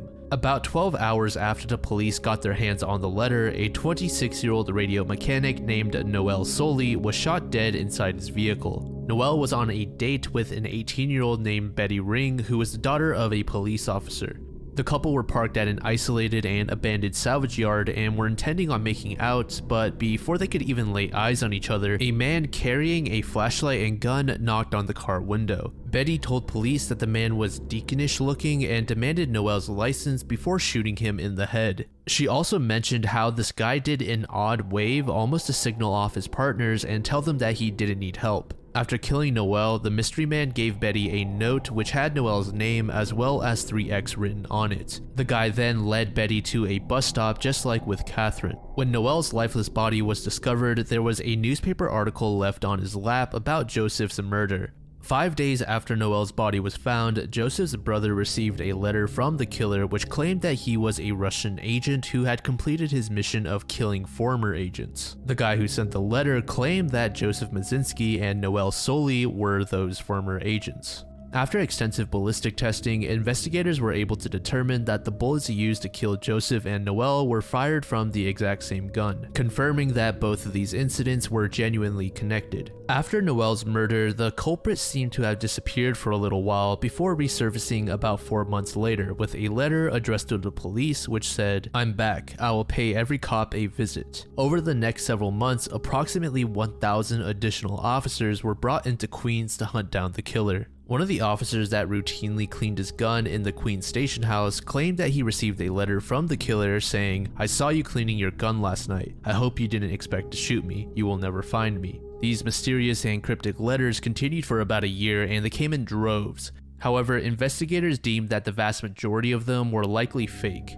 In the final official letter, the killer threatened to kill 3 men at once. The killer said that he was still deciding how to go about the triple murder. He said he might use poison darts and a blowgun or a mysterious, very old Hindu trick. The families of both Joseph and Noel denied the allegations that the two were part of some secret Russian organization. But during the investigation, police found an out-of-place check for $8,000 which was deposited into Joseph's bank account only a month before he was killed. Some believe that this money was compensation from that secret organization, while others believe that he got the money for a much more mundane reason. But regardless of what you believe, it was never really cleared up where exactly that money came from.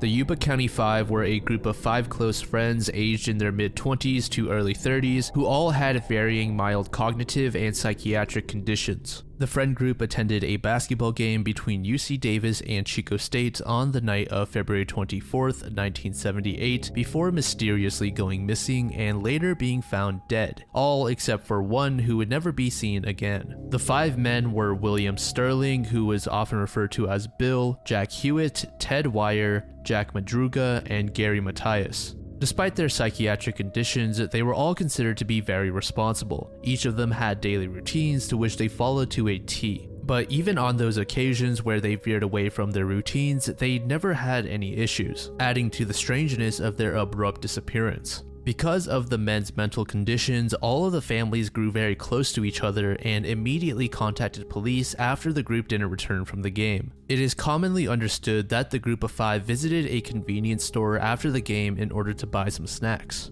But as Madruga called his friends back to the car so they could drive off and return home, the group made the mistake of going into the opposite direction. Now, while I say it was a mistake, there are many people that believe that the group may have intentionally gone into the opposite direction. It isn't exactly known what happened on the drive, but it would be months before the car was ever found. The vehicle was discovered abandoned in the snowy Sierra Nevada mountains with leftover wrappers and cans of food that they bought from earlier at the gas station. And as you could probably expect, there was nobody in the car. And why exactly it was in the mountains, no one was quite sure. The very first thing that most people suspected was that the group was running low on fuel and were simply forced to stop in the mountains. But the thing is, the car actually still had a quarter of the tank remaining, and it wasn't likely that the group got lost as they had several road maps of the area inside the car. So if gas and navigation were not the issue, then what was it? The next most reasonable explanation was that the car had broken down. But yet again, this was also shot down. The car was more or less completely undamaged and the insides were in proper functioning condition. In June of 1978, which was several months after finding the abandoned vehicle, a 16-year-old boy named Roger discovered the scrawny and lifeless body of Ted Wire inside a Forest Service trailer, which was intended to provide emergency shelter to hikers. Ted's body was wrapped in 8 layers of blankets and sheets. He was emaciated and weighed significantly less than when he was alive.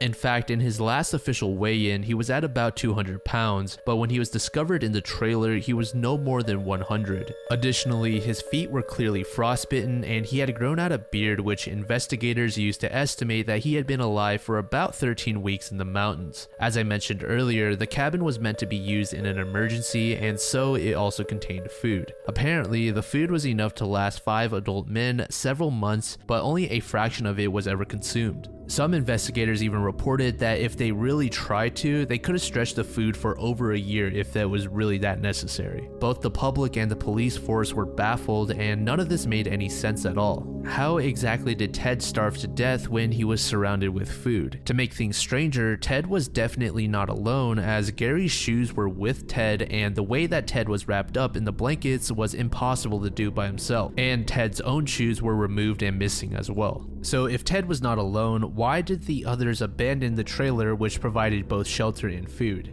Inside the trailer, the police also found a busted watch which none of the family members recognized and an unused furnace. Ted's family later told authorities that he lacked common sense as a result of his disability, and that may explain some of the decision making inside of the trailer. To make an illustration, his family said that Ted asked questions such as, "Why should I stop at a stop sign?" So they don't doubt that he may have just succumbed to the stress of the situation and figuratively shut down. Even though he was surrounded by the necessary resources to keep him alive, such as the furnace, food, and blankets, he may not have understood how to use everything. But there is another reasoning for why nothing was used that we will talk about later on. Shortly after discovering Ted, the bodies of several of the other friends in the group were also found. Bill Sterling and Jack Madruga's remains were found about 3 miles from the abandoned vehicle. Madruga's body was ravaged by animals, and the only remains of Bill were his bones. The autopsies later reported that they both died of hypothermia. And just about a day later, Jack Hewitt's own father found his son's backbone when joining a search party. Hewitt's father was certain that the bone belonged to Jack since his clothes were also scattered in the vicinity. And the very next day, a sheriff also found Hewitt's skull 300 feet away from where his backbone was. His death was also a result of hypothermia.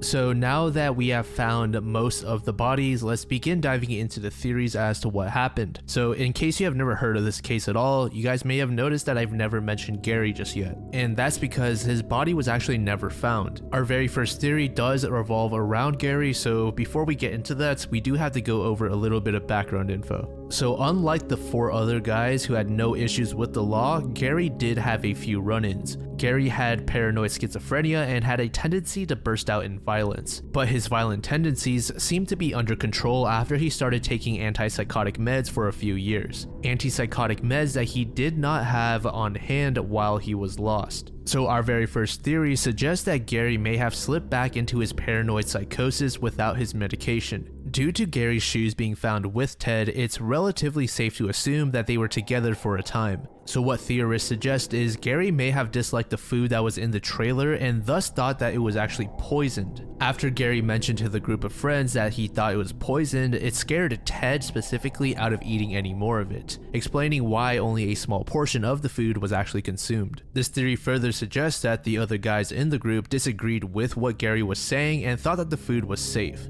Gary's family also stated that Gary was very protective of those that were in his life, including his friends, so some think that Gary didn't want his friends to be killed by the poisoned food, so his violent habits broke out, leading to the rest of the group leaving the cabin. So the only 2 that were left behind were Gary and Ted. Ted ultimately died, so Gary took his shoes since they were larger as his own frostbitten feet had become too swollen to fit his own sneakers. But then why did Gary leave? It's possible that he came to the conclusion that no one would go out searching for him with so much snow out in the mountains, so he left in search of rescue himself, ultimately dying somewhere out there in the wilderness. And one more detail to further muddle this mystery, 2 of the guys in the group had military training and likely also had some level of survival skills due to that. So most people would assume that they had a basic understanding of what to do and what not to do. This case is pretty famous across the internet and thus has a lot of theories. Of course, I won't be able to go over every single one, otherwise we'd be here for hours. But even though it's been covered so much, it's one of my favorites and I'm thinking about doing a dedicated video on it, spanning across maybe 2 to 3 hours because there's so much information available on it now. So if you think that's something you're interested in, let me know in the comments down below.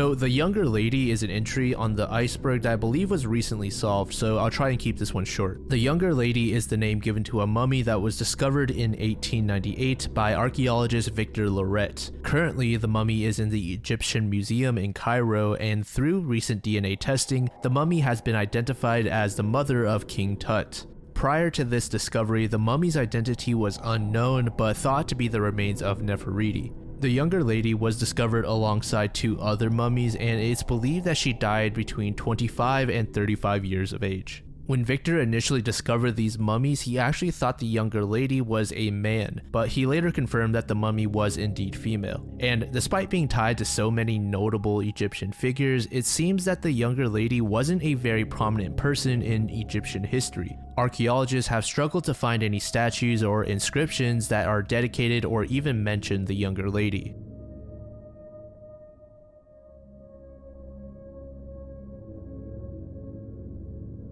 The Grim Reaper of the Grand Canyon. So I remember this image making its rounds on YouTube years ago. This photo was obviously taken at the Grand Canyon back in the 80s and has gone on to become one of the more creepy photos to ever be taken. A little over a decade ago, a Reddit user by the name of Zombie Gaddafi made a post about an eerie story on his uncle who was 50 years old at the time of the Reddit post. His uncle visited the Grand Canyon with a group of friends, and the trip seemed like any other at first. As the group was driving through the canyon, one of the friends asked to take a break on the side and stretch their bodies a bit as they had been cooped up in the vehicle for quite a while. They decided to stop at an area with pretty dense hedges, and as with any trip, they decided to take some pictures of each other. One of the friends suggested that OP's uncle stand at the edge of the canyon while holding out a fishing rod. They proceeded to get into position, take the photo, and then drive off.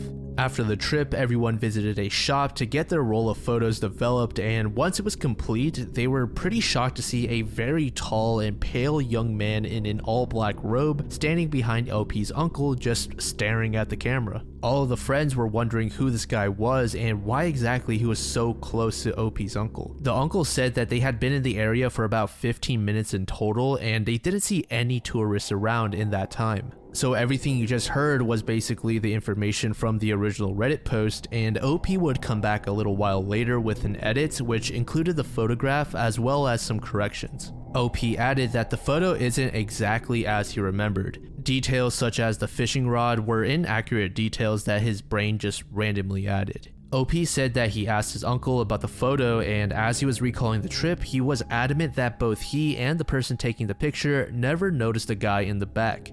OP said that he was really young when he made the original post, and even younger when his uncle first told him the story. He thought that perhaps his uncle was trying to creep him out and make up some lies to make the story scarier. So OP then asked his other family members about the photo and showed it to them. Everyone he asked also said that they had no idea who that person was, and they said that they were very familiar with most of the friends that OP's uncle hung out with. As the story gained attention, Reddit users came in droves to share their theories as to who or what the guy was doing there. The two most popular and accepted theories are that the guy was just a normal random dude there to take a piss, or the entire situation was a hoax. Initially, there were a lot of people who mentioned that the guy was abnormally tall, but that can be explained as just his positioning making him appear much larger. This is definitely the most boring theory, but you know, Occam's razor and all that, this is probably the most likely. It's pretty creepy knowing that this guy was tailing you and you had no idea, but he was probably harmless. Another popular theory is, of course, the name of this entry. The guy was the Grim Reaper. There have been numerous Grim Reaper sightings throughout time, and how the Reaper appears in front of someone who is about to die. Someone in the friend group may have been fated to lose their life that day, only to live past their expected time of death. Obviously, some people may think this theory is outlandish and think that the internet simply took something and blasted it way out of proportion.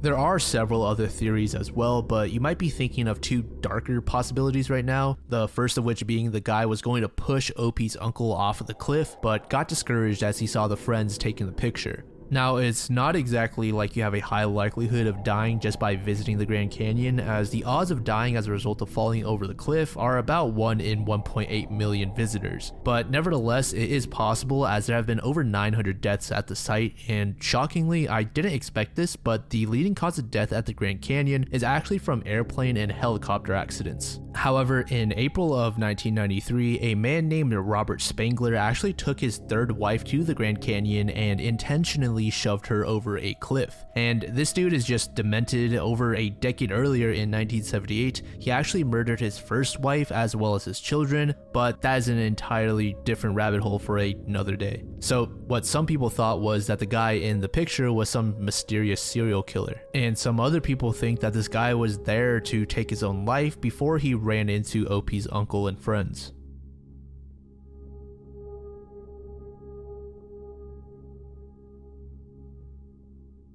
Jim Donnelly was a husband and father of 2 who mysteriously disappeared at the age of 43 at the Glenbrook Steel Mill in Waiuku, New Zealand on June 21st, 2004. Prior to his disappearance, Jim had been working for the Glenbrook Steel Mill for nearly 2 decades. Jim's family has been distraught ever since that day, and his wife Tracy has been continuously receiving calls from reporters every few years. Tracy has said the worst thing about the entire incident is not knowing, and possibly never knowing, what had happened to Jim. Jim's position at the steel mill was that of a supervisory engineer. According to Tracy and several of the employees, Jim was acting a bit unusual leading up to his disappearance. And for context, Jim disappeared on a Monday. Tracy shared that on Saturday of that same week, she and Jim had plans to visit a hotel in Auckland, but out of the blue, Jim claimed to have an important meeting that he couldn't reschedule. Tracy found it really odd that he had a mandatory meeting on a Saturday night, so she tried to pry a little and find out if Jim was hiding something. But no matter what she asked or did, Jim refused to give any information. Immediately after sharing this, Jim went out to rent a suit and left Tracy. On the Monday that Jim went missing, he woke up around 4:30 to 5 a.m. and had a brief conversation with his wife Tracy. Jim mentioned a new computer game that he had purchased the other day as a gift for their son's birthday. And at first you may think, oh, that just sounds like a loving parent, but the thing was, his son's birthday was still several months into the future, which isn't a major red flag or anything, but Tracy nevertheless found it a bit strange. So after he was done talking to his wife, Jim left for the steel mill, and once he parked his car and entered the building, he spent several minutes in the locker room before moving up a flight of stairs about 20 minutes later. And throughout that morning, Tracy had been calling the steel mill to get into contact with Jim, but at the time, nobody could find him. This caused concern to rise in both Tracy as well as the steel mill, so several employees began to search for Jim. But after several hours of not being able to locate him, the steel mill contacted police at 6 p.m. and Jim was officially declared missing. Just where had Jim gone? This is what police could gather when they interviewed the staff. The shift supervisor said he stumbled upon Jim as he was on the stairs and greeted him, but he got no response back. He said Jim appeared lifeless and frozen. Another employee saw Jim nearby the stairs and said he looked to be a bit lost and not sure where to go next. Around 8:30 a.m., Jim was sighted yet again, this time wearing an orange jacket, yellow hard hat, and glasses. And this seemed to be the last account of Jim by anyone in the building. The staff, police, search and rescue teams, and even Air Force personnel assisted in searching not only the steel mill but the surrounding area as well for Jim. As the search team desperately combed the area for Jim, they eventually discovered a yellow hard hat which had Jim's last name tapered onto it. Everyone finally had some good news. However, this helmet was found behind a very secure protective cage nearby an acid tank. People grew increasingly uneasy and rushed to locate Jim himself, but all they could find were his belongings. Nearby that hard hat, glasses, money, credit cards, and an electric diary all belonging to Jim were also found. And since all of these items were nearby the acid tank, investigators feared that Jim had somehow gotten inside. So they drained that one along with 2 other acid tanks, but there were no human remains or any evidence for that matter in either of them. But before they drained them, police had updated Tracy that they thought it may have been possible that Jim was inside. Tracy was quoted saying, "I remember my stomach nearly falling out of my knees. That was a horrible 24 hours while they drained the acid bath." After emptying the tanks, it seemed that all possible routes were exhausted and the mill management were adamant that Jim had left the site. But Tracy herself wasn't, and to this day is not, convinced that Jim had ever left.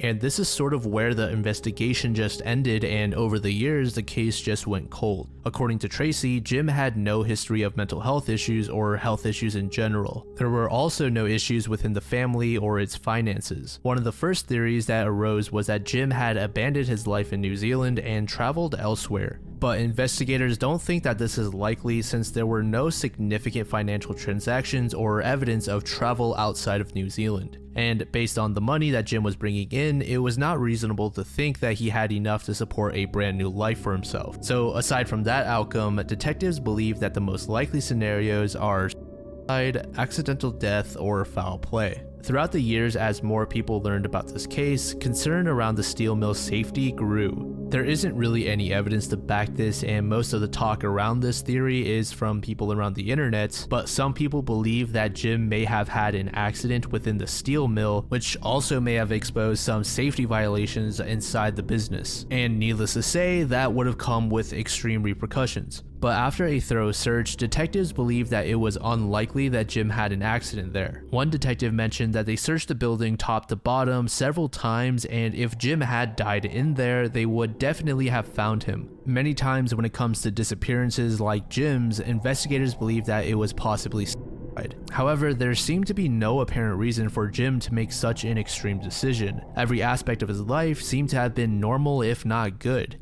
And as for the possibility of foul play, police think this is also unlikely. There was no particular legitimate piece of evidence that supported Jim being murdered. Several years after Jim's disappearance, Tracy told news stations that there was one detail in the back of her head that has always bothered her. The night that Jim disappeared, there was an unidentified vehicle parked next to Jim's car. And according to some employees, Jim was not normally in this particular parking spot. And almost on cue, this mystery vehicle left the parking lot as they saw police roll in. Whether or not that was a coincidence is up for speculation. As far as I know, I don't think this vehicle was ever looked into. Whether or not that was because police didn't want to or couldn't is unknown. And this is what Tracy said regarding that vehicle. So my thoughts were that because Jim's car key had never been found, that someone was going to move the car and make it look like he'd left the site. But because we raised the alarm earlier than expected, that was unable to be done. It's been nearly 2 decades since Jim's disappearance, and Tracy has tried to keep his story alive by taking interviews, but each time it hurts her tremendously to talk about him. At this point, she fears the worst and said, "I'm not interested in prosecuting this anymore. I just want to know what happened to my husband. I miss having him here, talking to him. I wanted to grow old with him. Not having that person and not understanding why I don't have that person is the hardest part. I never thought I would get to 17 years and not know what had happened."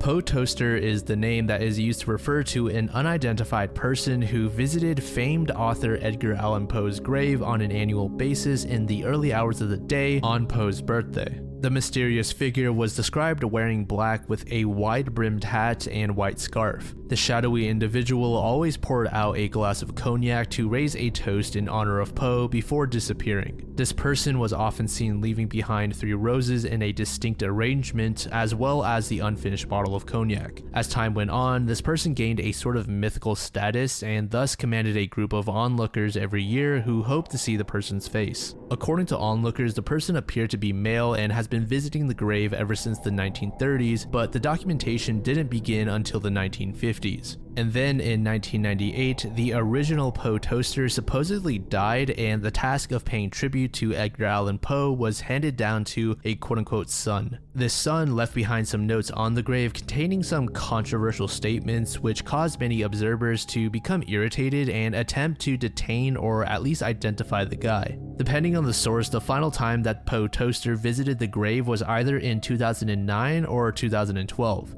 But in 2016, the Maryland Historical Society selected a new person to continue the toaster tradition. This new assigned toaster was, of course, not anonymous, and the entire event was turned into a public celebration. And to this day, the identity of the original Poe Toaster is still unknown.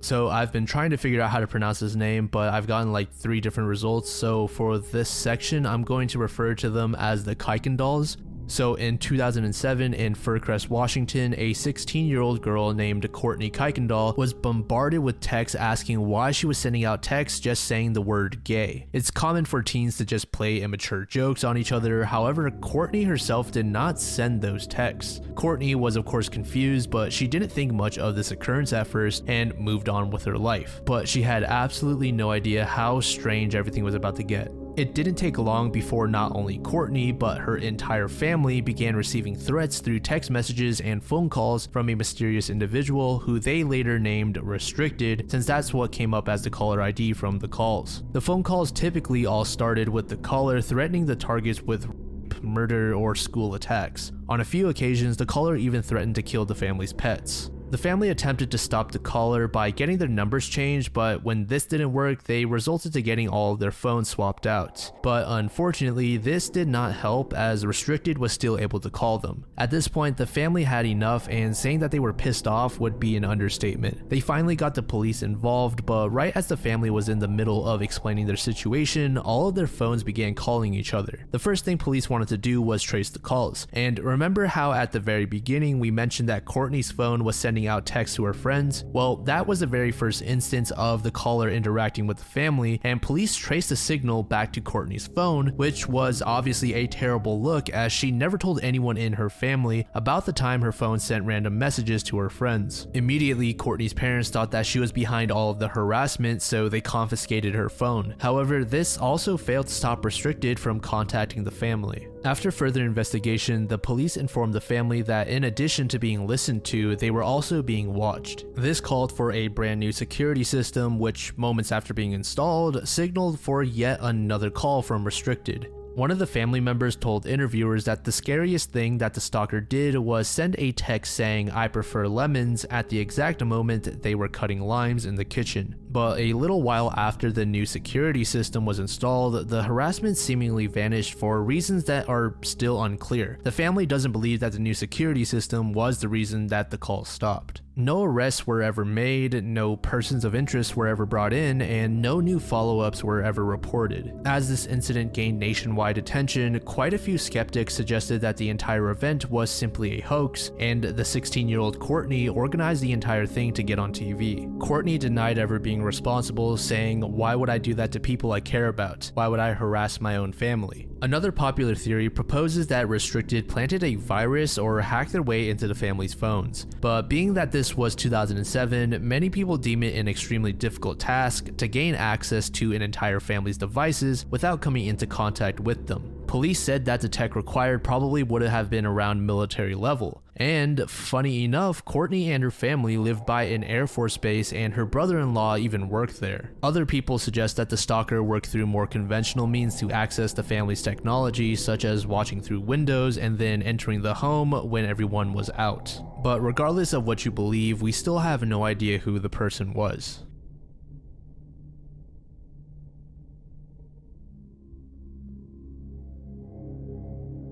We all recognize the show SpongeBob SquarePants as a family-friendly cartoon about a wholesome sponge that lives in the Bikini Bottom. But in the year 2001, there was an episode that aired named Sailor Mouth, which caused many parents and guardians to lash out as the episode contained the characters swearing at each other, albeit it was censored. The episode focuses on Patrick telling SpongeBob about swear words, saying that you can throw them in anything you say to make a spicy sentence sandwich. We then see SpongeBob greeting people by saying "nice day we're having," but the word would be censored with dolphin sounds. This episode became really controversial as many parents didn't want their children to become curious as to what the censored words were and discover them.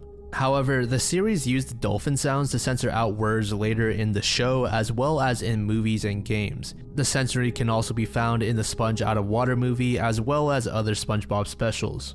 When asked about the episode, the voice actor for SpongeBob, Tom Kenny, said that the voice actors were told to use random made-up words in place of the actual swear words, but this made the entire process too cumbersome, so they decided to just use the real words but place different audio clips over them. Some people, even some that worked with the show, claimed that there was never a true uncensored version with the swearing. Tom Kenny, however, is adamant that the clips of the main cast, including SpongeBob, Patrick, Mr. Krabs, and Squidward swearing, do exist, but are just buried deep within Nickelodeon archives. And if this episode does indeed exist, it's understandable why Nickelodeon wouldn't want the real thing to surface, as it would likely see immense backlash from parents today. Real clips from the uncensored version of the episode have never been found, but there are a few videos on YouTube where fans recreate the episode with their own lines to mimic how they believe the unaired version sounded.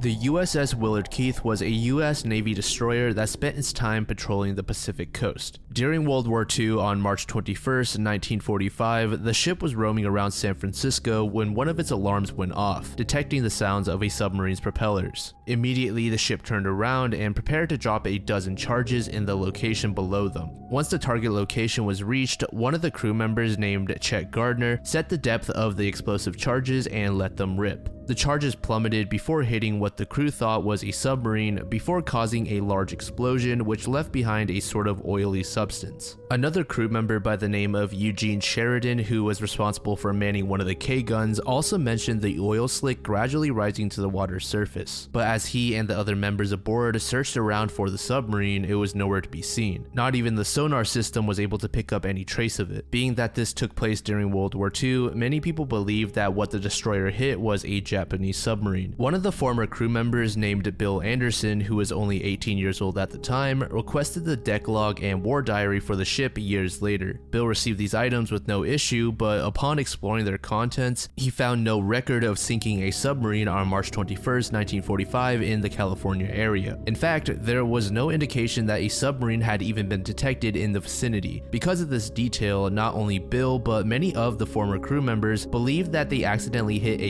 US sub and the military was trying to cover it up. Bill claimed on several occasions that he knows of a tucked away sunken sub near the Golden Gate Bridge. According to him, a mole deep within the Navy was providing this top secret info to him. Bill spent the better part of a decade searching for the sub, believing that it was from the Japanese. He has visited 7 different sites, saying that any of them could be the sub he's looking for. Bill sets out each time on these expeditions with his 33-foot boat, which has been equipped with a depth sounder and sonar, but he has never succeeded in finding sufficient answers. Bill has even sold his forklift and water truck in order to finance his expeditions. Some people believe that there really wasn't anything out there and that the ship's system simply malfunctioned, while others are on Bill's side and believe that something is out there. Whether or not it's a submarine is up for speculation.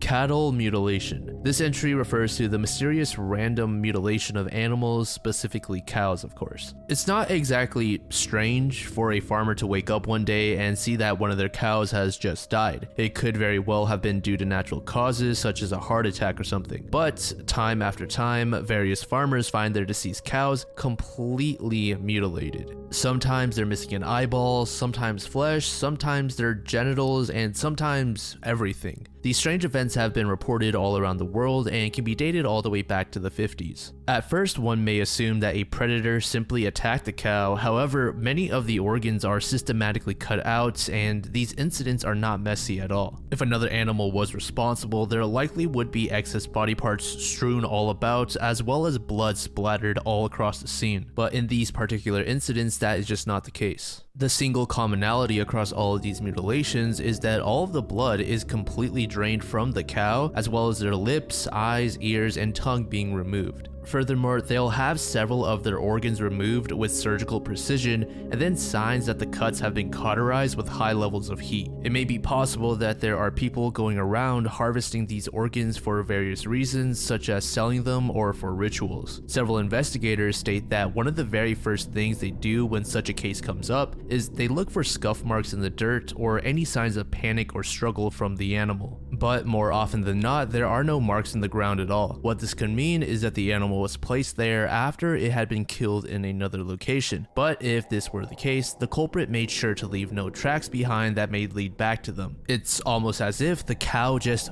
fell out of the sky. Cue aliens. A rancher named Glenda Schneider had some of her animals mutilated in a similar fashion, albeit she had 2 of her horses killed and not cows. Another incident in June of 1974 in Lancaster County, Nebraska, several residents claimed that they had seen what appeared to be helicopters shining lights over a field, and later on in that same location, they discovered mutilated cows. County Sheriff Herbert Thompson was contacted, and after some investigating, he found that both the FAA and National Guard had no knowledge of any flying objects in that area. Eventually, local ranchers formed their own groups to watch over their farms at night, and it got to the point where the National Guard had to contact various pilots in the area and tell them to be careful if they flew over the area, and that there were people that were ready to fire if they saw anything suspicious in the sky. Then in May 1979, federal authorities launched a comprehensive investigation into the mutilation phenomenon, which was later passed to the FBI and named Operation Animal Mutilation. The investigation set out with 5 main objectives. 1. To determine the reliability of the information received. 2. To determine the cause of as many mutilations as possible. 3. To determine if livestock mutilations as described constitute a major law enforcement problem. And then 4. If they do constitute a major problem, to determine the scope of the problem and to offer suggestions on how to deal with it. Then finally 5. If they don't constitute a major enforcement problem, then stop the funding of the investigation. In the final report, FBI agent Kenneth Rommel, who was in charge of leading the investigation, stated, according to some estimates, by 1979, 10,000 head of cattle have been mysteriously mutilated, and that the mutilations were mainly a result of natural predation and not by aliens or paranormal stuff. However, the report did mention that several of the incidents had anomalies that just couldn't be explained by conventional means. No individuals were identified to be responsible for those particular mutilations. Many scientists and veterinarians have tried to form more conventional explanations for the cattle mutilations. For events where the cow was missing their mouth, lips, or any of their organs, they suggested that dehydration had a large role and that small scavengers along with burrowing parasites entered their bodies to consume portions of it where skin is the thinnest.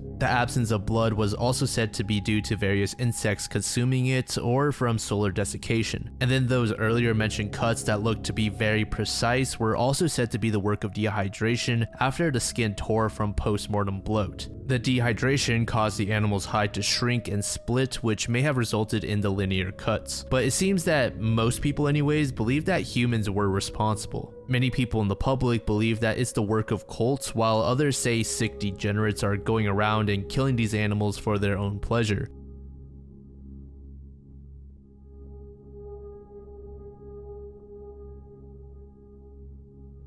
The Beaumont children were 3 Australian siblings between the ages of 4 and 9 years old at the time of their disappearance. This case had the entire country participating in the search as they eagerly awaited the safe return of the children. But unfortunately, nobody would ever see them again. The kids were named Jane, Arna, and Grant Beaumont. It is suspected that the 3 were abducted and murdered.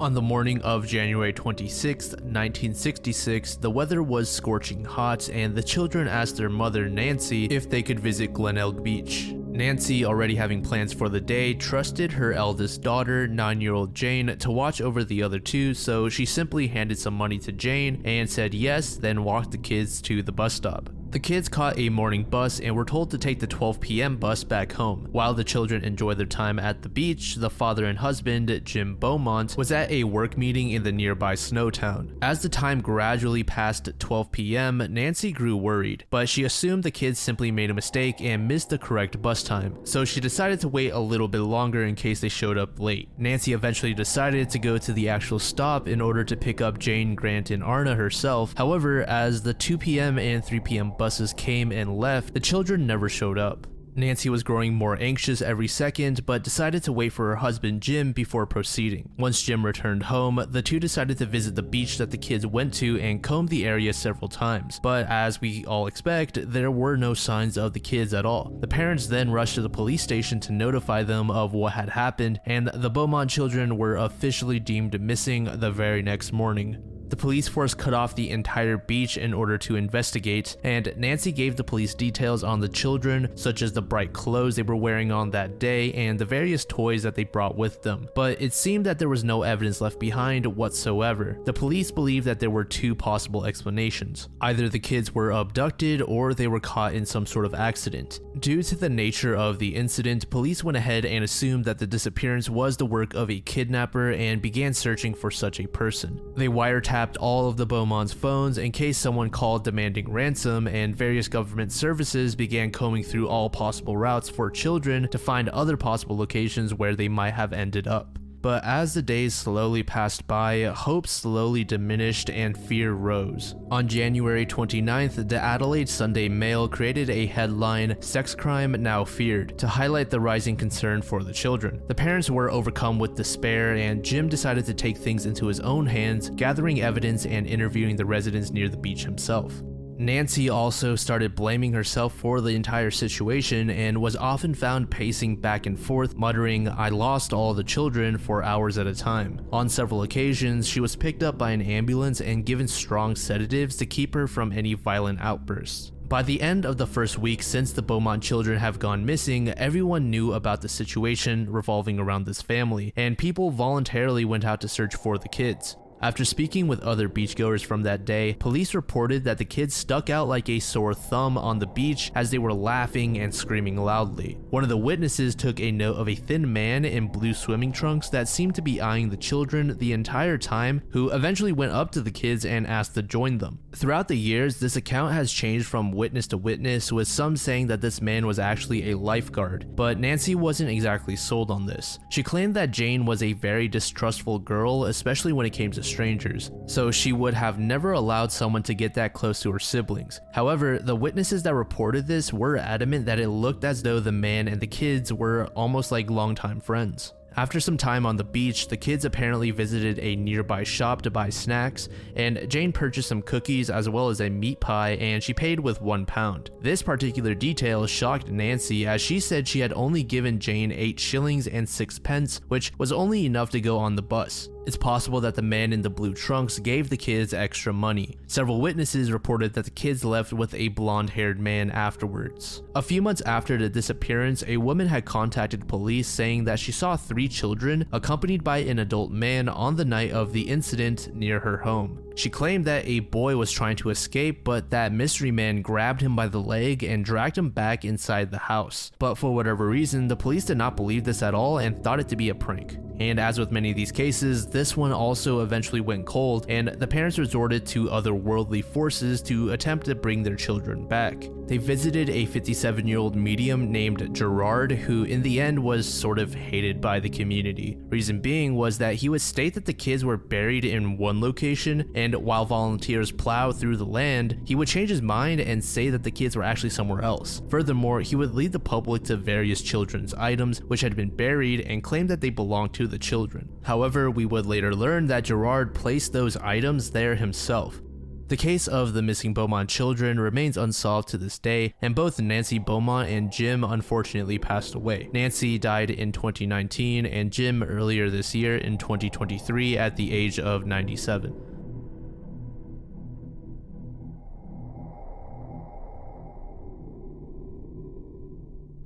So I have no idea why the Loch Ness Monster is all the way down here at layer 3, as it's probably the most famous cryptid right there next to Bigfoot. So because of that reason, I won't be spending too much time here and get right into some sightings. The earliest recorded sighting of Nessie was written sometime around the 6th century AD, but at the time it was only described as a weird creature living in the waters. An Irish monk, St. Columba, was resting in an area near the river Ness and caught wind of an odd creature that was supposedly living in the river. A resident was burying a friend and claimed that a beast in the waters had killed him. The man was swimming in the river before a giant monster dragged him under the water and mauled him to death. St. Columba was understandably curious and set out to look for the creature with some companions, but he had a bit of doubt, thinking that the tale was just made up. And when they got to the river, my man Columba told one of the guys in his group to just jump into the river and swim across it, despite being told that something in the water killed the dude just hours ago. But the guy, he did ultimately jump in, and as he swam in the river, Columba saw the shape of a beast rise out of the water and rush towards the guy inside. Columba then rushed to make the sign of a cross and yelled out, "Go no further, do not touch the man, go back at once." This caused the beast to abandon its pursuit and flee to safety. In more recent times, there have been numerous expeditions where people went out in search of such a creature, but there has yet to be any convincing evidence that Nessia exists. More often than not, Loch Ness Monster sightings can be chalked up as misidentification. There may have been another animal or object that, under certain conditions, appear to look similar to the Loch Ness Monster. And the most famous account of this is probably those elephant theories suggesting that the elephant's trunk is the head of the monster, while the elephant's head is the hump on the back. But regardless of what people choose to believe, the story around the Loch Ness Monster has endured and become one of the most famous myths in the world.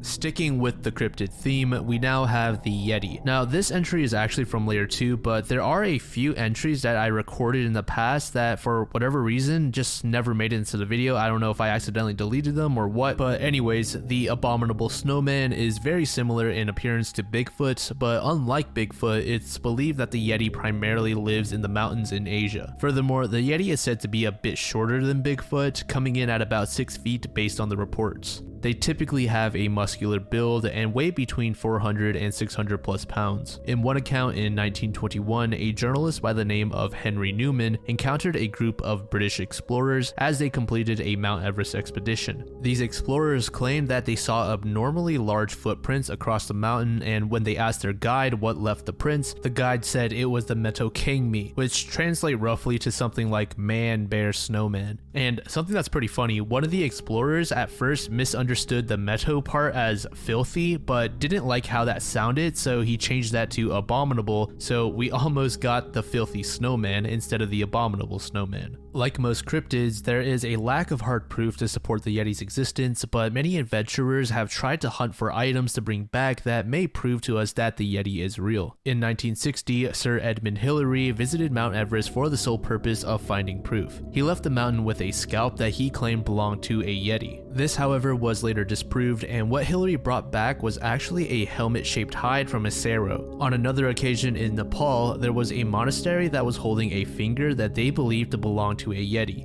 For decades, enthusiasts bickered back and forth on what the finger belonged to, but later analysis concluded that the finger was indeed human, possibly from the corpse of a monk. Even the Russian government at one point took interest in the Yeti, organizing a conference of supposed Bigfoot experts in western Siberia. A biologist and Bigfoot researcher named John Bindernagel claimed that he came upon evidence that suggested Yetis built nests and shelters out of large tree branches. At one point, the group issued a statement that they had indisputable proof that the Yeti existed. However, various members of the group later concluded that the evidence that was shown to them was fake. The evidence in question was the supposed home of a Yeti that contained twisted tree branches. There were obvious signs that the branches were not ripped by a Yeti, but in fact were cut using man-made tools. Furthermore, the trees where the branches were ripped from were nearby a commonly visited trail and not in a remote location where a reclusive creature such as a Yeti would likely be.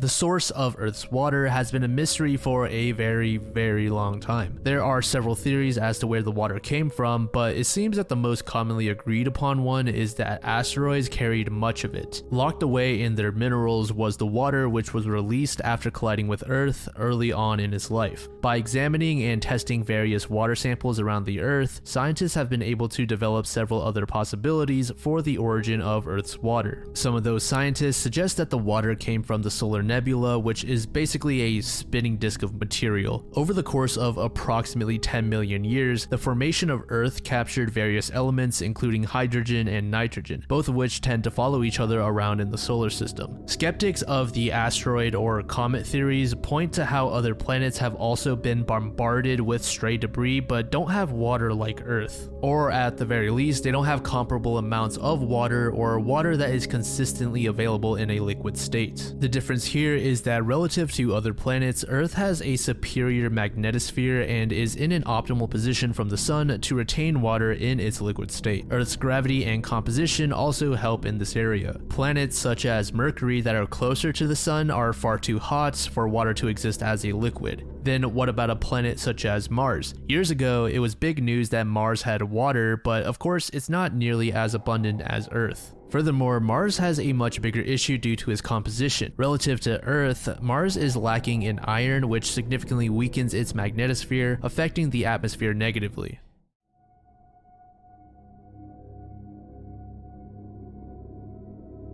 Granger Taylor was the name of a 32-year-old man who disappeared in 1980, and one of the final things that Granger left behind before going missing was a life-size model of a UFO that he built in the backyard of his family's property. No one was quite sure why Granger suddenly went missing. Was it because of an accident, foul play, or did he just simply run off? Well, after Granger's family contacted authorities, his stepfather found a handwritten note inside of Granger's room. The note said the following: "Dear mother and father, I have gone away to walk aboard an alien spaceship. As recurring dreams assured a 42-month interstellar voyage to explore the vast universe, then return. I am leaving behind all my possessions to you as I will no longer require the use of any. Please use the instructions in my will as a guide to help. Love, Granger." And as those 42 months went by, there was no sign of Granger. And inside of that will that was mentioned in the letter, there were two notable changes. The specific words funeral and death were oddly replaced by departure. And there really weren't many signs of the missing man until over a decade later in 1986. There were some adult human bones as well as fragments of a truck discovered at a blast site on Mount Prevost that a coroner determined to belong to Granger. But it should be mentioned that some people are of the opinion that this conclusion was not definitively established since DNA testing wasn't a mainstay in this particular investigation. But this next detail might sell you on the idea that this was Granger. Strewn around the bones were pieces of clothing that were later confirmed to belong to a shirt that Granger owned. In fact, those shreds of clothing were part of a shirt that Granger's mother had sewn herself. The truck fragments were also confirmed to belong to Granger's vehicle, and the coroner's office officially declared Granger to be dead. So for many, this case is just sort of open and shut, but some of his friends and family were not satisfied with this outcome. For example, one of his close friends was really fighting hard to say that the evidence was not conclusive. And then of course there are those alien enthusiasts that believe Granger actually did make contact with aliens and he was actually kidnapped by the government and then transported to Area 51. There's just no end to the conspiracy theories for this particular case, and some even believe that Granger is still alive out there. His official cause of death was listed as massive injuries due to the consequence of an explosion. According to Granger's sister, Granger's interest with space travel truly began around 1977 with the arrival of Star Wars, which birthed the idea of building that UFO we mentioned earlier. His family described it as a sort of fortress complete with a wood stove and sleeping area. Initially, Granger's friends and family simply thought of this as a fun project, but once Granger said he wanted to build a radio to communicate with aliens due to a recurring dream he had, many began to worry about his well-being. One of Granger's close childhood friends, named Keller, was adamant that he was mentally healthy and had no intentions of harming himself. But as many people are aware of, victims of poor mental health often hide it from their loved ones. Granger's parents, Jim and Grace, left their back door unlocked for years in hopes that Granger would one day just return to them. The most logical theory to explain things seems to be that Granger really believed he was going on a trip with aliens into space. On the night that Granger disappeared, he made a stop at a restaurant called Bob's Grill before stopping at Mount Prevost, where several residents reported hearing a loud boom that lined up with the time it would have taken Granger to get to the mountain. Now, this particular night had extremely bad weather, so that boom could very well have just been thunder, or it could have been the sound of his truck exploding. Investigators did learn from Granger's mother that he did have access to dynamite. His friend Keller mentioned that Granger told him aliens would only come by when the weather weather was bad in order to cover up their tracks. So in conclusion, most people believe that Granger simply blew up in the explosion while up at the mountains. Whether or not he was intentionally in the blast radius, we can't know for sure. And then there's the question of why he even blew up his truck. Did he think that the explosion was some sort of beacon to tell the aliens that he was ready? Again, we don't really know for sure, we're just guessing. And before we end this entry, there are a couple other possibilities that I would like to mention. I saw a few posts online that mentioned that Granger may have been tricked into doing this by some really bad people. Similar to another case that we went over earlier in the Iceberg, there were these guys in Brazil that went through this really strange ritual to get into contact with aliens. They brought along valuables such as cash, and when they completed the routine that they were told to do, they were killed and then stripped of everything that they brought along. I'm not entirely sure what Granger brought along with him on this journey to the mountain, but it's definitely possible that he was just coerced into this. And this is actually a pretty common scam around the world.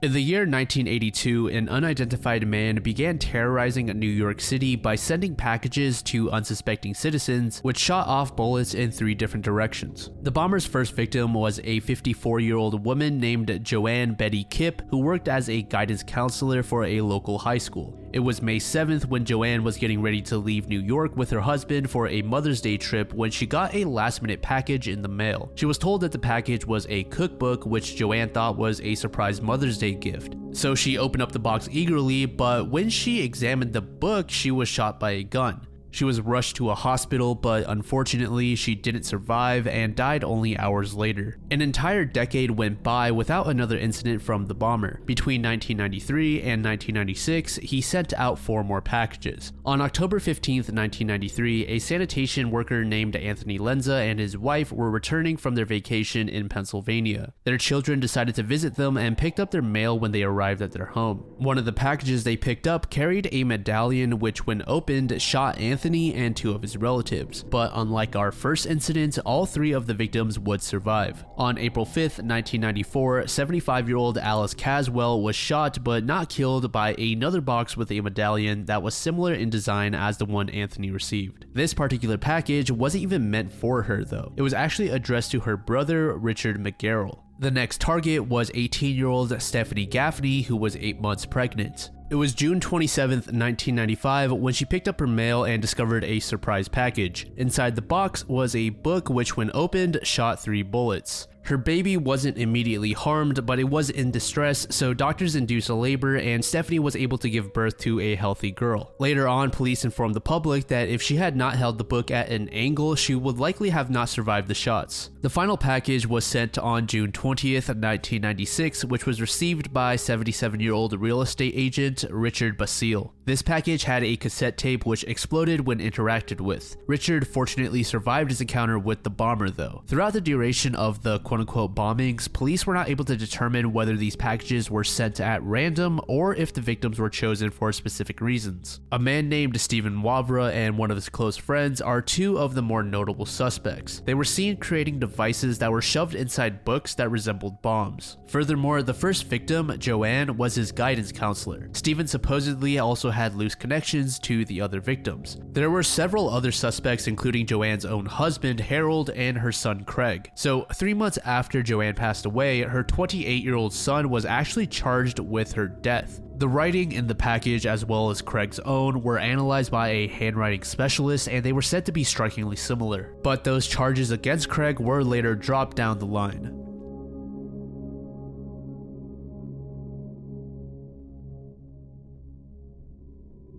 Charlie Chopoff is the nickname given to an unidentified serial killer from the 1970s that's known for killing at least 4 children in Manhattan. And it seems that the culprit was racially motivated, with 3 of the children being black and 1 was Puerto Rican. All of the victims were male and part of their lower body had been mutilated or removed entirely. The known victims were 8-year-old Douglas Owens, 9-year-old Wendell Hubbard, 9-year-old Luis Ortiz, 8-year-old Stephen Cropper, and a 10-year-old who went unnamed as requested by his family. And this 10-year-old actually survived his encounter with the killer. On March 9th, 1972, 8-year-old Douglas Owens went missing while running errands for his mother. Douglas's mother grew concerned when he didn't return home, and a search party was formed informed immediately after the call to the police. The group would find Douglas, however, they were too late. Douglas had been stabbed 38 times before being left on a rooftop of a building on East 121st Street, which was just 2 blocks away from where he lived. Furthermore, a portion of his lower body was mutilated. Due to this, many investigators thought that the crime was personal and suspected that a relative or friend of Douglas's family was responsible. But unfortunately, authorities faced a dead end due to the lack of witnesses and evidence. In the same year, 9-year-old Wendell Hubbard as well as the unnamed victim, who was 10 years old, were also assaulted.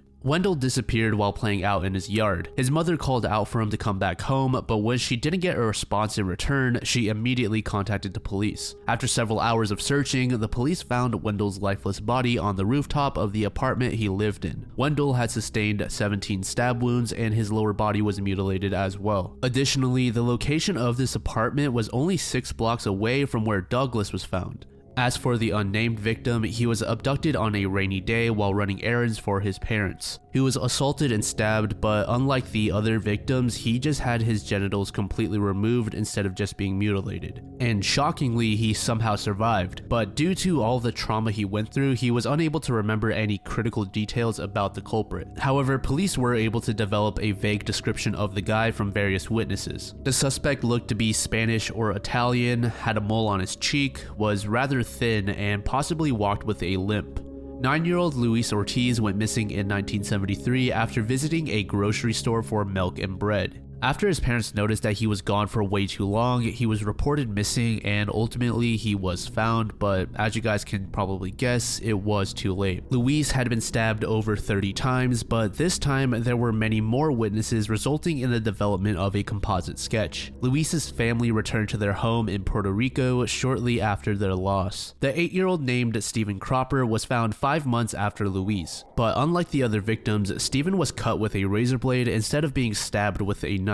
He was not mutilated anywhere in his lower body, but due to the manner in which his body was found, investigators concluded that he was assaulted and likely a victim of the same killer. Over 150 suspects were interviewed after the death of Luis Ortiz alone, and around this time is when other kids started spreading rumors about the killer, where they would refer to him as Charlie Chopoff. The search really began to heat up after Stephen's death, which resulted in the apprehension of a man only known as El Gonzalez. It was reported by several witnesses that Gonzalez was hanging around areas where the abductions had taken place. The public was understandably desperate to see the culprit face justice, so as Gonzalez was about to be freed, a mob of protesters gathered around the police facility. They were convinced that Gonzalez was indeed the killer. Police had to sneak Gonzalez out of the station, so they formed barricades around the building. This didn't do much, however, as the public began climbing over the walls to get to the suspected culprit. In the end, Gonzalez was safely transported out after he was changed into a large police uniform.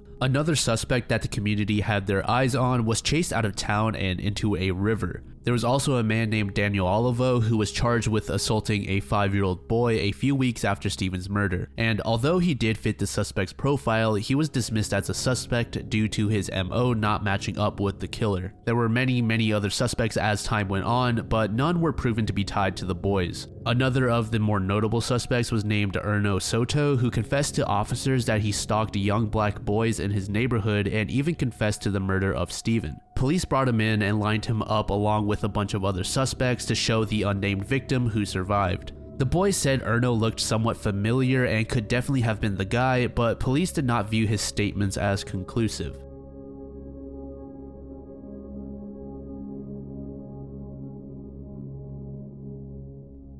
The Nazca lines are a collection of giant ancient geoglyphs located in the Peruvian coastal plain, created between 500 BC and 500 AD. As recent as December of 2022, over 100 new glyphs have been discovered by a research group from Yamagata University. The designs themselves can range quite drastically, from being a pretty mundane animal to strange mythical looking humanoid figures. And then there's the two giant designs of a spider and a bird that most people probably recognize. The straight lines of some of these designs can even stretch out to 30 miles in length. The Nazca lines were only discovered when explorers traversed the hills overlooking the glyphs. The sheer magnitude of them have led some to believe that aliens were responsible for their creation. But understandably, much of the public is not fond of this particular idea. So then why exactly did people make these massive glyphs in the ground? Some geologists are fond of the theory that these lines are a sort of astronomical calendar, while other researchers believe the glyphs to have been some sort of ceremonial walkway or serve some religious purpose. One of the researchers from Yamagata University is sold on the idea that these lines and designs were a form of navigation or communication. To make an illustration, many of the straight lines actually lead to other valleys, while animal designs on hills, for example, could have been a way to tell people that this animal lives there. This can also double as a warning for poisonous animals such as snakes. Some could have also been landmarks telling travelers where they were.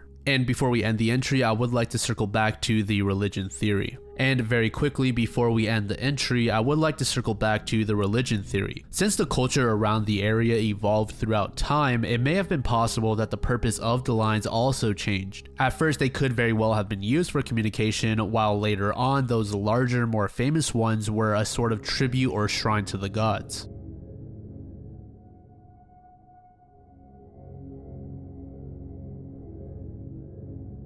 The Baikal seal is the only species of seal in the world that resides in fresh water. And as you can probably guess from the name, the seal is only found in Lake Baikal, located in Siberia. This species of seal are able to hunt, breed, and live a comfortable life within that single body of water. But the strange thing is, this lake is completely surrounded by mountains and is a long distance away from the closest sea. So how exactly did these seals get to this lake? So first off, it's not exactly a brand new idea where seals are only found within one isolated body of water. The Caspian seal is another species that is unable to get to other bodies of water without traveling through a lot of land. And it is with the Caspian seal that we might have our answer. Scientists suggest that one of the possible reasons that the Baikal seal was able to get to the lake was due to flooding caused by many glaciers melting. This excess water may have allowed the seals to travel through northern Russia and ultimately reach the lake. Another theory says that over 5 million years ago, the Caspian and Black Sea were combined to form one.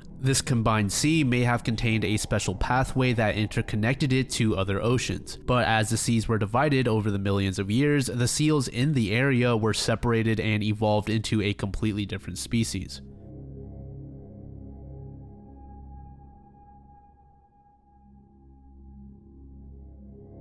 Back in December 2014, a group of about 4 to 6 masked men bursted into the Red Bull Racing's base at 1:30 a.m. and stole about 60 trophies. A silver vehicle was used to ram into the entrance of the building before being followed by a dark-colored Mercedes. The team principal, Christian Horner, was heartbroken and shocked as to why the thieves chose to steal those particular trophies, as he said they don't hold much, if any, market value. The nighttime security was not hurt, but the break-in caused significant damage. In 2015, 4 members of a gang were suspected of being involved, and when arrested then questioned, it was realized that they were indeed the culprits. The men were Danny Stevens, Paul Smith, Jason Eastwood, and Luke Cole. The ages of the men ranged from the youngest being 24 and the oldest being 41. The theft on the Red Bull facility was estimated to be valued at about 94,000 pounds or about 120,000 US dollars. The raid itself was said to have caused well over 300,000 pounds in damage, which is over 380,000 in USD. During their interrogation, it was learned that they dumped about 20 of the trophies at Horseshoe Lake, which were all retrieved. But as for the remaining 40, their whereabouts are unknown. The group also admitted to being responsible for approximately 40 other burglaries and thefts across southern England from November 2014 to April 2015. 3 out of the 4 thieves were arrested at a farm in Berkshire, where police discovered gas cylinders and remote ignition devices which were used to blow open the cash machines which the group stole. So while the identities of the culprits have been revealed and some of the trophies retrieved, it is still unknown as to what had happened to the rest of the trophies.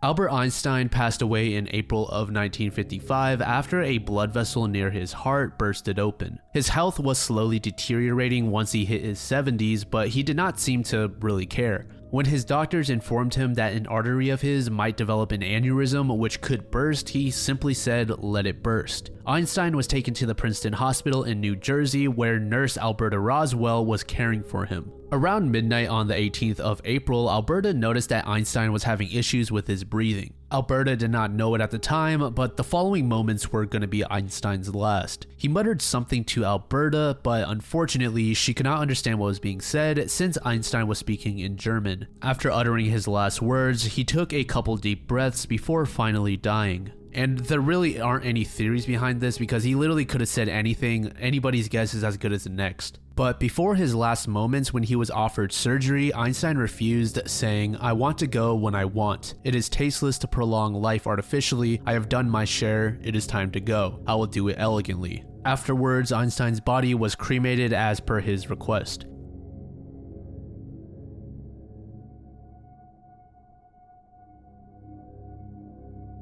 Bible John is the name given to an unidentified serial killer who has killed at least 3 women in the late 1960s in Glasgow, Scotland. The women were named Helen Patak, Jemima MacDonald, and Patricia Docker, and the cases involving them have gone down as one of the largest murder hunts Scotland has ever seen. All 3 murder victims shared similar characteristics, such as the fact that they were all menstruating, strangled, had their handbags stolen, and were all visiting the same location prior to their deaths. It is said that Bible John consistently quoted from the Bible and went on tirades about adultery before killing each of his victims. Bible John garnered a large-scale police investigation. However, despite this and the overwhelming public interest, the culprit has never been identified. Patricia was a 25-year-old nurse who worked in Glasgow, and one evening she decided to go out for a night of dancing. Patricia spent the night visiting several different ballrooms before entering the Barrowland Ballroom, which will be an important location in all of the murders. What exactly happened for the rest of the night after Patricia entered this particular ballroom is unknown, but it's widely assumed that this is where she met Bible John. Patricia failed to return home that night, and on the following morning, her parents contacted police to report that Patricia had gone missing. Before police could even really start looking, a man who was on his way to work stumbled upon Patricia's lifeless body, which was only a few blocks away from her home. Patricia had been assaulted and was found wearing nothing but a single shoe. According to officials, her cause of death was strangulation, but she had also been punched and kicked around her face and body. Some witnesses informed police that they saw Patricia with a pretty attractive man who had red hair, but police were never able to identify anyone who fit that description. Patricia's handbag, which was missing at first, was found later that day, but her clothes and jewelry remained missing. Jemima MacDonald was a 32-year-old mother of 3 who also decided to visit the Barrowland Ballroom one night. Jemima was seen having an enthusiastic conversation with a 6-foot-tall, dark-haired man who was in his mid to late 20s or early 30s. She was seen leaving the ballroom with the man a little past midnight in the direction of her home. That night, Jemima had her sister Margaret watching the kids, and when it was getting late and Jemima still wasn't home, Margaret got a bit worried. About a day later, Margaret began to hear some rumors from the neighborhood kids about a dead body lying in a rundown building. Margaret was both worried and intrigued, so she decided to pass by the place herself. And to her horror, the rumors were true, but not just that. The naked and dead body was in fact her sister Jemima. Police stated that Jemima was beaten and assaulted before being strangled to death. Furthermore, they believe that Jemima's body had been lying there for at least 1 day. At this point, police hadn't connected the 2 murders yet, but after extensive investigation into both cases, authorities did eventually suspect that a single person was responsible for both murders. And this is due to the similarities that we spoke of at the beginning between the 2 victims. They were both assaulted before being strangled to death, were menstruating, had their handbags stolen, and visited the same location before being murdered. The police interviewed hundreds of suspects and even sent undercover agents into that ballroom. Helen Patak was the final victim and was killed in October of 1969. Helen and her sister Jean both visited the Barrowland Ballroom on a Saturday night where they joined up with 2 men, and both of those men introduced themselves as John. Jean later informed authorities that one of the Johns went berserk when a cigarette machine took his money and failed to dispense any cigarettes, and it was because of this particular event that the employees of the ballroom came over and were able to get a better description of the man. The group of 4 left the ballroom after about an hour of talking, and one of the Johns decided to take a bus home while the 2 girls and the second John took a cab together. Jean was the next to depart from the group, and according to the taxi driver, he wasn't too familiar with the area, so Helen eventually left as well due to frustration. John then followed Helen out of the vehicle, and the driver simply thought that the two were a couple, so he let them be. And that was the very last time Helen was ever seen alive. Helen was found the next day dead in her garden by a man walking his dog. She also went through the exact same things as Jemima and Patricia.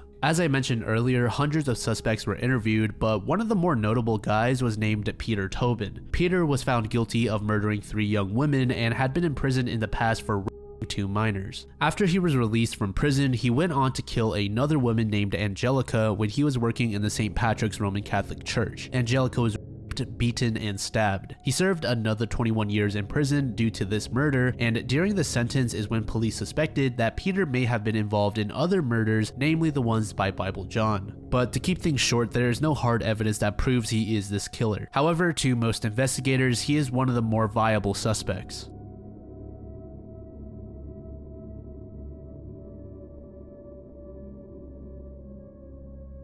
Melonheads are these creatures described as being small with massive bulbous heads. Typically, they like to hide and stay away from people, but are known for occasionally jumping out and attacking pedestrians. Sightings of melonheads are most commonly reported in Michigan, Connecticut, and of course Ohio. And depending on the location, the urban legend may differ a bit. In the Michigan version, melonheads are said to primarily wander around Felt Mansion. Legend has it the melonheads were originally children with hydrocephalus who lived nearby. After suffering extreme physical and emotional abuse, they became feral and were outcast into the forest. Supposedly, there was a doctor in the area that was the primary abuser, so the melonheads abducted and killed him. And in order to hide the body, they chopped him up and buried the pieces around the mansion. And the Ohio version is quite similar to the Michigan one. There once was a mysterious man, only known as Dr. Crow, who was said to have performed unusual experiments, specifically on orphan children. One of these experiments created the melonheads. These children with malformed bodies and large hairless heads eventually escaped and killed Crow, and now they roam the forest feeding on babies.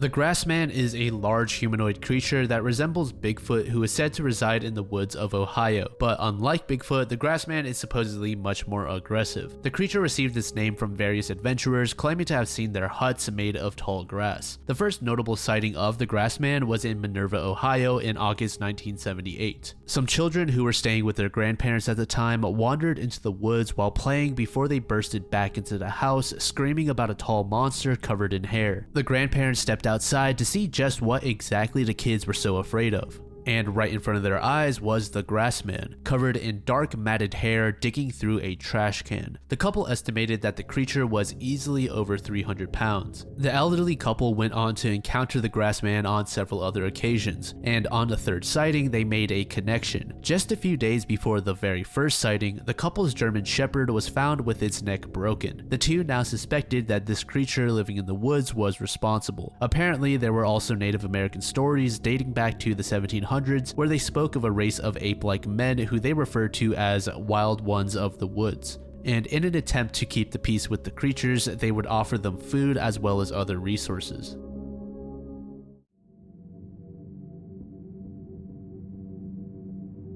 On June 16, 1991 in Denver, Colorado, there was an event at the United Bank Tower, which is now the Wells Fargo Center, that resulted in the deaths of 4 people. The robber made it out with an estimated amount of $200,000 US, and the culprit has yet to be caught after over 3 decades. However, police did arrest one man about 3 weeks later for the robbery, which we will discuss in detail later on. So on Sunday, June 16th, around 9 a.m., the United Bank Tower's vice president, Robert Bardwell, paid the building a visit and requested entry from a guard through a side entrance. The guard that answered Robert's call was named William McCollum Jr. William kindly replied that he'd be right there and took the elevator up to the entrance from the guard room. Once the elevator reached the entrance, William put on a smile and got ready to greet the tower's vice president. But as the elevator doors opened up, it wasn't Robert that was waiting there. Instead, it was a man that he had never seen before in his 50s to 60s with a gun in hand. The unknown man pointed the gun to William's skull and demanded to be brought to the sub-basement area of the bank. When the two men got to the destination, William was shot dead. The gunman hid Williams' body in a storage room before taking his pass card. He continued through the basement and made his way to the guard station, where he proceeded to gun down 2 more unarmed guards. Not long after, another unarmed guard stepped inside of the guard station and was subsequently shot and killed. These men were named Philip Mankoff, Scott McCarthy, and Todd Wilson. Investigators later stated that a total of 18 shots were fired, 17 of which hit his victims. And just an FYI, that first guard that met the robber in the elevator was also unarmed. The intruder then proceeded to wipe the security cameras and remove as many videotapes as he could to eliminate any possibility of identifying him. It's believed that he seized at least 10 tapes, several bank cards, a 2-way radio, as well as several pages of the guard logbook.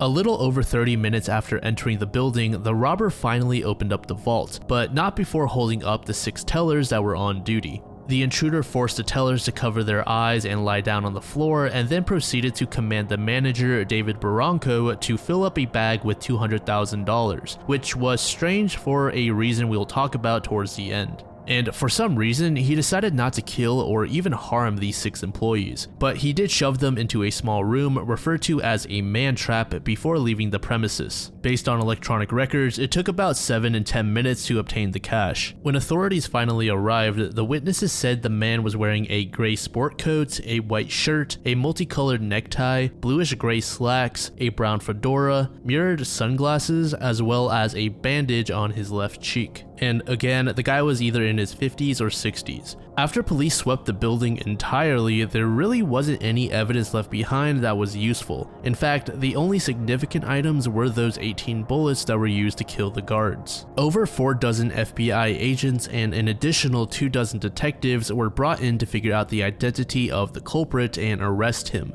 One of the very first things that shocked the investigators was the amount of money that the robber stole. Remember how I said it was strange that he took $200,000? Well, that's because there was well over $2 million in cash available. And just in case you're thinking the reason for this was because he couldn't carry it all, that may be somewhat true. However, the satchel that was used to carry the $200K wasn't even close to being filled up. Authorities also couldn't seem to understand why the intruder decided to spare the tellers while murdering the guards. Keep in mind, those guards were unarmed, so it's not like they posed more of a threat than the other employees. When the investigators went through the electronic records, they determined it took no more than an hour for the robber to get in and get out. They also discovered that around 4 a.m. the same day, an alarm went off in the basement but had been turned off. And as far as I know, I don't think investigators ever stated that this was relevant to the robbery, but nevertheless, it is an interesting detail. Police quickly ruled out the actual vice president, Robert Bardwell, as the culprit since he was on vacation with his family at the time. But they were confident that the culprit had some sort of tie with the bank itself. If not that, they thought it was also possible that the robber was an active or retired police officer since he fired 18 rounds and 18 was a standard load carried by officers. Once investigators gathered all the information they could from the witnesses and the crime scene, they narrowed the search down to a retired Denver police officer named James King. James also worked for the bank as a security guard for about a year after he retired in 1986. He did leave this bank job about 10 months before the robbery, and one of the key motivators that police like to bring up is the mountain of debt that James had accrued. He and his wife declared bankruptcy not long after James retired from his police work.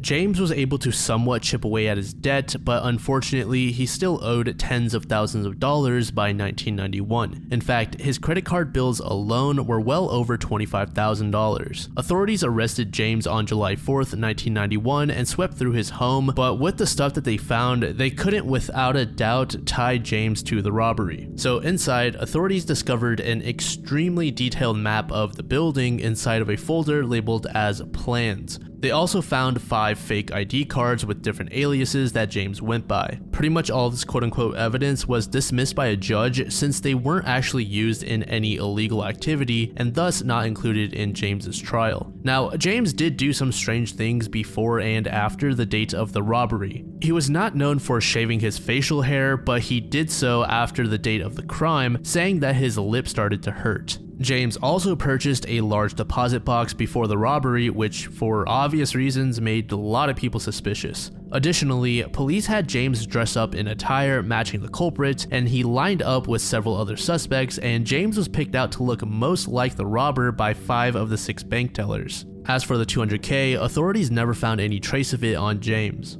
Ultimately, James was acquitted, but police did pay close attention to him through the following years, and many prosecutors involved in the trial were confident that James was guilty. And James was pretty much the most viable suspect. And there was one theory that I came across that I found pretty interesting, and it suggested that the main goal of the robbery wasn't even to obtain money, but instead it was a job to take out one or several of the security guards. But this is a pretty baseless theory, there isn't any evidence, I just found it pretty interesting, and it would explain why so little money relative to what was available was taken. The money was only meant to serve as a sort of smokescreen to the murders.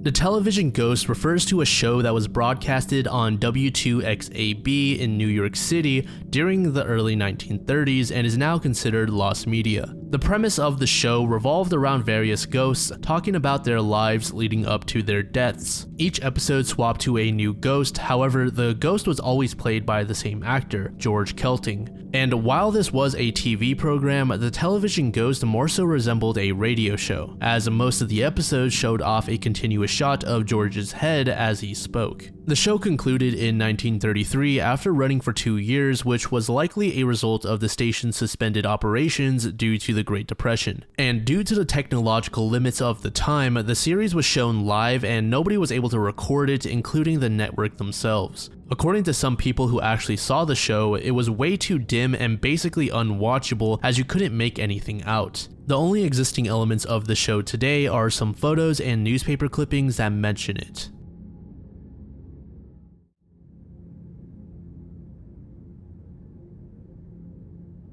On January 13th, 1996, 9-year-old Amber Hagerman was riding her bike alongside her 5-year-old brother Ricky in the parking lot of a long shutdown Winn-Dixie grocery store in Arlington, Texas. It was about 3 p.m. when Ricky got over the allure of the abandoned grocery store and decided to head back to their grandparents' house. Once Ricky got home, he locked up his bike and stepped inside, and his grandpa looked up to see that Amber wasn't with him. He asked her where she was, and Ricky told him that she was still riding around the abandoned Winn-Dixie parking lot. The grandfather was displeased that Ricky had left his sister all alone and decided to bring Ricky along with him as they went to check on Amber. But as they neared the building, they were greeted with the jarring sight of police cars flashing their lights and numerous officers investigating the premises. The grandfather's heart sunk when he saw Amber's pink bicycle lying on the ground. He ran to the officers asking what had happened, and it turned out that shortly after Ricky had left, a man pulled up to Amber in a black truck and abducted her. The police were notified by a 78-year-old man named James Kevel, who has since passed away, that lived in a house that perfectly overlooked the parking lot. Jim told police he felt that it was unsafe that the 2 children were riding their bikes in such an area, so when he noticed that one of them left, he decided to keep an eye on the girl. And that was when the black pickup truck sped up to Amber, ripped open its doors, and yanked her inside before tearing down the road.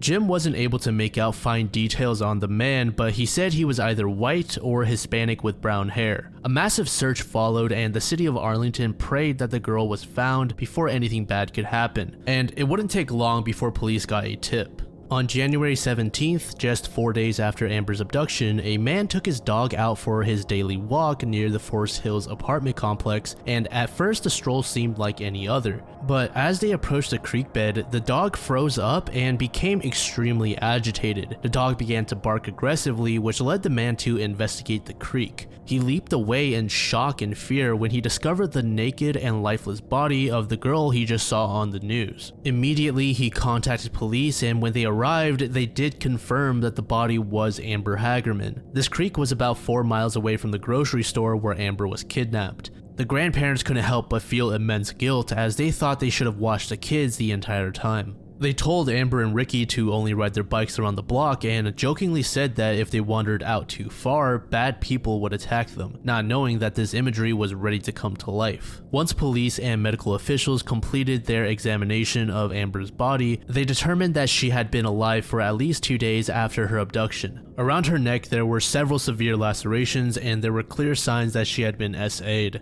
While the police and Amber's family were beyond devastated that Amber couldn't be saved, they wanted to at least see to it that the monster got what he deserved. And police thought to themselves that someone had to have seen something in the days leading up to the discovery of Amber's body, but no matter how many leads were brought to the police's attention, they couldn't get a viable suspect. Jim Kevill, the man who called 911 at the grocery store, later told police that if he had to guess, the abductor was either in his 20s or early 30s. Furthermore, he had a medium build and was less than 6 feet tall. Right next to the Winn-Dixie grocery store was a laundromat that police believed had witnesses, but no one ever came forward. It was rumored that many of the employees there were actually illegal immigrants, and police suspected that they feared coming forward would lead to their deportation. Arlington Police Sergeant Grant Gilden mentioned that he believed the culprit was a local and is adamant someone in the city knows who they are. He had the following to say about the site where Amber was found. It's a very secluded area where her body was found. We do believe you'd have to be somewhat familiar with that area to know where that creek is. But as the decades passed, the case just gradually went cold. A woman in the community named Diane Simone, who was also a mother, learned about Amber's abduction on the news years after her death, and she really wished that she could help. Diane became increasingly frustrated as she wasn't sure what exactly to look for in the case, which prompted her to suggest the Amber Alert. And if you live in the US, you 100% know what that is, and some countries internationally even use it. But for my audience that has never heard of it before, it's basically an emergency notification that goes on your phone whenever a child is abducted with details about their last seen location or the vehicle that they were in. And oftentimes these notifications would also be displayed on highways. Diane called a Dallas-Fort Worth radio station with the idea saying, "We have weather and civil defense alerts, why not alerts for abducted children?" What started as an idea became a resource that went on to save over 8,000 children's lives at the time of recording. So while Amber was tragically murdered, she has in turn also kicked off this alert that will only continue to save more lives. And in just the last half year or so, many of the cases that we have gone over in this iceberg have come to be solved. So who knows, maybe sometime in the near future, Amber will finally get the justice she deserves.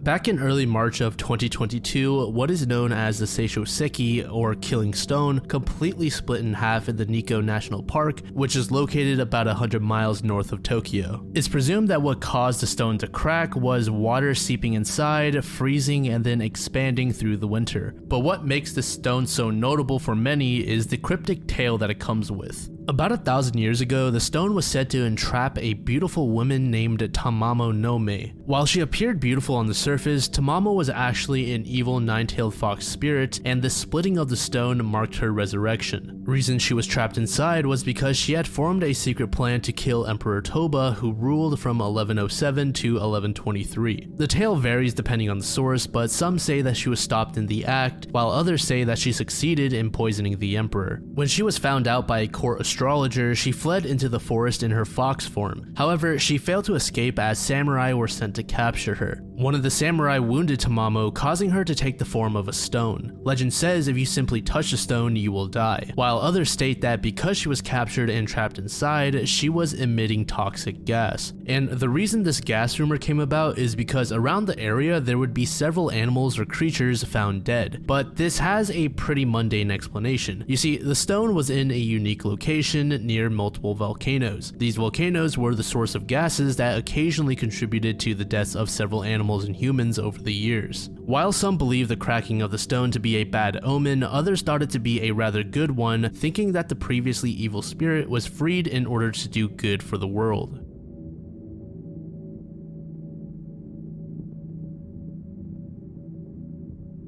JFK's death is one of those super high-profile events that is rampant with conspiracy theories to this day. Many people don't believe that Lee Harvey Oswald was the only man involved, and instead there were two, if not more, people responsible for the assassination. The badge man refers to an apparent figure that can be observed in a photograph taken during JFK's assassination. There are many conspiracy theorists that believe this figure played a role in JFK's death. These theorists think that he may have fired off a weapon from a distance behind a wall. The person's appearance is heavily skewed as a sort of muzzle flash can be seen blocking out most of the face. But people seem to agree that the guy is wearing some sort of police uniform, and on his chest area you can see what appears to be a badge, earning the person the name Badgeman. The photo was taken by one Mary Mormon a fraction of a second after JFK was struck. Mary took many photos that day, but this remains the most famous of the bunch. When the first shot rang out, many people made their way to the grassy knoll thinking that the assassin was in that area, but no one was ever found. There was a brief investigation into a figure that would fit the description of the badge man, but it's not like there was much of a description in the first place. Some theorists attempted to tie the badge man to another man named Gordon Arnold, who was a soldier that claimed to be on the grassy knoll the day of the incident with a movie camera. Gordon claimed that an officer demanded that he hand over the camera, and this officer was probably the same one in the photo. However, when examining all of the photographs available of this scene, investigators couldn't find Gordon anywhere in those photos, which to some was conclusive proof that Gordon had made up the story about a uniformed figure firing off a shot, and he was never actually there. Another theory suggests that the badge man was actually J.D. Tippit. Tippit was a World War II veteran and an officer with the Dallas Police Department. About an hour after JFK was hit, Tippit was fatally wounded by a gunshot from Oswald when he was in the Oak Cliff section of Dallas, but there was never any evidence to support this idea. So, while there are many people that believe the badge man was an assassin who got away, there are equally as many people that think this part of the photograph is nothing more than a sort of illusion. Since the idea of there being multiple gunmen is so rampant, our brains instantly create these false figures in photographs to try and justify the idea. But who knows, maybe the badge man really is still out there.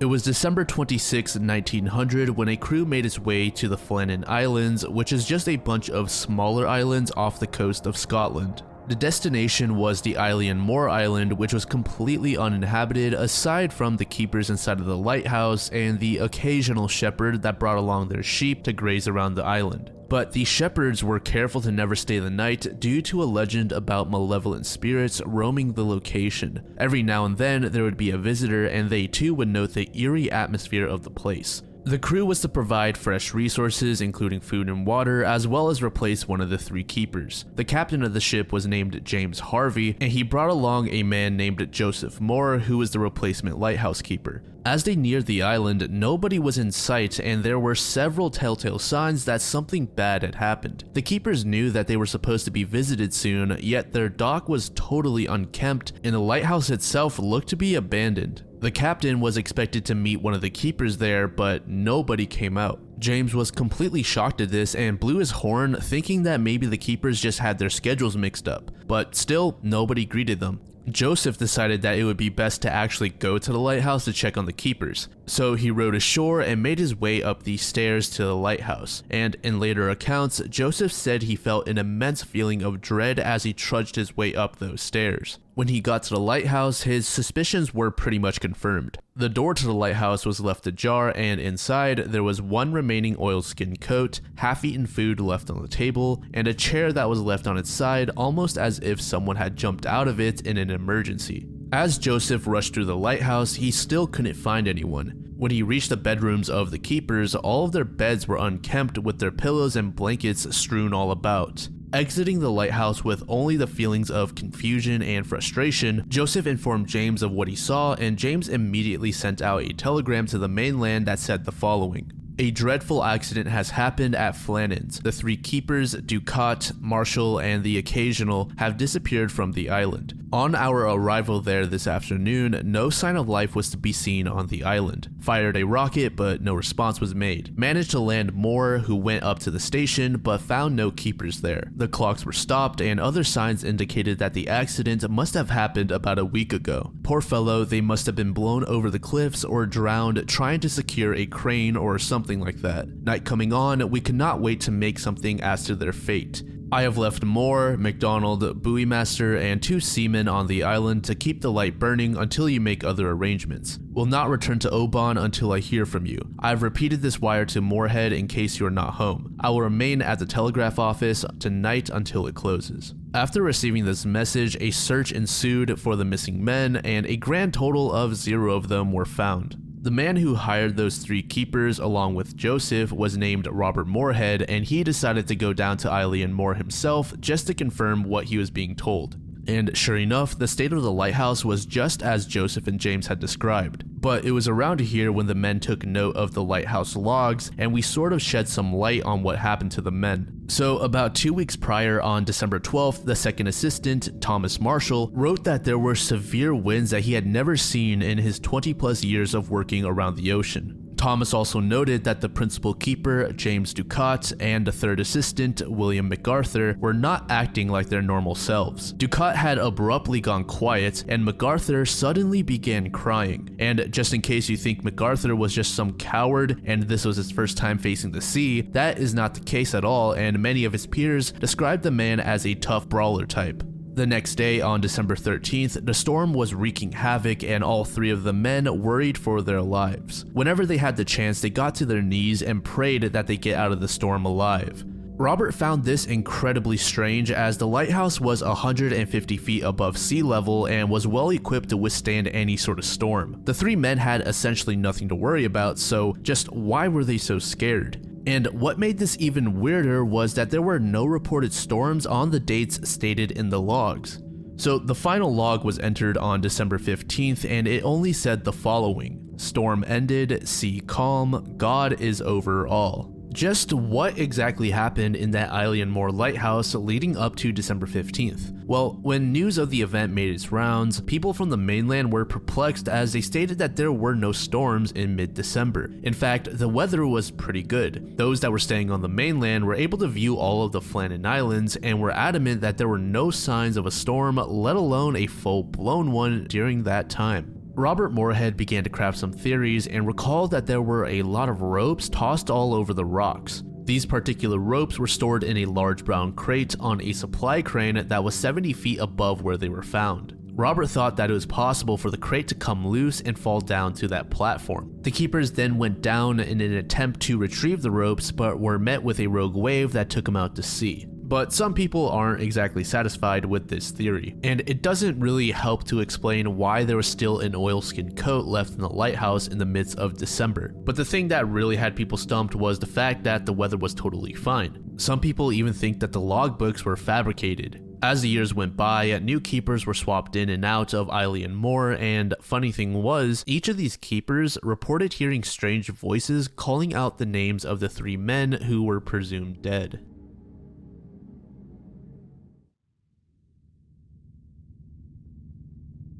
Our next entry takes place on Santa Cruz Island off the coast of California. In a far corner of the island was a large ranch previously owned by Cary Stanton. In fact, he inherited the island from his parents before handing it down to various environmental agencies after his death in late 1987. And Cary will play a role in this entry later on, so just keep him in the back of your mind for now. So on April 27th in 1990, a staff member of the Agricultural Commissioner's Office named Joe Carl swept the ranch for old pesticides. On the ranch, there's this white and yellow 19th century wooden seed house that stored various supplies and tools meant for gardening. Joe stepped inside and dug around a bit before he noticed an out-of-place, tightly sealed copper box stowed away inside of a seed cabinet. He expected to just see something mundane, but what was inside completely stunned the man. When he undid the lid, he found cremated human remains as well as other items resting inside. Those items included metal nails, staples, screws, false teeth, a garment snap, and a ring that was believed to be a wedding band. Both the ring and the snap led investigators to speculate that the remains belonged to a woman, but they had absolutely no idea who. Nobody on the island knew about the copper box, so there really wasn't any information on who the person was, but investigators were able to discover a few key details about the items inside. The garment snap was determined to be manufactured in the 1940s, and both the ring as well as the false teeth were created before World War II. And as for all of the nails, staples, and screws, those are actually believed to have been part of a coffin. So before we go any further, I want to briefly revisit Carey. Carey lived a very precise and routine life, and during his time, he established a private cemetery. The staff of the cemetery informed investigators that copper boxes were often used to store cremated remains, but during World War II, they were discontinued due to a copper shortage. However, they did ultimately make a return later down the line. One particular staff member added that it is very normal for items such as screws and nails to withstand the heat used during cremation. There were some small bone fragments that were dug out of the remains, and after testing, officials believed that they likely belonged to an elderly woman. This conclusion was made in large part due to the arthritic changes in the bones and feminine characteristics in the wrist bone. Dr. Phil Walker, who was part of the investigation as a forensic anthropologist, stated that if he had to guess, the woman was likely cremated during the 1950s or 60s. Along with the task of figuring out the identity of the woman, authorities also needed to find out why she was being stored inside of that little shed.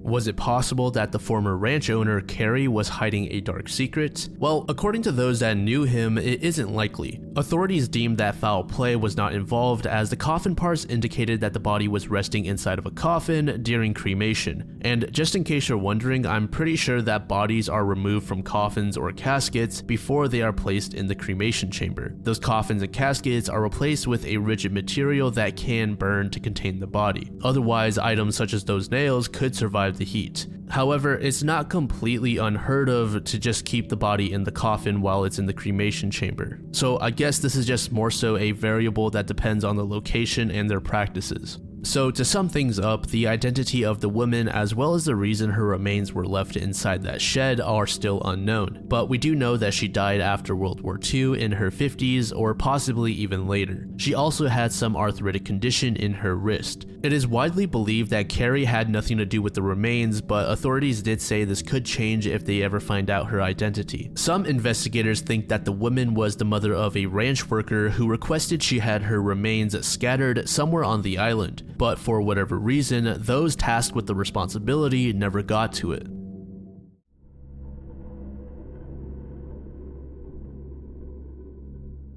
In the mid-1870s, there was a series of tremors in North Carolina that struck fear into locals. The earliest tremor can be traced back to February of 1874, where people living near Chimney Rock claimed to have felt some intense quakes in the ground and heard thunderous booms coming from Bald Mountain. According to some, there were even traces of smoke coming from the ground. These claims are what drove residents to become fearful that a volcano could erupt soon. However, when tourists and news crews came to examine the site, they didn't exactly experience the same things. As news outlets caught wind of the rumors, they hopped on the wave and began printing out various articles revolving around the strange events in the mountains. This only resulted in more fear and panic within the community. One preacher even held a religious revival, saying, "The strong hearts of these wicked people will move by causing the mountain to shake and tremble beneath their feet." This spurred on numerous additional religious gatherings, and a resident was quoted saying, "Cattle, horses, and hogs were turned to the woods, and the entire people within the range of this awful excitement have concluded that they have but a few more days to live." The New York Times is one of the more notable news sources covering the Bald Mountain events and eventually claimed that it was a third-rate hoax. A professor named Warren Dupree from Wofford College learned about the tremors, and it sparked his curiosity enough for him to make a trip to North Carolina. Warren brought along about a dozen students, a civil engineer, and a church worker. The group made its way along Bald Mountain, and they reported that they had felt the shaking claimed by the locals. However, the group didn't see any smoke, sinking caverns, melting snow, or any of the weirder occurrences that were said to be taking place. Once the research was completed, Warren headed back to submit an official report for the Smithsonian Institution. But even Warren was left a bit dazed by the situation. In his report, Warren wrote, "The phenomena must be referred to that general volcanic or earthquake force which seems as necessary to the economy of nature as light, heat, or electricity." And I'm not gonna lie, I don't understand what that means at all. The way it's written is just so jarring to me, at least, and I just can't comprehend it at all. So if you were able to understand understand what that meant, feel free to let me know in the comments. But anyways, the tremors continued for several months before abruptly stopping in early May. Some investigators suggest that the tremors may have been caused by large rock falls in a network of caves under the mountain.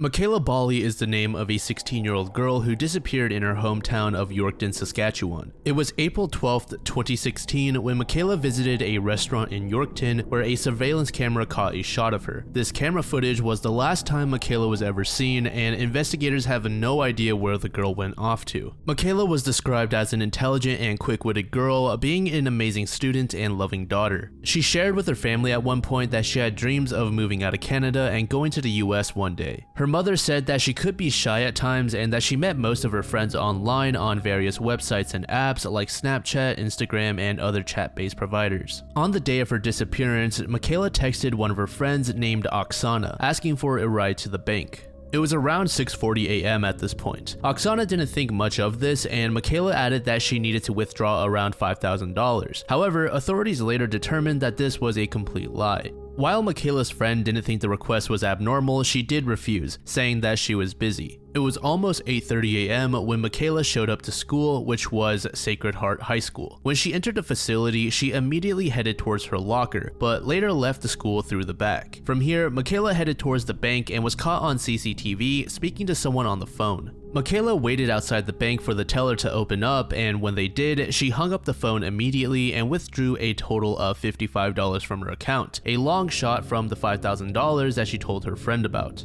Witnesses reported seeing Michaela entering a pawn shop where the owner said that she tried to sell a ring, but the owner refused to buy it for whatever reason. Those that encountered Michaela all noted that she moved with urgency and angst. Some people even mentioned that Michaela was begging others who entered a nearby hotel to buy her a room or to drive her to another town that wasn't too far away. It seemed clear to investigators that Michaela's end goal involved her leaving her hometown and fast. Michaela stopped inside a Tim Hortons around 9 a.m., then stepped out at 9:20 before walking back in again at around 9:50. And when she re-entered the restaurant, she was speaking into her phone again. And the strange thing was that after she was done talking, she took apart the device and then put it back together. Michaela decided to text another friend of hers named Shelby about 10:15 saying that she needed her help, but not long after, she said, "Never mind, I figured it out." It was just about 12 p.m. when Michaela finally made it back to her school, but she then left for a bus station, and that's where her trail just went cold. Michaela's family went to her school to pick her up, but as the time passed and they realized that Michaela wasn't there, they contacted authorities and Michaela was declared missing. There are many theories as to what happened to Michaela, but as you can probably guess, they're pretty much all inconclusive at best, since most don't really have any evidence backing them up. Police were able to discover a hidden Instagram account that Michaela kept secret, but the account did not have any photos or posts on it. What it did have was the word goodbye in the about me portion of the account. There was also a questionable post on her Snapchat made in February of 2016 that said, "Looking for Snapchat friends because I have none in real life. Add me. Please don't be a greasy f***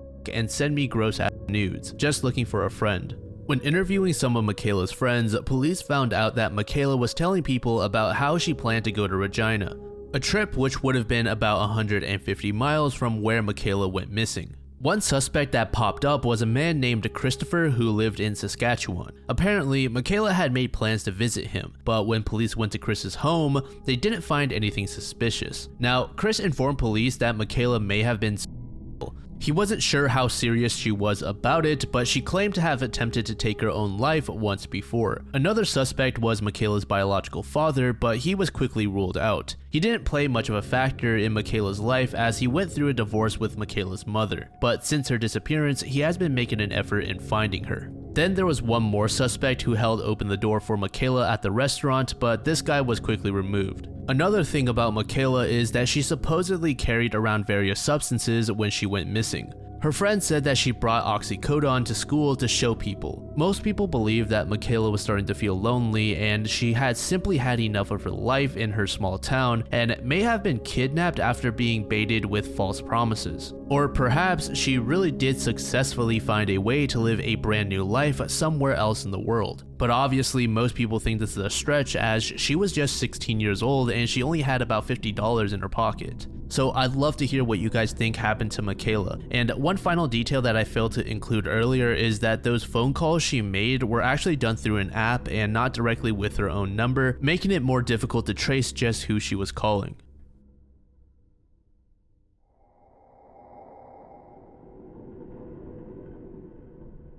Our next entry takes us over to the state of Texas. In 1946, the city of Texarkana had to suffer from the wrath of the Phantom Killer, who wore a white mask and stalked residents in the night. In total, there were 8 victims, 5 of whom died. It took no more than 3 months for this killer to commit 4 atrocious acts of violence. The town was petrified, and few people living in Texarkana at the time were willing to go out at night, thinking that they might just be the next to fall victim to this mystery killer. The first attack took place on the night of February 22nd, 1946, and the 2 victims were 25-year-old Jimmy Hollis and his girlfriend Mary Jean Larry. The young couple pulled over to a secluded lover's lane that wasn't far from town.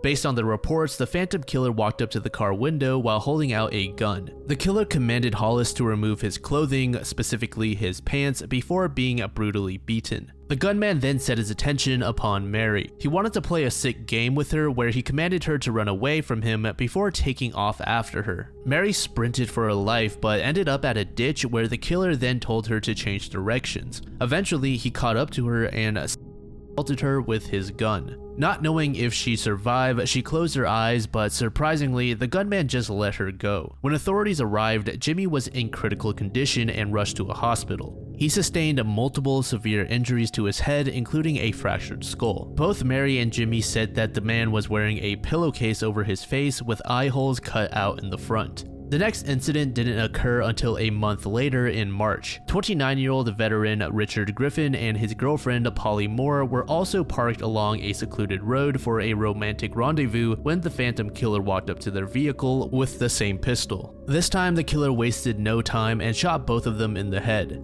No more than 3 weeks later, the Phantom killed again. This time the victims were 15-year-old Betty Jo Booker and 17-year-old Paul Martin. Paul picked up Betty from band practice and they also drove to a secluded area. At the crime scene, it did appear there was an attempt to escape from Betty as she was found nearly 2 miles from the car. This may have been the killer playing around with his victims yet again. Betty was shot in her face and chest, and Paul was shot in the back of his head. Furthermore, Betty was raped with the gun just like Mary, and for whatever reason, the killer buttoned up Booker's shirt up to her chin and put her hands inside of her pockets. The shell casings found at the scene were a match to the previous 2 events, and authorities were able to find prints, but they weren't able to develop a suspect profile from them. The third incident took place on May 3rd at a farmhouse. 37-year-old Virgil Starks was lounging in the living room when suddenly a bullet burst through his window and hit him. His wife Katie heard the thud from upstairs and raced down to see what had happened. When she saw her husband dying on the floor, she rushed to the phone but was also hit by a bullet from the same window. Shortly after, a second shot rang out and hit Katie again. She now had 2 wounds in her face and she struggled to see as blood was blocking out her vision. One bullet had struck her nose while the second broke her jaw and got lodged in her tongue. Katie heard footsteps entering the home, and knowing that Virgil had already bled out, she sprinted out of the house in search of help from her neighbor. Katie was taken to the hospital and miraculously survived, but Virgil was not so fortunate. They were the last 2 confirmed victims of the Phantom Killer. Authorities were not making any inroad at finding the culprit and thus shut the city down. They did arrest hundreds of people who were suspected to be tied to the Phantom Killer. Investigators couldn't find out a solid motive for the killings, but they believed they were done for his own sick pleasure. Specifically, they believed that the man was some sort of sexual deviant that enjoyed the idea of killing someone then raping their partner. One of the more prominent suspects was a man named UL Swinney. Police discovered that before each of the murders, there was also a car theft, and then shortly after the murders, they would find an abandoned vehicle which was previously stolen. And what do you know, Swinney had a long history of being a car thief. Additionally, he had past offenses including burglary and forgery. Swinney's wife reported him to police, but after numerous interviews, police had their doubts that she was telling the truth. Peggy did provide accurate details in her statements revolving around the crime scenes, but she wasn't able to give out correct locations and time frames. This led authorities to believe that she may have just hated her husband and tried to pin the murders on him after hearing about the case on the news. Swinney was later arrested, but not for the murders, and he died in 1994. Another suspect that was frequently mentioned was named H.B. Tennyson. H.B. was a college student at the time and had committed suicide, but he left behind a note where he confessed to the Texarkana murders. However, there were many false confessions in this case, and police were never able to gather any evidence that would suggest H.B. really was responsible. Despite the extensive investigation and media coverage at the time, the culprit behind the Texarkana Moonlight murders remains a mystery. Various suspects were interviewed and considered, but no one was ever charged or convicted of the crimes. The case has inspired books, documentaries, and even a movie titled The Town That Dreaded Sundown.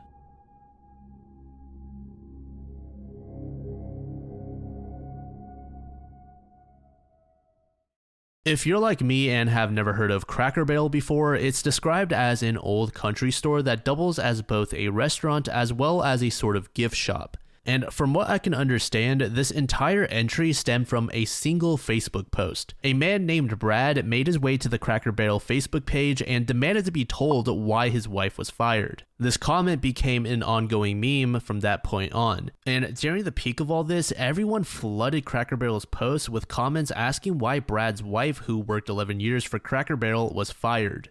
There was this one post that was made on their Facebook page at one point that said, Bradley Reed Bird's wife, Nanette, worked at the Indiana Cracker Barrel for 11 years, was fired by a district manager named Gwen Alexander. The reason given was, quote unquote, she wasn't working out. She was an older woman who coworkers and customers said was hardworking, averaging 50 to 60 hours a week. Since Cracker Barrel wouldn't give Brad and Nanette a clear answer, he posted his question on their Facebook page and hashtag Brad's wife took off. However, some people think that Nanette was actually fired due to discrimination. The statement, she wasn't working out, could really mean anything. But then there was another rumor that said Nanette was given 3 warnings about her poor hygiene, and when she didn't change her ways, the business fired her. Several people who recognized the name claimed that her cleanliness was poor and she gave off this foul odor.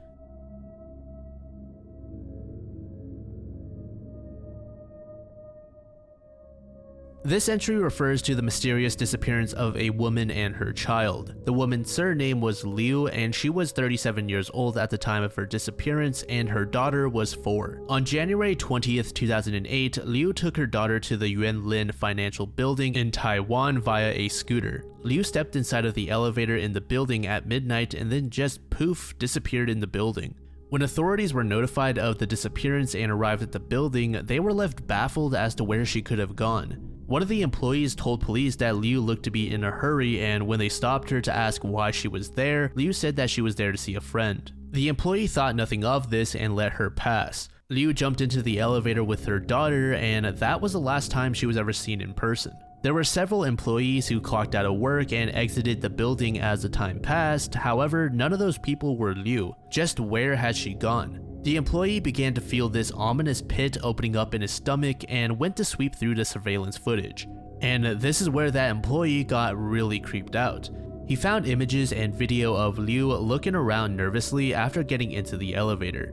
When the elevator reached the 11th floor, Liu stepped out and took off her red coat, her shoes, and her daughter's pink coat and tossed everything back into the elevator. From there, she proceeded to leave the area. According to the staff, there was nobody on the 11th floor, and they suspected that Liu made her way to the stairwell, which was not being monitored at the time. This same stairwell led up to the rest of the floors and ultimately to the roof. The employee swapped through the other cameras on the other floors, but found no sign of Liu or her daughter, and that's basically it. We have no idea where she went after that. The entire 11th floor was searched, but no traces of the two. That leaves only 2 possibilities. Either they went upwards and possibly even to the roof, or they went down to a lower level. But there was still nothing when authorities searched the entire building. Police thought that it was most likely suicide, but the lack of a body suggests otherwise. And why did Liu take off her and her daughter's clothes and shoes? Investigators scoured the nearby area as well after running through the building, and they were able to locate Liu's scooter. This didn't really help much in the case though, as it pretty much just suggested that Liu never left the building. With nowhere else to search, investigators began to research Liu herself. It didn't take long for this event to make the headlines, and it turned out that Liu had a husband. When her husband learned about the news,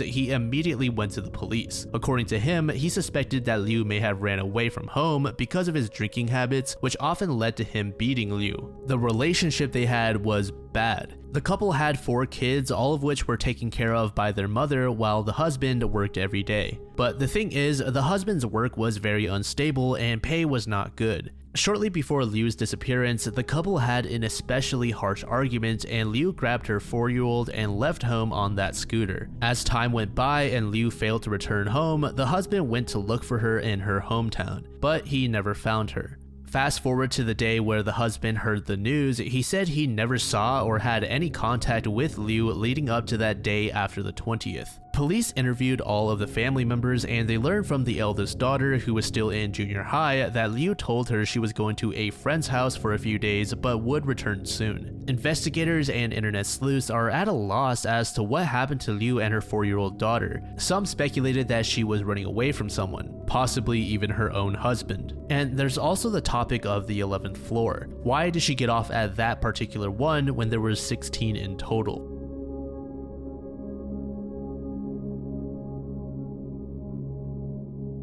Peter Bergman is the name given to an unidentified man in Sligo, Ireland, who was discovered on June 16, 2009. A local of the area named Arthur Kinsella was roaming a quiet beach with his son Brian before encountering a human body. The body was completely naked with the man's clothes strewn all along the shore. Arthur rushed to notify authorities, and when they arrived to investigate the scene, they were shocked to find that the man had no form of identification in his clothing. Furthermore, all of his clothes had their tags cut off. According to some people who came across the man when he was traveling, he went by the name Peter Bergman and appeared to be in his late 50s or early 60s. With this lead, police started going through logs of people coming into the UK, but they couldn't find anyone with the name Peter Bergman. One of the logs they discovered was from a hotel which Peter stayed in prior to his death. In this particular list, they found an address that Peter gave, but it turned out to have been a fake. Fortunately, investigators didn't exhaust all of their resources just yet. There was a large network of CCTV cameras in Sligo that were able to record some of Peter's actions. It seemed that he left his hotel over a dozen times with a purple bag. When he left, the bag appeared to be full, but whenever he returned to the hotel, the bag was empty. And another pretty strange thing was that it seemed like Peter was intentionally avoiding the CCTV cameras when possible. He'd maneuver himself in such a way to get into the blind spot of a camera, and police suspect this is when he removed whatever items were in that purple bag. Investigators then went around these cameras looking for suspicious items that may have been disposed of by Peter, but there was absolutely nothing in sight. Later into the investigation, it was realized that the hotel Peter chose wasn't his first choice. The initial hotel he visited was full, so he had to resort to the one located in Sligo.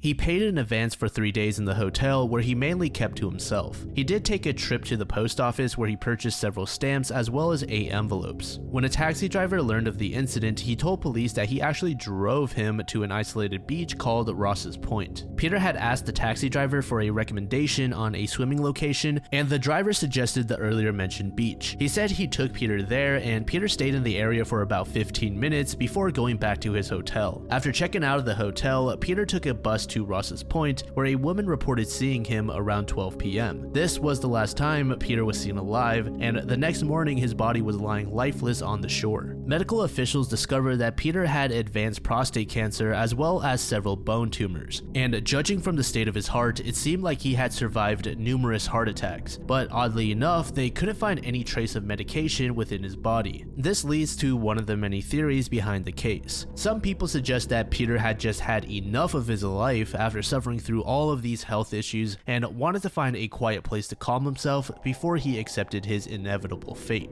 Which seems pretty reasonable, however, it doesn't explain the purple bag and why he made such an effort to not be identified. And I couldn't really find justifiable reasoning for these theories, but some people even proposed that he may have been some sort of secret government agent or someone who had beef with the gangs. This case is very similar to the Somerton Man one, which we covered earlier in the Iceberg. That case was solved back in 2022, and there were also theories saying that he was some sort of spy as well, but it turned out he was just a normal man. As of August of this year, DNA analysis was able to narrow down what region the man may have came from, but no progress in who he actually was.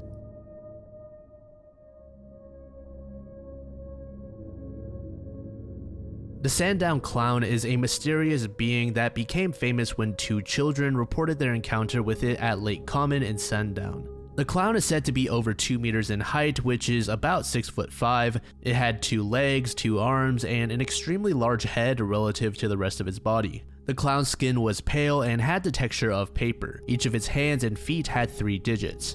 Furthermore, the face on the sphere head looked as though it was painted on, and the design on the face is where the clown name comes from.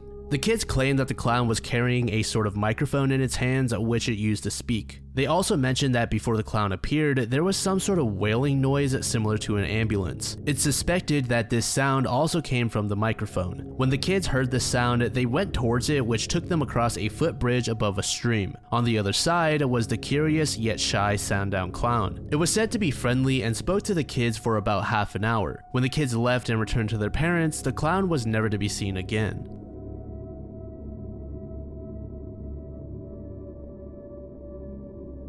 I am so sorry if I butcher this, but La Canoe de la Seine, or in English, the Unknown Woman of the Seine, was an unidentified woman whose death mask has become a popular art piece in homes around the 1900s, and I believe this is also the face used initially for CPR training dummies. But who is she? There is a story claiming that the young woman's body was found in River Seine in Paris in the late 1880s. Medical officials couldn't find any wounds or signs of a struggle on her body, so they suspected that her cause of death was.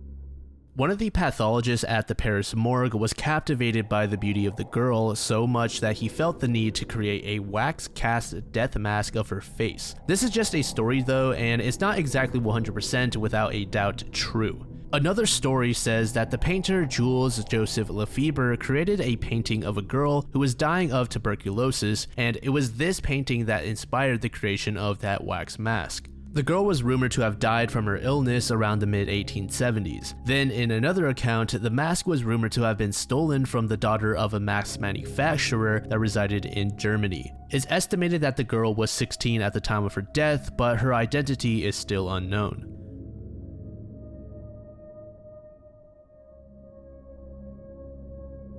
The Jeff Davis 8 refers to 8 different women who were murdered in Jefferson Davis Parish, Louisiana. All of the victims were able to be identified, but as for the exact causes of the deaths, those were very tough to determine as the bodies were severely decomposed, and the culprit was never found. The victims' names were Loretta Lewis, Ernestine Patterson, Kristen Lopez, Whitney Dubois, Laconia Brown, Crystal Zeno, Brittany Gary, and Nicole Guillory. Their ages ranged from 17 to 30, and they all came from similar backgrounds. When researching the victims, all of them had some relation to illegal substances, sex work, or had a history of poor mental health. Furthermore, they all acted as police informants at one point in their lives, giving details on the local substance trade. While I did say that it was tough to determine the cause of death for the victims, there were 2 victims that had clear cuts in their throats, those 2 being Patterson and Brown. But one strange thing about the case, besides their similar backgrounds, was that many of the victims actually knew each other.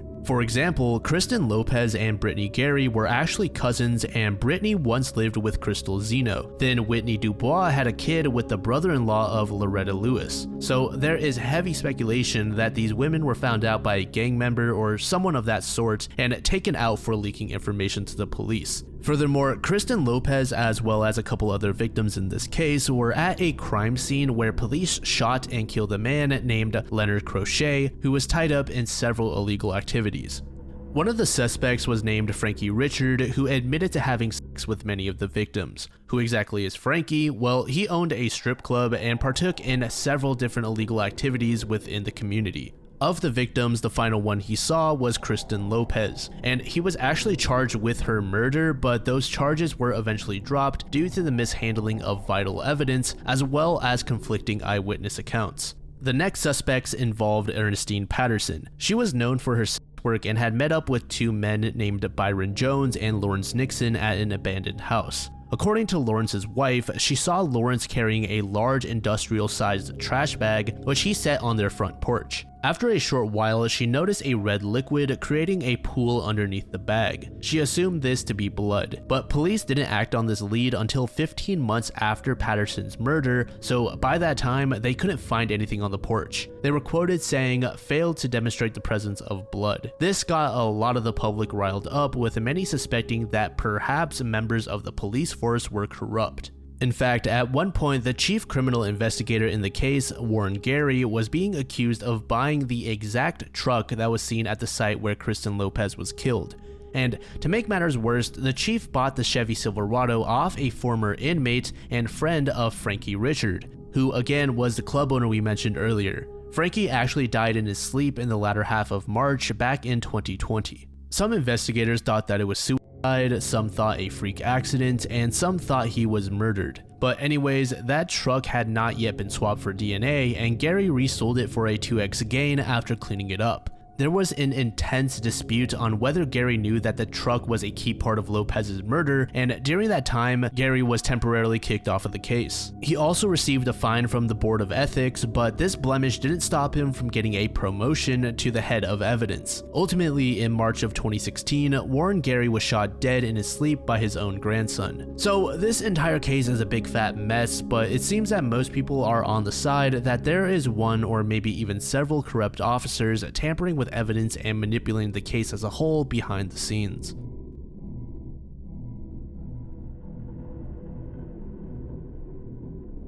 This entry refers to a series of shootings which took place at Penn Station in New York. And the surprising thing about this entry in particular is that I really couldn't find much information on it. As you will soon find out, you'd assume a case like this one would have been documented in much finer detail. I pretty much only had a handful of newspaper articles from the same source from the 80s that covered the events as they unfolded in real time. But there may be an explanation for the lack of info on this case that we will discuss at the end. So towards the end of April of 1983, there was an unidentified individual camping out somewhere in the vicinity of Penn Station with a .25 caliber handgun shooting at people. This entire series of events that we are going to talk about could have turned out to be way worse. In total, there were 7 people who were hit by a bullet from the shooter, but only one of those wounds was fatal. During the height of the investigation, thousands of interviews were conducted with the interviewees ranging from random pedestrians to current and former station employees. Police were even going out of their way to speak with residents in other states as well as the homeless. The amount of background checks done well exceeded the 40,000 mark.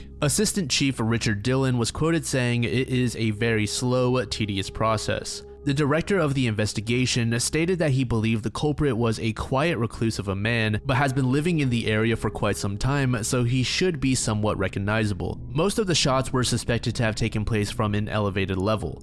The first bullet broke through the window of a shelter before hitting a homeless woman in her hip who was fast asleep. She would end up surviving this wound. Then about a month later in May, a hotel employee was struck by a bullet in his hand, and obviously he too would survive. And after the second event, officers didn't yet connect this incident to the shooting of the homeless woman. Fast forward yet another month, an artist by the name of Brant Kingman was shot in the chest near the homeless shelter. The bullet punctured Brant's lung, but he was able to survive. In fact, years down the line, he said that event was the best thing to happen to him. "In a way, I'm grateful to the person who shot me. It's an incredible feeling to be totally incapable of anything but breathing and have so many hands helping you to survive. It gave me tremendous confidence in this world." By this time, investigators were comparing the bullets used from these Penn Station shootings to several different murder cases that dated back to the late 70s and early 80s, not knowing that these shootings had no relation to previous crimes. So now we can observe a trend where the culprit is taking about a month in between each shooting. Once another month had passed and July was in full swing, Mildred Cohen, who was in her mid-50s, was shot in the same location as the first homeless woman. This time, the bullet struck the victim's neck. However, Mildred was able to survive. But it gets even crazier when an Amtrak inspector named Arthur Stavley survived a shot to his face.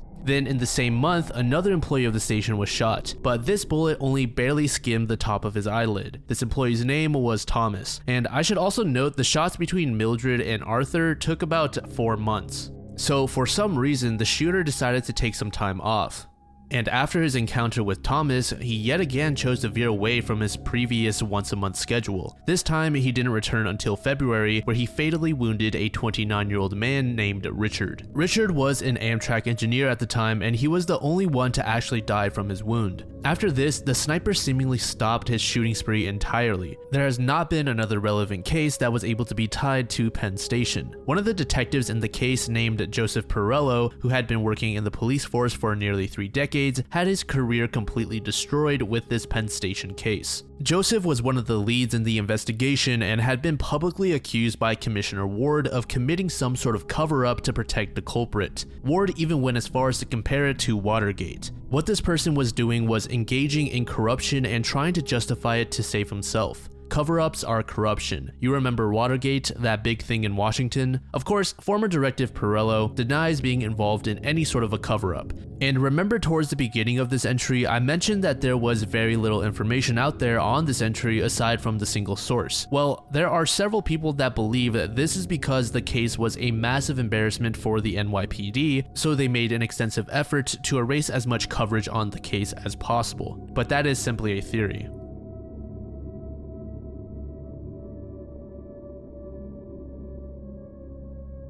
This entry is going to be a pretty short one. The striped jaguar is a cryptid or creature that is said to roam around the rainforests of Peru, Ecuador, and Colombia. Obviously from the name, you can probably guess that it resembles a tiger with its stripes, but is in fact a jaguar.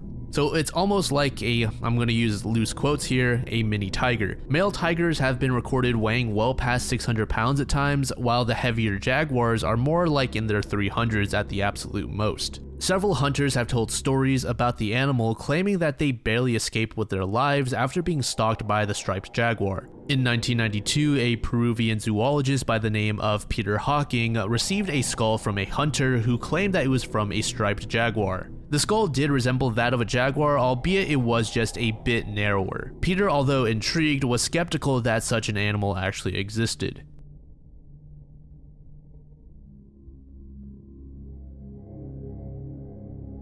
Dennis Martin is the name of a boy who went missing in the Great Smoky Mountains National Park at just 6 years old, and he was actually just a few days away from turning 7. On June 14th, 1969, Dennis went on a camping trip with his family. The group consisted of his dad, grandfather, older brother, a family friend, as well as 2 young boys not related to him. Within the National Park Service incident report, it is stated that Dennis was last seen at 4:30 p.m. Dennis was playing around with the other kids in the group in an area covered with grass along the Tennessee and North Carolina state line. The incident report shared that the kids were playing hide and seek, but as they began to get bored, one of them had the idea to scare the adults. The boys were going to sneak up and scare their family. The 2 older boys went one way and Dennis went the other way. The plan was for them to jump out of the woods on both sides and scare the adults. It was here that Dennis went missing. The older boys jumped out and everyone laughed and had a lot of fun. Then they asked where Dennis was. When it came time for Dennis to show up and scare the family, he never showed up. Not wanting to take any chances, Dennis's father Bill took off scouring for his son after 5 minutes had passed. Bill was hopeful that it wouldn't take long to find Dennis since he was wearing a red t-shirt, which really stuck out in the forest. Bill hiked through the woods for about 2 miles before stopping and retracing his steps as he believed that there was no way Dennis made it any further. He thought to himself that it was more likely Dennis was either trapped or wandering an area that he had passed already. The family and friends split up and continued their search. Bill stayed in the general area, going off in different directions, while the grandfather went to Cades Cove, which is actually where they came from. As time went on and Dennis was still missing, Bill decided to contact National Park Service rangers for help. Not long after Dennis disappeared, rain began pouring down on the park, and the area they were in at the time was called Spence Field, and the place had numerous slopes and ravines. Furthermore, there were animals such as copperhead snakes, bears, feral hogs, and bobcats around there. A quote said, "They hollered for him but couldn't find him." For anyone, it is very easy to get lost around in the thick rhododendron and rugged terrain up there, but especially a little boy. Another problem at Spence Field is there seems to be an incessant wind that comes out of Tennessee and whips over the mountain. You could blow and whistle up there and the wind drowns it out. By the time morning rolled around, the rain was approximately 2.5 inches. Hundreds of crews were sent out to search through the trails and creeks for Dennis in the days that followed. As news spread about Dennis, hundreds of additional search parties were formed consisting of hikers clubs, Boy Scouts, and a bunch of volunteers from the public. Red Cross stepped in to provide resources such as food and water, while helicopters and canine units were also dispatched. It went from hundreds of people to where you eventually had 1,400 people saturating the search area. If you got 1,400 people, they stomped on everything. It just doesn't work. Every broken branch an experienced tracker looks for has been trampled. You've got search dogs that cannot sniff out any clues because there were 1,400 people there. We did searches back then like they were forest fires. You surrounded it and drowned it. All in all, the search cost $50,000, which adjusted with inflation is over $400K today. Less than 2 weeks later, the story had reached every corner of the US. When it seemed that all avenues had been explored, Dennis's family sought the help of the FBI, but they didn't get involved as they said they only assist in the search if they believed foul play was involved. There are many theories for the disappearance of Dennis Martin, ranging from abduction, animals, serial killers, or simply succumbing to the elements of nature. There was a small footprint that was found by a group of hikers that was about 3.5 miles from Spence Field. It was thought that this may have belonged to Dennis, but no other signs of him were found in the area. Then there was another lead from a man named Harold who said he saw an unkempt man roaming the outskirts of the forest. Around the same time that he noticed the man, he heard a scream from what sounded like a child. At one point, there was even a hunter who reported finding the remains of a kid, but this turned out to be a straight up lie after investigators searched the area and found nothing of the sort. While there are many possible explanations, it seems that many people believe that Dennis may have just gotten lost and one thing led to another, and he just got deeper and deeper into a location where nobody would think to look. Either that, or he may have been abducted.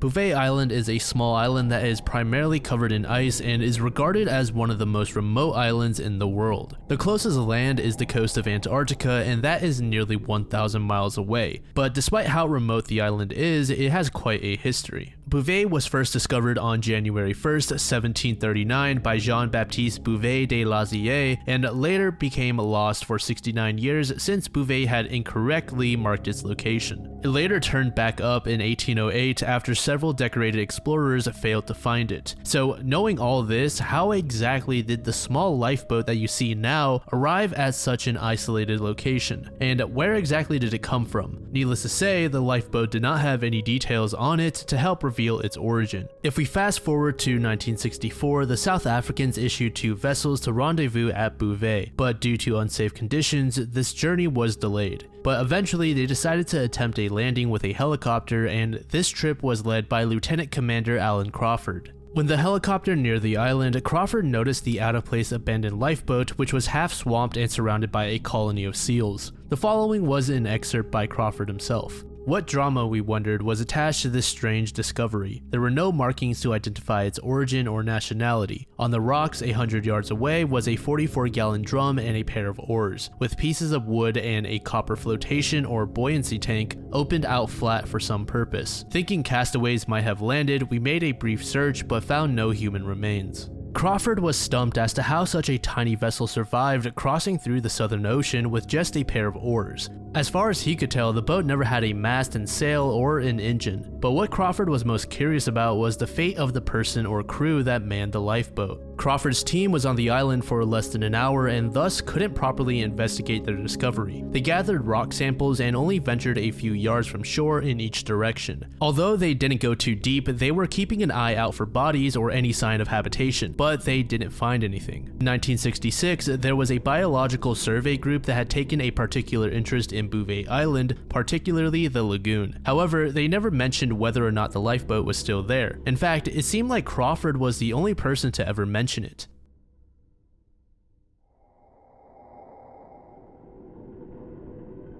The B1 Butcher is an unidentified serial killer from southern Africa, specifically Namibia. He is responsible for the deaths of at least 5 women, which he murdered between 2005 and 2007. All of these bodies were found along or close to the B1 highway, hence the name. The butcher's victims were young or middle-aged women, with 2 of them being impossible to identify. The 3 who were identified are 21-year-old Juanita Mabula, 22-year-old Melanie Jantz, and 36-year-old Santa Helena. The killer dismembered all of his victims prior to dumping them along the B1 highway. Additionally, it seemed although he had frozen some if not all of the body parts. The causes of death varied. While Melanie was strangled, Juanita had fractures along her skull from an unknown blunt object. It's also believed that at least 2 of the 3 identified victims were sex workers. There were 2 primary suspects in the mid to late 2000s, the first of which was a German-born man named Heinz Nierum. Heinz was suspected of raping a 29-year-old woman sometime around July of 2007. Heinz was adamant that nothing of the sort had happened. The victim also mentioned that the culprit had attempted to strangle her, which led to some investigators believing Heinz could have been the B1 butcher. But ultimately, in February of 2010, he was found not guilty due to a lack of evidence. Heinz then sued the Namibian government for being accused of being the butcher. The second notable suspect was a man named Hans Husselman, who took his own life in 2008 after he had been accused of being the killer. Prior to the accusation, Hans had served a life sentence for 2 murders before being released in 2004. The evidence in Hans's case was also deemed inconclusive. While some believe that Hans took his life because he was the killer, some were of the opinion that the man just couldn't come to terms with serving more time in prison for a crime he didn't actually commit. Either way, after his death, many investigators began to theorize that perhaps the B1 murders were done by not one but several people. Authorities said it was possible that there was one mastermind leading a group of killers, or there were several copycats that were trying to hide under the guise of the B1 butcher.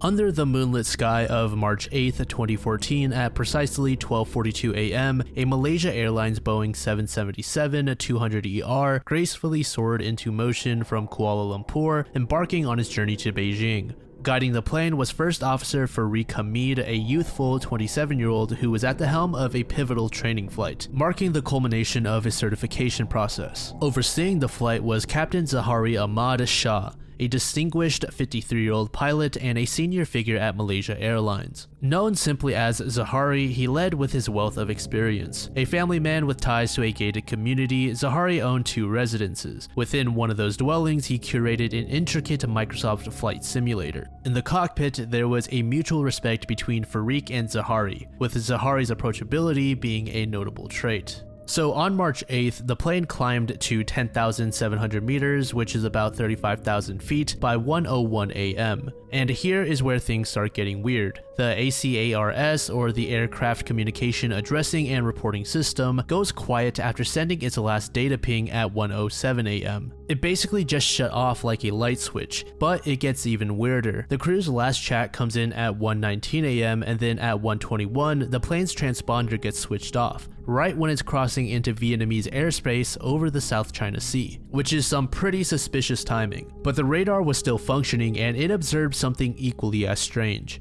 At 1:30 a.m., the flight decides to make a U-turn, heading southwest over the Malay Peninsula and then northwest over the Strait of Malacca. But the weirdness doesn't stop there. By 2:22 a.m., the radar is basically like, I'm done with this nonsense, and lost track of the plane completely as it soared over the Andaman Sea. Meanwhile, this satellite called Inmarsat goes crazy in the sky, sending signals every hour from 1:07 a.m. to 8:11 a.m. The flight was officially lost, and thus the search parties went into overdrive. First, they scoured the South China Sea, but then they figured the plane must have taken a detour west after the transponder issue, so attention shifted to the Strait of Malacca and the Andaman Sea. But as you probably expect, they didn't find anything. Fast forward to March 24th, 2014, which is about 2 weeks later, Malaysian Prime Minister Najib Razak steps in and drops a bombshell. He says, based on some satellite and investigation detail, Flight 370 is gone. It had crashed into the Indian Ocean around 25 kilometers, which is about 1,500 miles, southwest of Australia. 0 survivors is the most likely outcome. But even though they came to this conclusion, there was still another task at hand. The wreckage of the plane still needed to be found, but finding that crash site is just like finding a needle in a haystack, essentially impossible. It takes until July 29th, 2015 for a single piece of the plane to wash ashore on Reunion Island. And it's not alone. More bits show up on beaches in Africa and islands nearby. These pieces were kind of like puzzle bits slowly coming together telling a story. 3 of them were from Flight 370 for sure, and 17 of them are strong maybes. And unfortunately, these pieces were not enough to tell us the true fate of Flight 370. Was it a breakup mid-air or a crash into the sea? The search was officially concluded in 2017 with far from favorable results. But then Ocean Infinity, which is a marine robotics company, steps in with a brief search. They also found nothing. In the aftermath of Flight 370's perplexing disappearance, a torrent of theories flooded the scene. Possibilities swung from mechanical glitches to the haunting specter of pilot suicide. The vanishing acts of ACARS and the transponder signals fueled ceaseless chatter, sparking a vortex of debate around potential hijacking scenarios. Yet there was a bizarre silence as no entity laid claim to taking over this flight, and the notion of hijackers steering the plane to the southern Indian Ocean appeared to be a tenuous one at best. The winds of speculation pointed inward as evidence hinted at a harrowing possibility. The signals had been meticulously shut off from within the confines of the aircraft. The chilling possibility of crew-initiated suicide materialized, casting a curtain of darkness over the narrative. Puzzlingly, the behavior of the captain, first officer, and cabin crew yielded no glaring abnormalities, complicating this haunting theory. 2016 cast a spotlight on an eerie revelation. The pilot, within the realm of his own flight simulator, had embarked on a simulated odyssey over the southern Indian Ocean mere weeks before the aircraft's enigmatic departure from reality. Strangely echoing the final path of the missing plane, the simulation unveiled by New York Magazine thrust the narrative into an unsettling realm. The puzzle deepened as glimpses of the pilot's personal life surfaced, their intricacies lending credence to the disquieting notion of premeditated pilot-triggered catastrophe. And then, amidst a fog of uncertainty, emerged the notion of a shuddering alternative, that Flight 370 had met its end through the fiery kiss of projectiles. Far-fetched whispers grew that it might have been downed by a missile, yet the sands of reality revealed no scars of missile shrapnel, no echoes of projectiles in the debris. In the wake of this unraveling enigma, the tale teetered on the precipice of understanding, poised between the jagged edges of reality and the chasms of the unknown. The world watched, caught in a silent dance of questions as Flight 370's saga continued to elude the grasp of definitive closure.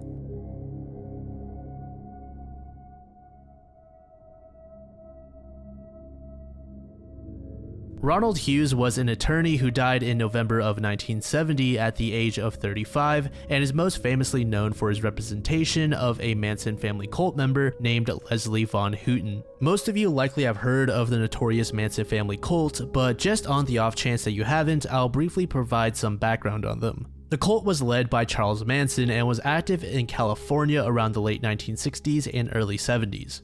Charles Manson was able to recruit over 100 people to follow him, most of them being young women, and influenced them to live very odd and unconventional lifestyles. He also regularly forced the use of psychoactive substances and hallucinogens upon them. And on top of that, the people involved at the very top were just insane and are well known for being responsible for numerous murders. There are even many homicide cases that are unsolved that investigators believe could be related to the cult. So now that we know a bit about the cult, let's talk about Ronald Hughes. On November 30th, 1970, Ronald failed to return to the Tate LaBianca murder trial after going on a camping trip during a 10-day recess. This camping trip was only meant to last a weekend, and he went with 2 17-year-old neighbors named James Forsher and Lauren Elder. The group of 3 took Elder's Volkswagen and arrived at the Cesp Hot Springs at the Los Padres National Forest on November 27th. When the group arrived, the area was blasted with a massive rainstorm, which made Forsher and Elder decide they wanted to go back to Los Angeles. Ronald had other plans though. He wanted to stay behind and work on some of his talking points for the trial. The 2 teens said that's fine and left on the morning of the 28th. But since the Volkswagen was stuck in the mud, they were forced to hitchhike their way home. Ronald was last seen by a group of 3 campers who stopped and chatted with him. The rainstorm persisted as Ronald stayed at the campsite and even caused some flooding, which led to an evacuation of the area. When November 30th rolled around, which was the date the trial was supposed to resume, Ronald didn't show up. This resulted in a new attorney being assigned to the trial and a search for Ronald at the campsite. The abandoned Volkswagen was easy to spot, but there was no trace of Ronald himself. The search was made even more difficult due to the storms wiping away any possible tracks or scents. Police questioned Elder and Forsher, who were both subjected to polygraph tests, and they both passed. It wasn't until March 29, 1971 when Ronald's body was discovered. Two fishermen were venturing past a gorge in Ventura County when they noticed a pretty large mass wedged between two boulders. When the two men got closer and had a better look, they realized it was the body of a man. This man was Ronald. He was found approximately 8 miles from where he was last seen by those 3 campers, and they had to use his dental records to positively ID him. And due to the state of the body, medical officials couldn't determine the cause of death. The Ventura County Sheriff stated that he couldn't find any noticeable signs of foul play and thought it was more likely for Ronald's death to have been accidental. The sheriff believed that this is how events unfolded. The huge rainstorm flooded the area, causing the creek to swell and drag Ronald away by accident. From here, the sheriff thought that it was possible Ronald drowned before having his body destroyed from the rocks and debris. Or he was still alive while being swept away in the flood and was killed by those rocks and debris before getting stuck between the boulders. But due to the circumstances of his death, many people believe that the Manson family had something to do with Ronald's death. Why did the Manson family want Ronald dead? Well, theorists believe that Charles Manson himself wanted a different attorney assigned to Leslie, as Ronald tried to separate Leslie's personal interests and the family's interests. What that meant was Leslie was ready to take the fall for any crimes that she didn't even commit.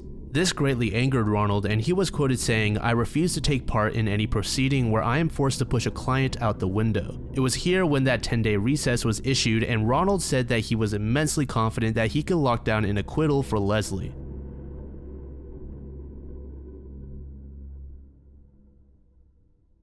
On a bit of a lighter note, this next entry is about the unknown reason why the famous streamer Guy Beam, or better known as Dr. Disrespect, was banned on Twitch. In the summer of 2020, Dr. Disrespect was permanently banned from the top streaming site, and I'm not sure about the numbers now, but at the time he was one of the most followed streamers in the world. The banning came just after he signed a multi-year contract which locked the streamer to exclusively streaming on Twitch. Over the course of 2 years, Dr. Disrespect and Twitch went head-to-head in a legal battle which resulted in neither side conceding to the other, and of course the reason behind why he was even banned never got revealed. On June 27th, 2020, the streamer tweeted out the following: "Twitch has not notified me on the specific reason behind their decision. Firm handshakes to all for the support during this difficult time." Doc did go live on YouTube on August 7th, 2020 and stated there was no future for him on Twitch and that he was in talks with YouTube to stream there exclusively. Then a year later, Dr. Disrespect claimed that he was speaking with his legal team to sue Twitch for his ban the previous year in 2020. Additionally, he mentioned that he knew exactly why he was banned and disagreed that it was worth banning him over. There's a reason why, and I'll just say this right now, champs. There's a reason why we're suing the fuck out of him, okay? I don't know how else to put it. The amount of damages, and you just don't. Nah.